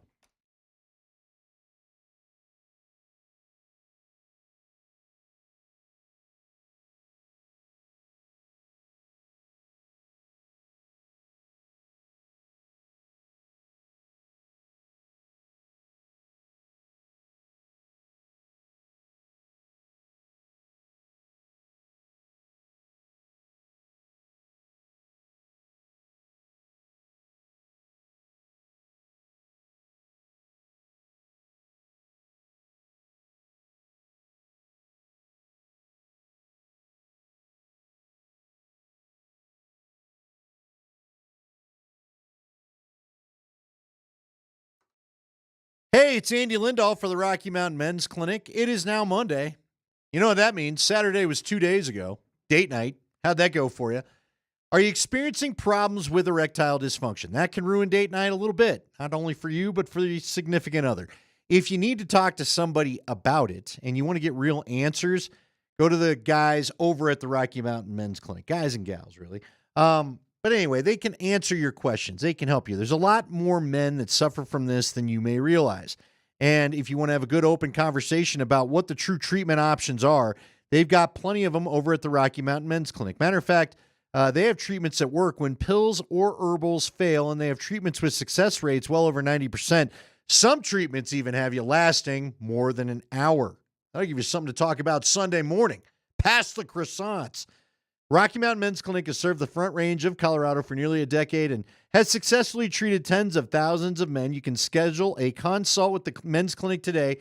Your initial visit's only $99, includes a medical consult with a Colorado licensed medical provider, a TMPSA test, and if medically advised, a test dose. If the dose doesn't work in the office, it's free.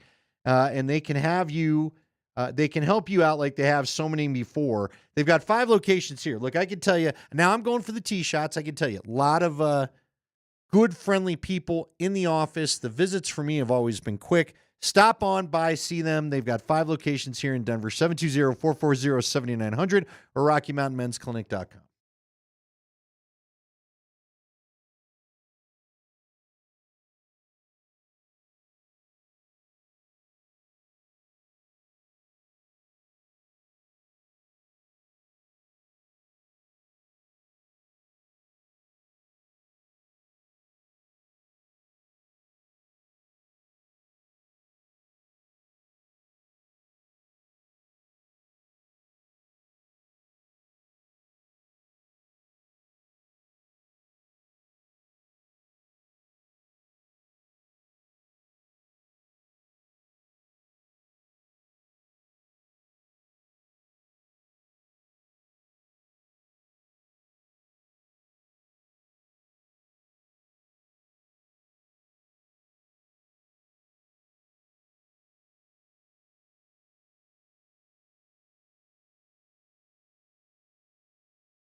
Yes, it is. Nate and Andy, along with Jeff Legwald, as we're talking about the NFL draft right now. All right, so you dig into the top 10, and clearly quarterback need at 1, quarterback need at 2, quarterback need at 3. And then whatever is going to end up happening with Minnesota and where they jump. Are they going to Arizona? Are they going to the Chargers pick at number 5? And then after that, it's what are the Giants thinking at number 6? They're a fascinating wild card to me in this draft because to me they could be if somehow a quarterback sneaks through. Okay, now I'm intrigued. Sure, because we already heard what is it today? Daniel Jones, I'm the best option. So I think they're intriguing, and they often do weird stuff on draft day. That's one of those teams. Take Daniel Jones at number 6. That's one of those teams where they often sort of take a running back at number 2. They rattle the modern sensibilities. Sure. And, in some ways, they're another team where change has been their imprint. If that's what you're known for, you're in a bad way. Are the Broncos aware that that's what they became known for? And Greg Penner, do you believe through your reporting and through your sourcing that this ownership group has a handle on what the problems have been and what needs to be done to get this organization on solid footing to go forward? I think they believe they know what they have to do. I also think they're very intent on the clock starting 0 when they took over, if that makes sense. Sure. Like all of the change that came before that, I don't think they sort of count. But I think they would be unwise not to look at the impact of that change before they got here. And there's a reason why it started as poorly as it did for them. I don't know. Sometimes I get the impression wrong. It may be wrong like crazy, but sometimes I get the impression they'd rather just leave the past in the past instead of really sort of digging into and say what parts of this don't we want and what parts do we want. I think sometimes they're just a little too intent on, but when you spend billions of dollars, I think sometimes you want to have your own imprint. Of course. On things. And that's understandable. I mean, they have to be aware because, look, when you buy an NFL team, you spend $4.5 billion on an NFL team. You do so because you really like football. Presumably, you follow football, you're a fan of football. And you're competitive in some way. Exactly. You have seen what works and what doesn't work over the years. Okay. They walk through the door. They've got to know when you change coaches every year or every other year, it makes things frustrating. But at the same time, they had Nathaniel Hackett in there. Yeah. They knew they had to do something. They were not digging out of it with this dud in here. And I think the other danger zone, I think, for some of this generation of billionaire owners is that often in your other businesses, drastic, quick strike change is like this great, cool thing in the toolbox to really shake things up and move it. And in the NFL, it is often not a good quick strike tool. And I think learning when and how to, sort of import change is the toughest thing for them. Because in your other businesses, it's a lot easier to replace a vice president with another vice president, but get rid of a quarterback or get rid of a head coach, and the pool of candidates is a lot smaller, to find greatness in. And the successful franchises in that sport are the ones that know exactly what they are, and they build themselves toward that, which, again, we're hoping the Broncos have that realization. So that then leads into the conversation about moving up in the draft, okay? Andy and I have spent a lot of time talking about this of if you do this again and you pay the kind of freight it would require to get one of the top 3 quarterbacks in this draft to get into the top 3, you're talking about essentially going through what did we say, Andy? Like a 7-year stretch with 2 first-round picks is what you would turn yourself into, basically? two of the 7. Yes. Because, again... And if you're wrong... Yeah, you're done for. Not just for a short time. So why are you doing that? I will ask everybody. I'm not asking you guys. If you're wrong. Why are you doing that for the fourth guy on the board? You're not going to get one of the top 3 guys on the board. I have been on record because I've seen it over the years. I always go back to them. There's draft after draft of teams unloading the freight to get to 2 and 3.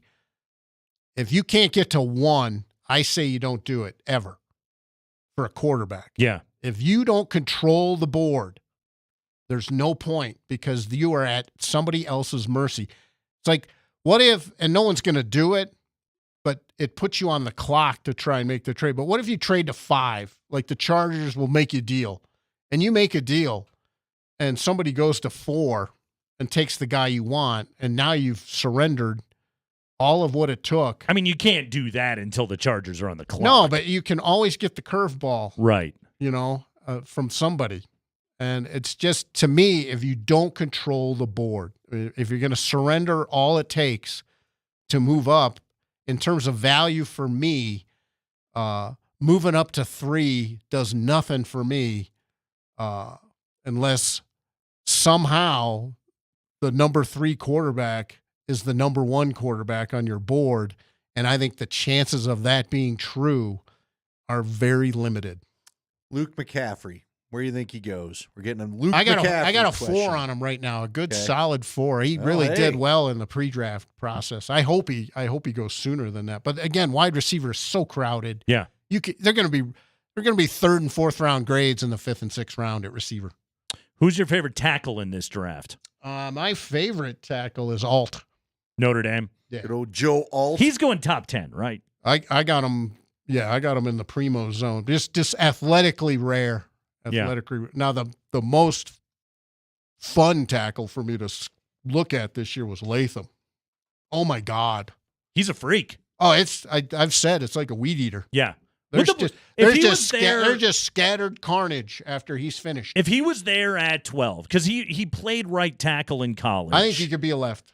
You think he could move over? I think he could be a left because he's so physical. I mean, in an offense with a tight end in it, I think he could be a left. Or could the Broncos simply say, well, McGlinchey won't be here forever? Yeah, figure it out. Yeah. That's, I know people don't always agree with it, but my theory is get the highest graded players you have in there and then figure it out. Best player available. Because you're figuring out with talent. You're not trying to plug less talented players. You are plugging your needs with the most talented players you could find. All right, we've had a few questions about the FSU kid, Jordan Travis. Well, that's just that was a really bad injury. He hasn't been able to do much at all. So that would be a future, What round you then taking him in? 6th, I think he's 7th? He's down in the day 3 right now. Do they even have a 7th? No, they do not. They have multiple 6s. Yeah. Mm-hmm. Couple 6s, 3 5s. But he's a day 3 guy, and that's what I mean. You may see that late pick where they like the traits or they like what they've seen and hope for the best in it. But that was a really bad injury, and he's still kind of working his way you back. could go Jake Butt, and then George Kittle goes blowing up right behind you. That's always fun. But, you can find a million of those. Somebody's going to get it right, somewhere. Real quickly, before we let you go, Avs goalie, our guy Georgiev, looking a little in his head. Have you ever seen a goalie get out of his head in season? Oh, yeah. I think that's mentally one of the tougher positions. You talk about you're almost a soloist. It's like a kicker in football. There's almost no coaching. You can coach technique and all that and, line it, get yourself positioned here when the shooter's here and all those things. But the mental part of it is everybody kind of stands back and lets them splash their way around the pool until they figure it out. But I don't know. I think hitting coaches in baseball go through some of Same that thing, as well. yeah. I can give you a perfect swing. I can't tell you what pitch to swing at. Yeah. Or I can't tell you that you're going to like moving your hands. Right. Are you a fiddler? You're a fiddler. A fiddler? Yeah. A tinkerer? I've had a few guys tell me they get tired of the hitting coaches that are always fiddling with something. Oh, do a little of this, do a little of that. They get bored like July. They get bored July. Yeah. I got to justify my job. Go give this a shot. I really think, like, in a position like that, That's why I tell people I'm just a generational talent. Don't touch my technique. Don't mess with me. Yeah. Isn't it a huge part of the job? Like, how do I do all that without annoying the crap out of everybody? I think everybody gets so bored. That is well, right. And I think it's so. That's one of those things, where you move your hand an inch and a quarter to the left. It's like golf tips, Golf tips drive me insane. You can try anything. I still suck. It doesn't do me one bit of good. I can't, drop and pull. Usually golf it comes is. down to here, spend more money, and you'll be really good. Buy these lessons. This driver's made out of boron. Leggy, what are the Broncos doing in the first round? Tell us right now in 30 seconds. Go. I think odds are they stay put. Okay. And they select? And they get somebody. Brock Bowers. Just say it, baby. Let's get fired up. If he It's Monday. If he gets to 12, that's just a miracle of some sort. If you didn't take him, you're going to be really sad. Bears at 9 or Jets at 10? Who's taking Brock Bowers? Yeah. Neither. Somebody. If I was the Bears, you ruin the dream. If you took the quarterback at 1 and you had a shot at Bowers too, oh my God, that would be. I'm the Brock Bowers contrarian around these parts. You don't like the tight end value. Oh, he's afraid. Yes, he's afraid that all the tight ends that had crappy quarterbacks to play with didn't bad value. develop. It's bad value. But his guy's steady, so he should be on it. That is that. The value there is corner edge. Yep. That's over Bowers. Mm-hmm. Yep. I'm just talking value. The mathematics of it is. I'm a student of history. Your value is a McDonald's value meal to me. Then Happy Meal. I'm a human Happy Meal. Jeff Legwald, everybody, the human Happy Meal. He's with us right here. We'll talk to him again on Friday. Leggy, beautiful work, buddy. Thanks, fellas. There he goes. Jeff Legwald, ESPN. It's Kreckman and Lindahl.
Third hour of the show, best 5 o'clock hour in the biz, the Craigman and Lindahl Show. It starts with football news. Let's go, Mark Springer. What do you got for us today? The High Five is brought to you by Bet365. Whatever the sport, whatever the moment, it is never ordinary at Bet365. And the Broncos are signing defensive tackle Angelo Blackson. 31-year-old defensive tackle appeared in 11 games for the Jaguars last season. 13 tackles, 3 fumble recoveries. In 2020, Blackson played under Broncos DC Vance Joseph when he was the DC with the Cardinals. That season, Blackson had 24 tackles, 4 tackles for a loss, 8 quarterback hits, 2.5 sacks. So the Broncos, and as our buddy Nick Kosmider has coined it, the Moneyball approach has continued here. Andy, Angelo Blackson, veteran dude, again, experienced with the coaching staff. Blackson has been in the NFL for 9 years now between the various franchises that he has played for. You get him late in the game, you get him for cheap, and you hope that it doesn't cause a giant step backward for the organization. As it stands right now, it looks like Zach Allen, DJ Jones, Malcolm Roach, probably your starters, your 3 across the front on the defensive line. Matt Henningsen is still around. And now you got Angelo Blackson in the conversation. Yeah, isn't this, I'm going to double check, they lost Jonathan Harris to free agency, right? Yes. Isn't this just kind of your budget backup depth, Jonathan Harris Whatever happened to Ioma Owazurike? Is he still suspended? What's the story on that? Well, I think he should be able to get back, but wasn't that one of those things where it's minimum a year and then we'll think about it after? I bet you're right about that. Spring! High five. Giants quarterback Daniel Jones talking to the media today. The Giants have the 6th pick in the draft. That might be a hurdle for a 4th quarterback being selected there if no one's trading up to 4 or 5. Maybe the Giants trade up to 4 or 5. Maybe they select a quarterback at 6. Daniel Jones was asked about that possibility, the Giants taking a quarterback with their 1st round pick. Yeah, I mean, my focus is what I'm doing here with my rehab. Kind of the same thing with Saquon. It's the nature of our business. It's a competitive league, so the best way to handle that, I think, is to focus on what I'm doing, focus on myself, and making sure that I'm, one, healthy, and then ready to play good football. So that's what I can control. That's what I can do to help myself. They would also care for you to play good football. They would like that. They would. Then they wouldn't be doing this. I always kind of feel for guys when they get to answer questions that. Why you? Yeah. And again, I don't feel that bad for Daniel Jones. He's doing just great. Okay, hell of a contract. He's doing fine for himself, but also that conversation of hey, they're probably going to get rid of you and bring somebody else in. What do you think about that? Well, I can't really worry about it. I can just be the best player that I can be, blah, blah, blah. Plus, you have to assume, and again, as Leggy talked about last hour, the Giants are one of those turnover organizations.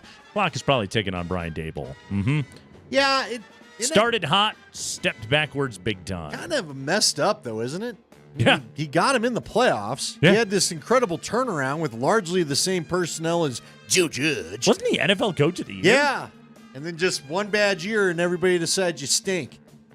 Yeah, you're in a division with the Cowboys and the Eagles, and maybe the Manders are finally going to get their crap together now that they have better ownership. Maybe they won't. Maybe they'll just maintain being the Manders. But either way, you would like to, in that market, be interesting and competitive in your division, and you have to assume that ownership is getting rather impatient, as they typically do. But should they? The NFL kind of has a problem with this, don't Andy, they? I don't think so. I think Daboll's a good coach. I'm with you. I think he showed us pretty early on that he can really coach. Daboll is getting punished because he pulled something out of Daniel Jones you didn't expect, and then the NFL was ready for it, and then Jones got hurt, and you gave him a contract. Like, again, Daniel Jones had his career year under Daboll at the worst time for the franchise. I'll also say this about Daniel Jones. I think you can win football games with Daniel Jones. You got to have a good football team around him.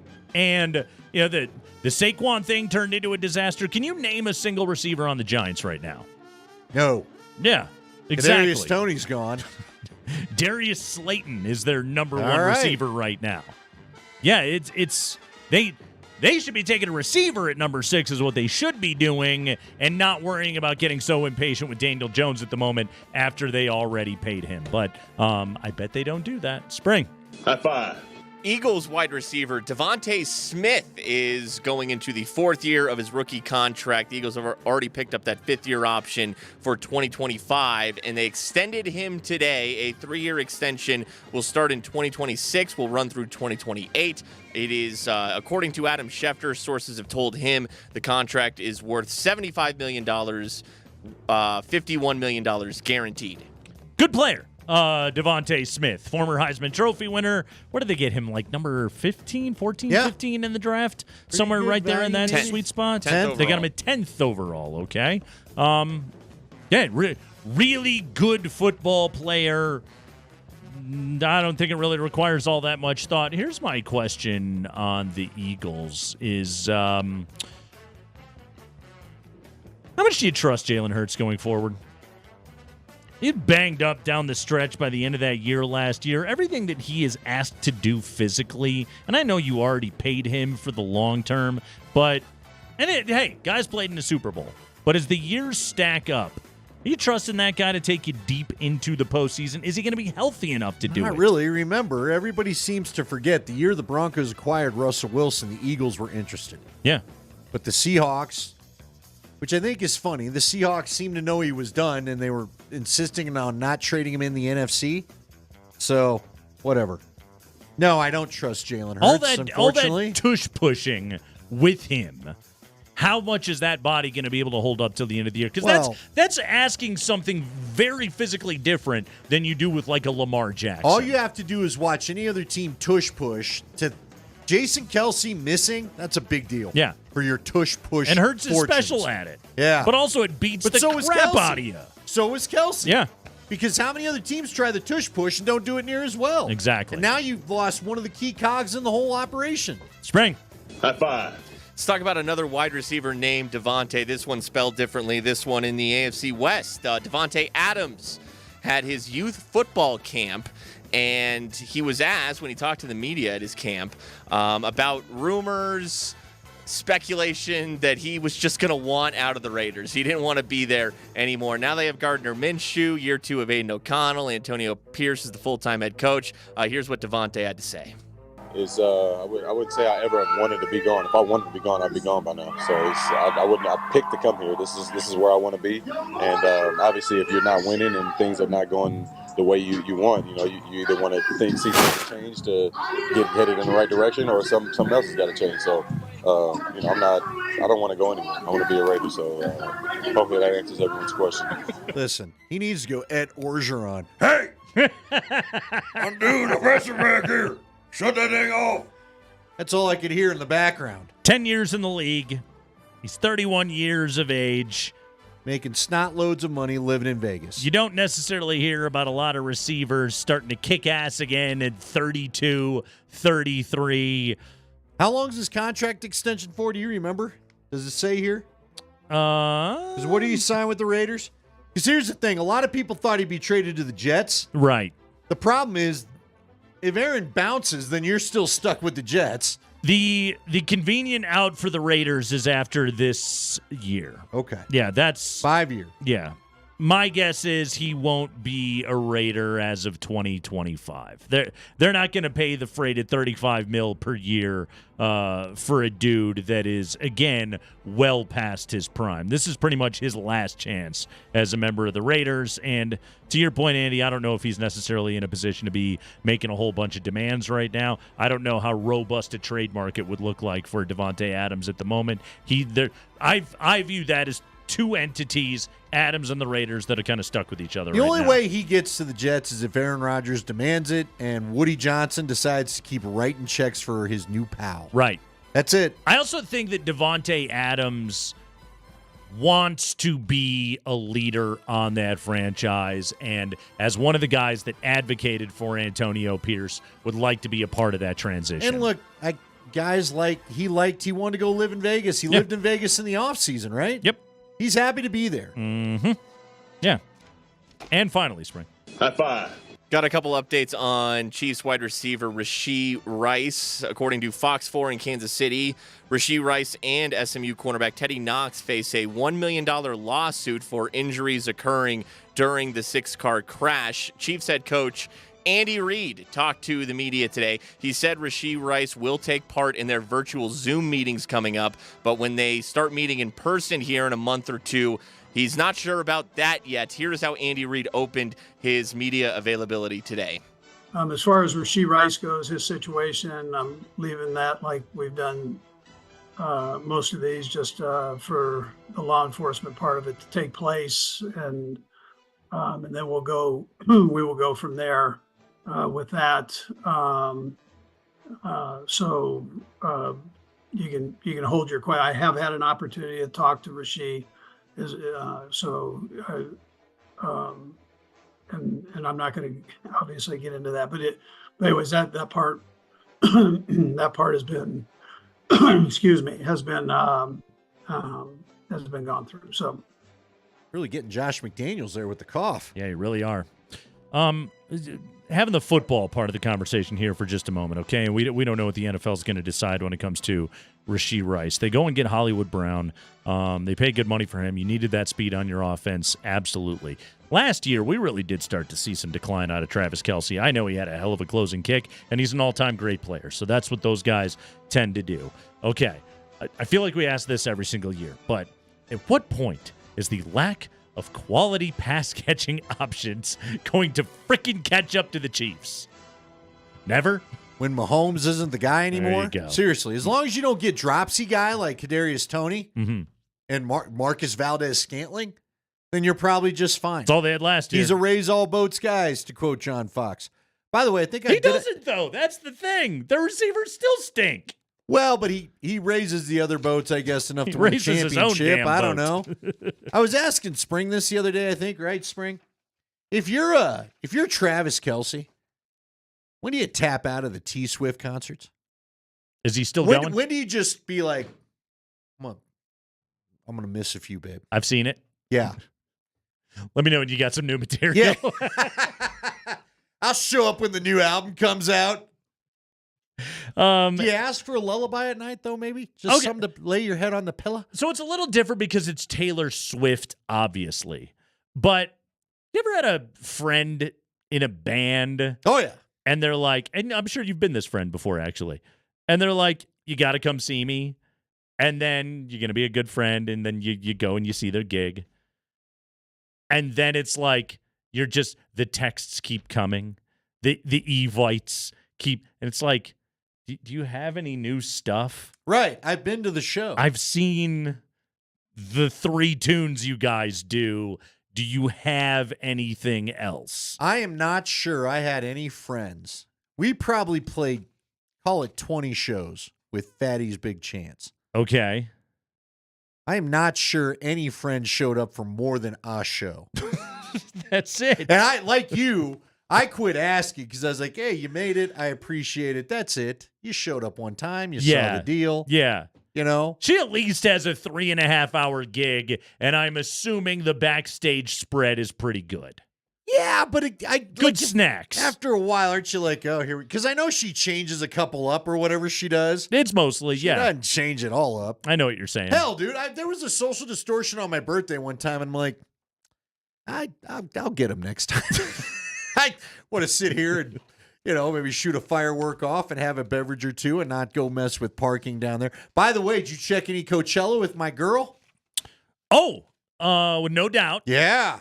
They were all right. They did one step beyond by Madness, which I appreciated. That was cool. Watch, she went and changed outfits. kind of says they something really about fool anybody. Kind of says something about me. My favorite tune they did was like a 1980s ska cover without their lead singer. But yeah, they look great. That's my Gwen. That isn't Married to the Cowboy Gwen. I enjoyed the old Gwen showing up for a bit. Uh-huh. I don't know what's going to happen. I wish they'd just go on tour. No, she's just there to get paid. If you're who's she married to? Blake Shelton? Yes. If you're a country guy and she's hugging up on the ex she wrote a song about her, you get a little bothered by that. Do you get done and go, hey, this was all fun. Maybe just go hugging the old ex-boyfriend in the band, though.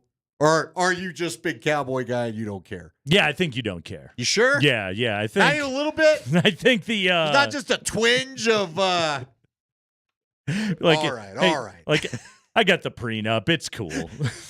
I'm fine. You go have your fun.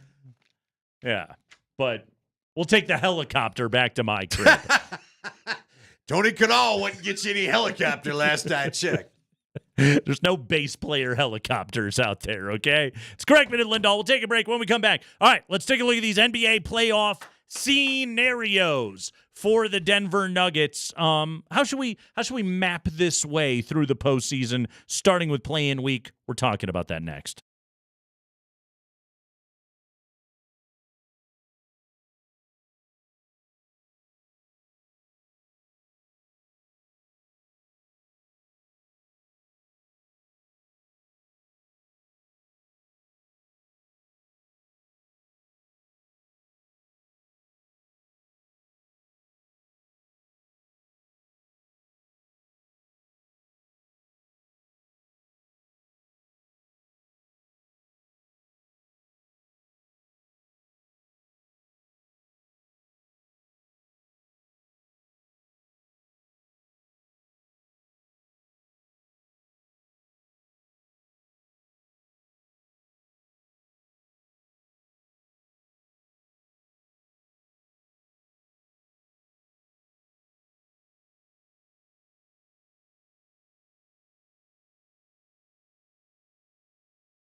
So the Nuggets, after not handling their business on Friday, very much handled their business yesterday, beat the Grizz. Nobody had to play in the fourth quarter. Malone got to manage minutes, and the Nuggets finished the regular season with only 5 losses to losing teams this year. They tie a franchise record with 57 wins, best since the 2012-2013 season. That year, George Karl was the NBA Coach of the Year, and then they did not renew his contract, and he was shown the door. That's not going to happen with Michael Malone. Okay.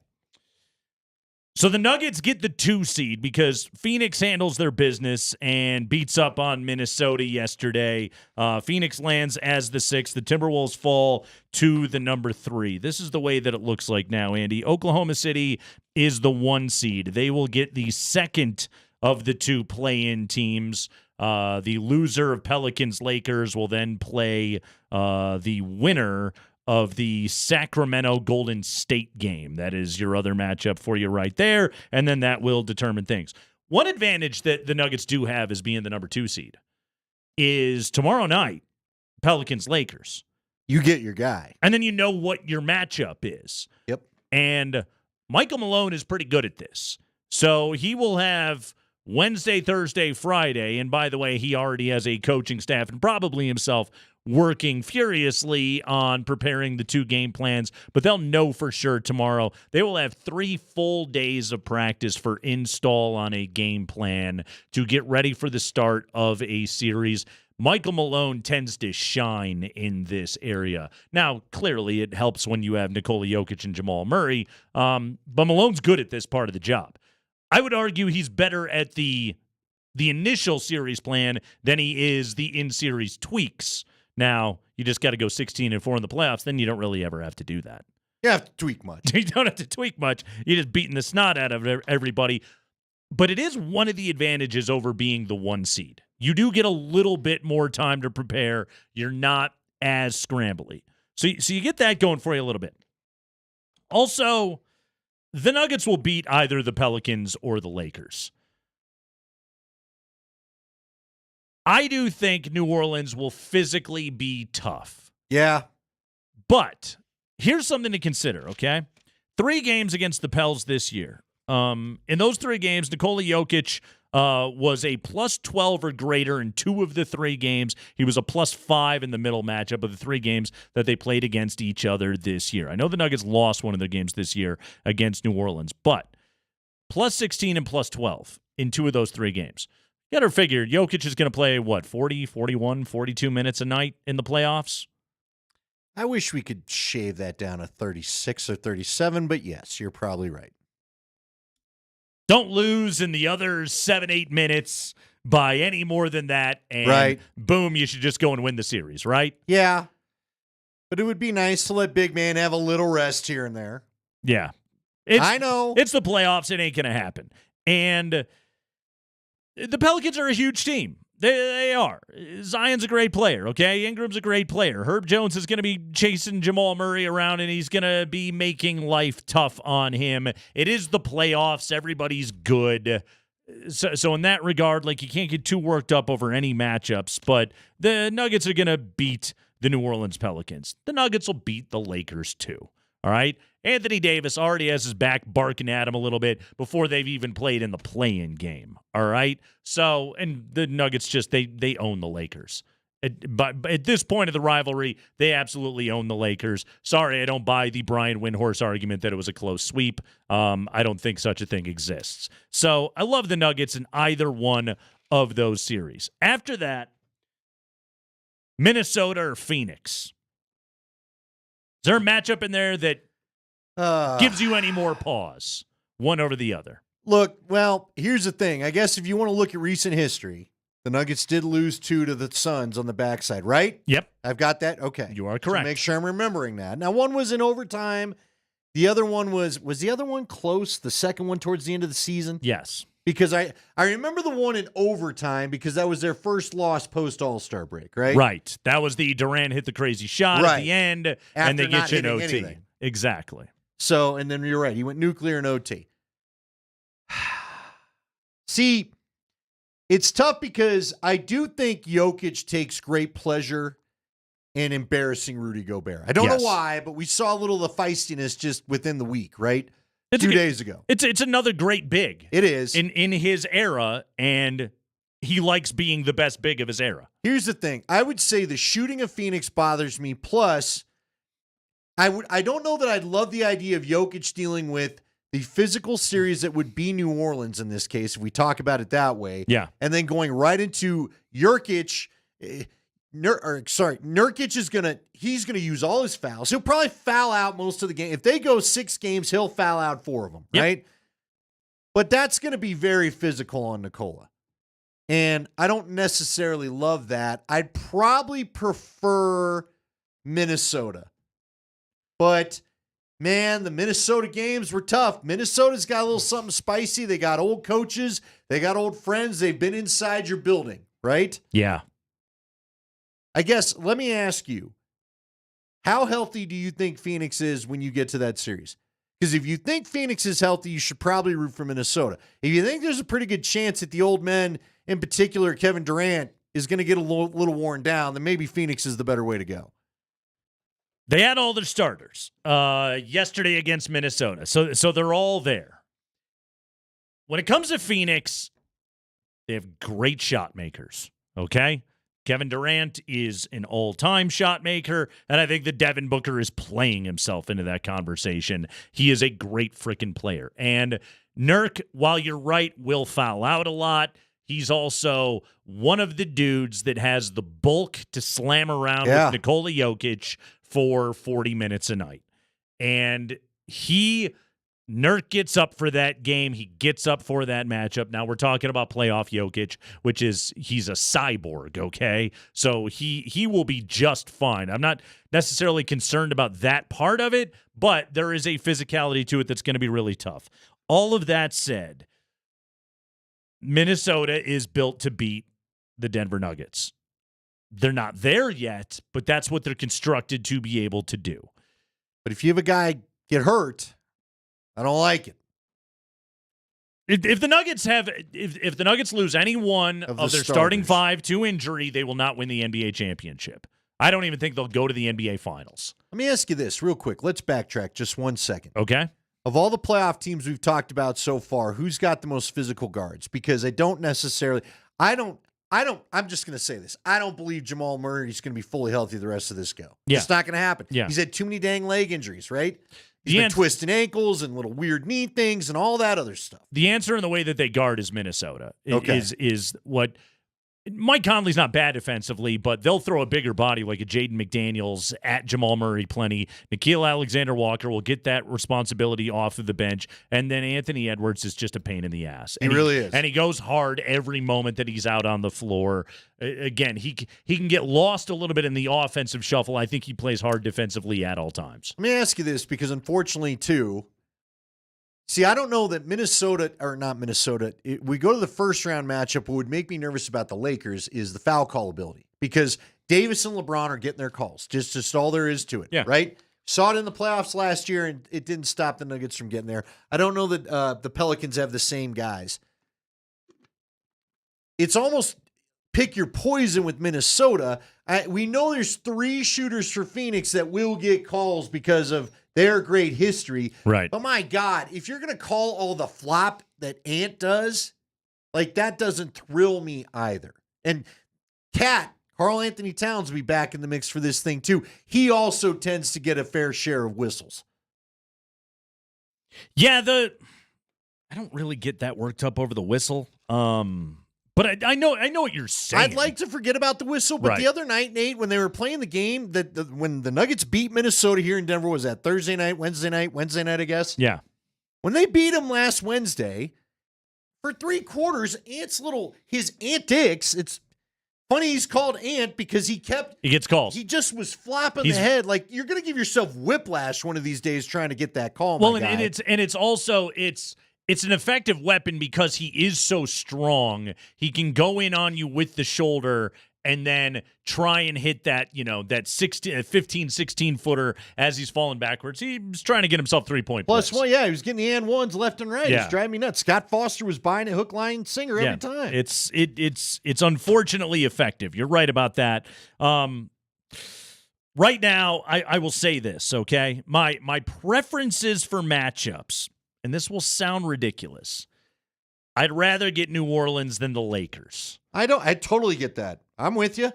I got no problem I think with the that. Nuggets beat the snot out of either of those teams, but you know what? If you don't have to play LeBron James, you're probably better off. Yeah, I'm with you. And the Lakers, I don't think they want anything to do with the Nuggets. Again, I firmly believe the Lakers would be wise to go ahead and boot this game against the Pelicans and let them deal with Denver. I'd rather Phoenix than Minnesota. I get that a lot. And again, it is the size factor of the Timberwolves. They're just massive, and that could very well be a 7-game series. Too many of the games against Minnesota did not go the way that you wanted to. And there is a budding rivalry right there. It's a physical rivalry. Yeah. And we've seen enough times where Phoenix can shoot lights out, but they don't always shoot lights out against Denver. No. And again, as the playoffs go along, we saw some fatigue, I think, out of Kevin Durant. He started out the series like a house of fire.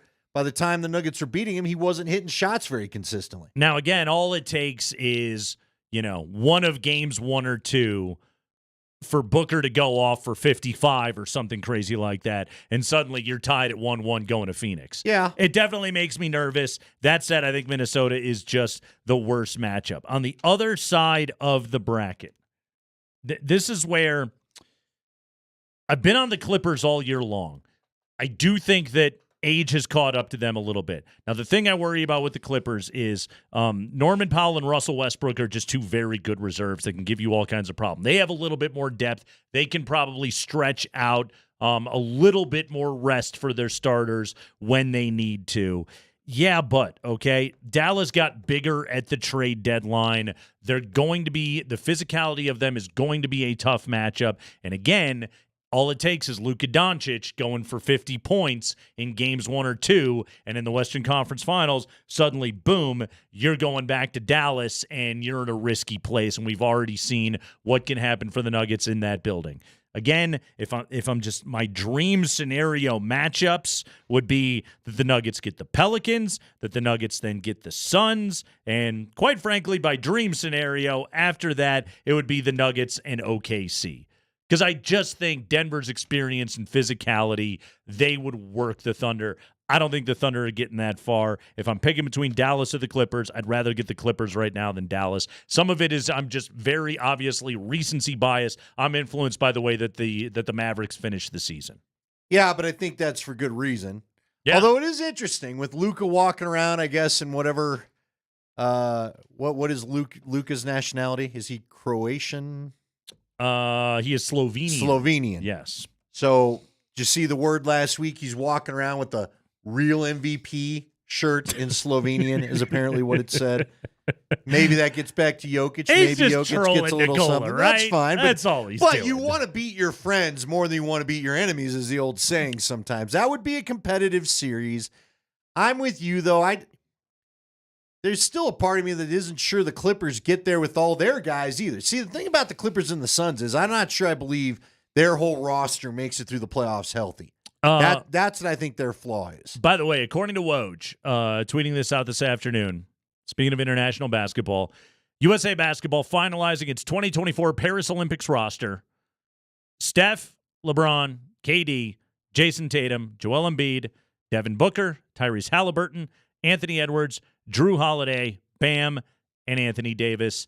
Team may initially keep one open spot. But there's your roster right there. Are you worried it's getting a little old as far as age? I'm rooting for it to get a little bit old so that my dudes, Team Serbia, can go and beat the snot out of Team USA. That's what I'm talking about. Where's that death march of an anthem for you? Serbia. All the itches. I'm getting scratched by my team, Team Serbia, all day long, Andy. Got a hairy back? Is that why it's so itchy? Yes, very much so. There it is. Hey, you guys can all go cheer for LeBron and KD Why and is Anthony this anthem Davis so dark? and Joel Embiid in the Olympics. My dudes. That's because you will see Team Serbia in your nightmares, Andy. That's why. With this song, yeah. This Yes. anthem, yeah. The Death March. Yeah. As you get a silver medal, my friend. That's what I'm talking about. Thank you, Wow. Woj. Wow. You really are. You going to get your citizenship there? Or I'm going to see. you going to apply? I'm going to go for the dual citizenship. I've never been, but that's Kretschmann, what maybe I'm all you'd about. have to go with? Craig Manich. Yeah, there you go. Craig Manich. Gonna have to get a in there somehow. Nathaniela Krekmanic. There we go. There it is, my friend. Go Team Serbia. Go Denver Nuggets. They're going to win the Western Conference. They're going to go to the NBA Finals. Keep it here.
With the first pick in the 2024 WNBA draft, the Indiana Fever select Caitlin Clark, University of Iowa.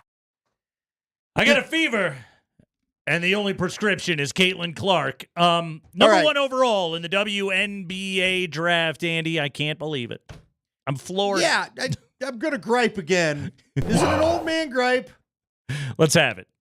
Don't send me the breaking news alert. She's the number one overall pick. That's not breaking news. Breaking news. Her not getting picked over number one overall would have been the breaking news. Right. My God.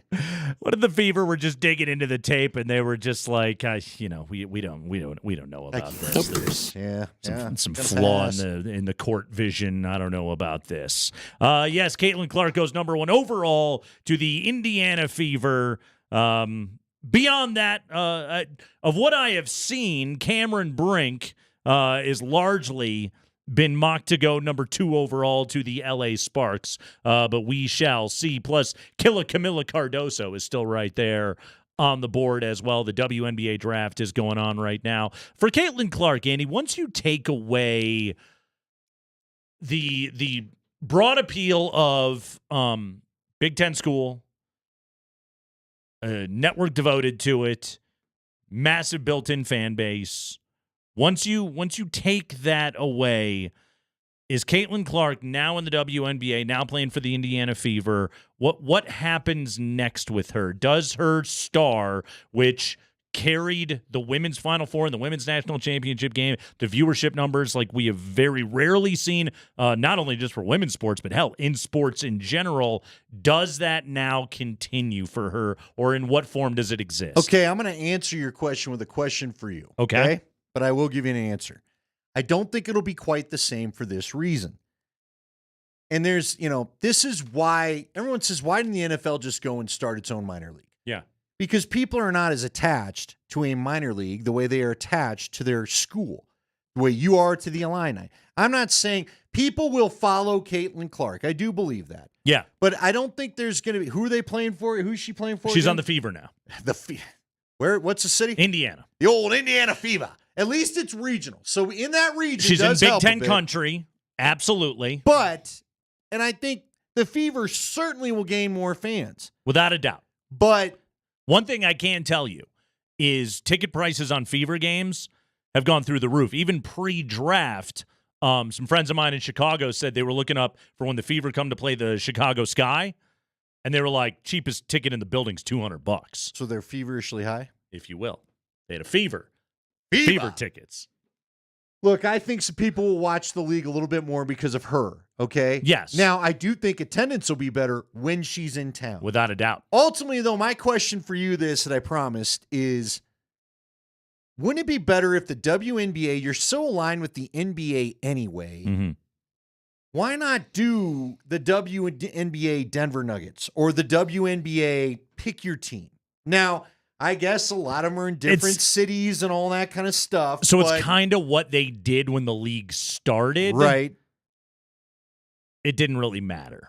Well, but they didn't have a star like that. Right. And let's be honest about it. I think you have a great crop of young players. It looks like Brink was the second selection. She went number 2. Holly Rowe is really struggling to pull this interview off because she's so much taller than she is. Cameron Brink at 6'4". Yeah. So, no, but I would give it another go at that. And maybe, because again, there is something about the brand. There is loyalty to the logo. Yes. Is there not? Oh, without a doubt. And it's why I don't know that her star is ever going to completely diminish, because Cheryl Swoops, we still all, rooted for Cheryl Swoops, and people, I just don't know that it's going to make the league explode. It is tough because college fan loyalty is so massive.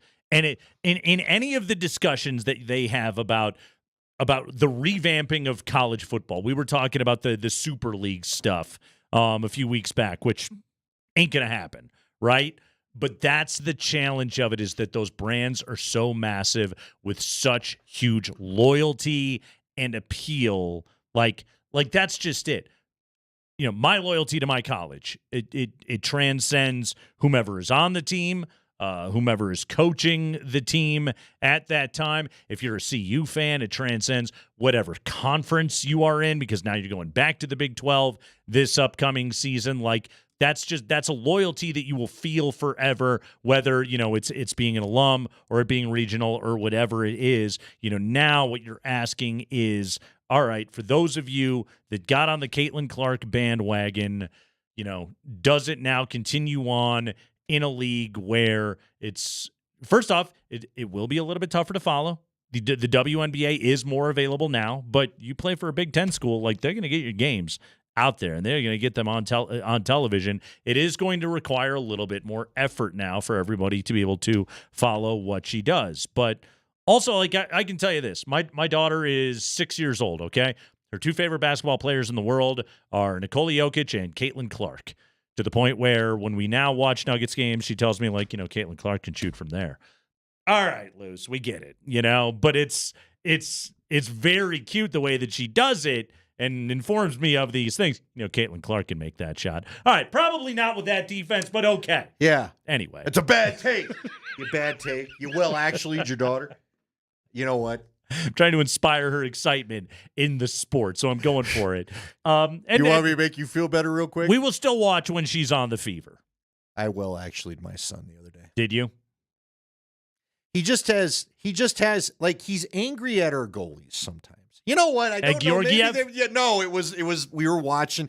So the Mammoth played Friday, then Saturday they had to play against Las Vegas. And my guy, I love him to death, and he's really getting into lacrosse. So I didn't do it angrily. You love your son. But he finally, he said something about the goalie, and I was finally like, all right, because you know what? It's what I started off the whole thing, the show with. It was the pipe-to-pipe deal. And I literally, like Madden with the clicker, I go, watch, he's over here. Now the guy's on the backside. He's got to go over there. How are you going to do it? Look at what's open. You can't. That's terrible. Go get him. Our defense sucks. And then, of course, he gave up a bad goal the next time. I'm like, that's a bad goal. That's on